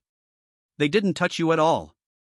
Hearing this familiar voice, Jiang Su'er's face instantly stiffened, and when she turned to look at Chen Wudao, her entire face flushed red. Ah! Outside the ward, Chen Wudao touched his somewhat stinging right cheek, feeling bewildered. Clearly, yesterday when the drug took effect, to detoxify her, he had stripped off her clothes, and he had seen everything. Even Jiang Su'er had coiled around him like a snake, yet Chen Wudao remained composed. Now, he only took one glance at her body. And she started shouting. Soon, a buzzing sound like a fly came from the ward. "Come in." Hearing Jiang Su'er's words, Chen Wudao pushed the door open and entered.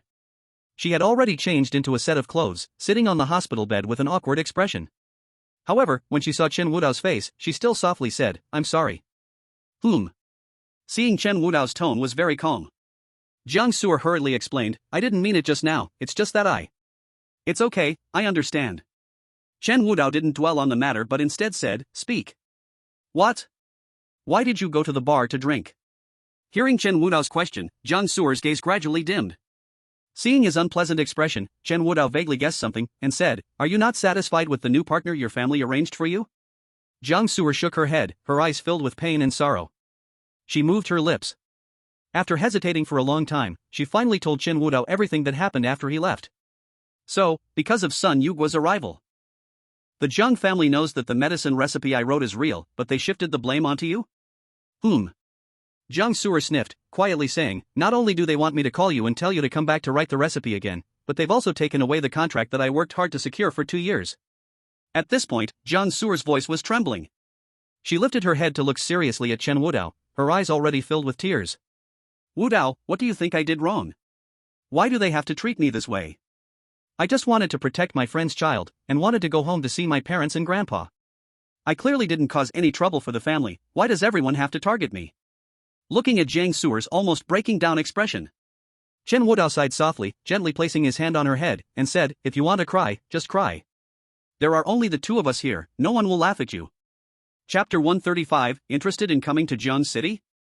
Jiang Su'er cried loudly, as if trying to vent all the grievances she had suffered over the years. Soon, she fell asleep.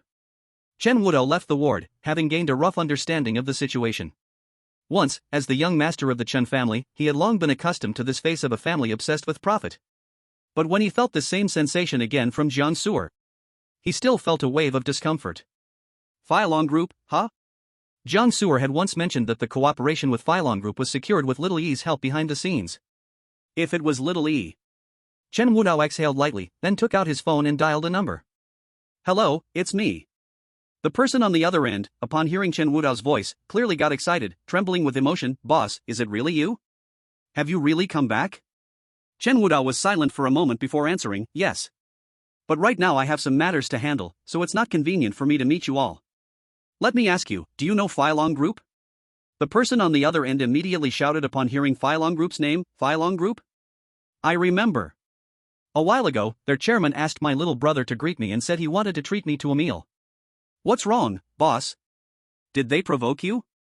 Chen Wudao nodded, saying, "It's not really a grudge, just that some of his subordinates have gone too far and I'm very unhappy."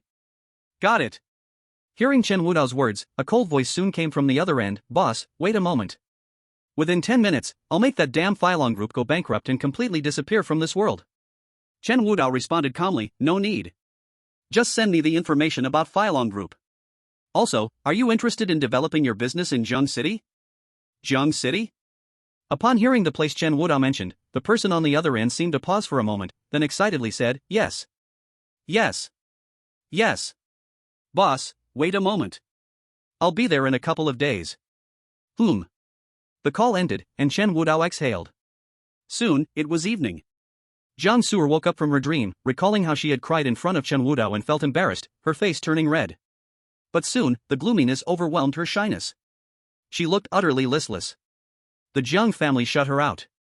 Her cooperation was snatched away. Xianyan was seriously ill in bed. It seemed like heaven was constantly targeting her, the pressure crashing down like a tide, making Jiang Su'er almost unable to breathe. Just when she felt utterly hopeless, Chen Wudao pushed the door open and came in. Awake?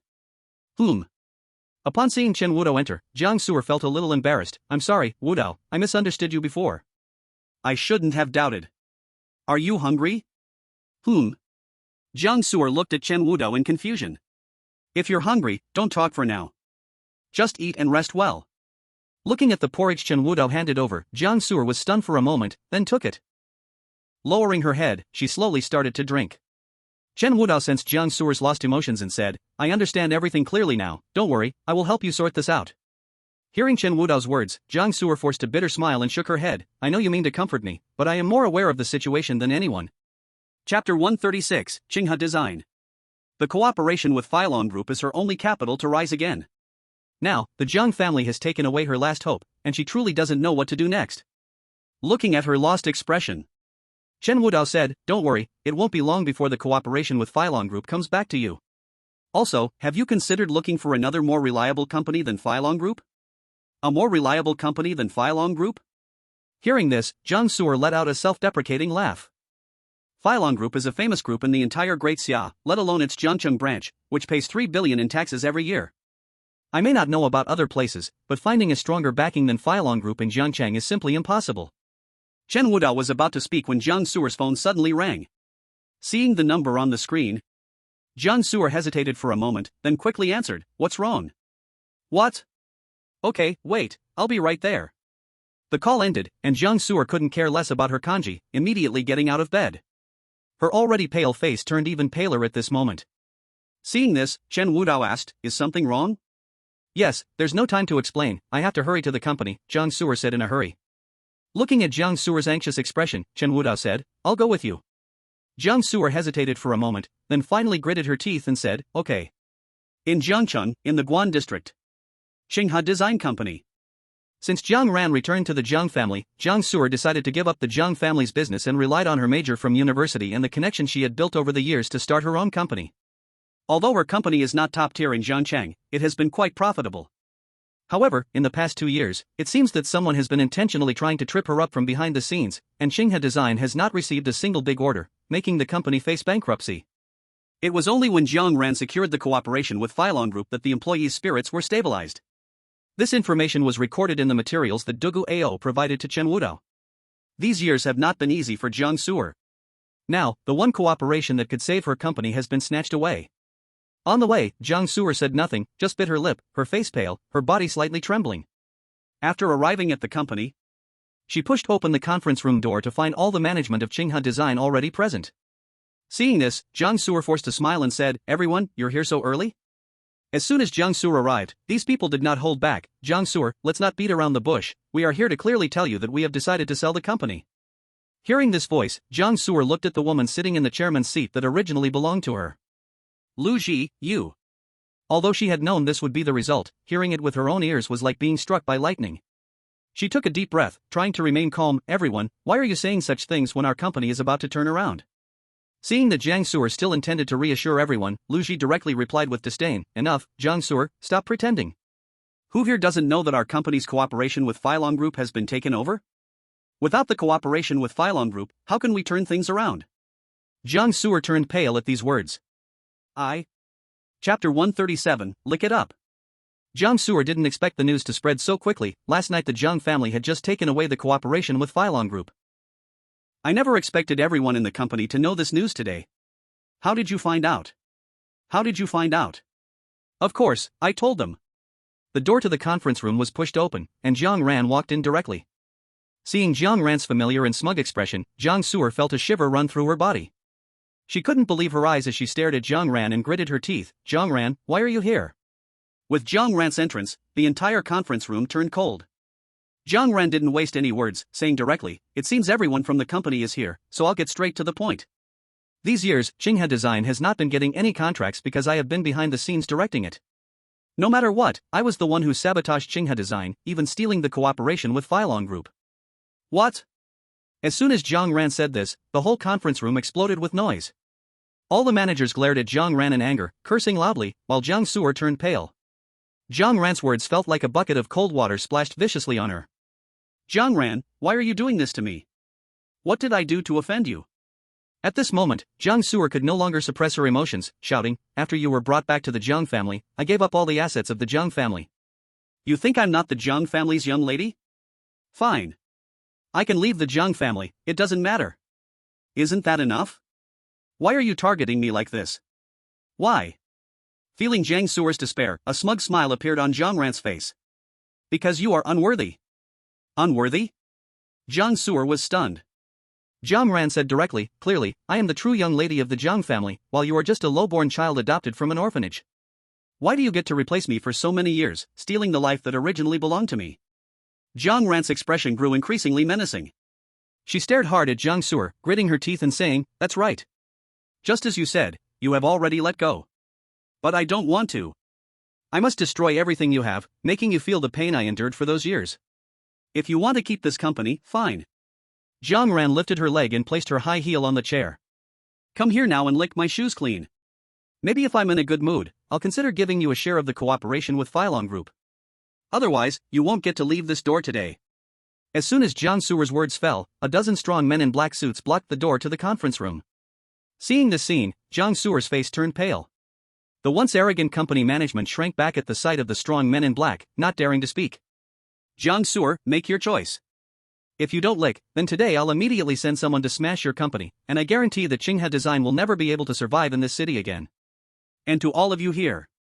Jiang Ran looked over everyone, sneering, I guarantee you won't get a single penny out of this, and you'll leave Jiang City empty-handed. If this had happened before, they would have brushed off Jiang Ran's threat as nonsense. But if she really took the cooperation with Phylon Group away, she definitely had the strength.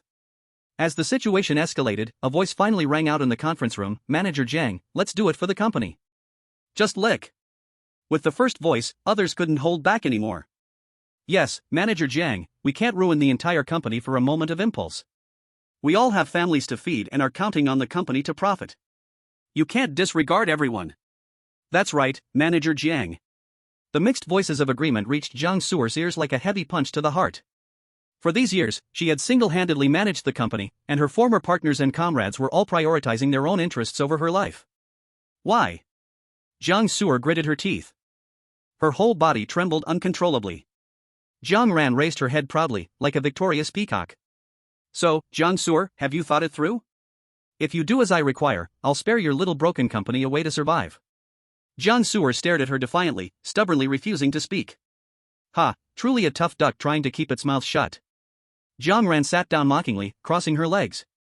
She casually glanced at the head of the conference room, and Lu Ji stood up immediately. Manager Jiang, since things have come to this, you should bow your head and apologize to Miss Jiang. Otherwise, don't blame us for disregarding our years of friendship and forcing you to comply. Lu Ji's voice was icy, completely lacking the enthusiasm and intimacy from before. She also leaned against Jiang Ran's side. Jiang Suer's eyes were bloodshot as she scanned the room. She felt as if she were a cursed spirit, wanting nothing to do with anyone. Heh, how ridiculous. Jiang Suer laughed bitterly, biting her lip as the glaring red began to seep out of her flesh. Though all former partners had turned against her, she refused to give in. Kneel? Kiss shoes?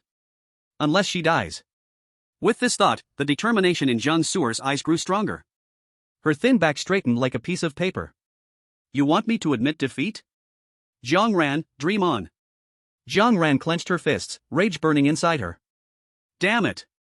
Even now, you still put on airs like a young lady? Don't forget you're just a worthless foundling from outside. I'm the real young lady of the Jiang family. How dare you be so proud in front of me? After saying this, Jiang Ran slammed her hand on the table. Come here. Press this down, I want to see her lower her head and lick my shoes clean. Yes. The surrounding black-clad bodyguards rushed forward, surrounding Jiang Su'er completely. Brothers, take action. The leader commanded, and several burly men stepped forward immediately. Jiang Su'er turned and ran. She would rather fight to the death than suffer humiliation. But a delicate young lady like her was no match for the bodyguards. Just as she was about to get grabbed by the neck. It's over. Jiang Su'er wailed in her heart, despairingly closing her eyes. What she didn't expect was that, in the next second, she was not pressed against the cold wall. Instead, she crashed into a warm and broad embrace. Ha! Jiang Su'er looked up dazedly and saw a familiar face. Chen Wudao.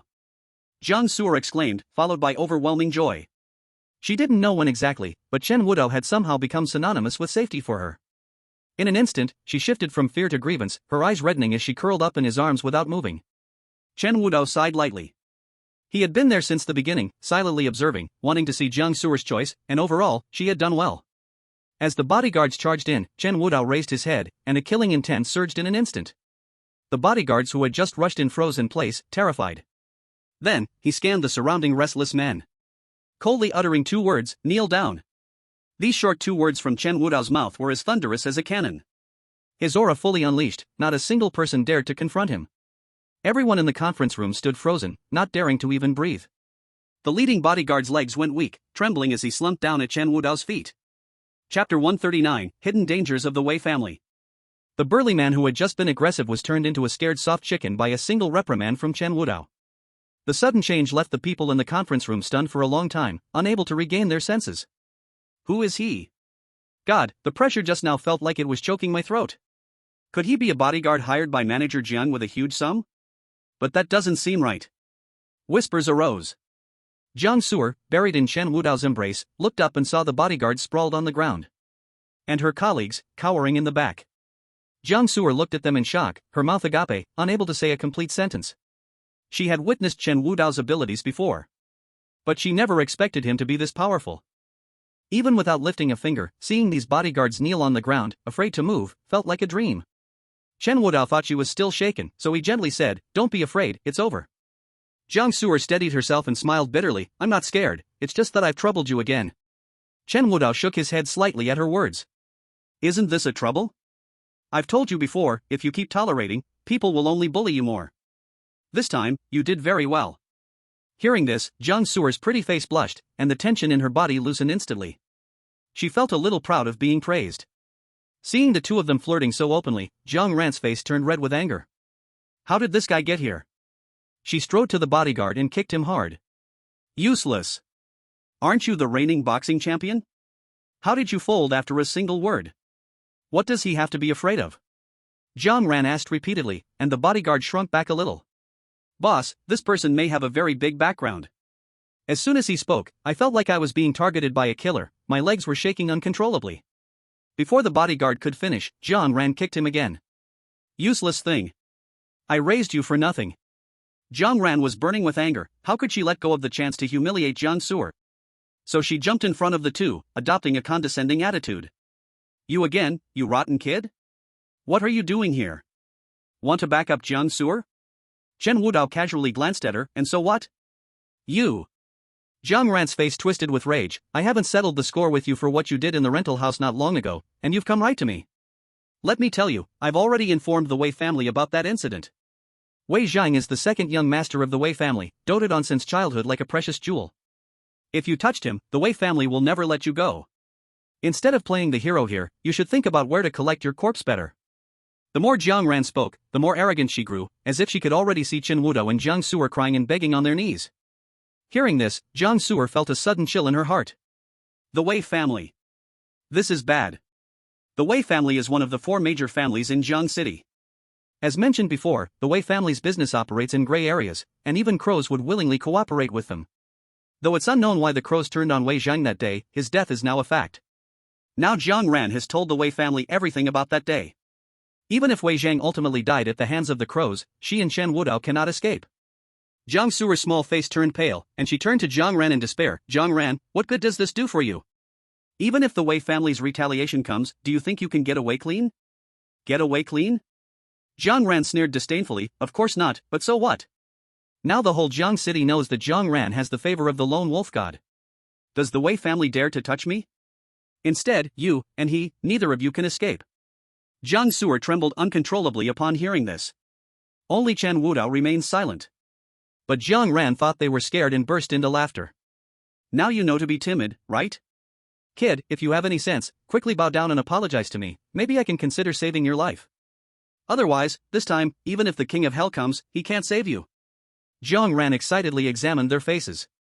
What she didn't expect was that Chen Wudao looked at her with a foolish expression and glanced at her a few times.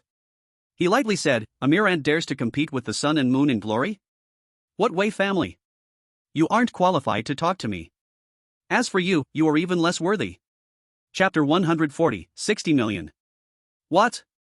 Chen Wudao's words felt like a hard slap on Jiang Ran's face, burning with pain. She gasped for breath, her chest ready to explode with fury. You're asking for death. Then just wait to die. Jiang Ran sat in the main seat of the conference room, exuding the attitude of a superior, snorting coldly, humph, even if you can fight now, so what? Today, Qinghe Design is definitely going down. The business world is not about fighting and killing, but about seeing real gold and silver. The people are mine, the project is mine, what do you have to fight me with?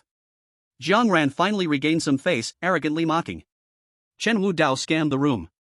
Whether these people existed or not, he didn't care, but Jiang Suer was irreplaceable. He thought for a moment and asked, Jiang Suer has treated you well, you must know this. Why betray her, give me a reason. Chen Wudao's tone was icy and calm, yet contained a powerful aura and intimidation. Faced with his questioning, everyone involuntarily became tense and uneasy. Seeing no one speaking, Chen Wudao took a step forward. This scared the company people, fearing that this terrifying figure would take action again. We don't want to betray Director Jiang, we just want a way to survive. We have elderly parents and young children to support, if the company has no money, it's hard to make a living. Yes, and if the company goes bankrupt, what will we do if we lose our jobs? Everyone spoke their true feelings, lamenting deeply. Jiang Suer's eyes turned red, I'm sorry to everyone. She understood everyone's plight, feeling deeply guilty inside. She thought that securing the partnership with Phylon Group would turn things around, but now the cooperation was snatched away, leaving them with no choice. Chen Wudao listened silently, then directly walked to the conference table, facing everyone. You want a way to survive, I'll give it to you.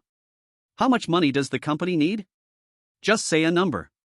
Upon hearing money, Jiang Suer instantly became anxious. She tugged at Chen Wudao's sleeve and whispered, what are you going to do? We don't have any funds right now. Earlier she had mentioned the money set aside to save Shan Yan, which was actually the price for selling the entire company, and now the total finances of Qinghe Design probably wouldn't even reach 500,000. Seeing Jiang Suer in a panic, Chen Wudao sighed and said, don't worry, I have my plans. Jiang Suer wanted to say more, but upon seeing Chen Wudao's determined gaze, she ultimately swallowed her words. The company staff looked at each other, full of suspicion. They couldn't bear to lose this opportunity. Finally, they all turned their eyes to the financial officer.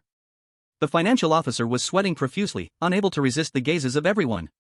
Under Chen Wudao's overwhelming pressure, he reluctantly stepped forward. The company has had few projects these years, and the limited project shares are not enough to cover operations, let alone the employees' expenses.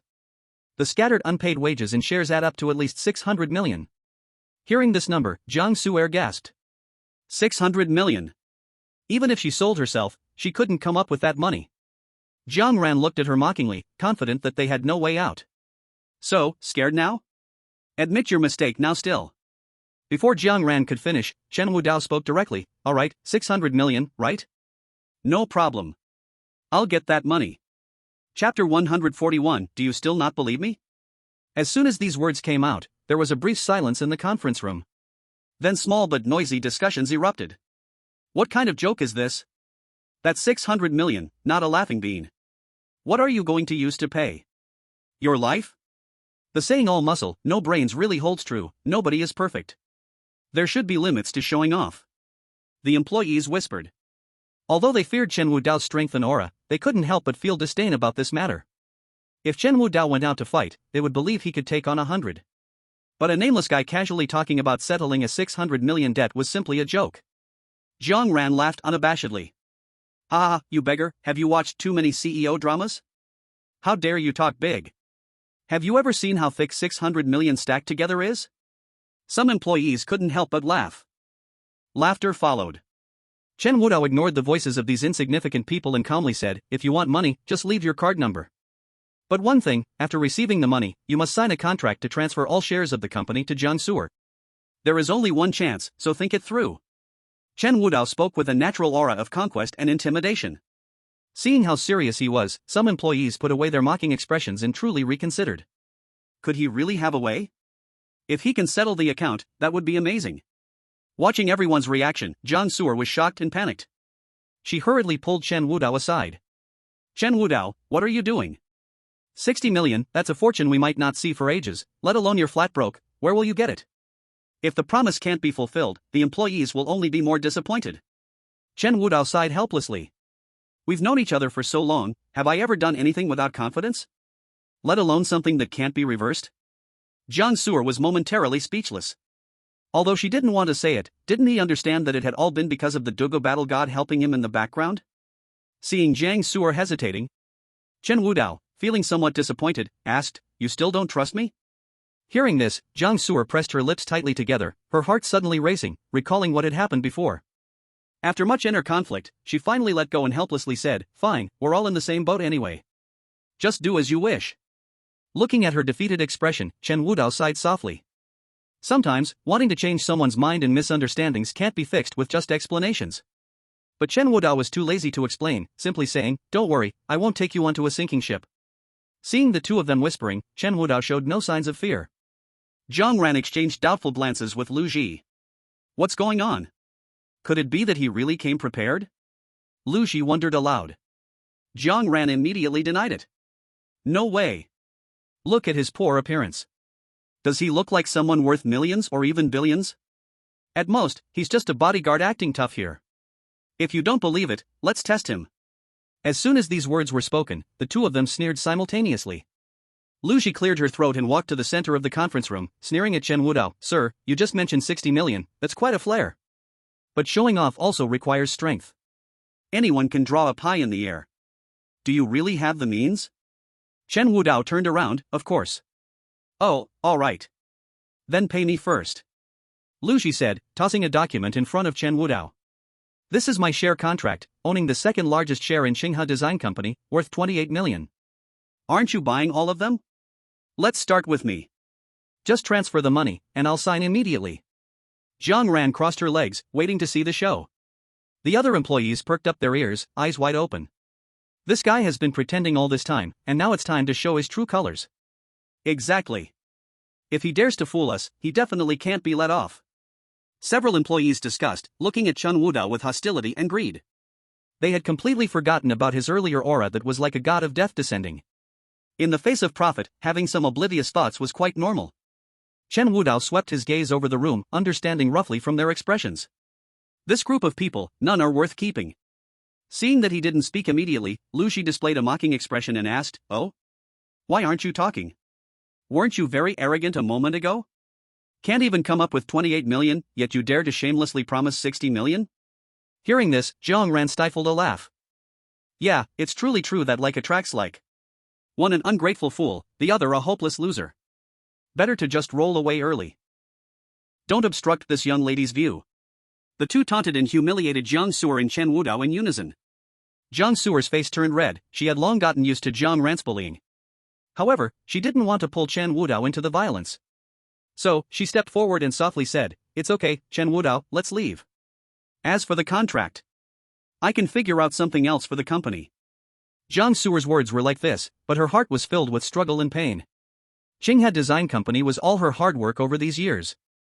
Zhang Ran crossed her arms, satisfied, seeing Jiang Su'er like this felt utterly delightful. Just as she was about to continue mocking, Chen Wudao had already pulled Jiang Su'er behind him and directly said to Lu Ji, 28 million, that's fine. Sign here, and the money will come instantly. As soon as these words came out, the scene fell silent again.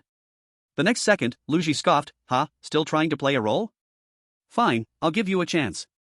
With that, she signed her name on the contract with a flourish and tossed it to Chen Wudao. At the same time, she made a counting gesture with her hand. All the company members' eyes fell on Chen Wudao. Under their gaze, he took out his phone and dialed a number. The call connected quickly. It's me. Chen Wudao glanced at Lu Ji's bank card number and directly said, 62214. Transfer 28 million. No problem, boss. After saying that, Chen Wudao hung up the phone directly. Lu Ji rolled her eyes, her disdain evident. Waste, can you at least pretend to be a little convincing? Do you think you're worth that much? Just talking big? Doesn't the bank verify your identity? Isn't there a transaction limit? You. Before Lu Ji could finish her mocking words, a ding was heard from her phone. Dear user, your savings account ending in 6776 has received a deposit of 28 million at 10 o'clock in 10 minutes. The current balance is 28,420,000. Lu Ji murmured as she read the message, falling into a daze. All the company members stared wide-eyed, looking at Chen Wudao in disbelief. Jiang Ran and Jiang Su'er were also shocked. Both of them thought the same thing. How could this happen? Jiang Ran clenched his fists, filled with indignation. How could a shabby homeless man possibly have so much money? It's fake, it must be fake. Damn it. This guy is going to ruin my good fortune again. Jiang Su'er was even more shocked and doubtful at this moment. She looked at Chen Wudao seriously, her throat moving, not knowing what to say. Every time she felt hopeless, Chen Wudao always found a way to turn the tide. Up ahead, Chen Wudao wouldn't pay attention to their many emotions but instead said with indifference, is there anyone else? Chapter 143, Regret? Absolutely impossible. With Lu Ji's example, no one doubted the weight of Chen Wudao's words anymore. Looking around, they started to whisper among themselves. What to do, this guy really has money. Of course, he must have seized the opportunity to sell. If we miss this chance, these worthless shares will be left on our hands. But he is Mr. Jiang's person. Could it be that Mr. Jiang still has a chance to turn it around? TCH, only a fool would believe in a reversal. Didn't you hear what Mr. Lu said earlier? Mr. Jiang has completely fallen.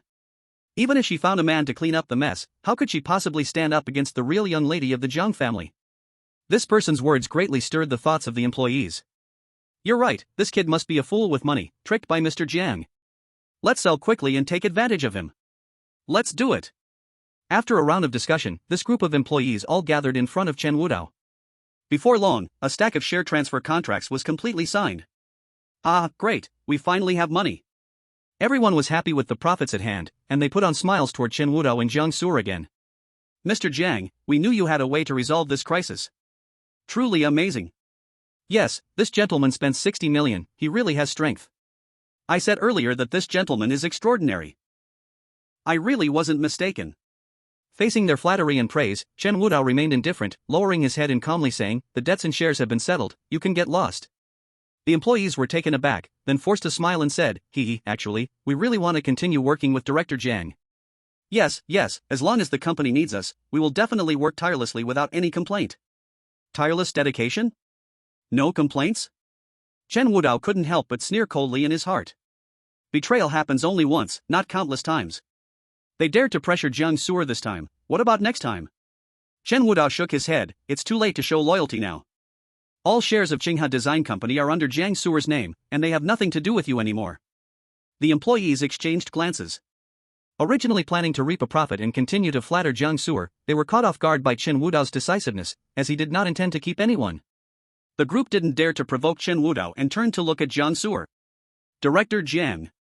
Seeing the hopeful eyes of the crowd, Jiang Su'er felt a pang in her heart, but when she met Chen Wudao's eyes, she settled down in an instant. At this moment, Jiang Su'er recalled Chen Wudao's words from the past. Being soft-hearted does not lead to success. Facing her longtime employees, Jiang Su'er pressed her lips together, for the first time hardening her heart and not responding. The rejected employees' faces darkened. Once a good person refuses after a long time, they will be met with resentment. This was Jiang Su'er. Director Jiang, are you really going to kick us out of the company? Director Jiang, you will regret this. Without us, Qinghe Design Company cannot operate at all. Seeing them turn hostile, Jiang Su'er sighed in disappointment. She also understood why Chen Wudao was so persistent. Chen Wudao had already anticipated their reaction. He looked up coldly, calmly stating, soon, someone will indeed regret it, but it won't be Jiang Su'er, it will be you. Humph. A few employees retorted unwillingly, Qinghe Design Company is only hanging by a thread, what if you've settled the debts? Without the contract from Phylong Group, it will go bankrupt eventually. Exactly, after the autumn, the locusts can't jump for long. Chen Wudao looked down at them from a height, finding it utterly ridiculous. Short-sighted ants. Lu Ji, as the second largest shareholder, naturally felt displeased being cursed to roll away. Initially thinking they were weak, seeing the employees turn against them, he immediately wore a victorious expression. Everyone is wise, leaving this broken company is the new opportunity for us. Let them continue their self-directed drama, we will come back on the day of their bankruptcy to enjoy the show. Regret? Absolutely impossible. Chapter 144, 3 counts, get lost. Several employees raised their approval and began sneering once more. Chen Wudao frowned impatiently, shooting them a cold glare, saying, leave on your own, or should I help you? The terrifying atmosphere was released once more, and it snapped the crowd back to reality. They had been too arrogant. They shrank back, huddling together.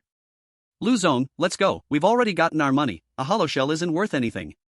Yes, everyone follow me, the future will be brighter. Qinghe is not worthy. With that, Lu Ji shook his head and left, taking away a group of little shrimp and crab soldiers. The meeting room suddenly felt emptier, leaving only Chen Wudao and the three of them.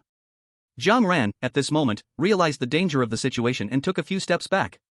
Chen Wudao couldn't be bothered to pay her any attention, just pointing towards the door. Jiang Ran pretended to be calm and held her head high, saying, what, do you want to command me? Not commanding, but ordering. Nonsense. I, the eldest daughter of the Zheng family, what qualifications do you have to order me? Chen Wudao was too lazy to argue with her, only expressionlessly saying, count to 3, I don't want to see you in this room. To be honest, if such a person were in the Chen family, Chen Wudao would have killed her countless times. But Jiang Su'er was soft-hearted. You. Jiang Ran was so angry she jumped up.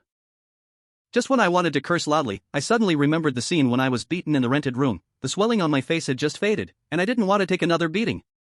After all, this one in front of me is the real madwoman. She wouldn't even regard my so-called identity. So, Jiang Ran forcefully swallowed the curse words.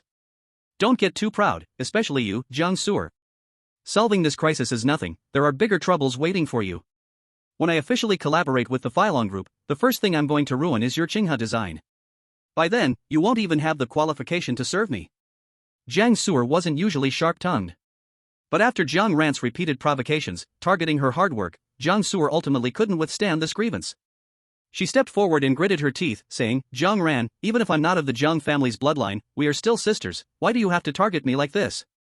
If it's the identity of the eldest daughter of the Zheng family, I've already returned it to you.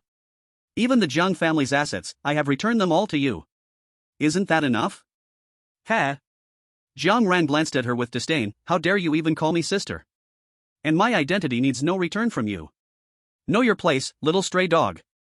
Jiang Ran couldn't dare to confront Chen Wudao directly, so she simply poured all her anger onto Jiang Su'er. The more she cursed, the nastier it got. Jiang Su'er felt a sharp pain in her heart and wearily closed her eyes. Since we cannot reconcile, do as you wish. Jiang Ran, no matter what tricks you pull, I will endure, and will never compromise. Hearing this, Jiang Ran became even angrier. She never expected that Jiang Su'er would learn to resist her. She made a move to teach Jiang Su'er a lesson. As she just stood up, a warning voice came from the side. 3. Jiang Ran immediately halted, glancing fearfully at Chen Wudao. Forgot there was this demon around. So her anger deflated a bit, damn it, I'll spare you today. 2. Before Chen Wudao could say 1, Jiang Ran grabbed her bag and dashed out of the meeting room. It was comical and awkward. Put. Jiang Su'er couldn't help but laugh, which happened to be heard by Jiang Ran at the door. Damn, that little stray dares to laugh at me. If that beggar is here, watch how I deal with you, let's see. She threw down a harsh word and left in a huff. Chapter 145, Did you go to beg the indomitable god again? After the farce ended, Jiang Su'er let out a long sigh of relief. No matter what, the current crisis was finally resolved. And just now, seeing Jiang Ran make a fool of herself made her feel a sense of joy she hadn't felt in a long time. She walked over to Chen Wudao and said sincerely, thank you for helping me again. But Jiang Ran will resent you even more. Chen Wudao gently shook his head, so what? Not to mention just Jiang Ran, even the entire Zheng family means nothing to him. Jiang Su'er thought of the matter with Wei Zhang and still felt uneasy. I'm afraid he will use Wei Zhang as leverage to incite the Wei family to take revenge on you. They are much scarier than Jiang Ran. Don't worry, I have my arrangements. This was not just empty comfort for Jiang Su'er. Chen Wudao truly didn't care. 3 years ago, he could take 100,000 shilin and put a knife to the throat of all the big families in Daxiao Longcheng. Now it's just. But rather for profit. The temptation of tens of millions is enough to change their original intentions for these cheap businessmen. That's true. Jiang Su'er self-deprecatingly agreed with a sigh. She then hesitantly looked at Chen Wudao. Noticing her gaze, Chen Wudao took the initiative to ask, "What's wrong? Just say it."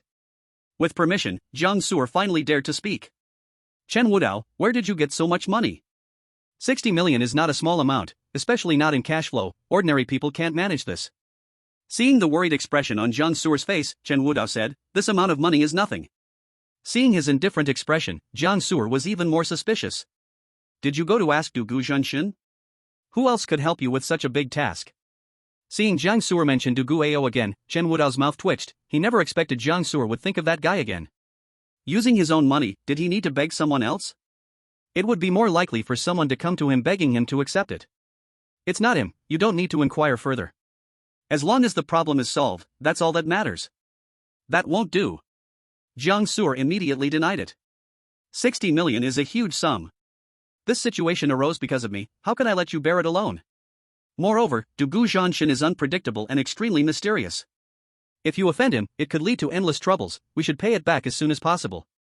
Seeing Jiang Su'er exaggerate more and more, she was about to label herself a slave.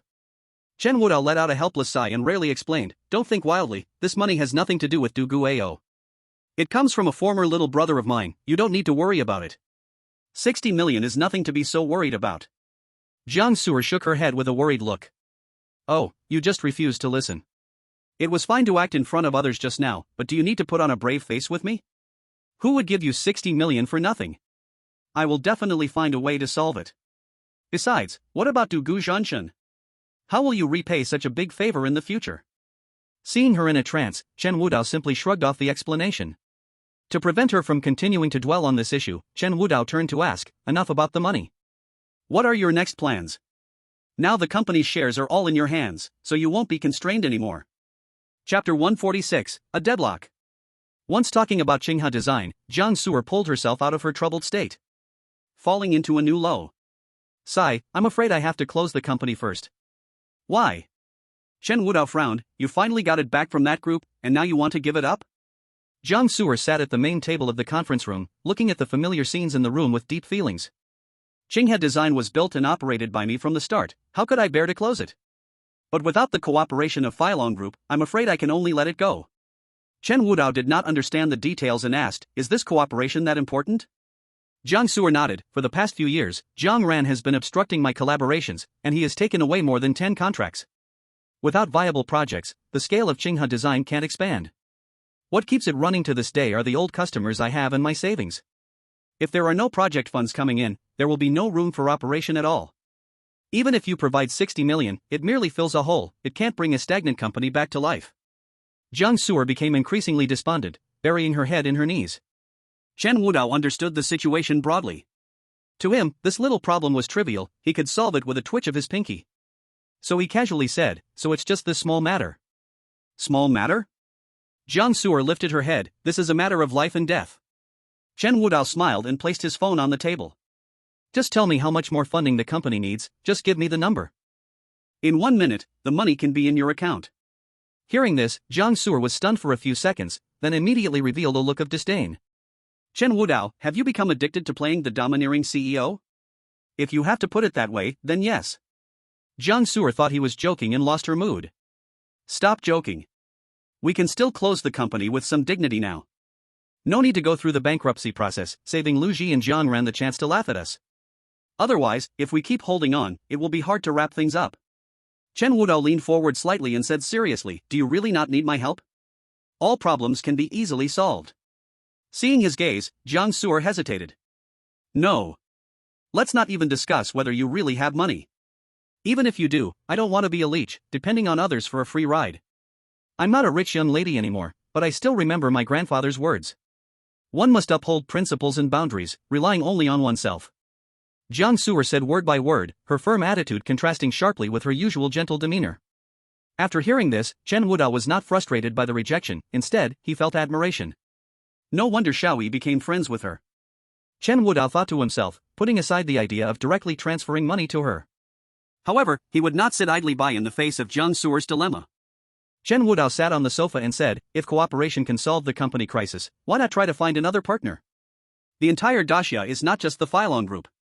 Jiang Su'er spread her hands and named a few companies. Each of them had conditions that did not meet the requirements. Lowering the standards would do no good, while reaching higher was not easy to accomplish.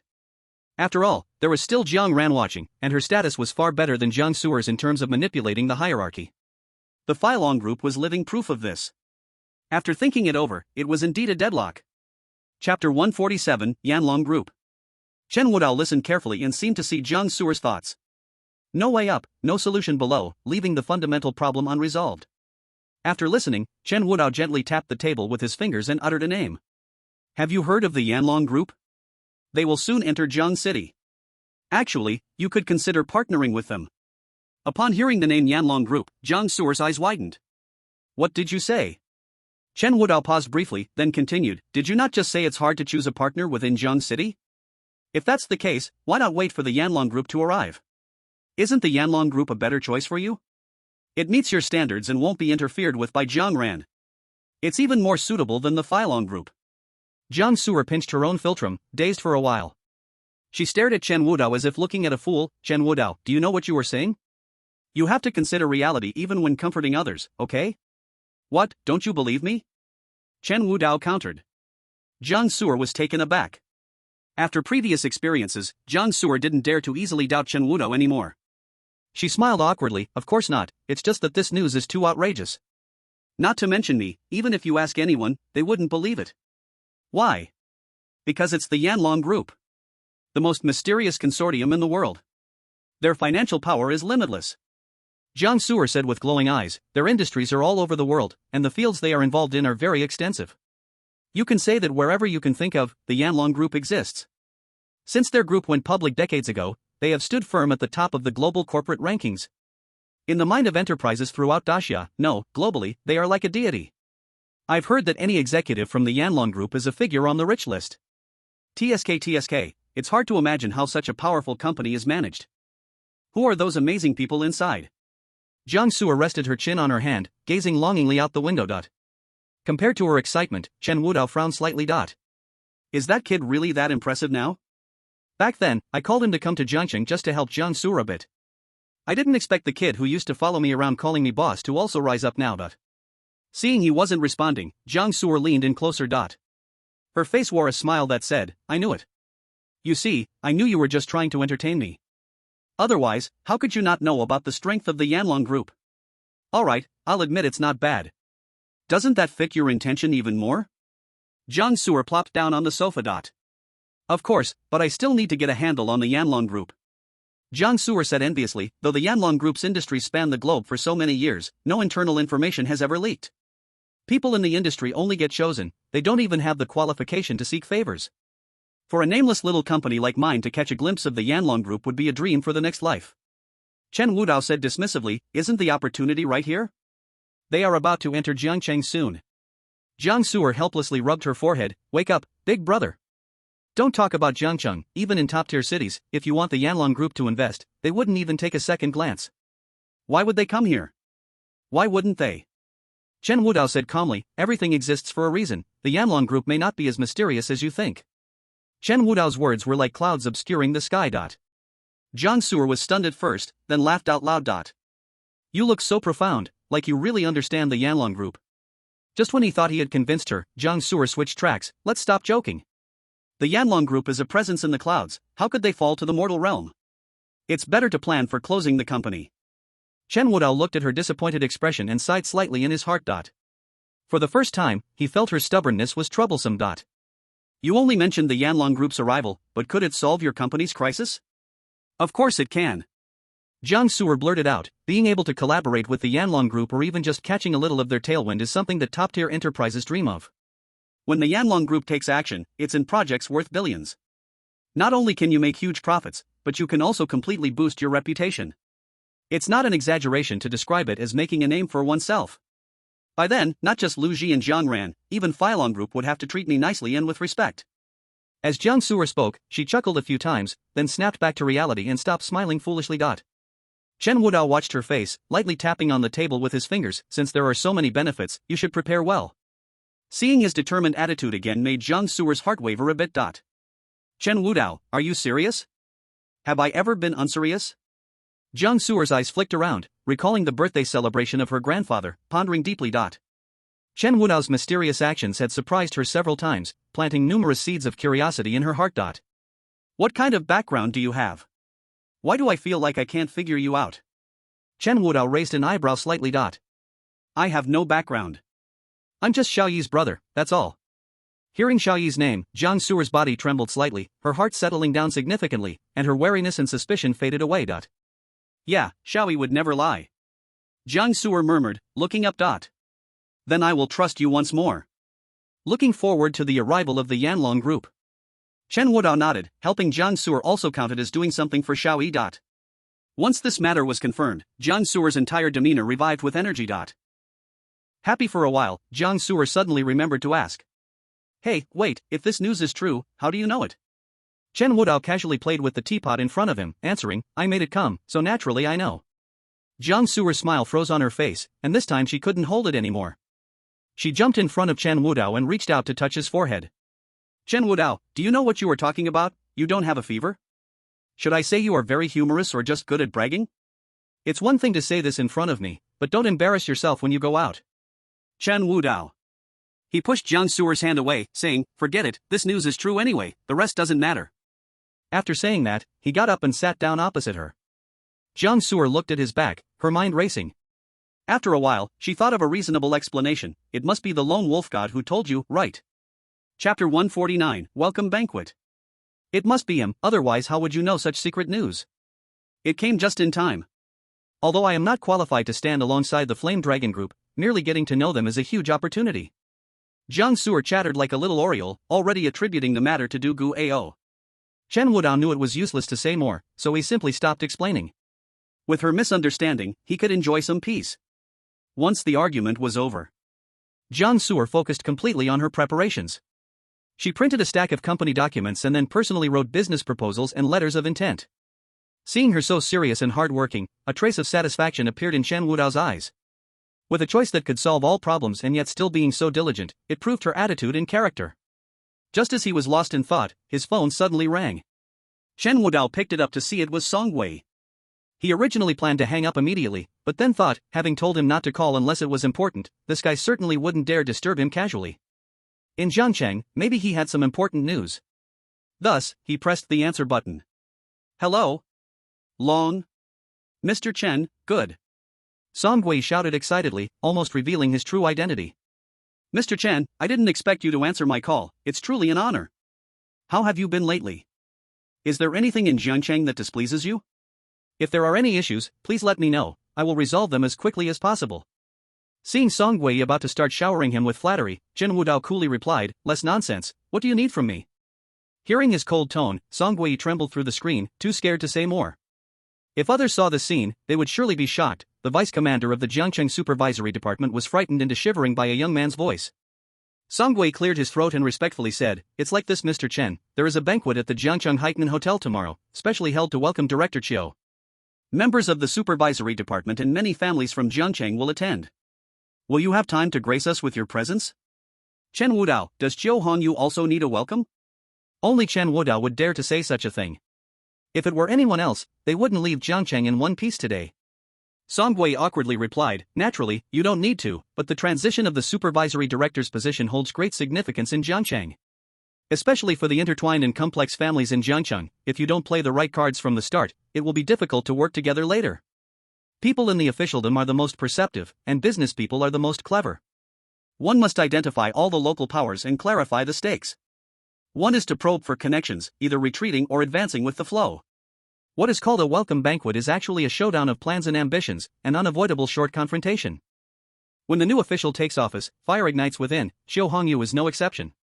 As the minister of the Jiangcheng Supervisory Department, he has the qualifications and strength to make a high-profile appearance, which serves as a subtle intimidation. This makes the entrenched old families understand the situation and open their eyes. They do not condition Chen Wudao's intentions, but in his view, it has nothing to do with him. In the small Jiangcheng, what kind of waves can arise? Seeing that Chen Wudao remained silent for a long time, Song Wei wiped the cold sweat from his forehead. He felt that talking to this death god was more nerve-wracking and terrifying than climbing a mountain of knives. In the end, he mustered the courage to ask again, Mr. Chen, should I reserve a seat for you tomorrow? Chapter 150, The Hidden Manipulator. What do you think? Chen Wudao was truly a bit impatient and was about to hang up the phone. Song Gui, with a delayed realization, hurriedly said, Mr. Chen, please wait a moment. Mr. Chen, Director Chiu asked me to tell you that the investigation in Longcheng has uncovered a lead regarding the matter you instructed last time. What? Chen Wudao suddenly sat up straight, his pupils tightening. There was a murderous aura radiating from him. He gritted his teeth and asked, what's the result? Through the phone, Song Gui could even feel the terrifying rage that Chen Wudao was suppressing. He swallowed hard and said, to report back to Mr. Chen. Before the Lei family tortured Miss Chen to death, it seems they had cooperated with a certain family in Jiangcheng. In just one short sentence, Song Gui spoke with great difficulty, his tongue stumbling. Although he did not understand the details of the Chen Xiaoyi incident, but he understood Chen Wudao. This all-powerful, domineering, ruthless man has never exhibited a weakness. And he has never shown a trace of emotion for anyone or anything. He always appeared like an indestructible deity. Only regarding everything about Chen Xiaoyi is his reverse scale, it could instantly ignite all of his explosive points.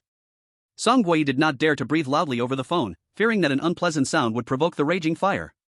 After hearing this news, Chen Wudao's eyes turned crimson, and he asked every word with intensity, are you sure the news is correct? Director Chiu conveyed this to me. Song Gui quickly threw the blame away. Damn it! There was finally news about Xiaoyi's death. At this moment, Chen Wudao felt a burning in his chest and his breathing quickened a bit. Tell me the name of that family. Sorry, Mr. Chen, my subordinates failed in their duty and could not find out. They seem to keep it very secret. Even Longqing barely learned this from many people. Moreover, all the Lei family members who knew about this. Hearing Song Gui's hesitation on the phone, Chen Wudao was slightly stunned, then pinched the bridge of his nose. It seems he had cut the weeds and roots too quickly, not even giving the chance to interrogate. However, as long as there is a hint, he would find ways to pull out everything behind it. He wanted everyone to kneel at Xiaoyi's grave and bow an apology. Jiang Chang, very good. Chen Wudao whispered in a gloomy tone. Behind the seemingly calm voice lay an ocean of anger. Xiaoyi, his only sister. He chose to sink into the depth of the sea for this remaining family member, only to receive her death news in return. Still tortured to death. In Chen Wudao's mind, Xiaoyi was still that sweet, obedient face, with joyful childhood memories replaying infinitely. He was unable to be by Xiaoyi's side before her death. Each piece of information collected afterward was enough to drive him mad. Countless days and nights, Chen Wudao suffered in agony. As proud as he was, he couldn't help but wonder, was it his existence, his mistake, that caused the current tragedy? Why couldn't he protect her, that little baby who always followed him since childhood? Chen Wudao took a deep breath, suppressing the sudden pain in his heart. He returned to his cold, icy demeanor. I will attend tomorrow's welcoming banquet, but there's no need to make a fuss. You all can proceed normally. Yes. Song Gui hurriedly replied. Then, Chen Wudao hung up the phone. He didn't notice the killing intent lingering around him, but it scared Jiang Su'er beside him. She had seen Chen Wudao angry, but never felt such a strong sense of pressure. The terrifying aura seemed like it would swallow someone whole. She stared blankly at him and cautiously asked, Wudao, what's wrong with you? Chapter 151, Preparing for the Banquet. Seeing Jiang Su'er scared by him, Chen Wudao's gaze returned to normal, and he exhaled a breath of foul air, saying, it's nothing, just a call from someone else. Jiang Su'er saw that Chen Wudao didn't want to talk and could only nod in confusion. Although she was curious in her heart, she didn't dare to ask further in Chen Wudao's current state, especially since she was used to his mystery. As long as he didn't want to explain, it was impossible to pry anything out of him. Chen Wudao's mood gradually calmed down, and he began to think about the welcoming banquet tomorrow. He wasn't familiar with the forces in Jiang City and would need someone familiar to guide him at the banquet tomorrow. Song Gui and Xiu Hongyu shouldn't be exposed, otherwise, those filthy things hiding in the mud would be uncovered. So, he shifted his gaze to Jiang Su'er and suddenly asked, Jiang Su'er, do you have time tomorrow? Jiang Su'er didn't lift her head, busy preparing the contract proposal for Yanlong Group. Of course not. If Yanlong Group is indeed moving into Jiang City as you said, I won't have much time. I need to make sufficient preparations before this news spreads and seek opportunities ahead of time. Otherwise, my small company will get squeezed to the end of the train. Hearing this, Chen Wudao didn't care. There's no rush for cooperation. I have a banquet to attend tomorrow. Do you want to go together? Jiang Su'er froze for a moment and looked at him suspiciously. You can actually get invited to a banquet in Jiang City? Whose wedding or funeral is it? Do you need me to help you prepare a gift? Chen Wudao's mouth twitched. Am I really such a boring person in your eyes? Jiang Su'er gave a shy laugh, not daring to respond. This was also because Chen Wudao's expression was normal now, otherwise, just earlier, she wouldn't have dared to speak. So, what kind of event is it? I need to arrange things in advance. Chen Wudao thought for a moment, just an ordinary banquet, so just prepare as usual. Though Jiang Su'er initially didn't want to go, her mind was preoccupied with Yanlong Group. But thinking of the help Chen Wudao had given her in recent days and how he had rescued her numerous times. Without his presence, she might have collapsed several times already. Whether it was his life-saving grace or today's help to keep her company safe. He must have happened to get invited, feeling nervous and awkward. What if I don't go? Jiang Su'er mumbled to herself and then nodded. Alright, I'll take care of the dress and suit. Send me the time, and we'll go according to schedule. Okay. Chen Wudao agreed. He still didn't know that this little woman had already labeled him with a tragic tag. After confirming this matter, Jiang Su'er continued to work on her contract proposal. The current Xinghe design was empty, she had to handle both big and small matters personally. Thanks to her dedication to the company over the past few years, her business ability had not declined at all. When she worked, she was focused and organized, very much like a strong woman.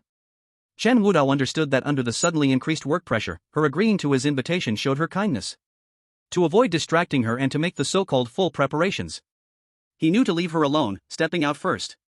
He didn't forget to close the meeting room door properly. Jiang Su'er looked up at his back and curved her lips. A strange emotion unknowingly filled her heart. Meanwhile, Chen Wudao had no more emotions and waited quietly for the beginning of the welcoming banquet. This time, he was determined to bring the behind-the-scenes mastermind to light. The next day, Chen Wudao, who had not slept a wink, left Xiaonian's hospital bed and arrived early at Xinghe Design. As expected, Jiang Su'er was lying down to catch up on sleep, having not gone home at all. Chapter 152, Visitors from Various Families. Chen Wudao walked lightly, just thinking about how to open his mouth when Jiang Su'er lifted her head. You're here? I was worried you would be late and almost called you. It's fine, did you work the whole night? Chen Wudao asked in turn. Yes, it has been a long time since I've done so many things myself, and the more I do, the more motivated I feel. Jiang Su'er smiled brightly, her fatigue from the night still unable to overshadow her charm. Chen Wudao pursed his lips. Jiang Su'er did not notice his expression and directly walked to the lounge, taking out a dress and a suit. I had the custom-tailored clothes delivered yesterday afternoon. I remembered your size when I bought the clothes, so you should try it on and see if it fits. If it needs adjustments, we still have time. Okay. Chen Wudao took the clothes, admiring her attention to detail. He walked into the lounge and quickly changed into the clothes. The black suit was simple yet stylish, with exquisite tailoring showcasing his tall and strong figure. What was originally just a mid-range outfit was made to look noble and glamorous by his aura. Chen Wudao looked at himself in the mirror with a blank expression, his mind not on these things at all. When Jiang Su'er saw Chen Wudao walk out, her eyes instantly lit up.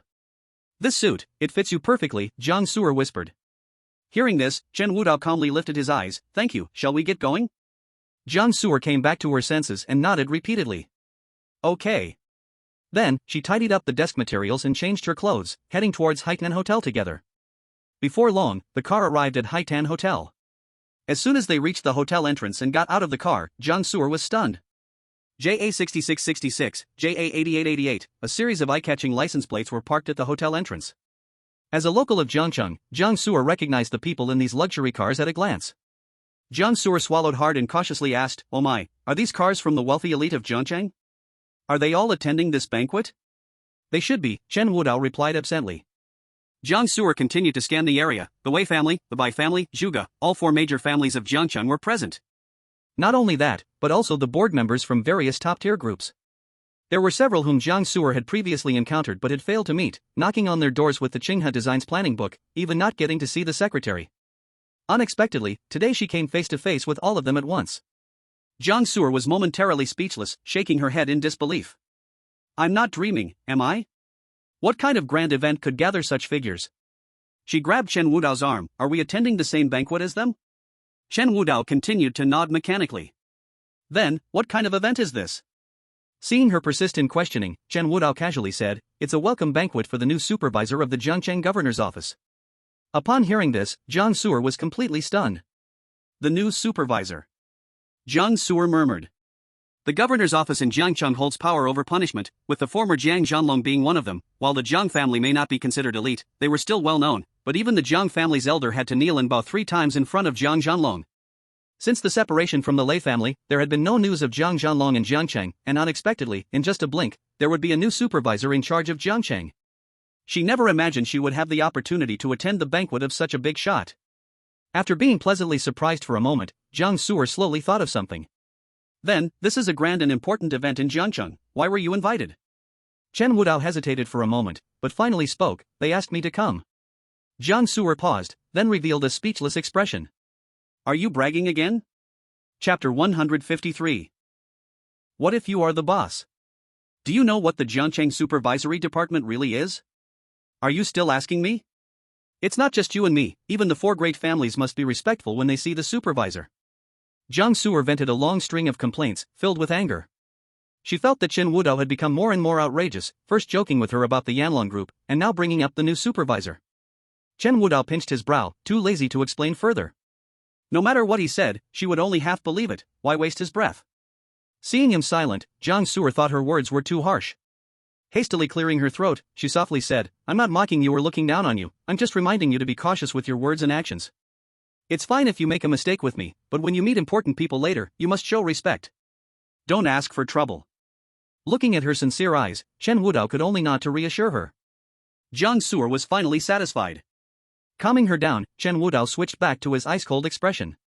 His eyes scanned the crowd like a lone wolf in the dark night. Who is connected to the Lei family? The Wei family, the Bai family, or others? Chen Wudao clenched his fists, suppressing his anger. No matter who it was, he would find them out. He would never let go of any behind-the-scenes mastermind related to Xiao Yi's murder. While he was thinking, the hotel doorman had already come to open the door. Jiang Suer, fearing Chen Wudao lacked experience, personally pulled him out of the car, showing her thoughtfulness and care. Oh my, I've never seen so many important people before, it would be good to recognize some faces in the crowd later. Chen Wudao, stay close to me and don't wander off, don't mess with things here, or you'll break the rules. And if you see any extraordinary seniors, be respectful, who knows which one might be a big shot we cannot afford to offend, do you understand? Jiang Suer chattered on with instructions, seemingly caring for Chen Wudao but really speaking it to herself. From her sweaty palm, Chen Wudao sensed how scared she was. Unable to help himself, he said, you don't need to be afraid, it's just a small gathering, we can leave after a quick walk. Nonsense. This is a gathering of big shots, a grand event in Jiangcheng, we cannot be careless. Chen Wudao felt quite helpless about this, be more confident, what if you are the real big boss? Jiang Suer pouted, thank you for trying to comfort me. The two whispered as they approached the hotel door, just about to enter when Jiang Suer suddenly saw a familiar figure. Jiang Ran? Jiang Suer cursed in her heart, not good, we need to hurry inside. She pulled Chen Wudao and rushed into the door. Noticing her unusual behavior, Chen Wudao looked over and recognized Jiang Ran. He unbotheredly said, what's there to be afraid of? So what if she's here? With her temperament, she will definitely make trouble for us, I don't want to miss this banquet, Jiang Suer whispered, her timid look making Chen Wudao sigh. It was the same as ever. He didn't want to make things difficult for Jiang Suer and was just about to leave when Jiang Ran noticed their presence. Oh, who is this? Hearing the familiar tone and voice, Jiang Suer helplessly closed her eyes. No enemies do not gather. There was no escaping this. She never expected that just a short separation would lead to another encounter. Jiang Ran approached them with a mocking smile, swaying as she walked. She first scanned them from head to toe. Tisk, wearing this kind of ragged clothes, you dare to come to Jiangcheng's top-tier banquet? Jiang Suer, have you lost your value after hanging around with beggars? It is we, these prestigious families and powerful households. Jiang Suer, don't you look at yourself? Do you even deserve it? Jiang Suer felt her chest rise and fall, noticing the gazes around her, unwilling to embarrass herself further. Chen Wudao, let's go. With that, she grabbed his arm and tried to enter. Unexpectedly, Jiang Ran stubbornly stretched her leg to block their way. Hey, why are you in such a hurry to leave when the conversation isn't finished?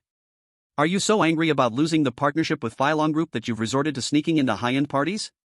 Jiang Suer could no longer hold back and stood her ground. You don't need to mock me like that, if we're talking about it, the Jiang family hasn't even touched the threshold of this banquet. Why put on such a high and mighty attitude? What difference is there between you and me? Chen Wudao smirked. This little woman was fine when she didn't speak, but when she did, she stabbed right at the heart. That was good. Upon hearing this, Jiang Ran's expression stiffened for a few seconds, then she regained her shameless attitude. I didn't come here as the eldest daughter of the Jiang family today. I came as a director of Filong Group, accompanying Mr. Zhao Ping. Do you have a problem with that? Jiang Ran held her head high, full of pride. The words Filong Group slapped Jiang Suer in the face, leaving her momentarily at a loss for how to retort. Jiang Ran became even more aggressive, revealing a resentful gaze. Jiang Su'er, are you very angry right now? Something you eagerly desire has been easily obtained by me. And I have good news for you, Filon Group will be collaborating with me soon. Mr. Zhao Ping is the middleman, and by then, you won't even have a chance to turn the tables. Enough! Jiang Su'er couldn't hold back her angry shout. What dealings you have are none of my business, I just want to focus on my own work. Since you love to bask in the glow of others, go ahead. Just don't bring the Jiang family's name along, it dishonors my grandfather's reputation after all these years. You! Jiang Ran, furious, raised her hand. Before it could come down, she received Chen Wudao's ice-cold glare. It was self-evident. She shrank back a step, not daring to provoke Chen Wudao again, nor did she have the courage to cause a scene at the hotel entrance. Today, with many big shots present, if she lost her composure, not only would she miss the chance to climb up, but even Mr. Zhao Ping would slip through her fingers. Thinking this, she awkwardly lowered her hand and sneered. Fine, you've got quite the sharp tongue now. Today I'll let you know what it means to face consequences for being stubborn. Jiang Ran clapped her hands, and the hotel security immediately walked over. Hello, miss. These two poor and worthless people are trying to sneak into the hotel. To avoid any accidents and maintain the order of the banquet, please kick them out as soon as possible. Hearing this, the security guard paused and appraised Jiang Su'er and Chen Wudao. The security guard at Haitan Hotel was well aware of various brands and material possessions. At a glance, he recognized that Jiang Su'er and her companion were dressed normally. Although their demeanor was not ordinary, they lacked any status symbol to prove it. Jiang Ran saw the guard's thoughts and immediately fanned the flames with a wicked smile, speaking condescendingly, "Don't worry, they are just two worthless ants." Chapter 155, Invitation Letter. One is driven out by the family, and the other is an unknown drifter, they aren't even worthy to carry my shoes. I don't know where they got the confidence to come here and make a scene. Hurry up and get rid of them, otherwise, if they slip in and ruin the big shot's mood, it won't be good for you. Jiang Ran's words alerted the security, and he instantly became serious. He quickly walked up to Jiang Su'er and Chen Wudao and asked sternly, "Do you have an invitation letter for today's banquet?" Jiang Su'er stared blankly at Chen Wudao, having forgotten to ask him that question. Chen Wudao remained calm, "No." Jiang Su'er felt vexed and lowered her voice to ask, "Chen Wudao, what's wrong with you? You don't even have an invitation letter? Then how are we supposed to enter? You're not just daydreaming, are you?" Looking at Jiang Su'er's expression, Jiang Ran suddenly understood. So you really came to take advantage of the situation, it's killing me with laughter. Jiang Su'er, oh Jiang Su'er, have you fallen so low now? Jiang Ran laughed until he bent over, releasing all the pent-up frustrations from the meeting room. The security guard gasped, the last bit of courtesy on his face disappeared. "Sorry, if you don't have an invitation, you cannot attend this banquet. The Haitan Hotel is fully booked by distinguished guests today, outside people are not allowed to enter. Please leave quickly." Hearing this, Jiang Su'er wished she could find a crack in the ground to hide in. Although she had lived a tough life over the past few years, she had never been this embarrassed. Especially in front of Jiang Ran. Chen Wudao looked up, his tone icy as he said, "It was Song Gui who asked me to come, it's just that I don't have a paper invitation." "So you're pulling out Deputy Supervisor Song's name? What a joke." Jiang Ran mocked first, "By your logic, anyone on the street can claim to be a distinguished guest? You're flaunting your status right in front of the host, it's so shameless. Hurry and get rid of this filth, don't let me see it." The security guard lowered his head and quickly said, "Yes," gesturing for Jiang Su'er and Chen Wudao to leave. Jiang Su'er took a deep breath, calming her mind. "Forget it, Chen Wudao, let's go. It's better than being humiliated again. No need, if I say it's okay, then it's okay." As he spoke, he pulled Jiang Su'er toward the door. Seeing this, the security guard immediately blocked them, pulling out his electric baton. He looked contemptuous and mocking at the same time. As expected, just another person trying to sneak in. I've seen many people like you, hurry up and scram. Otherwise, don't blame me for being rude. Chen Wudao glanced at him coldly, "Oh? What do you mean by rude?" Our manager has said that we must ensure the banquet goes smoothly today. Anything unexpected can be handled by us. I advise you to leave while you can, otherwise, you'll find your head smashed in two, and no one will care. Don't forget who we have behind us. The security guard's overbearing attitude disgusted both Chen Wudao and Jiang Su'er. However, Jiang Su'er truly understood the power of the owner of the Haitan Hotel and the importance of the night. If the big shots got angry and worked together against them, it would be questionable whether she and Chen Wudao could leave alive. So she quickly grabbed Chen Wudao's arm, advising, "Forget it, Chen Wudao, let's go. Next time, we'll come back with an invitation." Chen Wudao ignored her, directly walking past the security guard into the door. Looking to die. The security guard shouted, swinging the electric baton fiercely at him. Chen Wudao didn't even look back, simply waving his hand. In an instant, the security guard flew back several meters, crashing to the ground. Blood streamed from his mouth. Chapter 156, The Name Zhuge. To be honest, if it wasn't for the fact that this banquet was backed by Qiu Hongyu and to find information about the mastermind behind it, it wouldn't just be the security guard bleeding. He deserved it. Chen Wudao exhaled, suppressing his killing intent. But this sudden situation startled Jiang Su'er, and Jiang Ran was also dumbfounded. At the same time, it attracted the attention of many people at the hotel entrance. Oh my, someone actually dared to cause trouble at the Haitan Hotel? They hit the security guard? Who is this person? Does he not want to live? Tonight is the banquet of the Jiang City Supervisor's Department. This kid causing such a scene, he's probably doomed. People whispered among themselves, casting scrutinizing glances at Chen Wudao. They waited to watch the show. To teach a lesson to an ignorant brat was like some kind of clown show before esteemed guests. After a moment, Jiang Ran came back to his senses from the shock. Ha ha, it's truly true that those who are wicked reap what they sow. Do you know who you've offended now? Haitan Hotel is the territory of Jiang City's first family, the Zhuge family. Now it's good, you don't even need me to teach you a lesson. Wait to die, you little bastard. Jiang Ran's smile froze on her face. On the other hand, Jiang Su'er's face lost all color, her body breaking out in cold sweat. The Haitan Hotel is actually the Zhuge family's property? Humph, now you know? Well, that's no surprise. Once you left the Jiang family, you're just a useless person. Jiang Ran said with disdain. It's a pity, though. It's too late to regret now. The Zhuge family values their prestige greatly. In making trouble in public, the Zhuge family will never let you off. Jiang Ran's words made Jiang Su'er feel a rush of anger and panic. As a native of Jiangcheng, she understood that her words were not false. Chen Wudao, why are you so impulsive? Jiang Su'er shouted angrily, regretting that she hadn't stopped him earlier. The Zhuge family. Just hearing that surname, people from Jiangcheng would feel their scalp go numb. The Zhuge family was famous in Jiangcheng, everyone knew who they were. Rich and powerful, with their influence spread all over the city. In recent years, the four great families had been in constant rivalry, using all kinds of underhanded methods. But no matter how the other three families changed, the Zhuge family remained standing in Jiangcheng. To hold the top position in such a bloody and dangerous environment, one could see how extraordinary they were.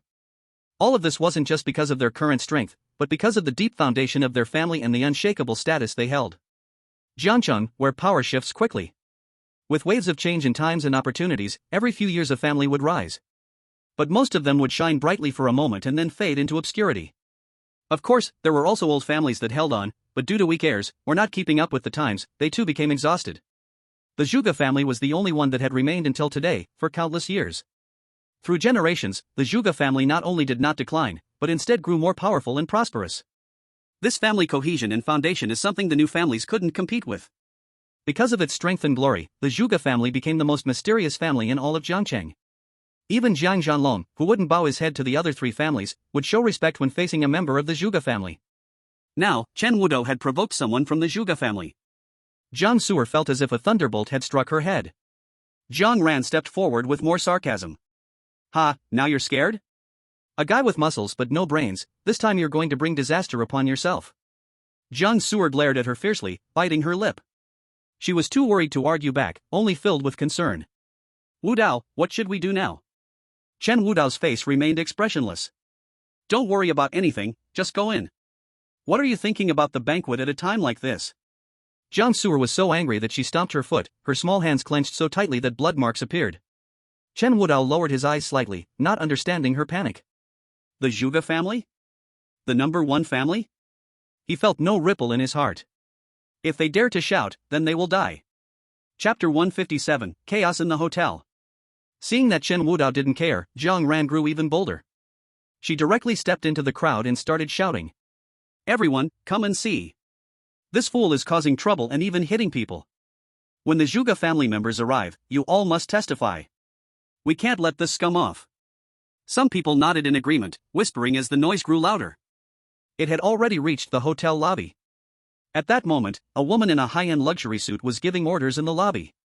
Unlike women who wore heavy makeup and revealing dresses to draw attention, her outfit lacked flirtation but exuded the high-end and dominance of someone in power. She moved and spoke with efficiency, full of arrogance. Her aura alone showed she was far from ordinary. Hearing the noise outside, the woman frowned in dissatisfaction. What's going on outside? A man, who looked like a butler, quickly made a gesture to his subordinates. A voice came through the walkie-talkie. The butler respectfully replied, "Miss, there's an ignorant fool causing trouble outside." The woman found it amusing and chuckled lightly. Someone actually dares to be reckless at Haitan Hotel. So interesting. The butler bent his waist at a 90-degree angle, nervously saying, "It is my fault for poor management, I will handle it right away." After speaking, he walked towards the door. The woman followed his gaze and just caught a glimpse of Chen Wudao's face through the glass. Her eyes suddenly brightened. "Wait." The butler stopped in his tracks. "Miss, you command?" A smile appeared on the woman's face as she said cheerfully, "You don't need to worry, I will handle it." Ah? The butler looked confused, and although he didn't understand, he obediently stepped aside. The woman did not rush outside but instead went into the lounge, touching up her makeup. In the moment she left, a group of security guards surged out from outside the hotel. They were an independent security team that had gathered upon receiving news surrounding Chen Wudao and Jiang Su'er. Jiang Su'er instinctively stood behind Chen Wudao, her little face pale. "It's over, this group seems much stronger than the last one." Chen Wudao raised an eyebrow, completely unconcerned. Stronger? So what? To him, they were all ants. The calm look on Chen Wudao's face was very ironic in Zhang Ran's eyes. Ha, still in the mood to act aloof here? This is the guard security of the Zhuge family, each one can take on 100 opponents. Chen Wudao glanced at her and couldn't help but mock, "Are they your father? Why are you so eager to introduce them?" "You!" Zhang Ran, frustrated, yelled, "Aren't you going to act? The banquet is about to start, let them spoil it." The security team looked at each other and made a move to step forward. Zhang Ran revealed a sinister smile, "Wait for death, useless." The onlookers also consciously cleared the area. When the Zhuge family moves, it's bound to be a bloody scene. Hey, this kid is confused. What a waste of the girl beside him, it's a pity no one dares to let anyone leave from the Zhuge family. The crowd seemed to predict the outcome, already starting to murmur. Jiang Su'er bit her lip tightly, knowing there was nowhere to escape, she stood firmly beside Chen Wudao. Seeing her fragile yet determined appearance, Chen Wudao's lips curved slightly. What on earth is this woman thinking? Just as the conflict was about to erupt, a woman's voice came from the hotel entrance, "Stop! What are you doing?" Everyone turned their heads in unison. Upon seeing the woman's face, they all gasped in shock. Chapter 158, Zhuge Yun. I can't be mistaken, right? That's Miss Zhuge Yun? Wow, this young lady actually came here in person? No kidding, haven't you thought about whose territory this is? The new governor of Jiang City holds a welcoming banquet at the Jiang family, how could the Jiang family's young lady not come? The Zhuge family has a long-standing legacy and deep foundations. But the main branch only has one direct heir, and in this generation, there is only one young lady. That is the Zhuge Yun before us. She can be said to be the beloved of the entire Zhuge family, truly the apple of their eye, a young lady of high status. Since childhood, she has been adored like a star, held in the hands of the Zhuge family's elder afraid she might fall, and kept in the mouth afraid she might melt. Whatever she desires, no matter how precious, as long as she looks at it, it will appear in her hands. Describing her as the center of thousands of love is an understatement. Others say that what truly deserves respect is not Zhuge Yun's wealth and pampering, but as the sole heir, she can grasp the power center of the Zhuge family, possessing absolute authority.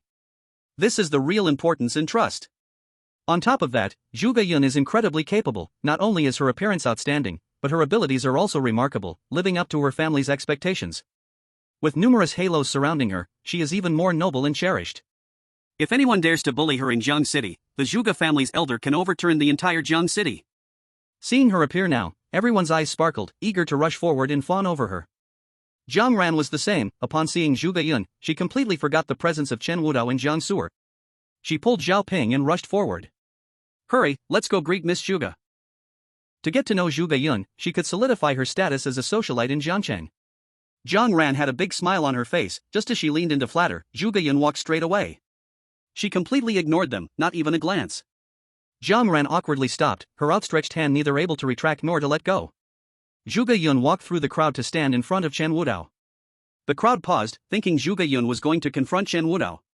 Wow, is Miss Zhuge going to personally teach him a lesson?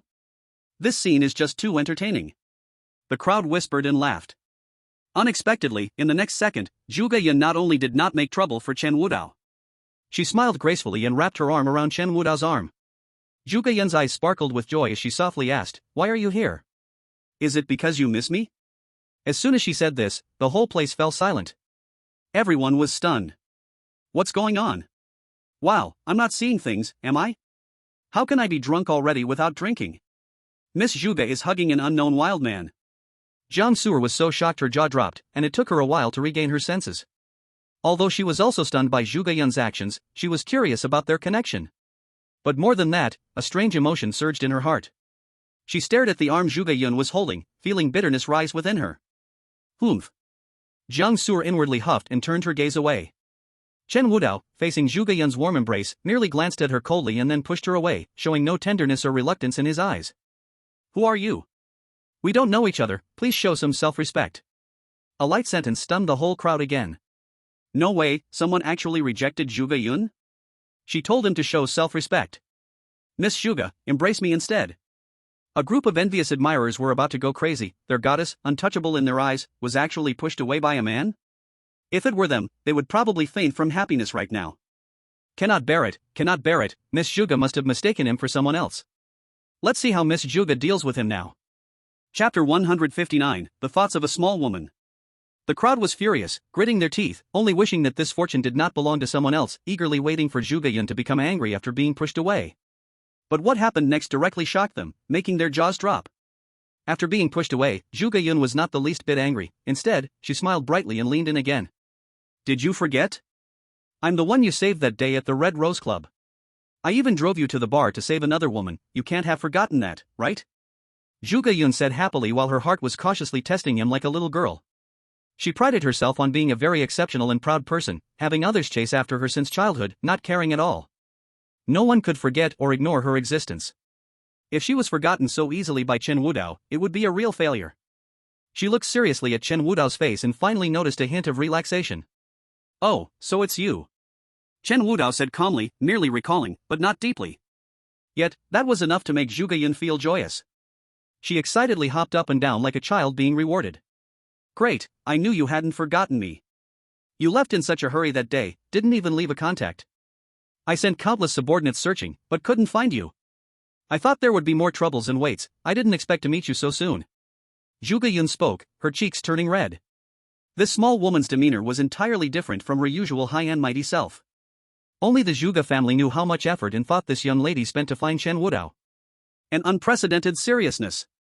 In the face of her goodwill and excitement, Chen Wudao merely nodded slightly.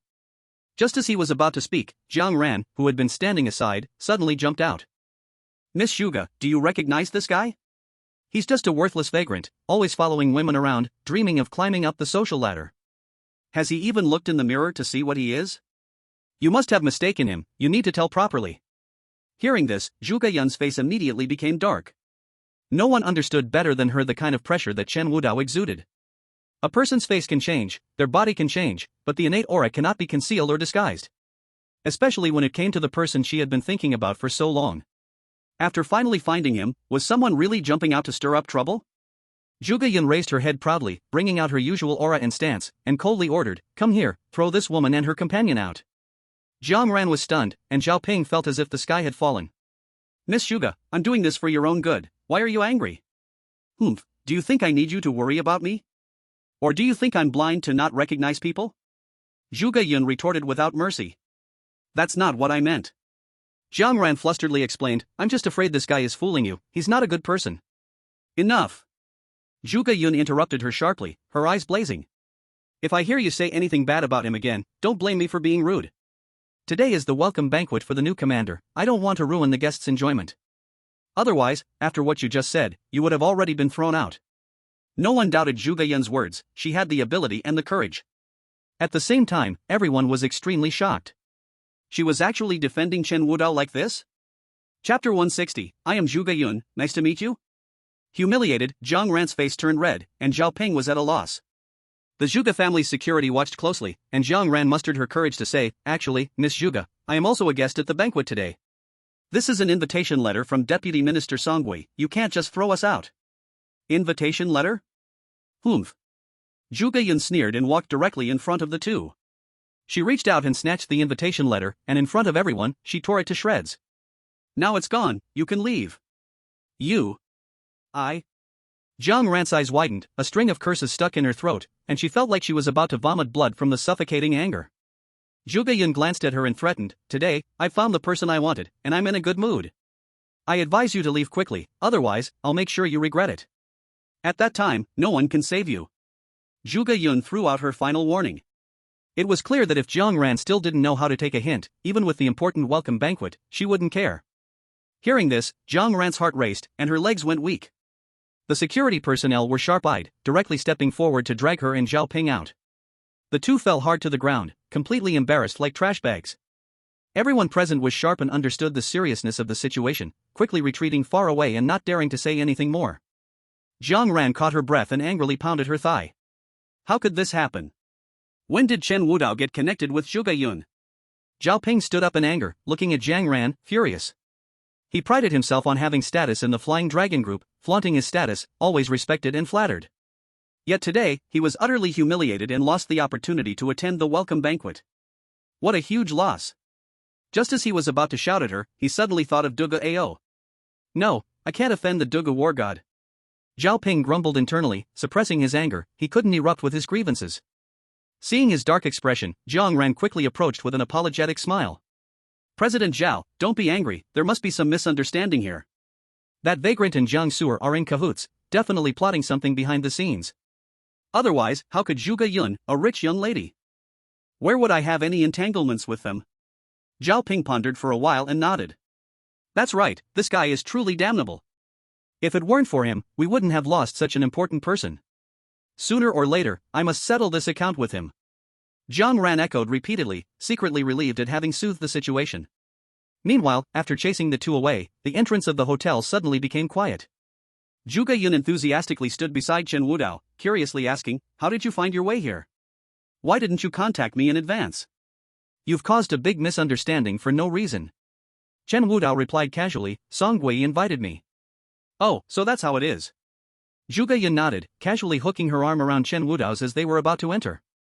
Just as the two were about to touch, Jiang Su'er stepped forward, standing between them. "There's a difference between men and women, Miss Zhuge should be more careful."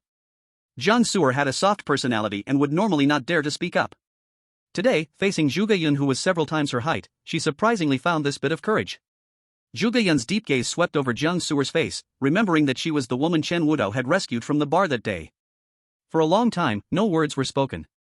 Jiang Su'er thought Zhuge Yun was angry and felt a little scared after realizing it. Unexpectedly, in the next second, Zhuge Yun's expression returned to normal as she reached out her hand to Jiang Su'er. Smiling, she said, "Hello, I'm Zhuge Yun. Shall we get to know each other?" Chapter 161, A Woman's Subtle Thoughts. Jiang Su'er was taken aback for a moment, looking at Zhuge Yun's outstretched hand, her expression complex as she shook it back. "Hello, my name is Jiang Su'er." Zhuge Yun nodded, saying nothing more, and didn't continue to hook her arm with Chen Wudao. She simply smiled, personally leading the two of them into the Haitan Hotel. This hotel was actually styled like a manor. The back area had a very large natural garden. Before the banquet began, guests often liked to socialize and enjoy appetizers there. Zhuge Yun enthusiastically introduced everything here to Chen Wudao, acting like a proper young lady welcoming guests. Chen Wudao had a plain reaction, showing no curiosity about this. If it weren't for investigating the matter of the framed Shaoyi, even the palaces and pavilions wouldn't interest him. On the contrary, the others, seeing Zhuge Yun personally accompany him, with smiling eyes became very curious about Chen Wudao. Wherever the three went, they turned heads with a 100% return rate. No one could help but take a second glance. Who are these two people? They can actually have the Zhuge family's young lady personally welcome them? I haven't seen their faces in the upper-class families of Jiang City, but that man has quite an aura, even if his clothes are ordinary. Isn't that so? That woman is quite common too, her bag is from 2 years ago. People whispered, and suddenly someone recognized Jiang Su'er's identity. No, I feel like I've seen her somewhere. She seems to be from the Zheng family? The Zheng family? Everyone began to recall, trying to piece together her existence from fragmented memories of occasions. Oh, so it's her. The lady who was picked up and adopted by the Zheng family and then kicked out? Jiang Su'er? Yes, that's the name. Why is she following Miss Zhuge? Did the Zheng family climb the family tree of the Zhuge family? Pfft, the Zheng family is worthy? They were only respectful in front of us, how could they enter the Zhuge family's eyes? The facts speak for themselves, maybe they have some connections. The whispers grew louder, although Jiang Su'er had left the Zheng family, people still inevitably linked her back to them. Fortunately, Jiang Su'er was now behind Zhu Geyun. Even though this group speculated, none dared to step forward and disturb them. After recognizing Jiang Su'er, Chen Wudao, who was not known at all, seemed even more mysterious. Everyone unanimously decided that Zhu Geyun was really accompanying him. So with the goal of getting acquainted and perhaps hitting the jackpot, more and more people began to step forward to start conversations and offer drinks. "Hello, Miss Zhuge, long time no see. You are still radiant. Hee, thank you for the compliment. Mr. Wang, you are looking more energetic too. I don't dare to take credit." This Mr. Wang said a few flattering remarks, then his eyes moved quickly to Chen Wudao. "This gentleman, I have never seen before. I wonder which group's boss he is." Chen Wudao glanced at him, showing no intention to reply. The atmosphere became awkward for a few seconds. Jiang Su'er wanted to speak up to explain, but Zhu Geyun spoke first. "This is my friend, not from Jian City. He came to the banquet just to have some fun today, and I can't reveal much more, Mr. Wang, please understand." Zhu Geyun's words were fitting and appropriate, neither revealing Chen Wudao's information nor defining their relationship. In the midst of the fog, Chen Wudao appeared even more mysterious, making others hesitant to underestimate or offend him. "Oh, so that's how it is." Mr. Wang's eyes indeed lit up a bit, then he politely helped himself to a drink. Afterward, several others came to make friendly gestures, all of which Zhu Geyun returned gracefully. She explained to Chen Wudao with ease, as if they were longtime partners. Jiang Su'er couldn't help but feel depressed. Chapter 162, Sudden Change. Although she had no real relationship with Chen Wudao, after this period of contact and with Xiao Yi's connection, especially Chen Wudao's special treatment towards her all along, it was inevitable that Jiang Su'er's heart began to shift. Seeing another woman so warmly towards him now made her uncomfortably aware. Clearly, she was the one who introduced him. The more Jiang Su'er thought about it, the more gloomy she became, her face darkening as she followed behind. Her heart was not in it. Chen Wudao turned around just in time to see her in a daze, asking, "What's wrong? Are you not feeling well?" Jiang Su'er pouted, "Now you remember me." She muttered softly, and Chen Wudao didn't hear clearly. So she became even angrier, saying irritably, "It's nothing." After saying this, she turned her body to the other side. Chen Wudao looked at her awkward appearance, shaking his head in confusion. Actually, this couldn't be blamed on Chen Wudao's low emotional intelligence. As a young master of the Cheng family, he had never been immersed in flower fields. Instead, he was forced to train every day. Later, after gaining opportunities, he directly went to Kunlun, staining his path with blood. It can be said that apart from Xiaoyi, Chen Wudao had not spent much time with other women. So he didn't understand and didn't care to guess about all the little thoughts. Zhu Geyun, on the other hand, was radiant, introducing the hotel estate to Chen Wudao while dealing with the guests who came to socialize. "So, Chen Wudao, is this place fun?" Zhu Geyun enthusiastically asked. "It's okay." Chen Wudao responded casually. Zhu Geyun was not annoyed, already used to his cold demeanor. "You can just follow me later when we go into the banquet hall. Without an invitation, no one dares to stop you." Knowing she meant well, Chen Wudao had no choice but to nod, which made Zhu Geyun giggle. While the two were talking, suddenly a butler rushed over. "Miss, it's bad." The butler whispered something in Zhu Geyun's ear, and her face instantly turned very ugly. "How could this be? I'll go take a look." "Yes." Zhu Geyun raised her foot to leave but turned back to Chen Wudao. Taking a business card out of her bag, she said apologetically, "Sorry, Chen Wudao, I have to leave for a moment. Take this business card. If you need anything, feel free to find me. I will send someone to help you." Chen Wudao glanced at the business card. This thing was of no use, after all, he was as if in a world of his own. But since he didn't want to get entangled, he accepted it casually. "Okay." Zhu Geyun nodded, then hurriedly left the garden. It seemed that Chen Wudao knew she was in trouble but was too lazy to care. His purpose this time was to find out who had originally instructed the Lei family from behind. The true culprit who killed Xiaoyi. Just now, she was willing to follow Zhu Geyun around, simply to observe. Now that she has left, Chen Wudao walked to the corner of the garden. His eagle-like eyes scanned the entire venue. At the same time, a man dressed in a suit was also wandering around the area, as if he was looking for someone. Until he saw Chen Wudao, and walked straight over. "You, kid. Wei Zhang, did you kill him?" Hearing the voice, Chen Wudao turned his head. Jiang Su'er, who had just been angry with Chen Wudao, also turned around upon hearing this cold voice. When she saw the newcomer, Jiang Su'er trembled in fear. "How could it be him?" Jiang Su'er whispered in shock, instinctively clenching her fists. Chen Wudao roughly sized up the man before him. His fierce appearance and aura did not match the suit he was wearing, looking more like a thug in disguise. The bulk of flesh on his face showed his usually arrogant and overbearing demeanor. This appearance looked somewhat familiar. However, he did not care and casually replied, yes. Chapter 163, Young Master Wei Qing. Chen Wudao's admission was too quick. Jiang Su'er wanted to stop him but was too late. Killing a person from his mouth was like squashing an ant. When the man heard Chen Wudao's admission, his face instantly flushed red, exposing a vicious look. Good. You dare to admit it so lightly. Do you know who I am? Chen Wudao glanced at him like he was an idiot and ignored him. Who he was had nothing to do with him. Seeing Chen Wudao ignore him, the man gritted his teeth and said, I am Wei Qing. Wei Zhang's older brother. Chen Wudao continued to remain expressionless. Jiang Su'er quickly tugged at his sleeve and whispered, not good, this guy is probably here for revenge. He is the heir of the Wei family, much more powerful than Wei Zhang.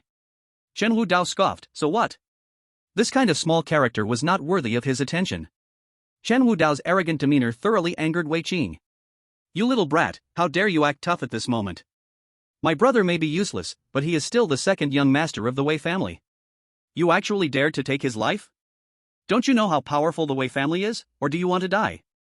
Upon hearing this, Chen Wudao impatiently replied, you can go to hell and ask your brother. You. The man pointed at Chen Wudao, preparing to strike. Wait. Jiang Su'er hurriedly stood in between them. As a person from Jiang City, she knew the power of the Wei family, one of the four major families. Although Wei Qing the young master was not as notorious as Wei Zhang, his sinister methods were equally dreadful. So, in a panic, she quietly advised Chen Wudao, Wudao, can you not cause more trouble? If you provoke Wei Qing again, even multiple lives wouldn't be enough as compensation. Seeing Jiang Su'er's face filled with fear, Chen Wudao felt helpless, just about to say that such an insignificant bug was not worth paying attention to when Wei Qing had already approached. His pair of long, snake-like eyes scanned Jiang Su'er back and forth. With her proud stance, delicate face, and unique pure and soft aura, very few men could resist such charm. Then, Wei Qing revealed a lewd and sinister expression, asking, who are you? Are you with this kid? Jiang Su'er swallowed hard, nervously saying, in reply to young Master Wei, I am Jiang Su'er. Jiang Su'er? Wei Qing suddenly realized, you are the useless person that Jiang Ran mentioned, who was thrown out of the Jiang family? Hearing this, Jiang Su'er, furious, felt her little face turn red, but she didn't dare to retort. Ha! Wei Qing coldly snorted, it seems you guys are indeed a nest of snakes and rats. Since that's the case, it will be easy. I'll deal with your boyfriend right now. No. Jiang Su'er hurriedly denied, her face turning red and pale. We are just good friends. Furthermore, the second young Master Wei was really not killed by Chen Wudao. It was done by the crows collaborating with your Wei family. Upon hearing this, Wei Qing's face instantly turned pale, as he shouted angrily, nonsense. To save your lives, you dare to say anything. The crow has been working for our family for many years, and how many benefits has it received from the Wei family? How could it possibly bite my brother back? Jiang Su'er was speechless and choked up. She didn't know what to say, the crow must have been afraid of Chen Wudao switching sides at the last moment, right? This would only make Wei Qing even angrier and mock her even more. Seeing that Jiang Su'er didn't speak, Wei Qing looked as if he had figured it all out. Can't come up with a lie anymore, can you? Dare to kill my brother, tell me how should I deal with you? Should I first cut off your hands and feet and torture you for a few days, or directly chop off your head and hang it in the city moat? Jiang Su'er's face turned as pale as death, and she broke out in cold sweat. She knew that Wei Qing was capable of doing this. You. Jiang Su'er stuttered. The more scared she was, the more excited Wei Qing became, slowly stepping forward, his eyes gleaming like a thief's. Hey, I'm saying woman, if you want me to not cause trouble for you today, it's simple. You just need to do one thing. Jiang Su'er blurted out, what is it? Later you come with me and sleep with me for a while. This matter can still be negotiated, perhaps I will spare both of you. Chapter 164, not as complete as expected. Upon hearing Wei Qing's request, Jiang Su'er's face turned as pale as death, and her thin lips tightly pressed together. How could this be? She never expected that this guy had set his sights on her. Everyone in Jiang City knew that the young master of the Wei family never missed an opportunity, but he had a despicable hobby, he liked to play with women who already had boyfriends. And the women he targeted none had ever escaped. Chen Wudao heard Wei Qing's words, his brows furrowing deeply. The air around him became oppressive. Seeing that neither of them responded, Wei Qing thought he had successfully trapped them and became even more smug. I'm telling you, Miss Jiang. Come with me obediently, it's much better than being with this useless waste. I'll spare his worthless life, and all your wrongdoings will be forgiven. You'll live a life of luxury and comfort. As Wei Qing said this, he stretched out his large hand towards Jiang Su'er. The commotion they caused was not small. Guests strolling around the garden turned their eyes toward them, though they didn't know the cause. But seeing Wei Qing's movements, it was obvious that some drama was unfolding. Everyone looked on with indifference, as though they had seen such things countless times. Who in the wealthy families didn't have a few outrageous habits? Everyone stood by, observing coldly. After all, the Wei family held great power and influence in Jiang City. And Jiang Su'er, the once the young lady of the Jiang family, was now just a pretty little woman. Let him play. No one stopped him, and Wei Qing became even more arrogant. Just as his hand was about to touch Jiang Su'er, a large hand grabbed his arm, and with a burst of strength, Wei Qing's arm suddenly lost all sensation. The unbearable pain soon followed. Ah! You actually dare to touch me, are you looking for death? Wei Qing's eyes turned blood red, his teeth gritted as he cursed angrily. He never imagined that an insignificant insect would dare to lay hands on him. Chen Wudao ignored him, simply lifting his arm and throwing him aside like a small chicken, causing his shoulder to twist in the opposite direction. The pain of a broken arm made Wei Qing unable to even scream. Cold sweat broke out all over him, and his face turned as white as a sheet. It wasn't until a few seconds later that he screamed like a pig being slaughtered. Ah! My arm! Bastard! I'm the young master of the Wei family. You dare touch me? The Wei family will never let you go. And for my brother's revenge, just wait, I'll tear you apart. The more Wei Qing cursed, the more uninterested Chen Wudao felt. Yes, really uninterested. Everyone threatened him like this, everyone wanted his life. But all those people were dead. Only he was still alive. Chen Wudao stepped on Wei Qing's broken shoulder, and the pain made him nearly faint. I hate threats the most. Since you want me to wait, then I can't wait anymore. The Wei family? One is dead, two will be buried. Let's give them the whole package. Chen Wudao slowly raised his foot, and with one forceful step, he could crush Wei Qing's chest. Shatter his heart. Just as he was about to fall, all the lights in the mansion suddenly went out. The garden fell into darkness. Chen Wudao's footsteps paused, and he turned back. He saw Song Gui walk out from the hotel lobby, his voice arriving before his figure. Sorry everyone, the hotel staff accidentally turned off the main power box, they are handling it right away. Let's pause the banquet for now, and we'll continue shortly. At the sight of Song Gui, those who had been watching the excitement shifted their attention entirely. They all bowed to him, their faces filled with flattery. So Minister Song has arrived, it's great to finally see you. What's a power outage? A trivial matter, Minister Song doesn't need to apologize. Exactly, we can wait until tomorrow. Vice Director Song, how have you been lately? The last time I visited, your doorman wouldn't let me in. Everyone expressed concern and flattery, words like these had made Song Gui's ears numb, so he waved his hand and said coldly, there's no need to be so polite, today's event is handled by me. And I am not a director, I'm just a vice director. What's all this noise about over here? Chapter 165, Mindless Things. As soon as these words were spoken, everyone turned their attention to the corner. Chen Wudao's foot was still on Wei Qing's shoulder. Unbeknownst to others, Song Gui trembled all over upon seeing Chen Wudao's cold eyes. Only those who had personally experienced Chen Wudao's terror truly understood. Chen Wudao's expression showed he truly had the intent to kill. Cold sweat instantly broke out over him. And Wei Cheng saw Song Gui and felt he had found his savior, quickly calling out. Vice Director Song! Hurry, save me! This bastard dared to hurt me, you must catch him and teach him a harsh lesson. When my Wei family's people arrive, I'll want his life. Seeing Wei Qing challenge Chen Wudao, Jiang Su'er hurriedly explained, it's not like that. This guy tried to assault me, my friend acted to save me, which is why he struck. Jiang Su'er's expression was mixed with fear, worried that Song Gui wouldn't listen. If it were usual, facing such a big shot, she would be trembling with nervousness. But for some reason, she still stepped forward, as if she were meant to do so. After hearing Jiang Su'er's words, Song Gui breathed a long sigh of relief. He then cast a disdainful glance at Wei Qing. Wei Cheng immediately retorted, bullshit. This guy is in cahoots with him, of course, he'll talk in his favor. Vice Director Song, we are the true insiders. Upon hearing this, Song Gui nearly exploded on the spot. You, son of a bitch, are the insider, your whole family is the insider. In front of Chen Wudao, he dared to say such a thing. Song Gui had no doubt that in the next second, Chen Wudao would take him out too. But thinking of the purpose of holding the welcoming banquet today, Song Gui still restrained his anger and snorted coldly, young Master Wei has overstepped, the director's office is not family with you. Wei Cheng was choked and could not utter a word. Usually, the four major families and the director's office did not interfere with each other, but they helped each other in times of trouble. He never expected that today Song Gui would provide no face at all. He waved at several black-clothed bodyguards.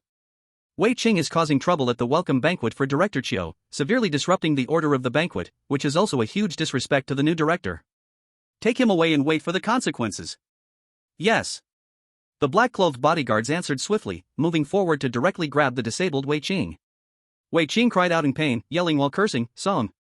Aren't you afraid of my Wei family looking for trouble with you? My Wei family is also one of the 4 major families of Zhengcheng, we are not to be bullied." Seeing Song Gui not helping him, Wei Qing tore his facade. Hearing this, Song Gui felt a rush of black lines on his forehead, wishing he could slap him across the face right there. He cursed inwardly, "Mindless thing. If I don't capture you, you'd be a corpse by now. How dare you still shout?" Song Gui suppressed his anger and shouted at his subordinates, "What are you waiting for? Didn't you hear my command just now?" Yes. This time, the bodyguards dared not hesitate any longer and directly dragged Wei Qing away from the garden. Accompanied by Wei Qing's curse-filled voice and the shocked gazes of the crowd. They did not expect Song Gui to actually take action against Wei Qing. Normally, even if there was no friendship between them, one would lean toward helping a wealthy family to do a favor. What advantage is there in aiding a nameless little brat? Could it be that there are hidden truths? Everyone was filled with suspicion, yet not a single person dared to court disaster. Song Gui scanned the crowd and said with authority, "The banquet is about to begin, everyone can start preparing. No need to crowd here." Hearing this, everyone immediately understood, nodded in agreement, and left that corner. After everyone left, Song Gui swiftly ran in front of Chen Wudao. Chen Wudao coldly asked, "Why did you save him?" Song Gui's heart sank. Others might not see through it, but this man certainly understood the truth the best. Song Gui leaned close to Chen Wudao's ear and chuckled bitterly, "Dragon, oh no, Mr. Chen, I know you are very angry right now, but though we know this matter is related to the powerful families of Zhengcheng, we still don't know who they are.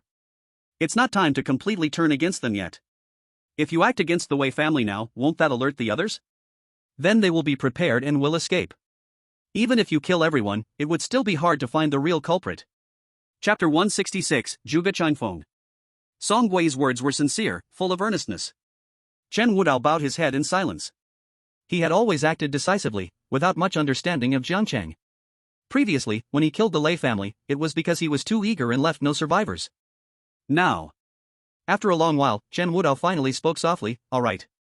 Hearing Chen Wudao agree with his opinion, Song Gui was overjoyed and hurriedly said, "Then Mr. Chen, please prepare, we need to enter soon." "Will you sit with me later?" "No need." Chen Wudao replied. "Okay, I will go in separately from you. I will take my leave now." Chen Wudao nodded, and Song Gui wiped the cold sweat from his forehead.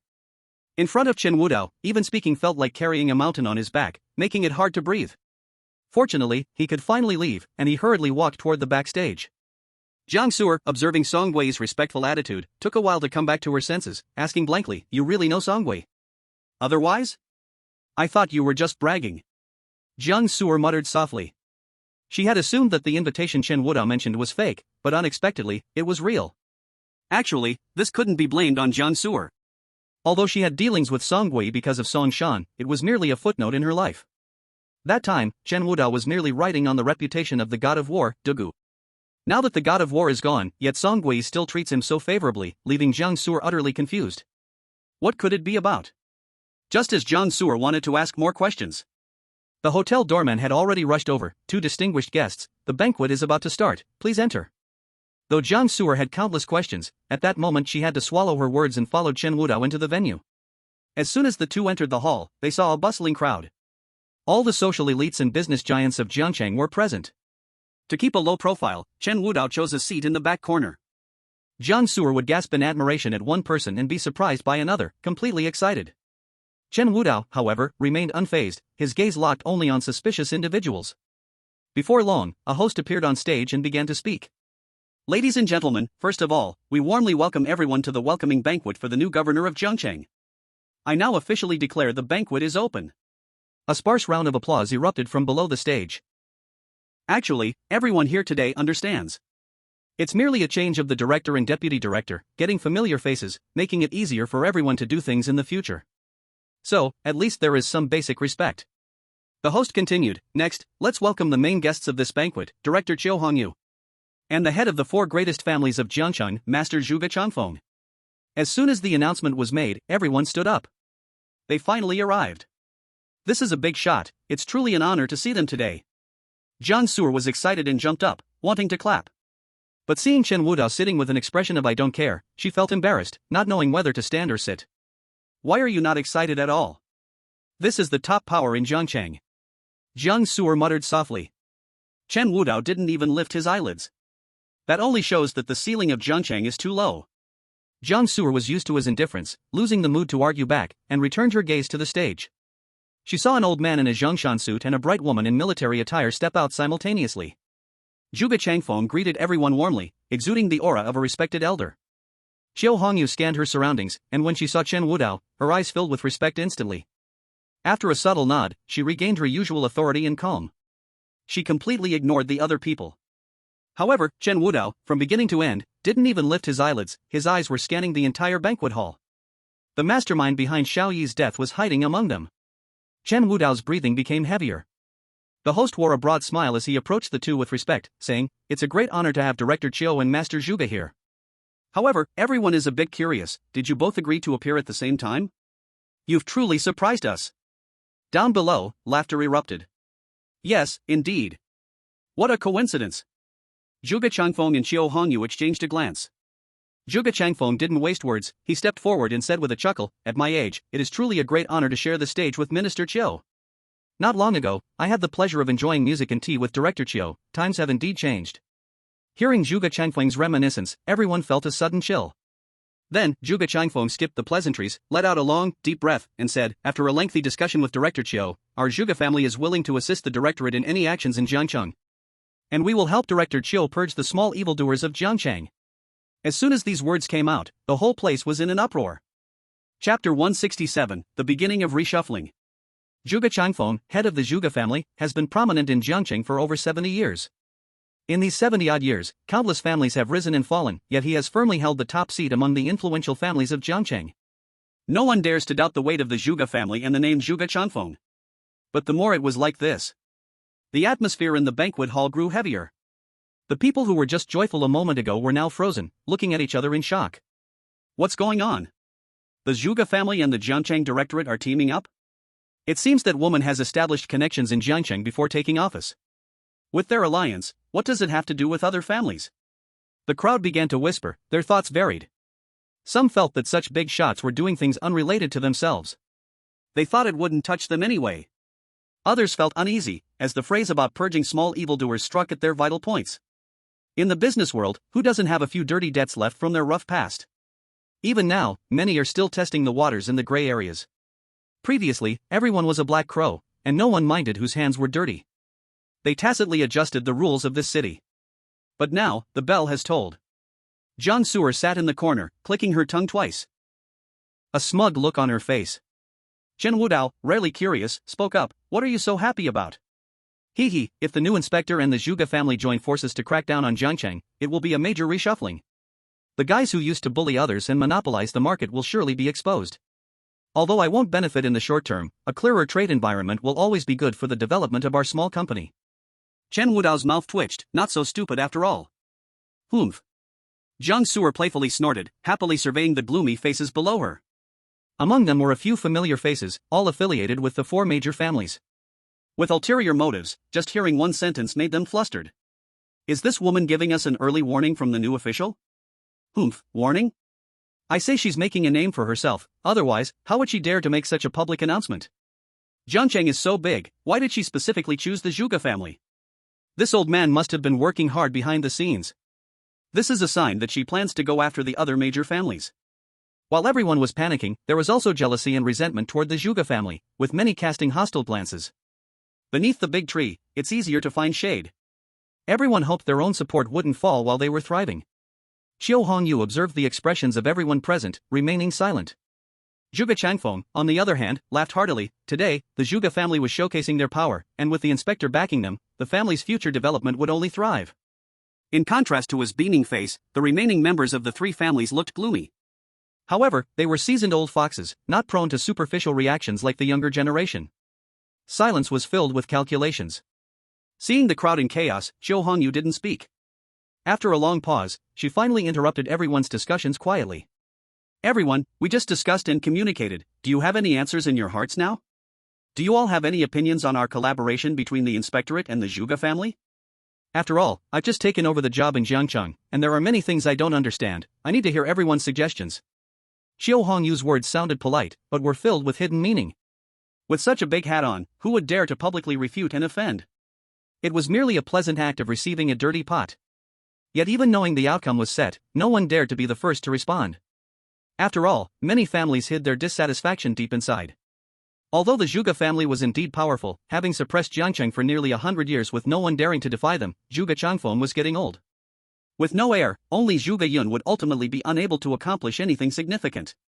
Though they didn't dare to do anything to Qiu Hongyu or Zhuge Changfeng, they definitely had to teach this first bootlicker a lesson. Chapter 168, An Unexpected Incident.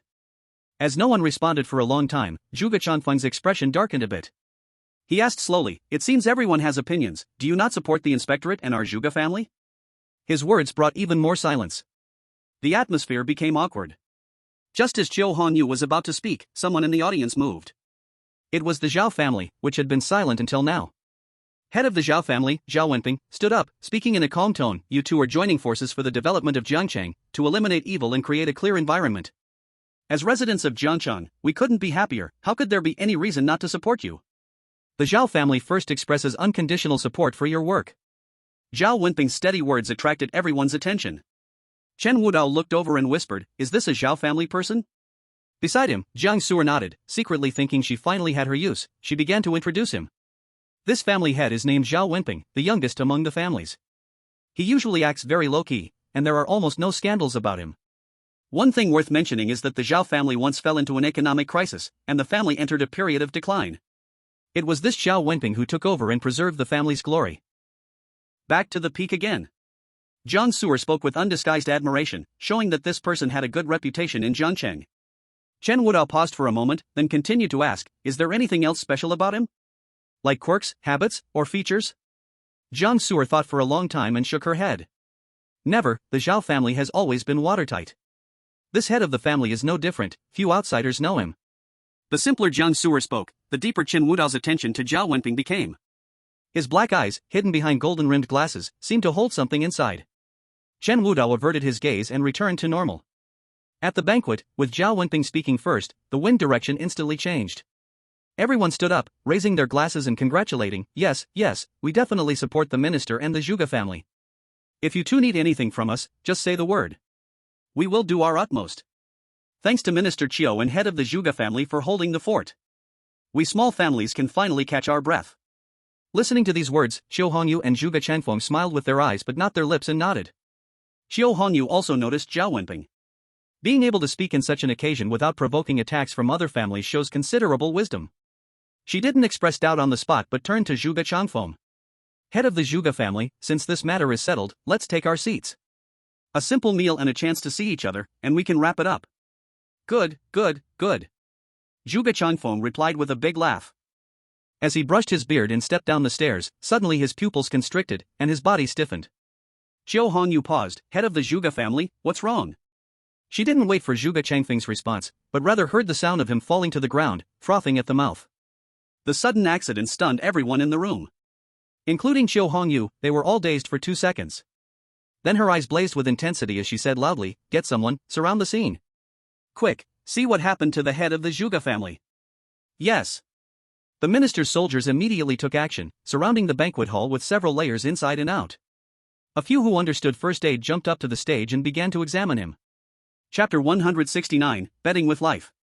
The crowd below could not see the details and began to speculate. What is going on? Did this old man get carried away with excitement and faint after getting close to the minister? It would be utterly ridiculous if he died from too much joy. I don't think that's the case, the head of the Zhuge family was just frothing at the mouth. Could it be a sudden illness? It's possible, at his age, it's normal for the body to have issues. But, if he dies at the banquet, wouldn't that? The person didn't finish, but everyone already understood. Today is Qiu Honyu's welcoming banquet. If Zhuge Changfeng experiences any mishap, it will be blamed on the minister's side. If one thinks in a twisted way, it could even be said that Qiu Hongyu did it on purpose. After all, the entire Zhuge family relies on this old man. If anything happens to him, the Zhuge family will be severely weakened. The balance of power among the four families, after years of stirring, is now in chaos. The old family struggles in Jiangcheng are intensifying, and this is an excellent opportunity for the new minister to reshuffle the deck. As the clam and the snipe contend, the fisherman benefits. With this speculation, everyone looked at Qiu Hongyu with eyes full of vigilance and scrutiny. At the same time, they paid more attention to Zhuge Changfeng's condition. His fate would determine the next step for Jiangcheng. After a long while, there was still no reaction on the stage. Qiu Hongyu's face clearly showed more anxiety. Although she was the eldest daughter of the Qiu family, after taking over Jiangcheng, she had indeed faced many obstacles. Fortunately, with Song Gui paving the way, her cooperation with the Zhuge family made handling family matters in Jiangcheng much easier. If Zhuge Changfeng died now, she would definitely be in an absolute passive position. The hurried footsteps of the minister's soldiers were accompanied by cold sweat. It was clear that the situation was not good. Hey, it seems that the old Zhuge family head is in big trouble. It's over now, the Zhuge family is at the top of the four great families of Jiangcheng. If anything happens to him, they will definitely seek revenge with all their might. By then, even the supervising director will have a headache, and the plan won't go smoothly. Everyone looked on with great interest. They treated Zhuge Changfeng's life as a gamble, completely ignoring his well-being. At a deadlock, Zhuge Yun finally rushed to the banquet from outside. Seeing the scene, she ran towards it. Grandpa! Zhuge Yun let out a heart-wrenching roar and pushed away the black-clad bodyguards, kneeling down. Grandpa, what happened to you? Wake up quickly. Zhuge Yun's eyes were filled with tears, she held back from crying out loud in public. Qiu Hongyu softly comforted, Miss Zhuge, don't worry, the doctor will arrive soon. The head of the Zhuge family will be fine. Upon hearing this, Zhuge Yun lifted her head, her eyes full of resentment. Minister Qiu, what is going on? Today, at your welcoming banquet, our Zhuge family has done our utmost, and my grandfather has also agreed to cooperate with you. Is that not enough? Miss Zhuge, please do not misunderstand this. Qiu Hongyu hurriedly explained, but Zhuge Yun interrupted her, throwing down harsh words. Minister Qiu, if anything happens to my grandfather today, the Zhuge family will settle this score with you. Even though we are just a small family, we have been in Jiangcheng for many years. Even the supervising department, we dare to fight with all our might. Hearing this, Qiu Hongyu furrowed her delicate brows. Let alone a mere Zhuge family from Jiangcheng, who in the dragon city of Dasha would dare to speak to her like this. Under normal circumstances, she would have been furious. But right now, feeling in the wrong, she could only force herself to swallow her words. Zhuge Yun glared at her, then shouted towards the crowd, why hasn't the doctor arrived yet? Is there anyone here who understands medicine? As long as you can save my grandfather, the Zhuge family will definitely reward you greatly. No matter what the request is, we will not refuse. Everyone looked at each other. The Zhuge family's influence carries heavy weight in Jiangcheng. But to handle fine porcelain, one must have the abilities. A group of people rubbed their hands, regretting their own inability. Chapter 170, the Zhao family seeks a doctor. Zhuge Changfeng is highly respected, even those who know medicine would not dare to take action without full confidence. If an accident occurs, not only would they lose their merit, but they would also have to bear the wrath of the Zhuge family. Filled with worry, Zhuge Yun offered such an enticing reward but was unable to find a doctor. On stage, Zhuge Changfeng began to cough repeatedly. More and more white foam appeared, and his fingers began to twitch like claws. Grandpa, are you alright? Zhuge Yun held him, anxiety etched on her brow. Qiu Hongyu urged her subordinates, reassuring, just hold on a little longer, the doctor will arrive soon. How can we hold on any longer? Can't you see my grandfather's pupils have dilated? Zhuge Yun shouted, and the hotel's bodyguards rushed over. Although they did not dare to act recklessly against the supervising department, the conflict between the two forces was about to erupt. The banquet hall was so quiet that one could hear a pin drop. Jiang Suer clenched her small hands, murmuring, this is so scary, we were just smiling happily cooperating, and now we are almost turning against each other. Chen Wudao remained silent, his gaze deep, as if he guessed something. At this tense moment, Zhao Wenping, the head of the Zhao family, suddenly stood up. Miss Zhuge, Minister Qiu, don't be anxious. Just now when I saw the head of the Zhuge family in distress, I sent someone nearby to invite a famous divine doctor. Though he may not be the reincarnation of Hua Tuo, he does have some skills. Why not let him give it a try? It's better than delaying the best treatment time. Upon hearing this, Zhuge Yun's eyes lit up, and she immediately nodded. Good, let him come up. Thank you, head Zhao. Zhao Wenping waved his hand, and an old man with gray hair and a long robe walked up to the stage. Divine doctor, how is my grandfather? Zhuge Yun asked urgently. No need to rush, I will know at a glance. The divine doctor flicked his robe, and his half-tied long hair gave him an ethereal appearance. Then he half-squatted beside Zhuge Changfeng. He was fumbling back and forth. After a while, he suddenly widened his eyes and exclaimed. Oh no, the head of the Zhuge family is not ill, he is possessed. As soon as he said this, everyone showed doubtful expressions. Is this a miracle doctor or a quack? Is he reliable? That shouldn't be, after all, this is someone the Zhao family invited. Zhuge Yun also gave him a scrutinizing look and spoke seriously. Miracle doctor, I believed in you and let you treat the old master. This is not the time for jokes. Of course. The miracle doctor stood up abruptly. I have practiced medicine for many years and never speak nonsense. I ask you, has the head of the Zhuge family had any hidden illnesses before? Zhuge Yun thought for a moment and shook her head. The noble families cherish their lives the most, not to mention someone the age of Zhuge Chanfeng. Routine checkups never stopped. My grandfather is very healthy. Then that's it, there are no signs of poisoning on the head of the Zhuge family. Otherwise, he would have been bleeding from all 7 orifices and his eyes would be dark. This little common sense you all should have. The miracle doctor continued speaking, lifting Zhuge Chanfeng's hand. With a sharp needle prick, bright red blood squeezed out.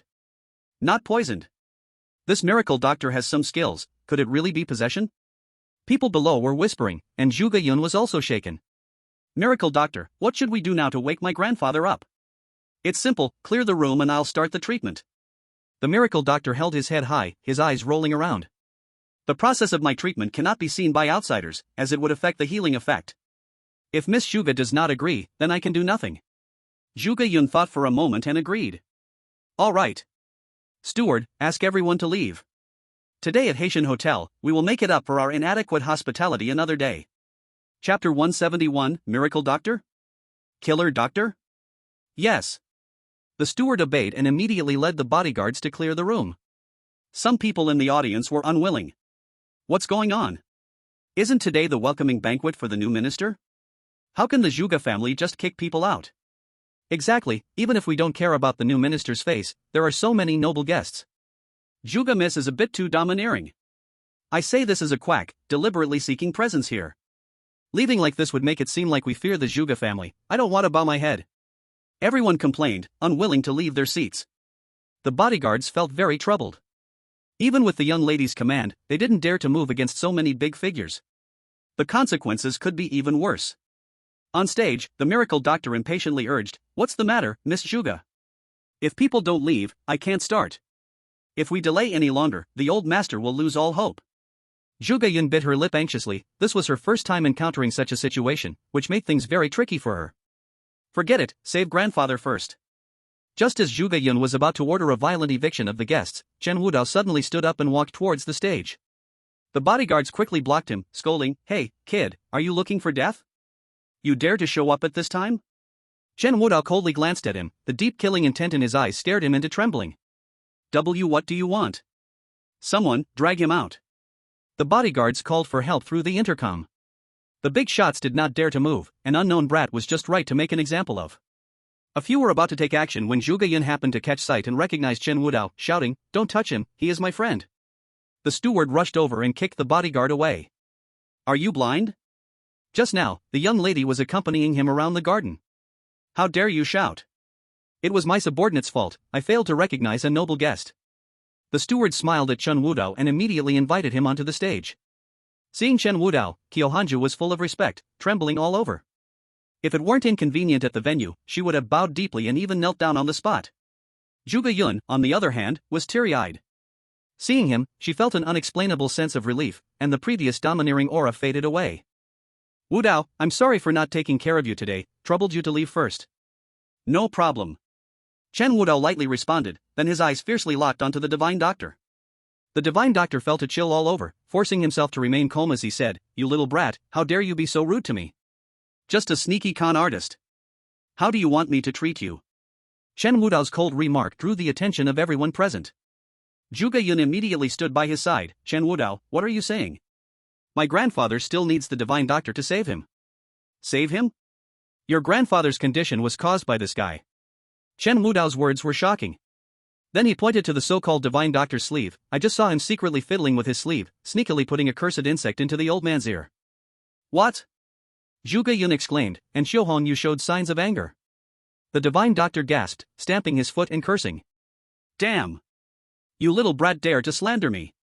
I originally wanted to save lives, but didn't expect you to be so ungrateful.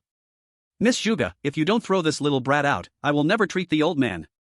Chapter 172, exterminating the cursed insect doctor. The sudden twist on stage shocked everyone.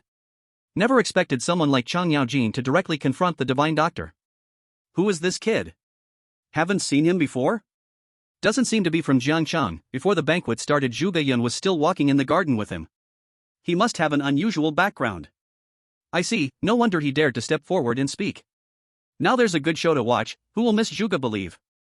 Everyone watched the fire from the other side, looking like they were enjoying a joke. Some were also dissatisfied with the divine doctor, just in time to support Chen Wudao, sitting down and refusing to leave. Only Jiang Suer was panicking, covered in cold sweat when she saw Chen Wudao stepping up. She never thought Chen Wudao would stand up at such a time. Didn't he realize how dangerous the situation was? A slight misstep could lead to the wrath of two great powers. Chen Wudao, what exactly are you thinking? Seeing that clearing the scene was impossible, the divine doctor grew angrier. Miss Zhuge. Time is running out, you need to make a choice. Will you still save old Zhuge? The divine doctor's ultimatum left Zhuge Yun dizzy. If it were someone else creating chaos, she would definitely throw them out without hesitation. But it just had to be Chen Wudao. After a long hesitation, she made up her mind and looked at Chen Wudao, asking, "Are you sure you saw something strange?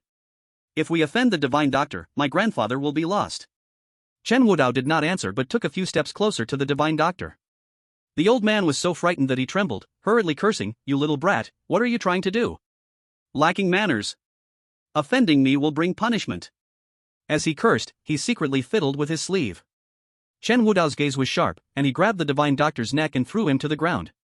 "Do you think hiding will help you escape?" Chen Wudao spoke darkly, stepping on his arm, making him instantly grimace in pain. "Ouch, my hand. You little brat, you're looking for death." The divine doctor cursed as a small white insect darted out from his wrist. Damn! There really is an insect. Is this the cursed insect? Everyone leaned forward, almost laying on the stage. As soon as Zhuge Yun saw the insect, she immediately believed Chen Wudao's judgment and her expression darkened. "Oh, so your so-called possession and treatment was just to use cursed insects to put on an act?" The divine doctor's face went pale as he tried to pull back his arm with all his strength. Tremblingly, he said, "No, it was this little brat's doing. I didn't know anything about cursed insects." "Humph, you caught in the act, what else do you have to argue?" The housekeeper cursed loudly, and the bodyguards of the Zhuge family all surrounded him with fierce eyes. Seeing that things had been exposed, the divine doctor tried to act brave, saying, "All right, you. It seems that you don't believe in my lifelong reputation and instead trust this little brat's nonsense? Then I'll leave now. When Zhuge's family head is beyond cure later, don't regret it." After speaking, he turned around and was about to leap off the stage. Xiao Hongyu, who had been silent, could no longer hold back. If it weren't for Chen Wudao's earlier action, she would have already taken matters into her own hands. "Want to leave? That's too cheap." Saying this, she took a quick step forward, aiming to grab the imposter doctor. Though she was not the eldest lady of the Chiu family, she was the recognized female killer of Longcheng in the Great Xia dynasty. But she never expected that someone would act faster. A figure seized the neck of the imposter doctor and twisted hard. Crack! A crisp sound rang out, and everyone froze in place. The next second, the imposter doctor's neck was twisted backward, his head drooping, lifeless. Eyes wide open in death. Ah! Murder! Those who were timid in the crowd gasped in horror, covering their eyes, too scared to look. Even some of the onlookers couldn't help but frown at this scene. The kill was just too swift.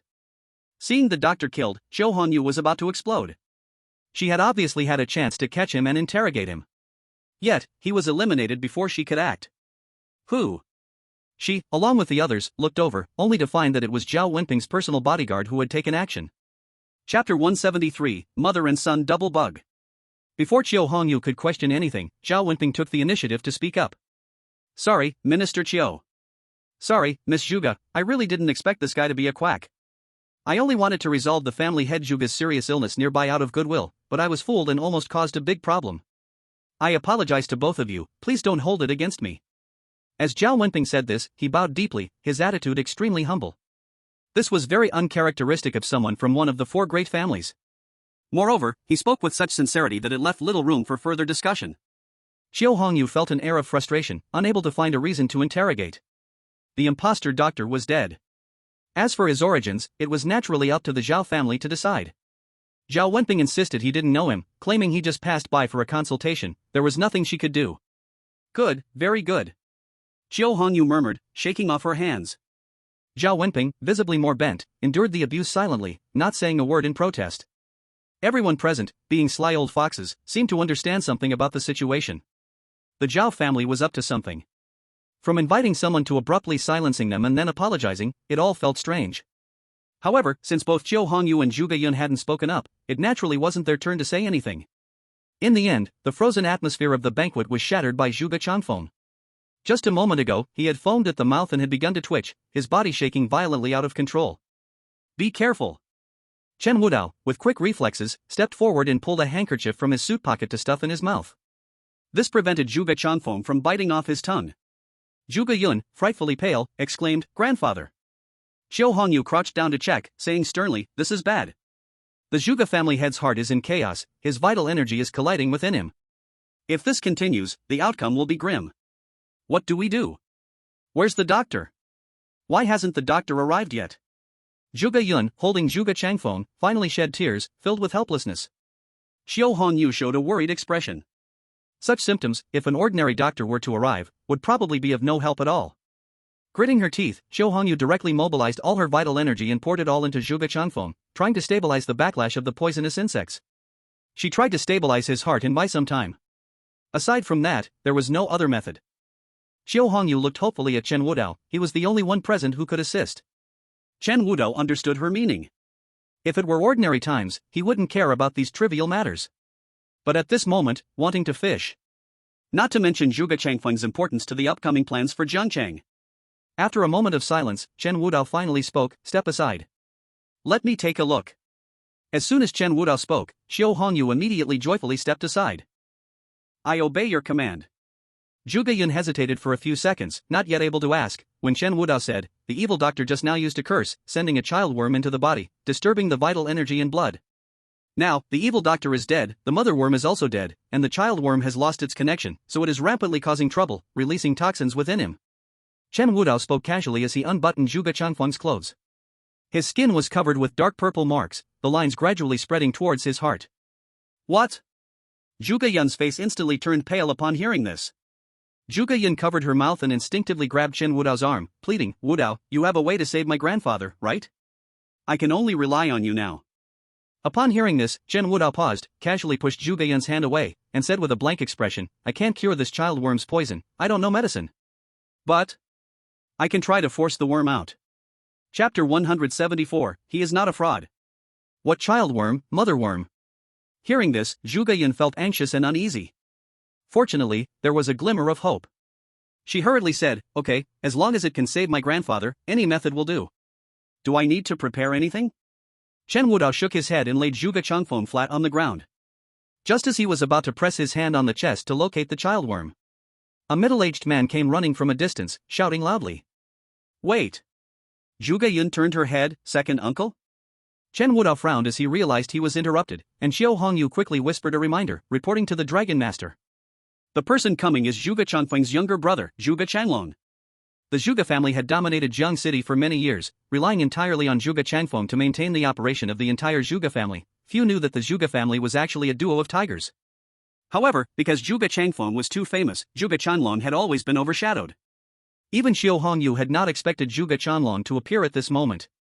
Chen Wudao slightly nodded in acknowledgement. Zhuge Changlong came panting up to the stage, pointing at Zhuge Yun and shouting, "Xiao Yun, what are you doing?" Zhuge Yun looked confused and began to explain, "Second uncle, Grandpa has been poisoned and is in great danger. This gentleman can heal him, we must act fast." "Nonsense!" Zhuge Changlong scolded. Zhuge Yun was stunned by the reprimand. He continued, "I only heard the news that my elder brother was in trouble and rushed here. He is our Zhuge family master, the support of the entire family. How can we let a young boy treat him? Does he have the qualifications to practice medicine? Who has ever been treated by him? You're so casually handing over my elder brother's care, do you not care for the family at all?" Zhuge Changlong's series of words left Zhuge Yun speechless. The others nodded in agreement. "Exactly, the one just now was a quack, this one hasn't shown any real ability either, otherwise, why have we never heard his name?" Miss Zhuge must be confused with anxiety, thankfully, second uncle is here to take charge. The crowd's discussions reached the stage. Zhuge Changlong's face showed joy, his head held high with pride. Chen Wudao glanced at him and immediately understood his intention.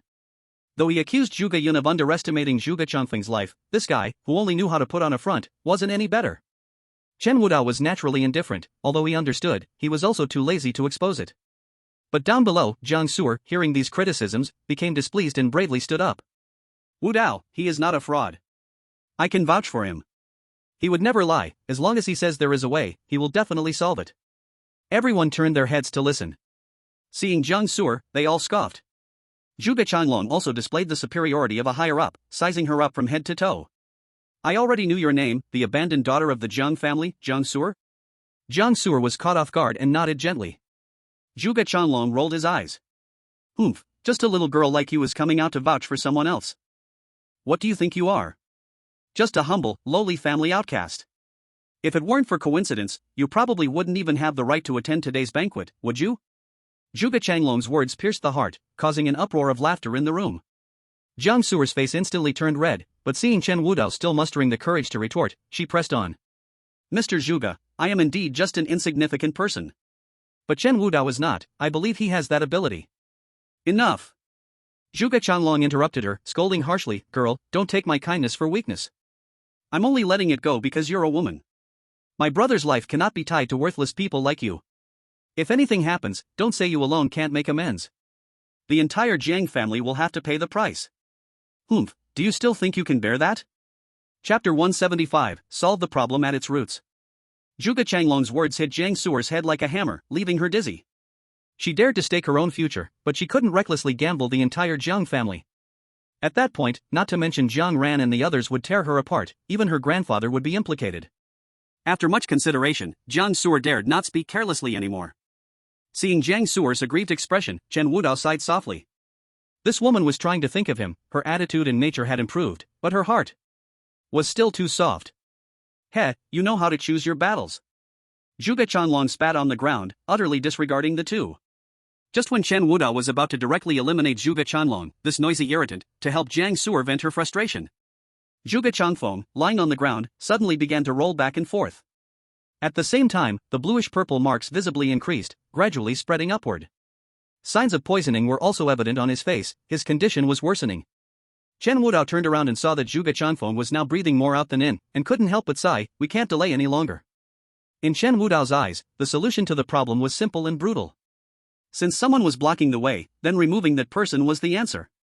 Just as Chen Wudao was about to act, the tearful Zhuge Yun was also brought back to her senses by the trembling Zhuge Changfeng, and her face finally showed some spirit. She wiped away her tears and stood up seriously, saying, Second Master, I've decided to let Mr. Chen treat Grandpa. Mr. Chen, I fully delegate this matter to you. You can do it with confidence, I will cooperate with anything you need. Grandpa's condition cannot afford any more delay. Let's risk it all. Zhuge Yun looked at Chen Wudao with determination in her eyes, her nails almost cutting into her palm, showing how much psychological struggle she had gone through. Hearing this, Chen Wudao noticed Zhuge Yun's resolute expression and relaxed his grip. Are you sure? Sure. Seeing Zhuge Yun insist on treatment, Zhuge Changlong jumped in disapproval, quickly positioning himself between the two. No way. How can you make such a big decision? Zhuge Yun shot him a cold glance, pulling out the domineering and decisive air she once had. I am the eldest daughter of the Zhuge family, the sole heir. What is it that I cannot decide? Don't forget Grandpa once said, in this family, besides him, everyone must obey me. Second Master, do you intend to go against Grandpa's words and the family rules? At these words, Zhuge Changlong's face instantly darkened. After a long pause, he finally managed to force a smile, Of course not, I'm just worried that this kid's medical skills are inadequate and might make things worse. Zhuge Yun waved her hand. Grandpa is on the brink of death. If we don't treat him immediately, it may be too late. Rather than wait for death, I'd rather let Mr. Chen give it a try. Zhuge Changlong chuckled lightly and asked leisurely, So, little Yun, are you vouching for this kid? Yes. Zhuge Yun answered decisively. All right. Zhuge Changlong's tone shifted, Since you insist, don't blame Second Master for speaking too bluntly. If because of your moment of hesitation, something happens to my brother, then don't blame me for counting this debt later. Even if you are the only young lady of the Zhuge family, I will not let you go. Zhuge Yun's eyes were bloodshot, and she coldly said, Okay. If anything happens to Grandpa, I will take full responsibility, and I will voluntarily enter the ancestral hall for punishment, never to come out for the rest of my life. As soon as Zhuge Yun said this, everyone present gasped in shock, understanding that this young lady of the Zhuge family was serious. Chapter 176, Identify the person before killing. As soon as Zhuge Yun said this, everyone present gasped in shock. Besides that, many people were curious as to why the outstanding young lady of the Zhuge family would trust Chen Wudao so much. Even Jiang Su'er was biting her lip tightly, staring intently at Zhuge Yun's face. Chen Wudao felt a stir in his heart. Though he did not speak, he remembered the name Zhuge Yun. On the other side, Zhuge Chanlong was overjoyed to hear the conditions set by Zhuge Yun. For so many years, the Zhuge family had always been controlled entirely by the main branch. Zhuge Changfeng was also someone who spoke firmly and acted decisively, never giving others a chance to criticize. Originally, with a girl being born in Zhuge Yun's line, the side branches had schemed on the rights they could take. Unexpectedly, their careful plans were thwarted. Zhuge Changfeng not only did not reject this granddaughter but also gave her strong support. At such a young age, she entered the Zhuge group, laying the foundation for her status as the heir. Under various glories, Zhuge Yun, as a young junior, was already much higher in status than Zhuge Changlong, the second lord. Over time, he naturally felt resentful. Now there was a chance to attack Zhuge Yun, it was perfectly timed for him. So Zhuge Changlong said with a sly smile, "Hee, Xiao Yun, this is what you said yourself, it's not the second lord pressuring you." "Of course." Zhuge Yun blurted out. She understood Zhuge Changlong's intentions well, but in her eyes, her grandfather was more important than the entire Zhuge family. "Good, then let's begin. I want to see what tricks this inexperienced kid can come up with." As he spoke, Zhuge Changlong sat down leisurely beside them, casually crossing his legs. Xiao Hongyu watched the relaxed second lord and couldn't help but clench her fists, muttering, "Old man, if you're still breathing, it's good luck for you, and it shows Longzhu is in a good mood." However, this second lord of the Zhuge family seemed to have ulterior motives, it looked like there would be an opportunity to deal with him. The others didn't have such thoughts. Especially Zhuge Yun, who eagerly nodded at Chen Wudao.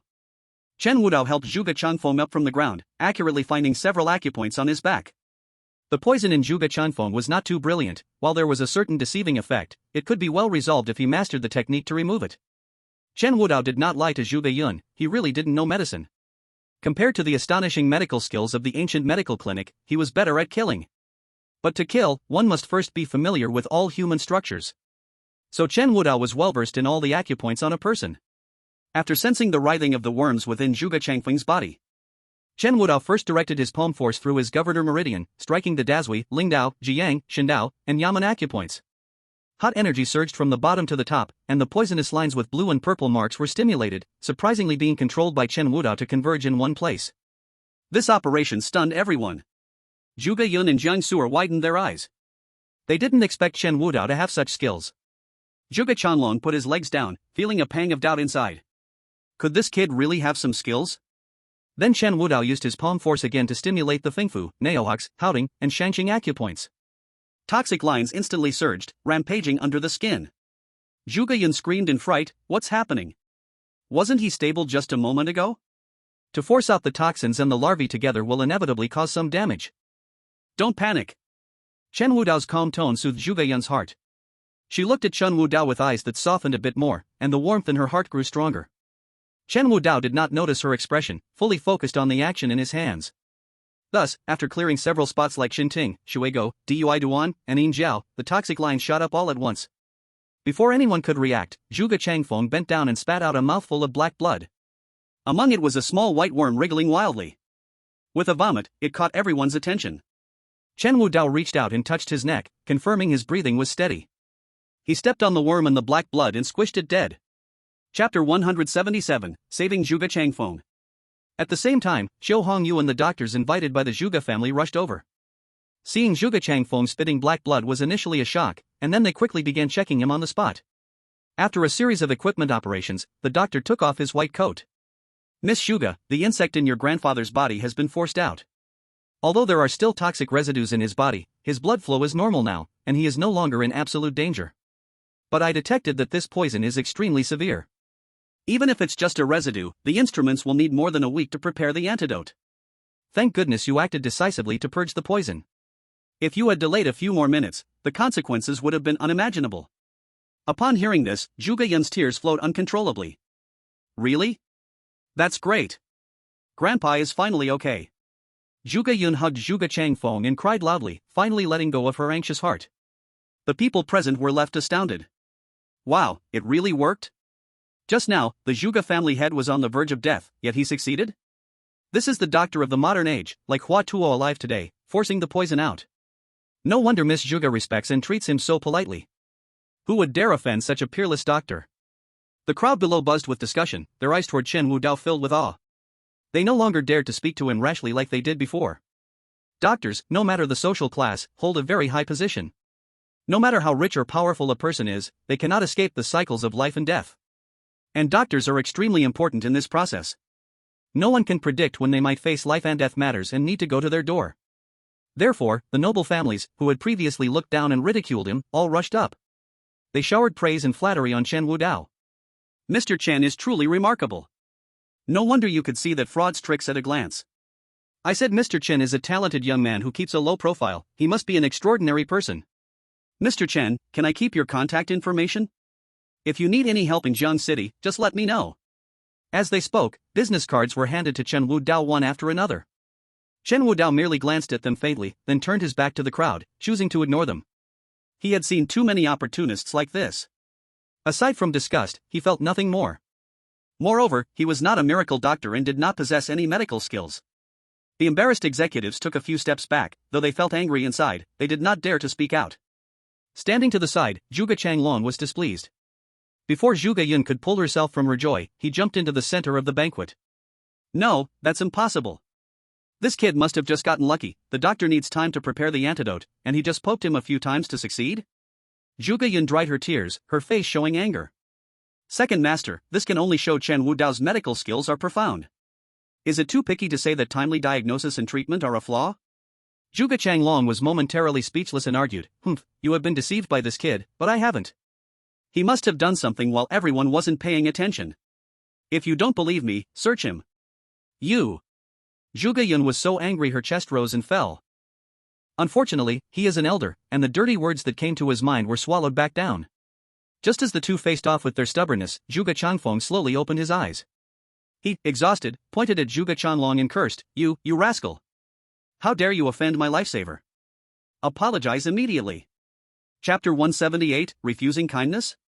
Despite being weak, Zhuge Changfeng's commanding words made it hard for others to dare offend him.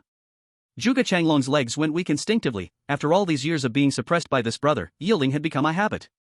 But today, in front of so many people, he still mustered the courage to say, brother, you're awake.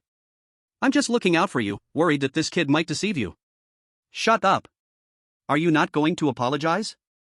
Zhuge Changfeng slammed a fist heavily on the ground, causing him to cough repeatedly. Zhuge Yun quickly said, Grandpa, please don't get angry. Second uncle, are you trying to go against Grandpa on purpose? The sharp gazes from the grandfather and grandson made Zhuge Changlong lower his head at once. I wouldn't dare. Zhuge Changlong replied with a mix of shame and anger, stepping forward to stand before Chen Wudao. Reluctantly, he bent his body and bowed, mumbling, Sorry, divine doctor, I offended you earlier. You saved my brother, so you are a benefactor of the Zhuge family. It was I who couldn't recognize the mountain, and I truly won't dare to commit the same mistake again. Zhuge Changlong's voice grew smaller and smaller, his face flushing red with embarrassment. As the second elder of the Zhuge family, although not in power, he was still highly respected, a top figure among the aristocracy of Jiang City.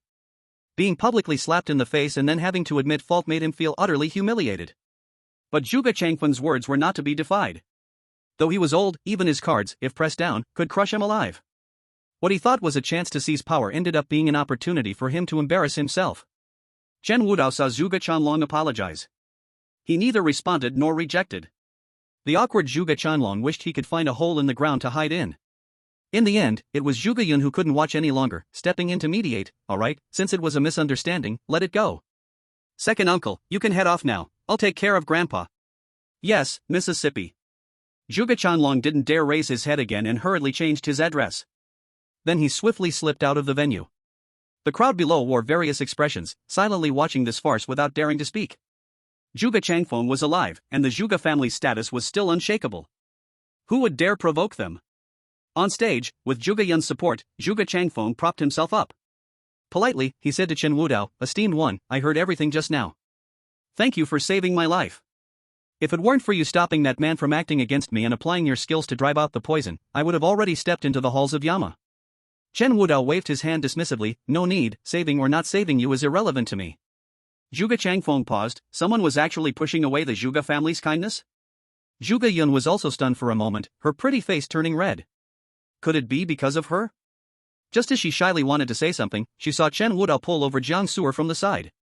If it weren't for her speaking up for me, I wouldn't have saved anyone. As soon as this was said, Zhuge Yun's face froze. Zhuge Changfeng, without suspicion, curiously asked, "Oh? What's the story?" Originally, I didn't want to intervene, and with your family member stopping me, it was her who said she believed in my medical skills, so I didn't want to let down that trust and see her insulted. Chen Wudao spoke casually, and Jiang Su'er's brows lifted in joy. It turns out that her words held some weight. Zhuge Yun bit her lip, a wave of sourness surged in her heart. Zhuge Changfeng didn't notice his granddaughter's expression and smiled while waving at Jiang Su'er. This young lady is kind-hearted. Being able to convince the esteemed one to treat me is also one of my benefactors. I wouldn't dare. Jiang Su'er quickly rejected. This is all due to Chen Wudao's excellent medical skills. I simply spoke up. Haha, without your meddling, I would have long seen the king of hell. Zhuge Changfeng laughed heartily, nodding in appreciation. Chapter 179, Making Peace with a Handshake. I thought this child from a small family would seek to take credit for their actions. Unexpectedly, they showed humility and kindness, instantly increasing my fondness for them. Miss, if you ever run into trouble in Jiang City, feel free to ask the Zhuge family for help. I owe you a huge favor, this is a promise. You can rest assured, without any burden. Zhuge Changfeng spoke earnestly, patiently explaining so as not to put pressure on Jiang Su'er. He was an old fox, naturally aware of Chen Wudao's calculations. But this favor counts towards Jiang Su'er, and he had no objections. After all, a life-saving grace outweighs everything. Not to mention a mere act of kindness, even if Chen Wudao asked him to do more things, he would gladly take it on. It showed true sincerity. Jiang Su'er was flattered and wanted to refuse, but could not find the words, so she respectfully bowed to Zhuge Changfeng. Thank you, Zhuge family head, I will remember this. Good. The simple exchange between the two reached the ears of others, and it became significant. A life-saving grace is as heavy as a mountain, especially for people like them. Living is the capital. No one doubted Zhuge Changfeng's words were true. This Jiang Su'er is really lucky, catching such a big favor. Now this small family girl has climbed to a high branch, with Zhuge family head's words of being a lifesaver as her talisman, who would dare to offend her easily. TSK, so envious. Everyone whispered, and they understood how to face Jiang Su'er in the future.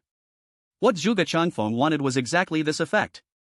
And Chen Wudao's aim was the same. With grace and support in hand, after he left, she would not struggle in Jiang City. After removing the toxins, Zhuge Changfeng's condition gradually improved, bolstered by the nutrients prepared by the Western doctors, and he could now stand up.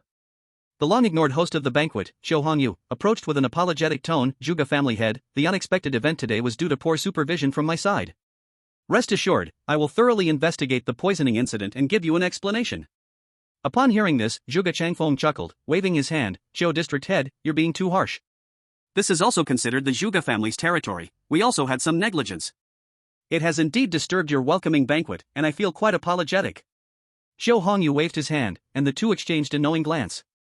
As everyone questioned their attitudes, they held hands together again. District head Xiu, our previous agreement still stands. The Zhuge family is still willing to cooperate with your work to complete the cleaning task in Jiang City. There are indeed some unwelcome fish here that should perish. Thank you, Zhuge family head, for your trust. My intentions remain unchanged. The two smiled at each other. Those watching below felt a chill run down their spines. This was the masters at work. Just moments ago, the two parties were on the verge of conflict, and now they seemed to be in perfect harmony, as if nothing had happened. Zhao Wenping sat among the crowd with a light laugh. The reflection from his glasses hid his emotions, making them unclear. Then, Xiu Hongyu invited Zhuge Changfeng off the stage to rest. She spoke a few simple words to ask everyone to dine while she left. Today, a thunderous piece of news and a farce left everyone with no appetite. Everyone pretended to enjoy the banquet but soon left one after another. Only Jiang Su'er ate from start to finish. Seeing her hearty appetite made it clear her mood was good. Chen Wudao rarely found interest and accompanied her to pick up a piece. His purpose seemed to have found its direction. In contrast to their easy happiness, the others were not so cheerful. After the banquet, news of the Zhuge family and Xiu Hongyu joining forces spread rapidly throughout Jiang City. The major families appeared calm on the surface, but inside they were already as chaotic as a pot of porridge. Jiang Su'er's small fringe company was not involved in this, and after having eaten and drunk enough, she boldly left. Great! This trip was truly worth it. I ate well, drank well, and even picked up a huge bargain. I must thank you more, Wu Dao. Chapter 180, The Young Mrs. Retention. Chen Wu Dao did not respond, and Jiang Su'er was used to his silence. Just as the two were about to leave, Zhuge Yun rushed over. Wait a moment, Mr. Chen. Chen Wu Dao turned around. What is it? Zhuge Yun, panting, said, my grandfather is still weak and has gone back to the old house. Before leaving, he told me to thank you properly, and I dare not disobey. She purposely spoke lightly to cover her chaotic emotions inside. However, her heart was filled with anxiety. Chen Wu Dao casually replied, it's nothing, just a small effort. But I... Zhuge Yun appeared hesitant, and Jiang Su'er immediately understood what was happening. The head of the Zhuge family gave her the title of a lifesaver, but this young miss seemed to care little, her eyes only on Chen Wu Dao. So she felt jealous but had to politely step aside. Wu Dao, I'll wait for you at the door. You chat with Miss Zhuge first. After speaking, she directly darted out. Seeing her back, Zhuge Yun let out a sigh of relief, whispering, this Miss Jiang is very considerate, quite nice. Chen Wu Dao ignored her, only raising an eyebrow in response. Zhuge Yun dared not continue probing, hurriedly getting to the point. Mr. Chen, I am here to discuss an important matter with you. You are highly skilled, incredibly talented, and possess superb medical skills, truly a genius. My grandfather greatly appreciates you, and so do I. The Zhuge family wants to invite you to be a family guest, would you be willing? Guest? Chen Wu Dao responded with a question. Zhuge Yun nodded repeatedly, yes, it means you stay with the Zhuge family, but your status is no lower than that of the collateral relatives. We will pay you 1 million in compensation, you can propose any request or condition, we will meet all of them. Hearing this, Chen Wu Dao understood and waved his hand. No need, I don't have the habit of working for others. Daxia has a large population, but what is most lacking are talents, the major families especially lack capable people. And the name they use to recruit them is naturally as guest scholars. This is an acknowledged phenomenon among the big families. Not a job. Zhuge Yun rushed to explain, on normal days, we will never trouble you, and the compensation can be increased, how about an annual salary of 10 million? Chen Wu Dao glanced at her indifferently, sorry, Miss Zhuge, please find someone else. After saying this, he turned directly to walk outside. Mr. Chen. Chen Wu Dao. Zhuge Yun called out twice, her voice growing smaller. She bit her lower lip, feeling both wronged and anxious at the same time. She thought of her identity, how could she act so submissively and speak so gently? Yet, this man did not fall for it. Proud Zhuge Yun even began to doubt her own charm was lacking. No, I cannot give up. There must be conditions to keep him. Zhuge Yun thought, dropping her airs again as she chased out the door. Unexpectedly, upon reaching the door, Chen Wu Dao's figure had already vanished. Where is Mr. Chen? The security guard respectfully replied, reporting back, Miss, Mr. Chen left with Miss Jiang. They left together? Zhuge Yun mumbled to herself. Yes. Hearing this, Zhuge Yun stomped her foot, unsure whether to be angry or annoyed. Could it be? Impossible, can Jiang Su'er be better than me? I won't be overshadowed. Zhuge Yun made up her mind, the next time she saw Chen Wu Dao, she would definitely keep him, no matter the conditions. No one knew better than her the charm and terror of Chen Wu Dao. This man, she could not let go so easily. Chapter 181, The Zhao Family. At the same time. As soon as Chen Wu Dao stepped out, he caught a glimpse of Chiu Hongyu's figure in the corner. Bowing respectfully to him. Chen Wu Dao's gaze shifted as he said to Jiang Su'er, it seems I've left something on my seat at the venue. What? Is it important? Chen Wu Dao nodded. It's not easy to deceive someone, and he's still a bit unskilled. Then you can't lose it. Wait here, and I'll go get it for you. As Jiang Su'er said this, she quickly ran back into the venue. To be honest, she was very happy right now. She had thought Chen Wu Dao would talk with Zhuge Yunzi for a long time, but he came out so quickly. From the bottom of her heart, she felt a desire to not let Chen Wu Dao go back, so she decided to personally help him retrieve it. Seeing Jiang Su'er leave, Chen Wu Dao lowered his eyes and walked towards the corner. With no one around, Chiu Hongyu immediately bowed respectfully. Dragon Lord. Thank you for your help just now, or else my subordinate's plan would have failed. At that time, the family forces in Jiang City would also be wary of my moves, and troubles would keep coming. Chen Wu Dao casually raised a hand, no need, it was just a small matter. Upon hearing this, Chiu Hongyu's respect deepened. What seemed impossible to others was just a flick of Chen Wu Dao's finger. Dragon Lord is powerful. You did well too, your reaction was quick, and you didn't let the trick fall on stage. Just follow your arrangements for the next steps. This was indeed true. Chiu Hongyu, a woman, entered Jiang City and acted with caution. Her only flaw was her impatience, but right now, having the family by her side helped. Dog bites dog, which really saved a lot of trouble. Receiving Chen Wu Dao's praise, Chiu Hongyu trembled with excitement. Dragon Lord praises me wrongly. I will do my utmost to handle the aftermath. Chen Wudao nodded, then asked the main topic, how is the investigation into the real culprit behind Xiaoyi going? Any new news? Xiao Hongyu's expression returned to seriousness as she replied, reporting to the Dragon Lord, I have inquired indirectly with Zhuge Chanfeng and obtained some superficial information. What is it? Chen Wudao's eyes sparkled. Zhuge Chanfeng said that his subordinates have seen not just Zhang Zhanlong, but also people from the Zhao family visiting the Lei family shortly before the incident. Chen Wudao's fists clenched tightly. The Zhao family? Yes, the ones who showed up today. Are you sure Zhuge Chanfeng's information is accurate? Chen Wudao pressed.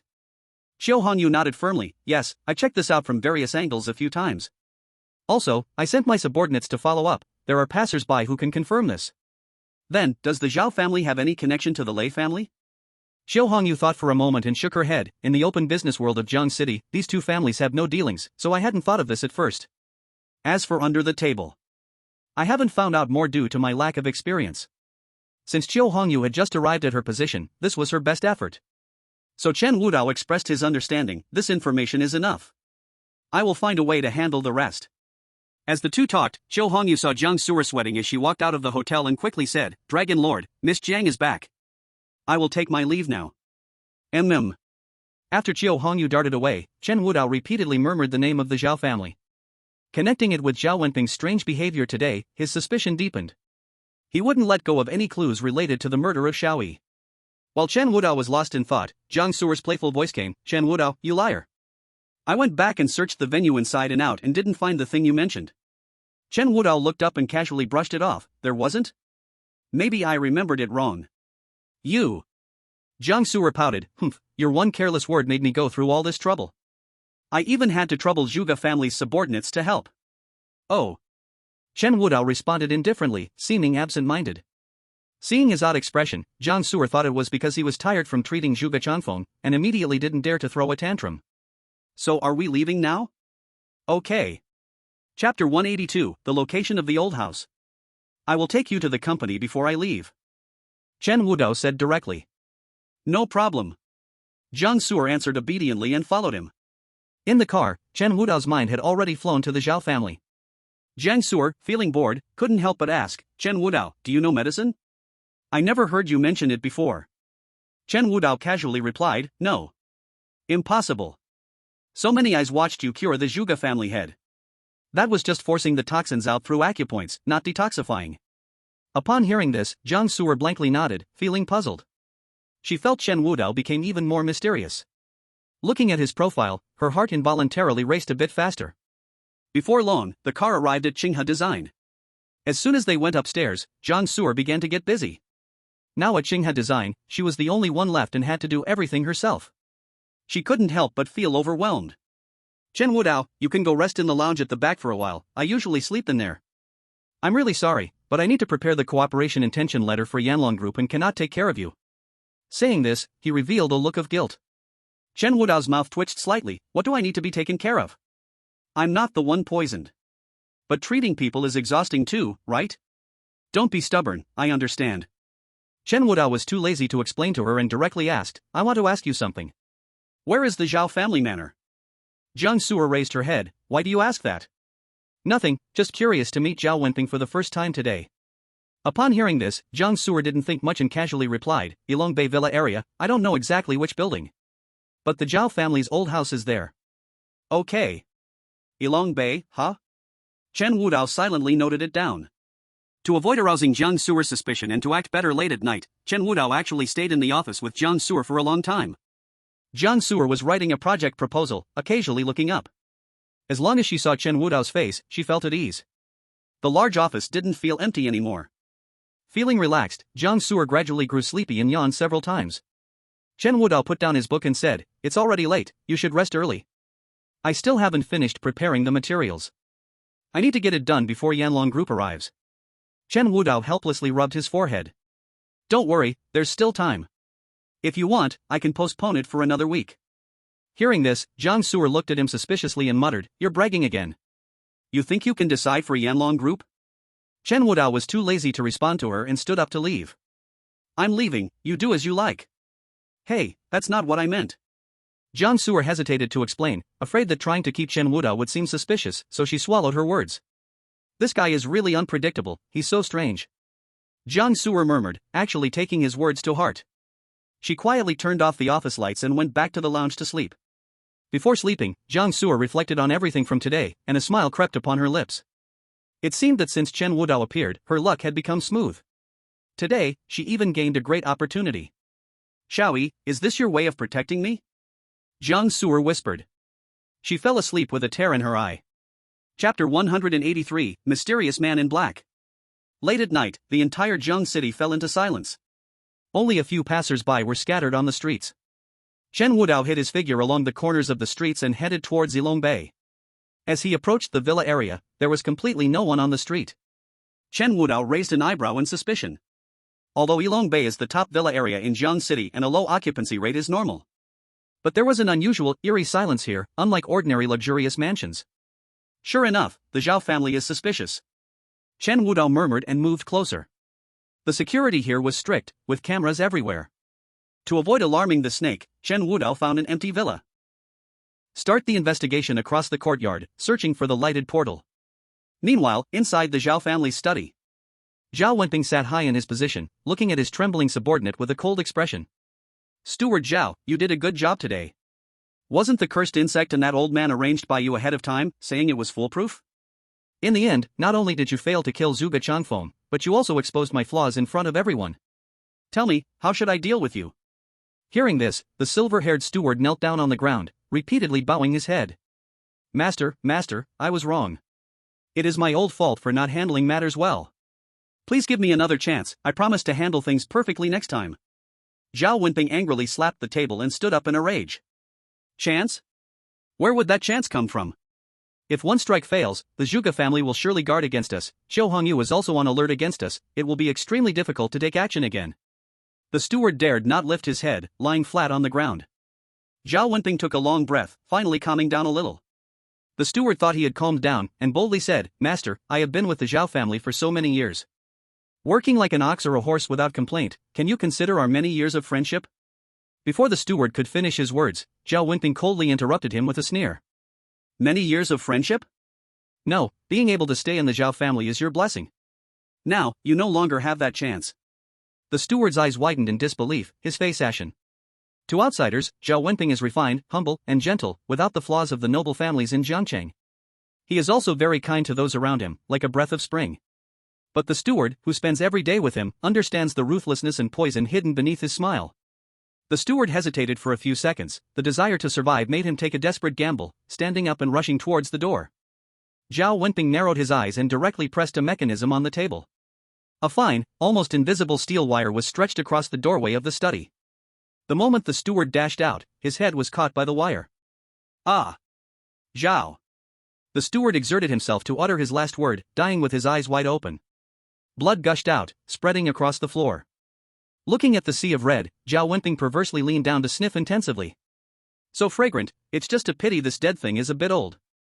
As Zhao Wenping spoke, he patted the wall a few times. The resentment from today's failed plan dissipated significantly. He sat back in his boss chair and suddenly said to the corner, what should I do next? If someone were present, they would surely be terrified. It turned out that a shadow had been standing in the corner all along. Including when Zhao Wenping acted, he was silently watching everything. Strange, frightening, and mysterious. Chapter 184, Zhao Family, Found. Seeing Zhao Wenping speak, the shadow paused and let out a raspy grinding voice. The Zhao family has been cooperating with us for a long time. Zhao Wenping lit a cigarette and said softly, yes, without your help, I could never have inherited the position of head of the family. The Zhao family could not have turned the tide in that crisis. It's hard for you to remember. The shadow said in a strange tone. Zhao Wenping glanced at the corner, so, over the years, how much has the Zhao family done for you? Isn't that enough in return? Enough. You did very well before. Zhao Wenping proudly raised his head, very satisfied with this answer. But the shadow changed its tone, this time the mission failed, and the higher-ups are very unhappy. Zhao Wenping's smile instantly froze, slowly extinguishing the cigarette in his hand. After living a stable and noble life for a long time, Zhao Wenping had become somewhat complacent, forgetting his past humble self. Realizing this, he straightened up and lowered his voice. This was just an accident, I did my best. I have punished the subordinates who made mistakes, and there won't be another time. The shadow let out a light laugh, producing a sound as if scraping against the ground, low and piercing. Zhao Wenping's hair stood on end, revealing a look of terror. This expression was exactly the same as that of the butler just now. The dark shadow slowly moved, and under the light, a huge shadow emerged, enveloping Zhao Wenping. You were right just now, this failure only increases the difficulty for next time, and there may not even be a next time. Now that we've raised a ruckus, there's probably no way to salvage this. Zhao Wenping's heart sank. He quickly said, no, there's still a chance. I haven't been exposed on the field, and I can still meet with Zhuge Changfeng. At that time, I will do everything to complete the mission, you have to believe me. The dark shadow sighed and shook his head. It's too late, the higher-ups are very disappointed, and I have no way out. The shadow came closer, and as Zhao Wenping looked at his moving wrist, he suddenly understood. Help! Save! Zhao Wenping's cry for help hadn't yet escaped his lips before he was grabbed by the neck by the shadow. A powerful force lifted him off the ground, his feet dangling. The suffocating feeling made Zhao Wenping's veins bulge, and his eyes bulged out. At that moment, he even wished the shadow would give him a quick end. Were you happy when you killed someone just now? So was I. The shadow whispered in Zhao Wenping's ear, then finally, with a fierce shake, broke his neck. Zhao Wenping's crimson tongue hung down, and his death pose was extremely horrifying. The shadow disdainfully threw him on the ground, adjusted his gloves, and silently leaped down from the window. On the other side, Chen Wudao had flipped through several villas but saw no one. Looking at the crisscrossing paths that seemed endless, he couldn't help but feel suspicious. Could it be she remembered wrong? Chen Wudao mumbled to himself, and just as he hesitated on whether to change his search path, a flash of light shone from outside the courtyard. Who's there? Chen Wudao slightly turned sideways, avoiding the flashlight's beam. The patrolling security guard looked around for a couple of circles, finding no shadow before gradually moving away. Chen Wudao's ears perked up, and he vaguely heard sounds nearby. He's always had exceptional hearing. After confirming for a bit while crouched by the wall, he simply flipped out. He saw several bodyguards rush out from the villas on both sides, densely packed on the central street. Chen Wudao's lips moved. Just now when he tried, he heard a large number of people surrounding him. Sure enough, he was right. The Zhao family had been found. Chapter 185, Battle in the Alley. 100 bodyguards from the Zhao family occupied the villa's alley, surrounding Chen Wudao in the center. They were watching him like hawks. The bald man at the front had a deep knife scar on his face, and with his tall and strong build, he looked like a wild bear. Seeing Chen Wudao appear, the scar-faced man let out a proud and wicked laugh. Humph, kid, from the moment you entered the first villa, our infrared detection noticed you. Did you really think you were so agile, just because you dodged a security guard? Chen Wudao coldly stared at him, his eyes filled with disdain. He knew these low-end tricks well, he had intentionally exposed himself to lure them out. Now surrounded, Chen Wudao could also confirm that the entire Ilongbei villa area appeared to be the Zhao family's den. The so-called empty villas were merely a facade. No wonder they acted so quickly. The scar-faced man leaned forward, grinning maliciously. Who are you? Why did you barge into the Zhao family? Chen Wudao calmly replied, my name is Chen Wudao. I'm here to see Zhao Wenping today. With the precedent of the Lei family, although Chen Wudao wished to send everyone to hell to repent for Xiaoyi, the news of the mastermind was even more important. So, Chen Wudao chose to suppress his anger. Upon hearing this, the scar-faced man sneered, I've never heard your ridiculous name in Jiangcheng, you're just a stinky kid from out of town, no wonder you're clueless. Our master is not someone of your lowly status can see, get lost now, or I might spare your life. Chen Wudao remained expressionless and calmly said, today, I must see him. As he spoke, an invisible yet powerful aura expanded outwards. The overwhelming pressure made the scar-faced man feel wary.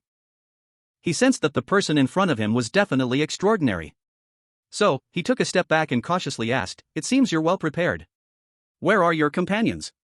Come out quickly, so we don't have to search for you. Ha! Chen Wudao calmly said, I don't need groups of 3 or 5, just one person. The scarred man spat in disdain, you brat are showing off in front of me, I don't believe you dare come alone to the Zhao family. Since you won't speak, I'll just kill you and drag them out one by one. With that, the scarred man wasted no more words and waved his hand. Kill him. Kill. The group immediately charged at Chen Wudao, ready for a fight.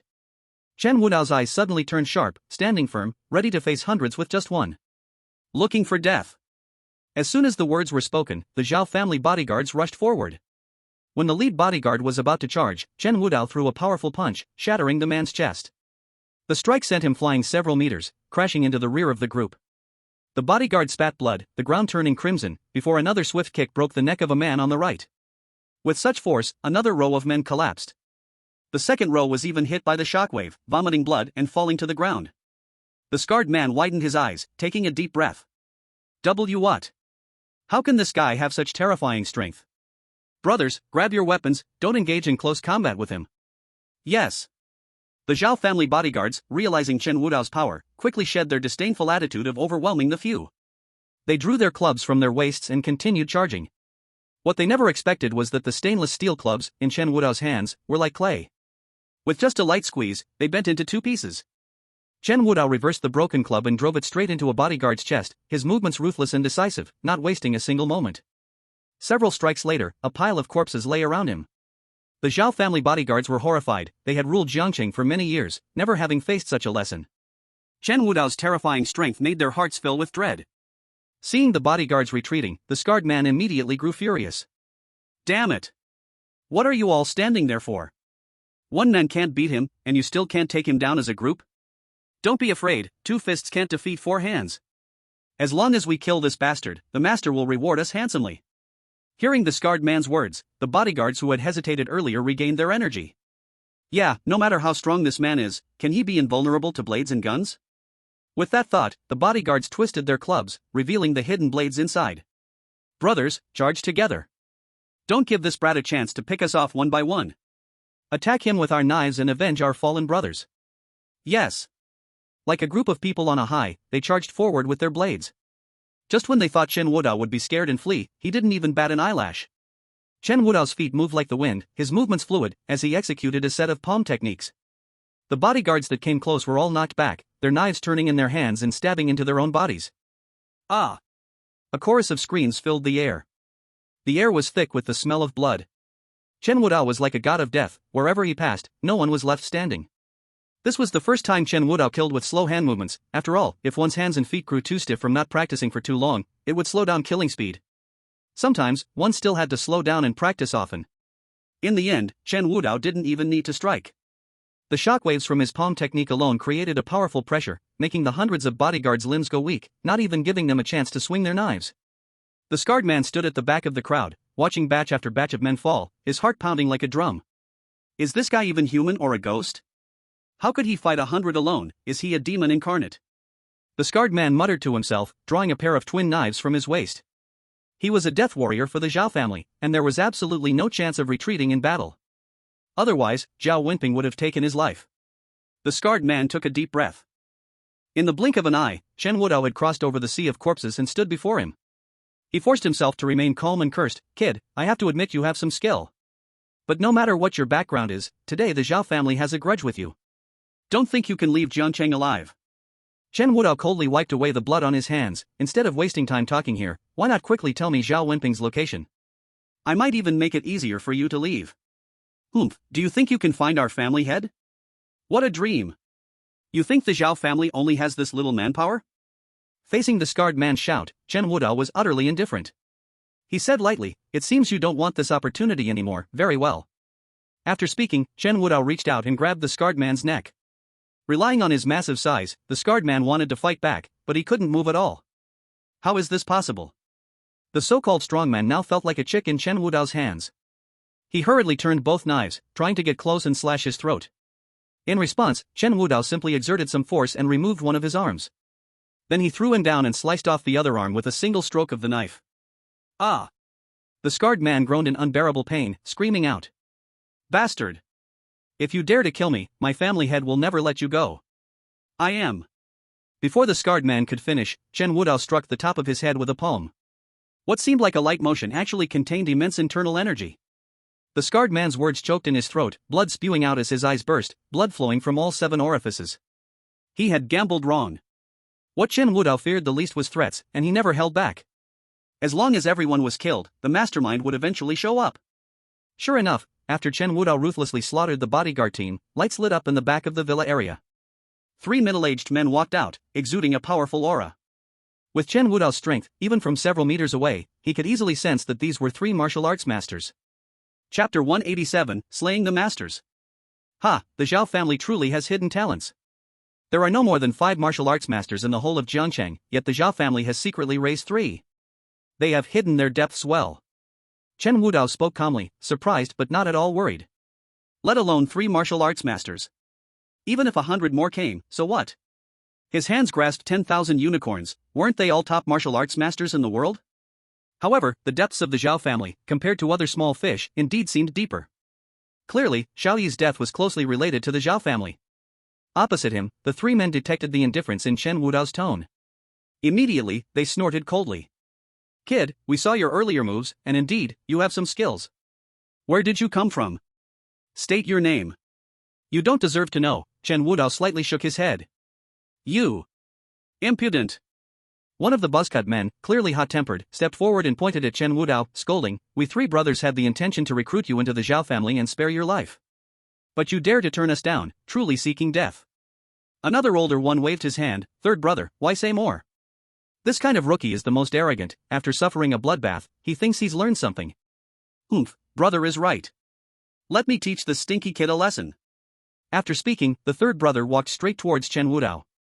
Chen Wudao didn't even cast him a glance, just using the moonlight to see that it was getting late. "I can't wait any longer," Chen Wudao murmured to himself. The commotion just now was not small. Zhou Wenping must have received the news. If he slipped away, tonight's action would be lost. Thinking this way, Chen Wudao decided to end it quickly. Thus, as the overly confident martial arts master approached, Chen Wudao unleashed his power. Feeling Chen Wudao's overwhelming aura, the third brother's eyes widened. "How can this be? I've been suppressed too." The third brother swallowed hard, forcing himself not to scream out. Chen Wudao's palm wind gathered, revealing an amusing look in his eyes.